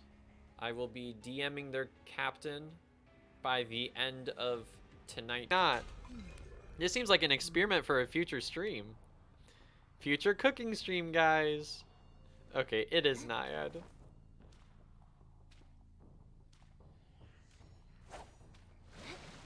I actually plan on doing another cooking stream eventually. And on that cooking stream, I have a book full of, like, Legend of Zelda recipes. And I was gonna cook with Caleb again, because that was a fun stream last time. We ended up making a bunch of potato stuff last time. Happy birthday, Murrow! Yeah, chase them. Oh, the Murrow's been terror shocked. Oh, no. Oh, no, my Murrow. Little girl's just gone. Why is everybody here?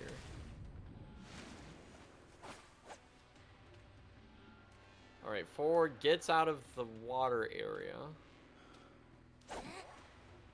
And ends up messing up the flywheel slightly. Make sure I'm only commentating. That's the only thing I'm good for. I'm only good for commentating.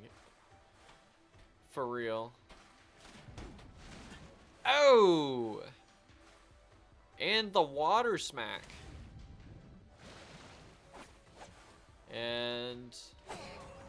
Oh! Ends up getting hit, but the bot ends up getting the stun. That would have been crazy if bot ended up, like, stunning the blink. That would have been insane. You know me IRL. How do I know you?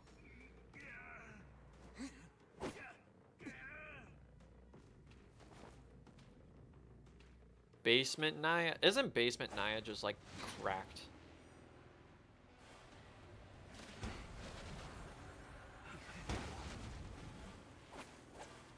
Bro. These hits. Eddie's in a very nice... Oh, this is at 5 ciphers. Okay, this is just 1.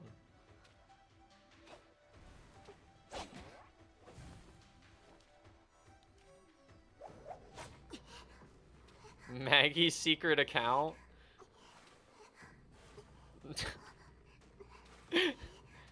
Yes, because there was that one time that she called me like right in the middle of the matchup, and chat just hasn't forgotten. How do you know me IRL?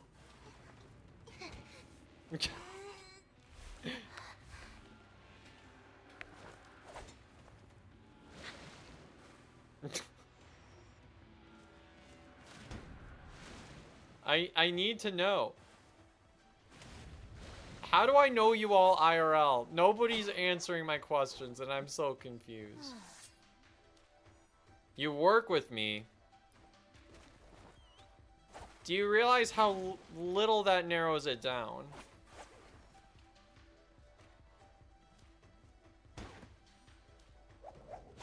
And he goes, oof.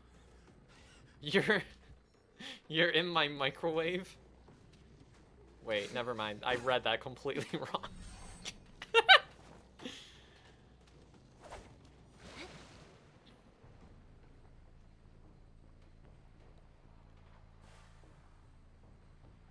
I swear. Okay, so this game is on my phone. If you know me... No! I touched the phone and it's gone. No! Oh no, my stream.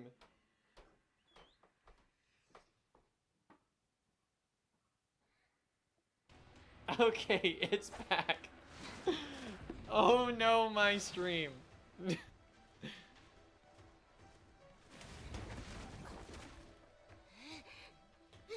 What are you gonna do? Like, call me from my phone in the middle of the stream? That's what Maggie did in the...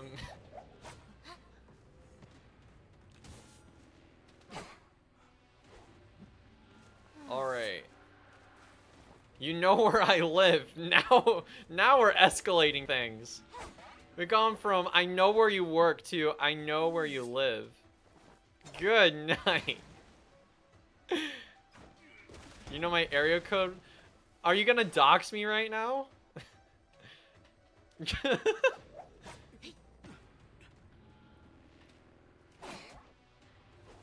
You can dox me. Now I'm scared. Now I'm gonna get doxed live on stream. What is happening? No, don't leak my IP. No. We're not. What can you even get with someone's IP? Like if I get Joseph's IP address, what can I actually do with that?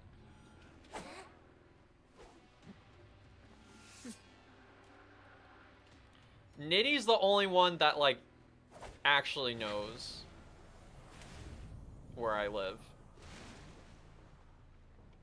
Because I had to give Nitty my information once for, like, a tournament that I didn't even play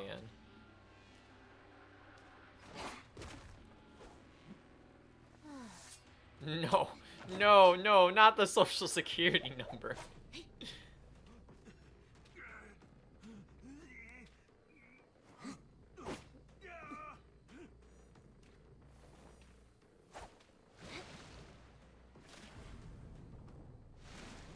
Wait. Wait, never mind. Bobby, get over here. I figured it out.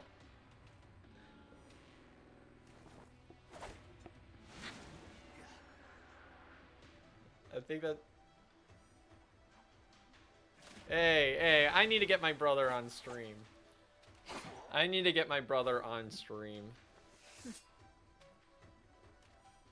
You're in my walls? Eve's in my microwave. Joseph is in my floorboards. I'm just surrounded by my viewers. I'll never be alone. Hold on.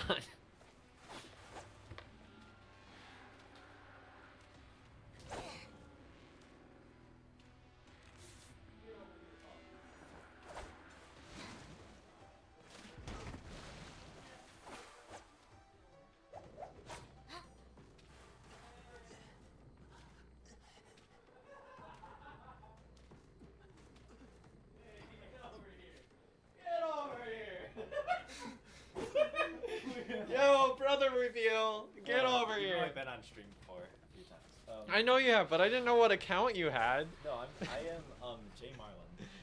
Yeah. One of our coworkers is the Phoenix. Yeah.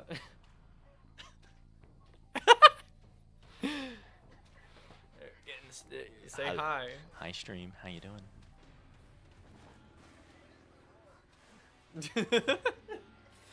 Why? There we go. It actually was my coworker. What the heck? Yes. And I can leak your I can leak your address and that. Yes. You be doxing yourself too, though. I don't care. You want?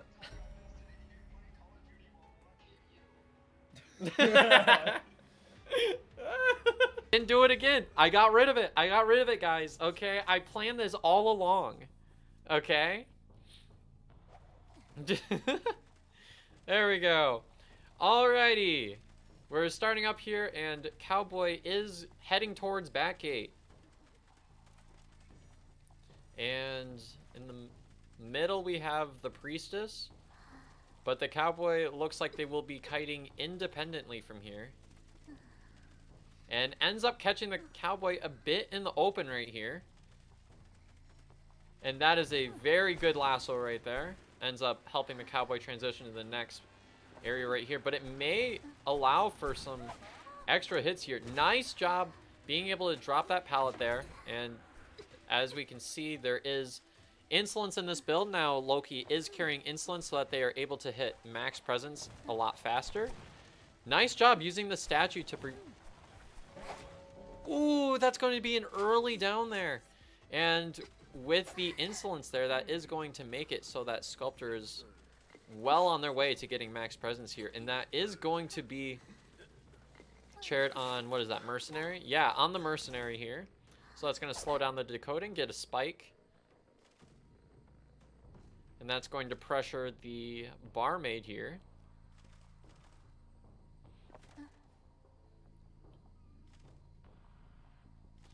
And decides to expend one statue on that. Nothing too committal. And are we going to see... There's a Terror Shock. Fantastic start. That was almost a stuff. An excellent flywheel. That was a fantastic flywheel. And that's going to almost down the Priestess. Loki is in a very, very dominant position here. Cowboy's going to be going down. Merc's been double hit. Priestess has almost been double hit out of this.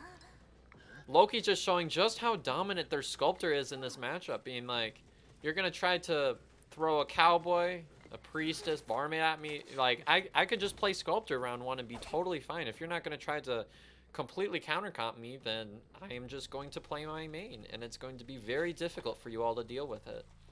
So, from here... The Barmaid tried to heal up, but they're going to be picking up the Mercenary here. Yeah, they're going to be selling this Survivor for now. And this is all at 4 ciphers remaining. Difficult stuff to recover from. So, as soon as Loki... If Loki is able to quickly get into another chase here, Loki can end up in a just completely 4-manning position right here to start the... round 1 of the grand finals. And they're going to try to continue finishing to heal up. Loki has an idea where the survivors are at, but opts to go for the Barmaid here, which makes sense. The Sculptor doesn't really mind chasing Barmaid too badly. There is a quarter shot right there, and Barmaid will try to heal this off. Will they actually get the heal? One more chip shot, and that is going to be it. An interesting thing that Loki did there was holding the spike down, making the Survivor think that Loki still had more statues, even though they didn't. That was an excellent mind game to make it so that the Barmaid was too scared to go across that pallet there. And now Loki will be getting this down on the Barmaid right here at 3 ciphers remaining. And this is the time where a lot of hunters are just starting to get like their first down. Loki's already got a whole elimination there. Nice job getting that chip shot on the priestess. Now it's guaranteed that she's not going to be able to rescue.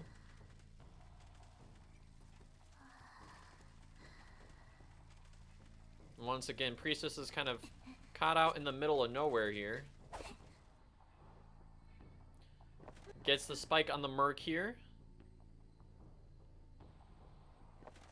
An excellent chip shot there. Unfortunately, the merc is not able to evade that chip shot. And still sticking around in this chair. If this ends up going, it's going to be tough to see how the survivors are going to be able to get any escapes out of this. Which would put Envy in a fantastic position to start the matchup. And that's going to be an elbow pad to try to get out of that vicinity. Somewhere along the way, the merc ended up eating a second chip shot. And priestess did make a world portal there, which is going to be deleted right away.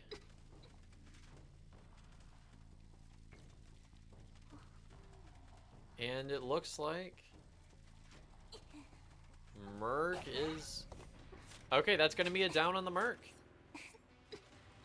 And now, of course, sculptors gonna want to go for priestess in this scenario. Yeah, this seems very clean, leaning towards a 4 survivor elimination here, as long as Loki's able to down the priestess here. Now, of course, the survivors are gonna try to play it out in the hopes that they can get something clutch, but it's kind of tough to see how the survivors are gonna get anything out of here.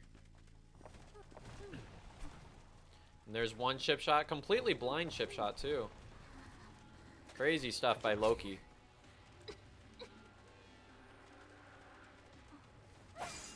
And gets rid of the portal, and the priestess goes down. Now the merc has just used self-heal. Traits on cooldown. Looks like we're going to be going for a chairing here. Potentially. Let's see if we're just taking the survivor towards the middle of the map. That's what it looks like we're doing here.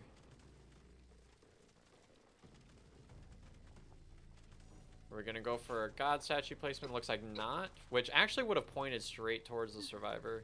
But Loki had an idea of where the survivor was at. Now that's going to point towards the mercenary.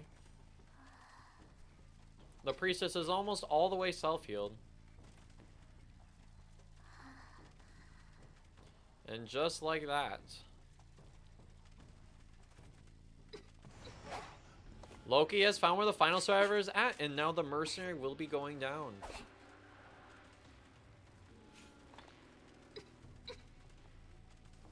And from here, it'll be interesting to see if... Yeah, Loki's probably not going to go for a chairing here. Just continue slugging to make sure that Loki can secure this 4 survivor elimination. Looks like... Are we going for a chairing here? Nope. We are going to be playing this out, playing this nice and safe. At 2 ciphers remaining, you can't really go wrong from here. So. Alright, we're seeing a struggle from here.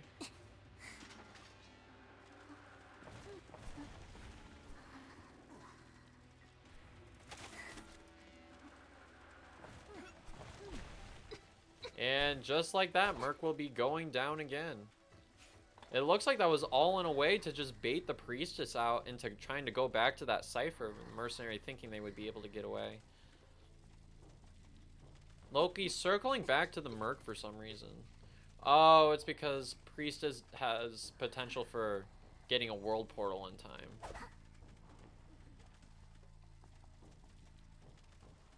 And just like that, now Loki knows where the priestess is at.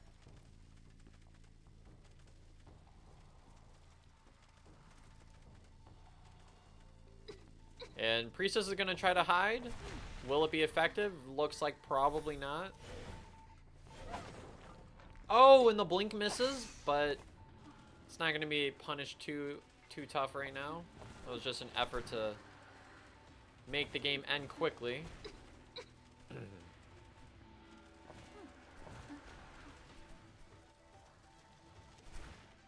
And there it is. Loki can just get away with breaking the pallet. And the wall's down.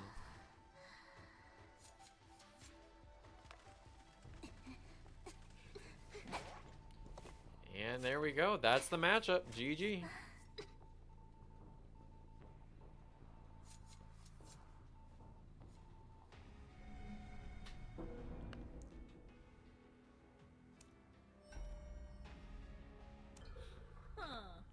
And here we are.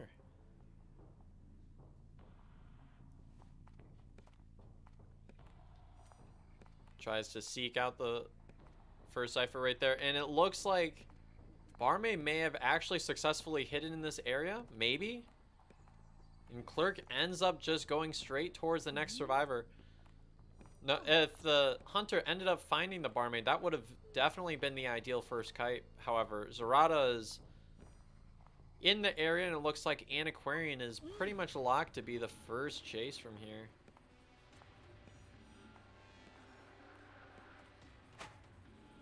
Ends up getting a single hit on the Clerk.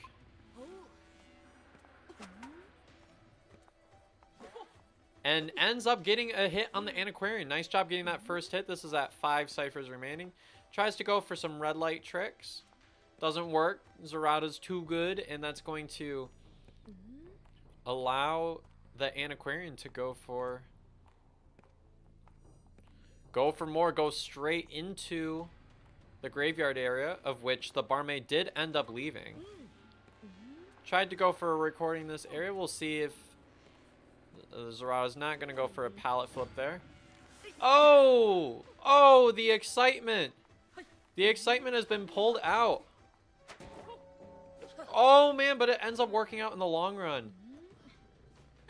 Interesting decision, being that Antiquarian's the only stunner in this comp. I guess female dancer too, but like, interesting choice to lock in excitement. It's kind of an all or nothing kind of lock right there. Ends up getting a recording there. And Mercenary is going for the rescue. Now, Clerk's not going to be able to do too much when it comes to camping, but that's not really why you play Clerk. And that's going to be a double hit on the Mercenary. Now, the Antiquarian will have to kite to avoid making this a...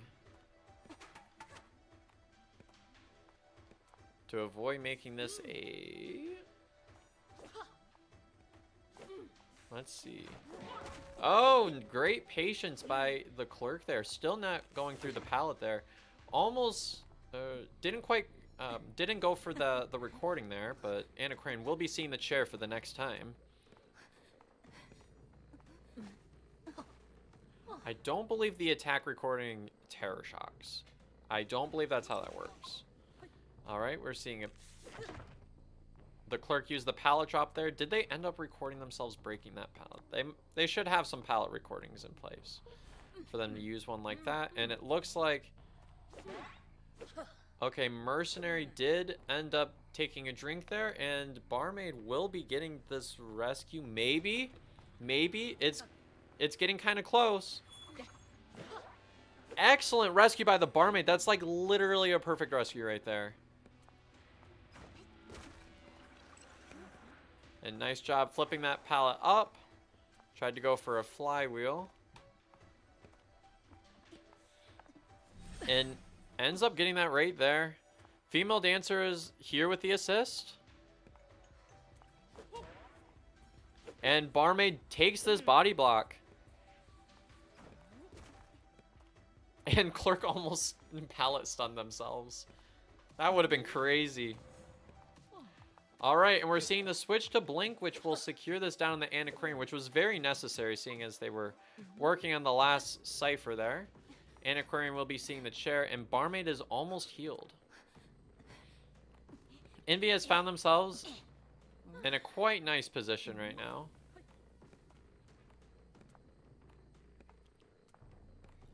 They do have one survivor eliminated. However, they do have some potential counterplay if they go for multiple last ciphers. And it looks like Merc will be rotating out early, which is very smart. And from here, it's going to be all about whether the Clerk is able to secure this into a win or into a tie. They have to go for multiple ciphers here for it to be completely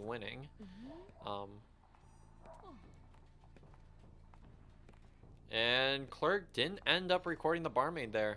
That's going to make it so that the barmaid's able to get some free recording there. And Merc,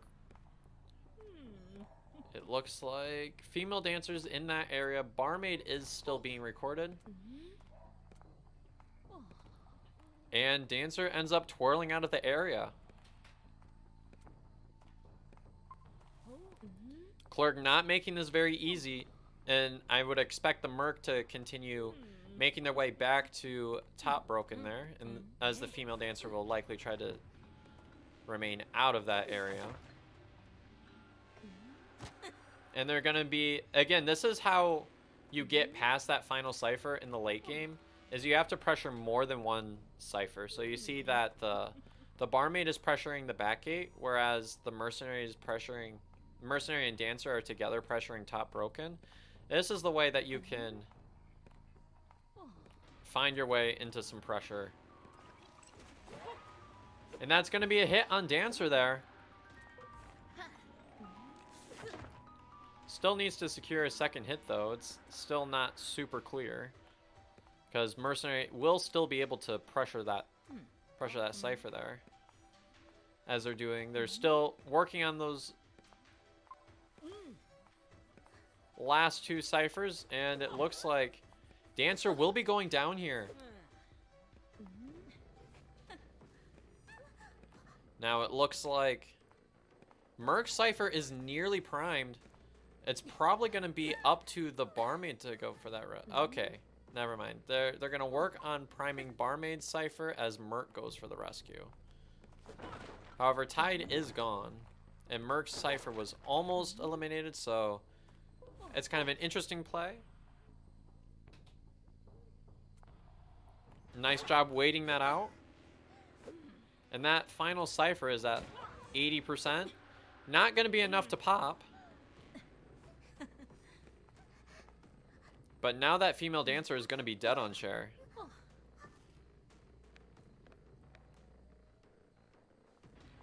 And that is nearly primed. If it's not already primed. And they will be popping. Now, Clerk is likely to go after female dancer because female dancer is dead on chair. Clerk's going to want to put pressure on the gate there. Yep, there it is. Just so they have as much time as they need to chase the female dancer there. Yes, Merc isn't full health, however. There are elbow pads to work with. And barmaid wasn't able to completely open that gate there. Now again, Envy only needs, at the very worst, of one survivor escape. If they end up pushing for both of the cipher, or both of the gates, they should be able to at least get one out here.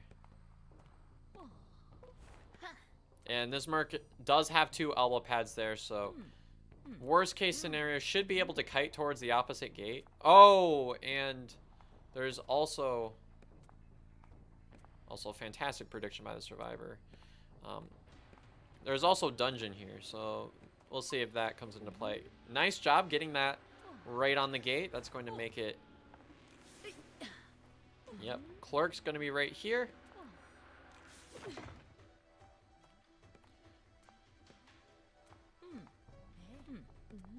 And just like that, barmaid's going to be forced away from the gate, and that's going to leave Merc to decide what to do from here. Barmaid is kind of caught in a tough area. I mean, Blink's going to be available in 30 seconds.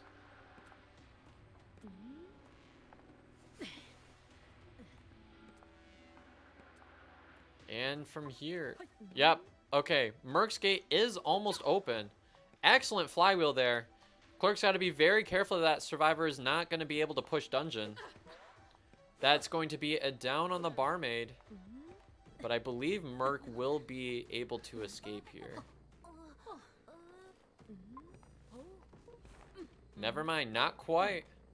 Gonna be standing by the gate. Merc's gonna be working right there. Detention is out. Merc's gonna be forced out of this area.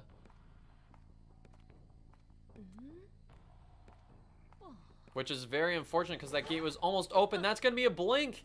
And it does very much look like that is going to be a 4 survivor elimination. Merc's gonna desperately try to push for dungeon here, but unfortunately the passive ability is just not gonna last long enough.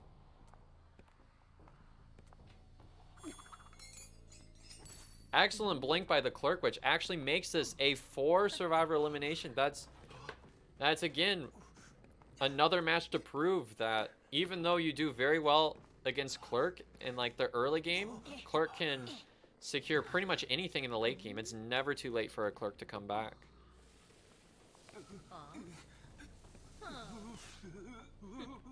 And just like that, the first matchup is tied, which means that no matter what happens in the next matchups, we're gonna find ourselves into a round 4 at least.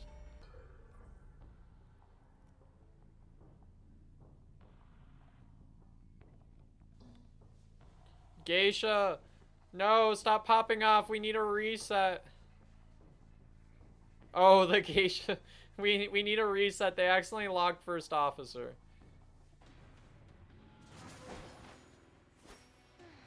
There we go. Yeah, okay, there we go. We're going same spawns and everything. There we go.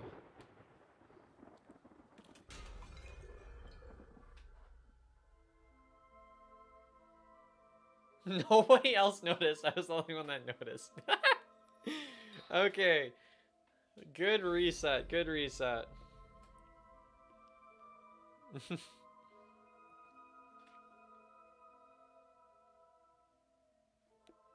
Okay. Yeah, we're gonna redo that matchup, but with the correct character selection. We're having Grave instead of First Officer. First Officer would have been a strong pick to this anyways.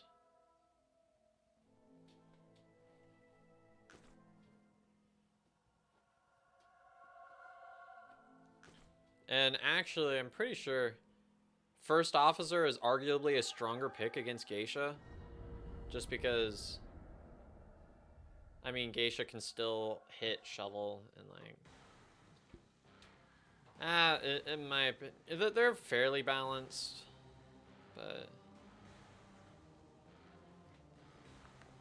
No, it's not Merc, it's Grave!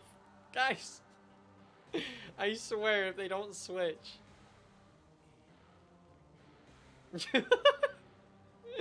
No! Infamous, you gotta switch!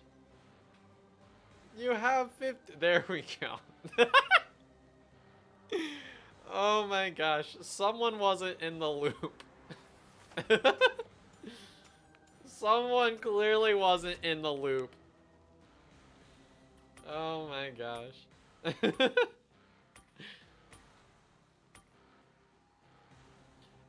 Infamous having like an identity crisis about what the rescue they're playing.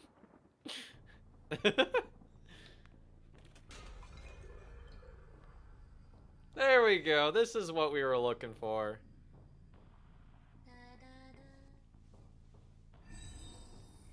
And just like that. And we're seeing the same route from the Geisha. Which actually the survivors were able to predict there. Getting Coffin in hospital is obviously what you want to go for.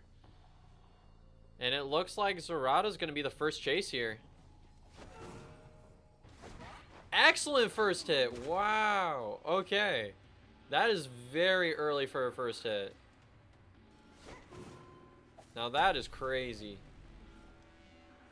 And that actually... Remove the magnet. Getting in and out of the radius will sometimes work. Excellent mind game prediction there. This Geisha...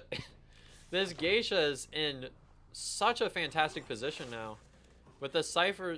Furthest Cypher being at like 60%. That's crazy.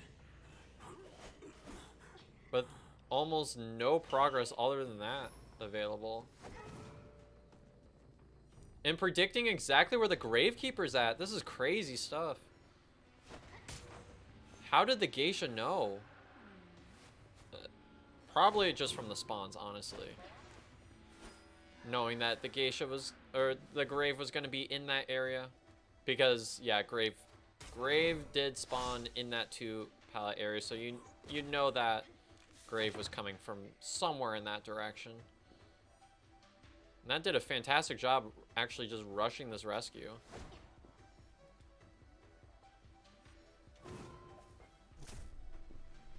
And was almost a correct mind game there. Once again, removing the magnet there by getting out of radius.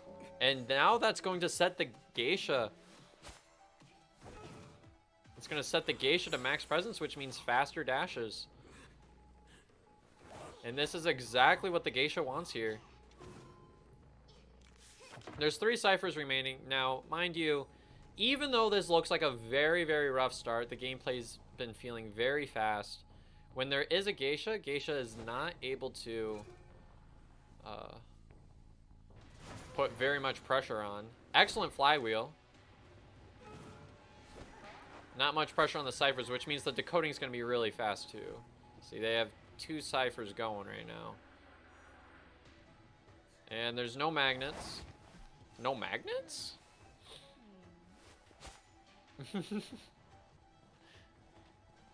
And from there, yep, Zarada's going to be eliminated here. And now there's a lot of pressure on Envy right now.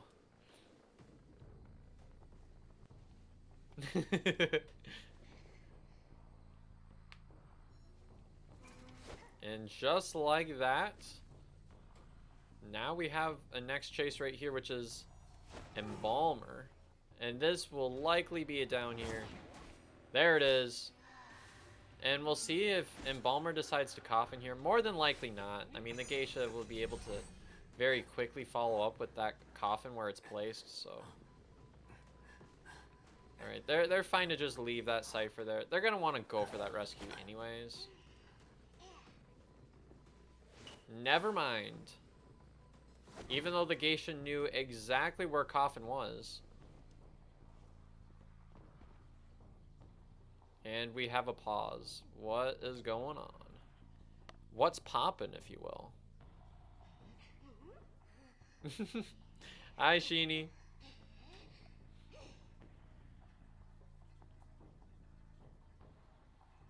Okay, looks like we're good to go.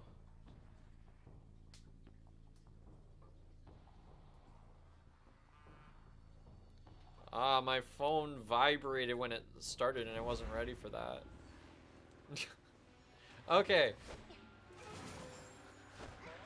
And now that's going to be a farm on the Embalmer. Will they be able to pop the final 2 ciphers? Not quite. So actually, it wasn't that bad that Embalmer ended up coffining because they ended up getting a lot of progress out of it. And ends up teleporting to the last cipher. Acro will be trying to continue to get out of the area. We're going to see if this is a fast follow-up, so. Acro is out of the area. Ended up getting that vault right there. And excellent flywheel. They ended up getting the rescue. Now they're going to want to preserve the Embalmer. And they're going to, yeah, place the coffin. And they're going to want to put... If they have the visual recording, they're going to want to put that on Acrobat, probably. But that's going to be the Embalmer's job. They aren't pressuring that cipher too much. They're still playing things nice and slow. Gravekeeper should be the one to put pressure on the cipher anyways. And the cipher machine is nearly primed too. So they're gonna, the other 2 survivors are gonna work on healing here.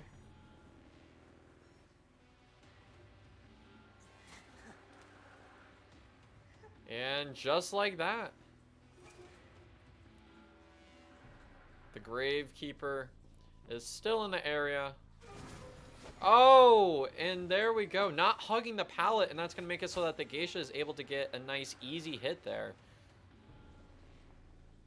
This Geisha is going to feel very confined to staying next to that cipher because it is... Is it primed?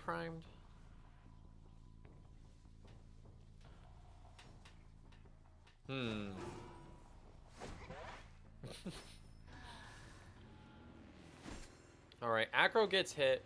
Will they be popping the Cypher? And once again, they're just sticking around, but not actually going for that Cypher. Acro's in the area. They're going to want to make sure that the Geisha doesn't see the Embalmer again, though. That's going to be the big thing. And doesn't actually get the Vault there, which means that the Acrobat will be going down. Now, at this point, one of the other survivors is going to be able to pop the Cypher, likely the Embalmer, and that means that the Grave is going to be able to... The Grave is going to rescue here. And the Geisha is trying to play for a win best they can. Not quite primed. Okay, now it's primed. Alright, pop it, pop it, pop it. It has to pop. Okay. Oh, see, now the Geisha has found their survivor. Never mind, Embalmer has been lost, which means that the Geisha, okay, ends up finding the Gravekeeper. That is going to be the next chase here. And the survivors are actually in an excellent position to try to go for a tie here. And ends up swing and a miss. There's a teleport, but nobody's here. Actually, Embalmer was just setting themselves up, so. Embalmer is not able to be embalmed because of the fact that he's dead on chair.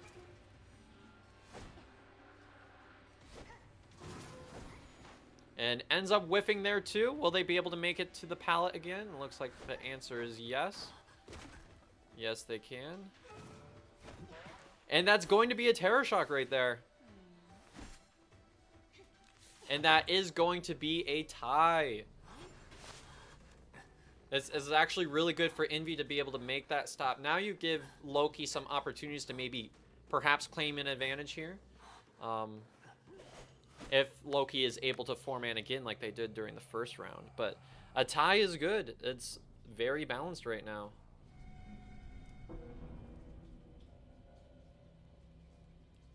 Which means that the score is now 7-7. I think Dreamwitch has the most 4K potential out of the regular Hunter setup. I think Dreamwitch has most of the main categories. Like, she's strong in every category. Just the thing is, sometimes she's so, like, complex at times. But she's just not necessarily super consistent. And Toy Merchant is here. That's going to be a first hit on Merchant, and it's going to be a relatively fast follow-up. Loki is on their way to having a really strong early game here. And that didn't actually end up working out. That means that the Toy Merchant will be able to continue kiting from here.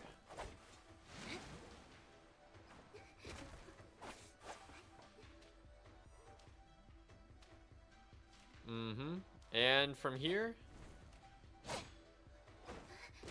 Nice mind game by the survivors, being able to work around this pallet. Just kind of timing around. And that's going to be a down at 5 ciphers remaining. Once again, a really quick setup here. Now the survivors do have a decent amount of decoding right here. Is Naiad able to get basement out of that? Is it too far? Okay, never mind. Naiad was able to get basement all the way from over there. Alright, we're gonna see some Naiad basement camping. That's... yes, sir, that's what it looks like. And that was on top of a cipher, too. That actually kind of hurts Ian's chances here. Because now Loki's able to, I mean, destroy the environment, put some pressure on. Cowboy's over here. Loki's not even camping. I stand corrected. Loki circles back. That entire area is covered. Now Cowboy's not able to decode.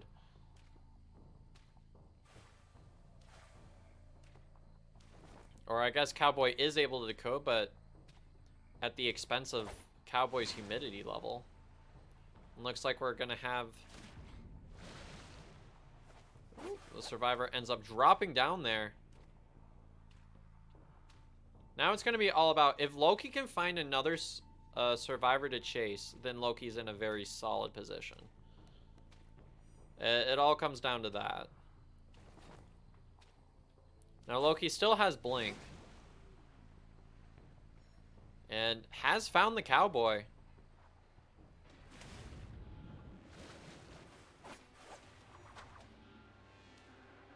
And just like that, Cowboy has made it out of that area. But we're about to see a hit. There it is.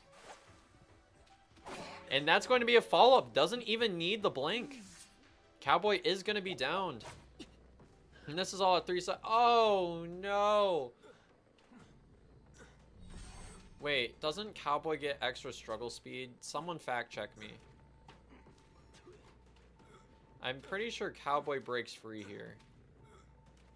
Never mind. That's 2 for 2. Okay, that's all, I guess.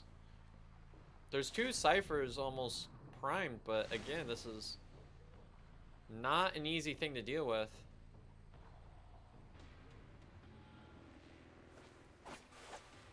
That's going to be such a large area covered right there. Okay, so Merc's going for this. Has 3 elbow pads. And that's going to be 50% humidity.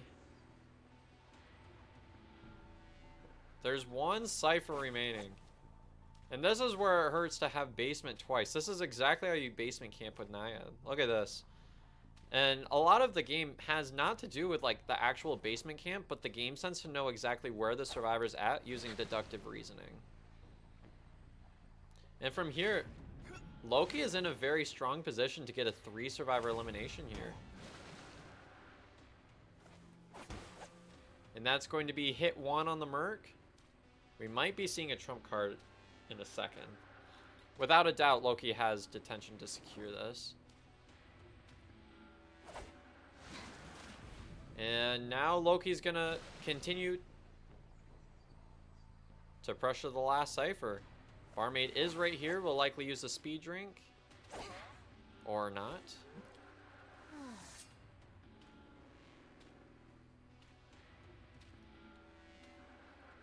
There's the speed drink. Uses it to transition.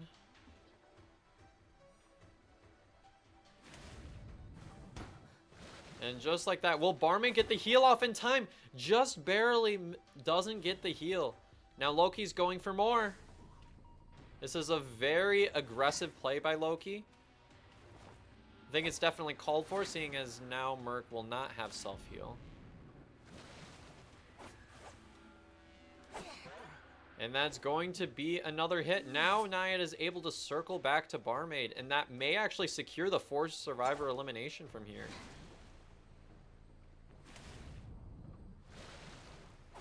And just like that, Loki showing their absolute dominance on Hospital here, getting a 4 survivor elimination 2 times in a row. This is a near perfect like Naiad game right here.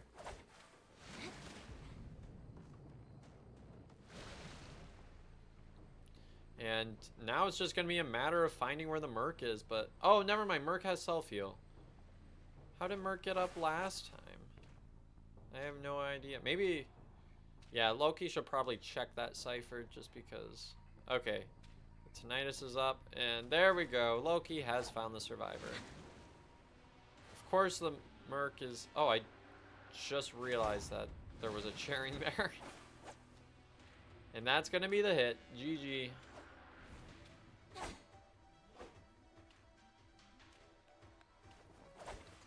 That's not going to be a full rescue there. And GG.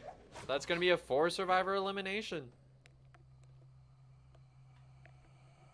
Yeah, having a lot of hunters definitely is an asset. Makes you a bit less predictable, and that's going to be a 4K, which means that Envy has won this round. This is going to be... last round was a tie. It was at 7-7. So now that is going to be 12-7. Envy's lead.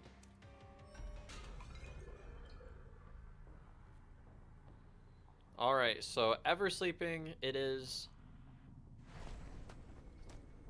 just getting their first charge right away, and Forward will be rotating out. Dancer will be prepping. And there we go. Looks like we have our first chase. Not so much when it comes to rotations here. But that is a very slow first pallet break. Gonna destroy that music box. And decides to not waste any more time here before electing to chase the Forward here. That's what it looks like is gonna happen.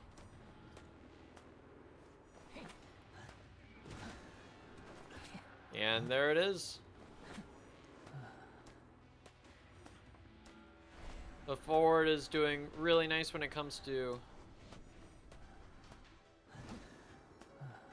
kind of tight kiting in this area. And nice job by the Forward being able to get into the next surrounding area. Now this is going to slow the Night Watch down for sure. Now, Female Dancer is in this area. And ends up breaking the pallet instead of going for a swing. A potential misstep right there. And now Night Watch is in a very tough position right now. Dancer ends up getting the speed boost from falling from the second story. And now makes it into this area. Still unable to get an attack here. Now this is the tough thing. I mean, you're playing a Chase Hunter, and already it looks like we're having our first round of pops here. And it's going to be unlikely that Dancer's going to be able to get out of this area without a hit. And that's what we're going to see. And Envy showing how playing Night Watch in this comp is going to be potentially difficult. They have 2 ciphers at around 50%. And this is going to be the first sharing of the game. Now, more than likely, Forward's going to be the one to heal because Forward is the slowest decoder in the comp. And Forward is pretty much out of football. Never mind. Yeah, Acro is the one going for it. Nice job using the firebomb there. Oh, no! And the tram comes out of absolutely nowhere. Oh, no, shoot. The notepad's there. And it's gone. My bad. Thanks, guys. Oh, man. Alright, they're going to go for the rescue there. That's going to pull them behind.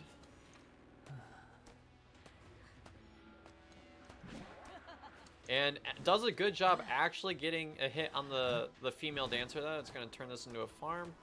And we'll see if Forward is able to get away from here. Gonna wait the tide out. And that is going to be a double hit there. Now there is 1 cipher remaining.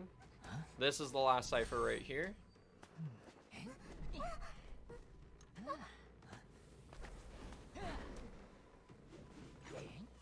And Forward will be chaired. So this is looking very much like a tying setup. And Zarata ends up whiffing twice. Whiffing twice, taking a hit. And that cipher isn't primed, actually. So the Night Watch may be able to bring this back with the winning combination. Perhaps if there's trump card, maybe that'll come out after the trait reset. Zarata's right in this area. And that's going to be a hit. They end up rescuing, but is it enough? Oh, that was close. That was scary right there. Okay, that's going to prime. That's for sure. Never mind, not quite primed yet. And there it is. Oh, no. I was saying the trump card might be coming, and there it goes. Forward's still working on it. But they have to go for another cipher at this point.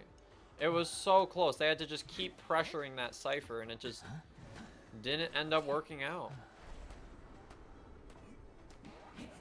And there's the Terror Shock, and the forward goes down. Yeah, trump card is very game-changing, and that's one of those instances. The forward will be seeing the chair here for the next time.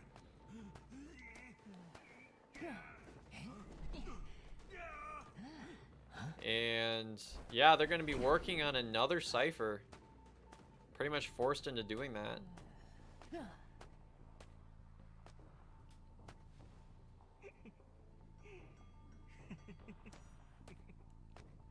Acrobat is working on a cipher that's at around 40%. Zarada's making their way. Doesn't quite get the pull. And ends up whiffing there somehow. Okay, it's going to turn into a farm. Zarada's going to be working on harassment there. And it doesn't quite work out, and that's going to turn into a hit. And now this is a guaranteed 3K for this Night Watch. Excellent jump by Zarada. Kind of getting out of that situation. But from there, I mean, the cipher's almost primed. And at this point, you just gotta probably pop it. And then see if you can get dungeon from here. That's probably gonna be the plan. Now, Night Watch is, of course, gonna be just happy with a 3K here. But Acro's in this area. Never mind. This hunter's going for more. And has found the Acro that looks like this is going to turn into a 4K. From a distinctly losing position from this Night Watch. And that dungeon is all the way on the other side.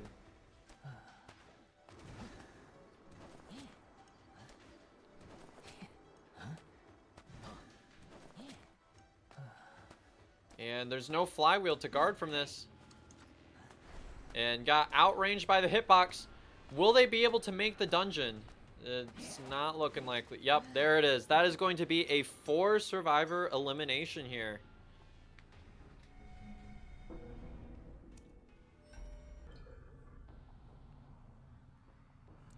All right, let's see it. Gonna be going straight into a pause. Did somebody crash? Lag. I've been lagging all night.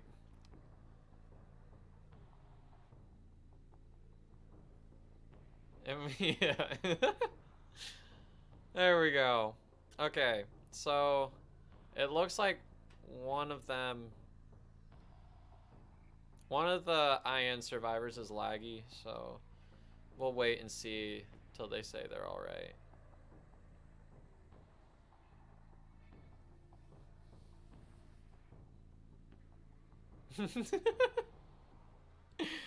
Oh man.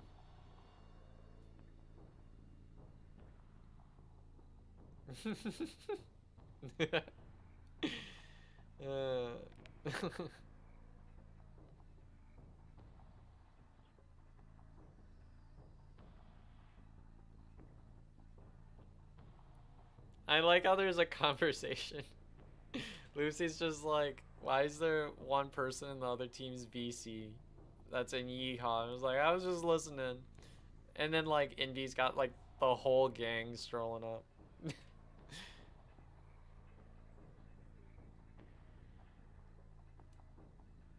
Petition for that to be said before every match. Let's get right into the news. Why? That's LFY's Hunter. Wait, then why did they put Yeehaw before their username? Bro, I'm being gaslit. I swear. They gotta be part of Yeehaw. Not being gaslit, it's actually in my head.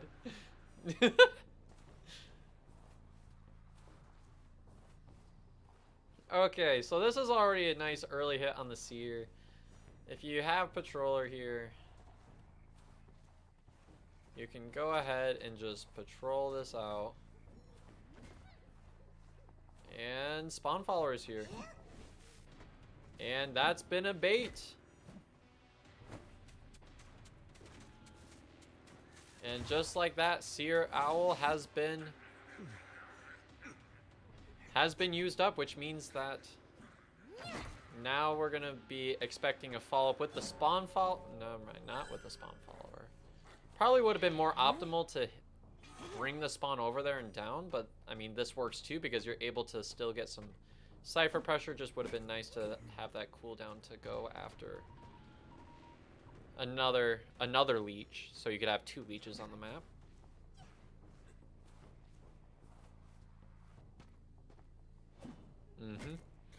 And once again, we're going for another patroller here. So Mercenary ends up getting patrollered out.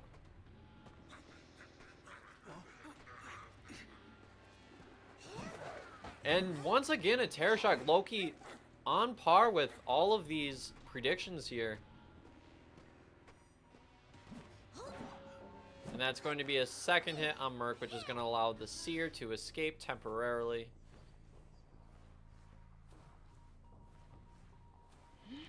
And I think it's going to be a good idea to leech the Rescuer here.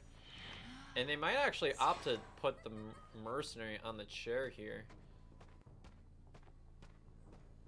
And just like that, Seer is going to be surrounded. They're going to be going for another chairing. There's a lot of things going on here.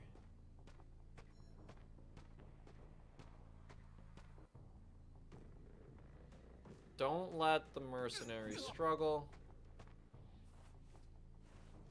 Okay, they ended up removing the leech. But let's see. Yeah, Spawn Follower is going to be on the Seer's booty here.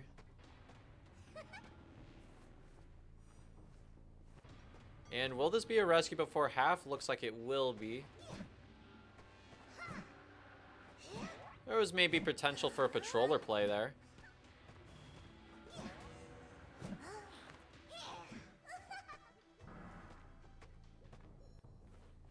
And it looks like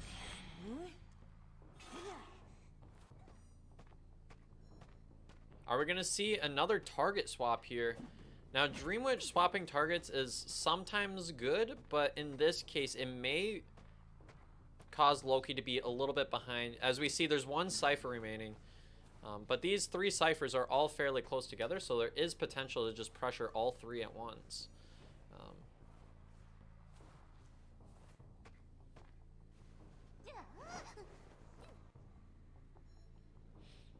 Okay, and it looks like Composer might go past half. They aren't going for that Cypher in particular.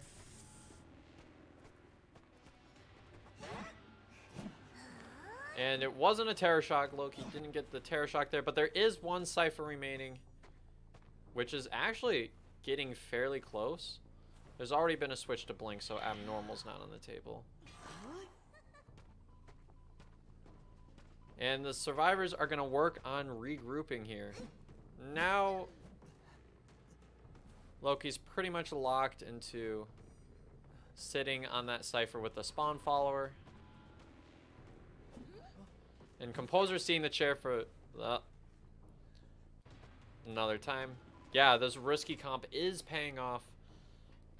But once again, just like Clerk, Dream Witch has a very, very strong early, or very, very strong late game. So this is where things can get a little bit spicy. And we're going to see, once again, another target swap. And Seer got very over-aggressive. This is going to actually be very rough for the survivors. Actually, Loki is found himself into a completely winning position because nobody's going to be able to rescue. Not in time, anyways. Both these survivors are doomed to be eliminated.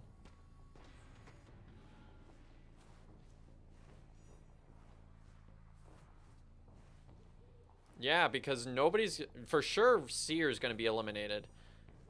Yeah, this is a much better position. Being able to get that down on the Seer, just... That one mistake ended up toppling the entire game for the survivors, where they ended up being in a... Actually pretty close to winning position. But now nobody's going to be able to rescue.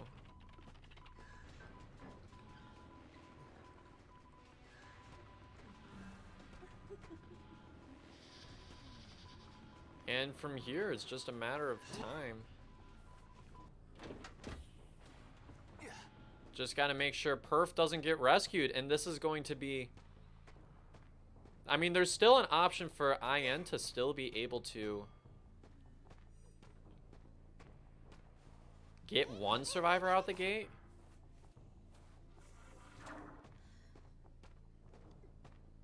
And Merc still has 2 elbow pads. But, Blink is up, so. Yep, that's going to be a down on the Merc. And Composer has been caught.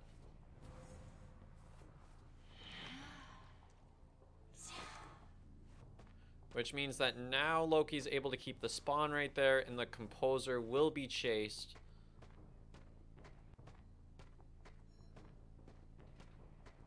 And with a blink, Loki can actually fairly safely go for a chairing here.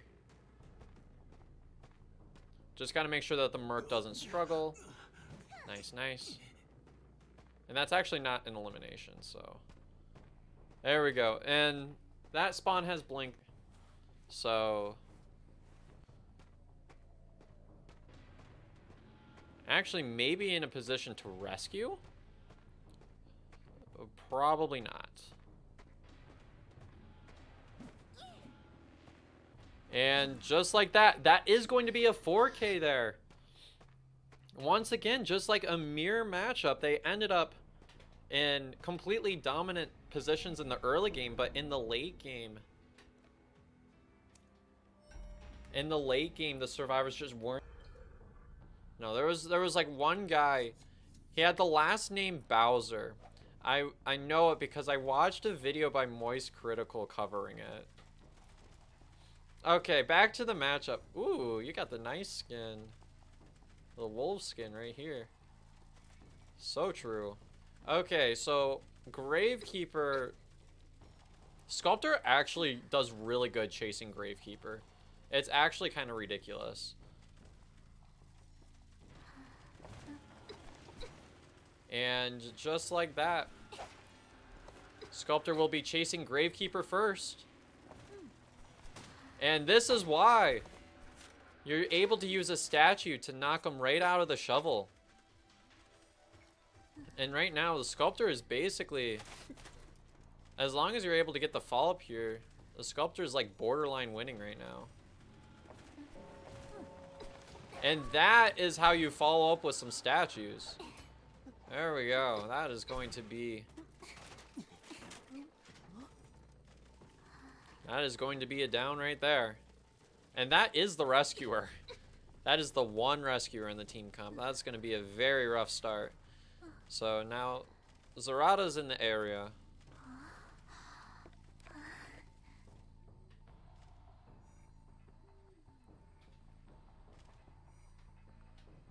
Okay, so they're probably just going to let the survivor go. The Sculptor should probably go, yeah.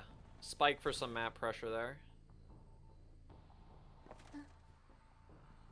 And Gray is just in the area decoding with Priestess. That is a chip shot. That is going to be a chip shot there.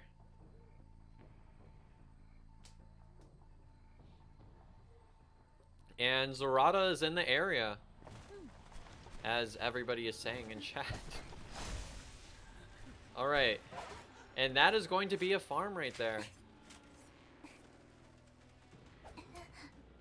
Which actually, all that really serves is to give Sculptor more presence, really. So now the Sculptor is in a very good position. However, there is some Cypher progress. Now, if it's 2 fast downs, then Sculptor may have some chances here.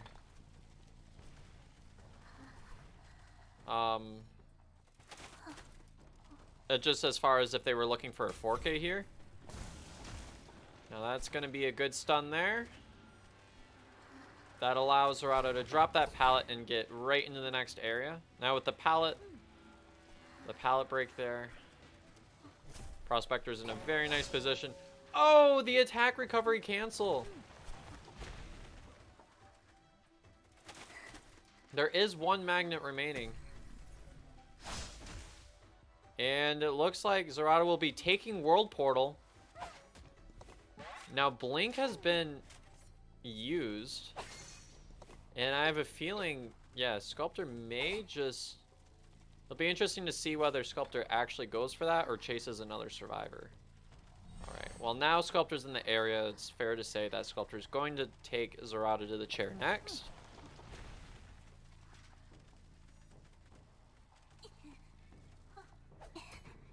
And there are 2 ciphers remaining. It's not impossible for the NV survivors to be... Okay, Priestess is about to pop.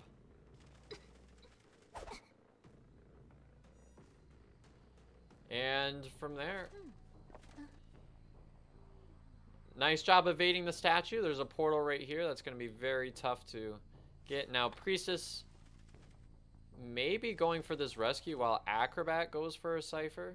Yeah, Acrobat's cipher is at around 70%. Priestess is in the area. And the survivors might be in a decent position to tie here. As long as that cipher gets completed. And there it is. And there's a pop.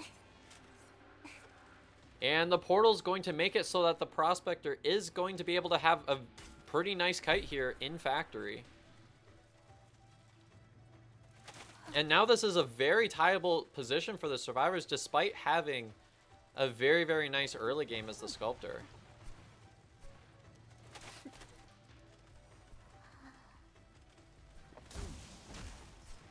And from here, Zerato's going to keep kiting this area, just trying to stall long enough for the other 2 survivors to get out. And there may be... There's World Portal! Wait, why didn't... Zerato, why didn't you take World Portal? It was right at the gate. Wait.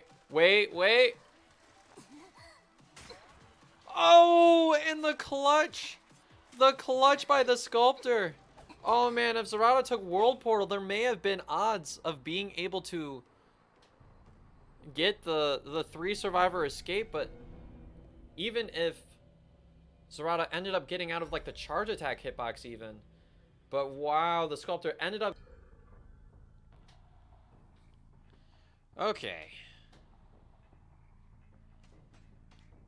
And yep, as expected, we see Barmaid is going to be the first chase here. Barmaid's in this area. Loki's not gonna lose them. Tried to do some things with the red light, but Barmaid was really smart about the route. And that's 1 chip shot. And that is going to be a drink used there. The drink will probably heal the chip shot just fine. There goes speed drink. Yeah, regular drink and speed drink are used. Now, there is excitement here. The Bond's using excitement, which means that blink will not be an option.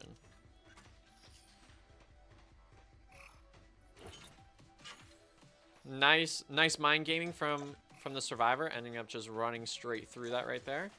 And just like that, Barmaid is downed. That's just a clean 5 cipher down. And Loki is going to be continuing into the middle chair. All right, so forward Forward is in the area. That was right on forward cipher, which is going to make this decoding much slower. And had to use quite a bit of football there. Unfortunately, misses the time bomb. It's more than likely that forward's going to still be that rescue. But we'll see. Maybe Cowboy lassos. I wouldn't expect it. Okay, so now Loki can just get away with rushing this rescue and being totally fine.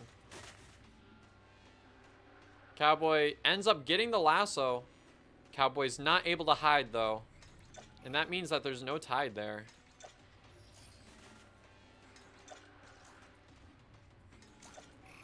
And that almost... Never mind. Not downs the barmaid. Alright, that's a chip shot on barmaid. Did Loki lose the barmaid? I don't think so. It was all according to plan, or something along those lines. There we go. Yeah, Cowboys should not harass this. Gotta let the survivor go and try to keep on decoding. And switches from excitement. I mean, right now that makes sense. Enough. And now Loki's kind of stuck without a trait. Okay, so from here... Bond definitely has an... Okay, Mechanic's the next target.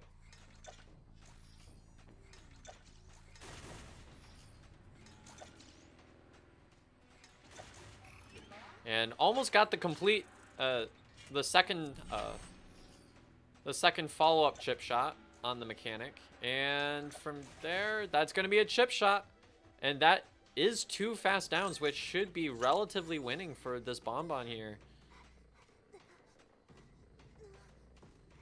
And going to be settling for this chair right here as Cowboy continues decoding sandbags and forward turns around for middle.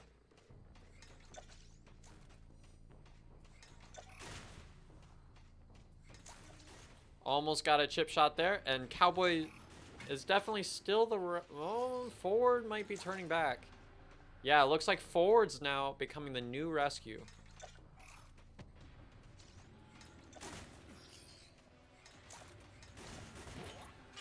And that, unfortunately, doesn't stuff the forward. And it looks like the Bond may be trying to get that double hit there. The thing is, there's no final cipher from here.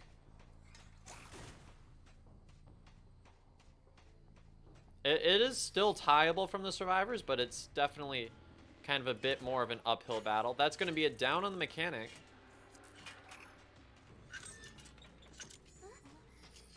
And now it's not exactly easy to see how they're going to win this. Or how they're going to tie this matchup here. Okay, Cowboy is 1 hit away from being downed. If this goes down, I think Loki has pretty much secured the matchup. Ford will try to rescue here. And actually successfully rescues. Ooh, that chip shot barely missed. And that's going to be a down on the Cowboy right on the final cipher. Alright, they're trying to heal the Mechanic up. Because the Mechanic is dead on chair. You want to make sure that you keep the Mechanic alive.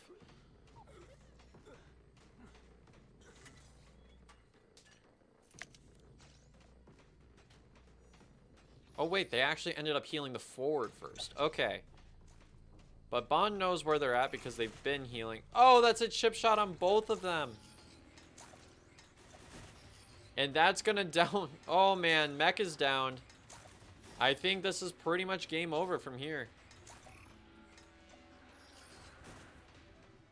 Man, Loki, clean sweep. Clean sweep against IN here.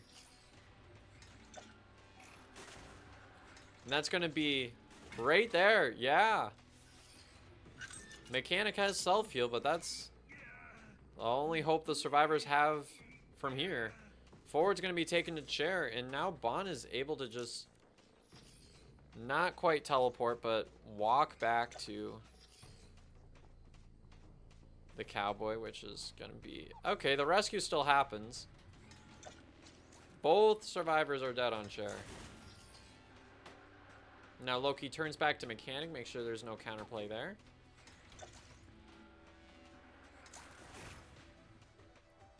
And cowboy is still trying to decode.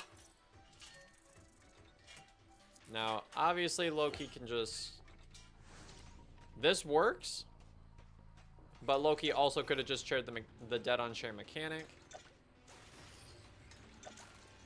And the time bomb will secure it. That is going to be a 4 survivor elimination for Loki here. Congratulations to Envy, the wild card pick, winning this tournament.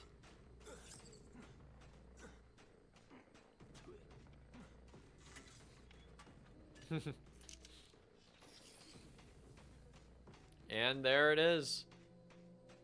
Mechanic's gonna try to crawl for dungeon, but it's game over. That is GG. Congratulations to Envy, especially Loki on a fantastic fantastic showcase tonight. Envy survivors having some very nice plays, being able to get some ties out of here. Looks like Loki might be giving dungeon here, or not. There we go. There's the surrender. Congratulations, Envy, on winning the matchup. And once again, that is a $250 cash prize, as well as 7 A-tier accessories that were provided by the NGP server. Once again, shout out to Bortley and Sora for contributing to the cash prizes. And I will see you all next time. Bye-bye, everybody. Also, just some announcements. Once again, I'm planning on doing a creator clash, so if you do want to support this channel and you want to see more tournaments and other events of the like in the future, make sure to subscribe to the channel. It really helps me out. Also helps me provide prize pools for things like this. So yeah, that, and I will be updating the merch shop. More updates on that in the Discord server. Make sure to join the Discord, check out the YouTube. Don't forget the prediction, that's right.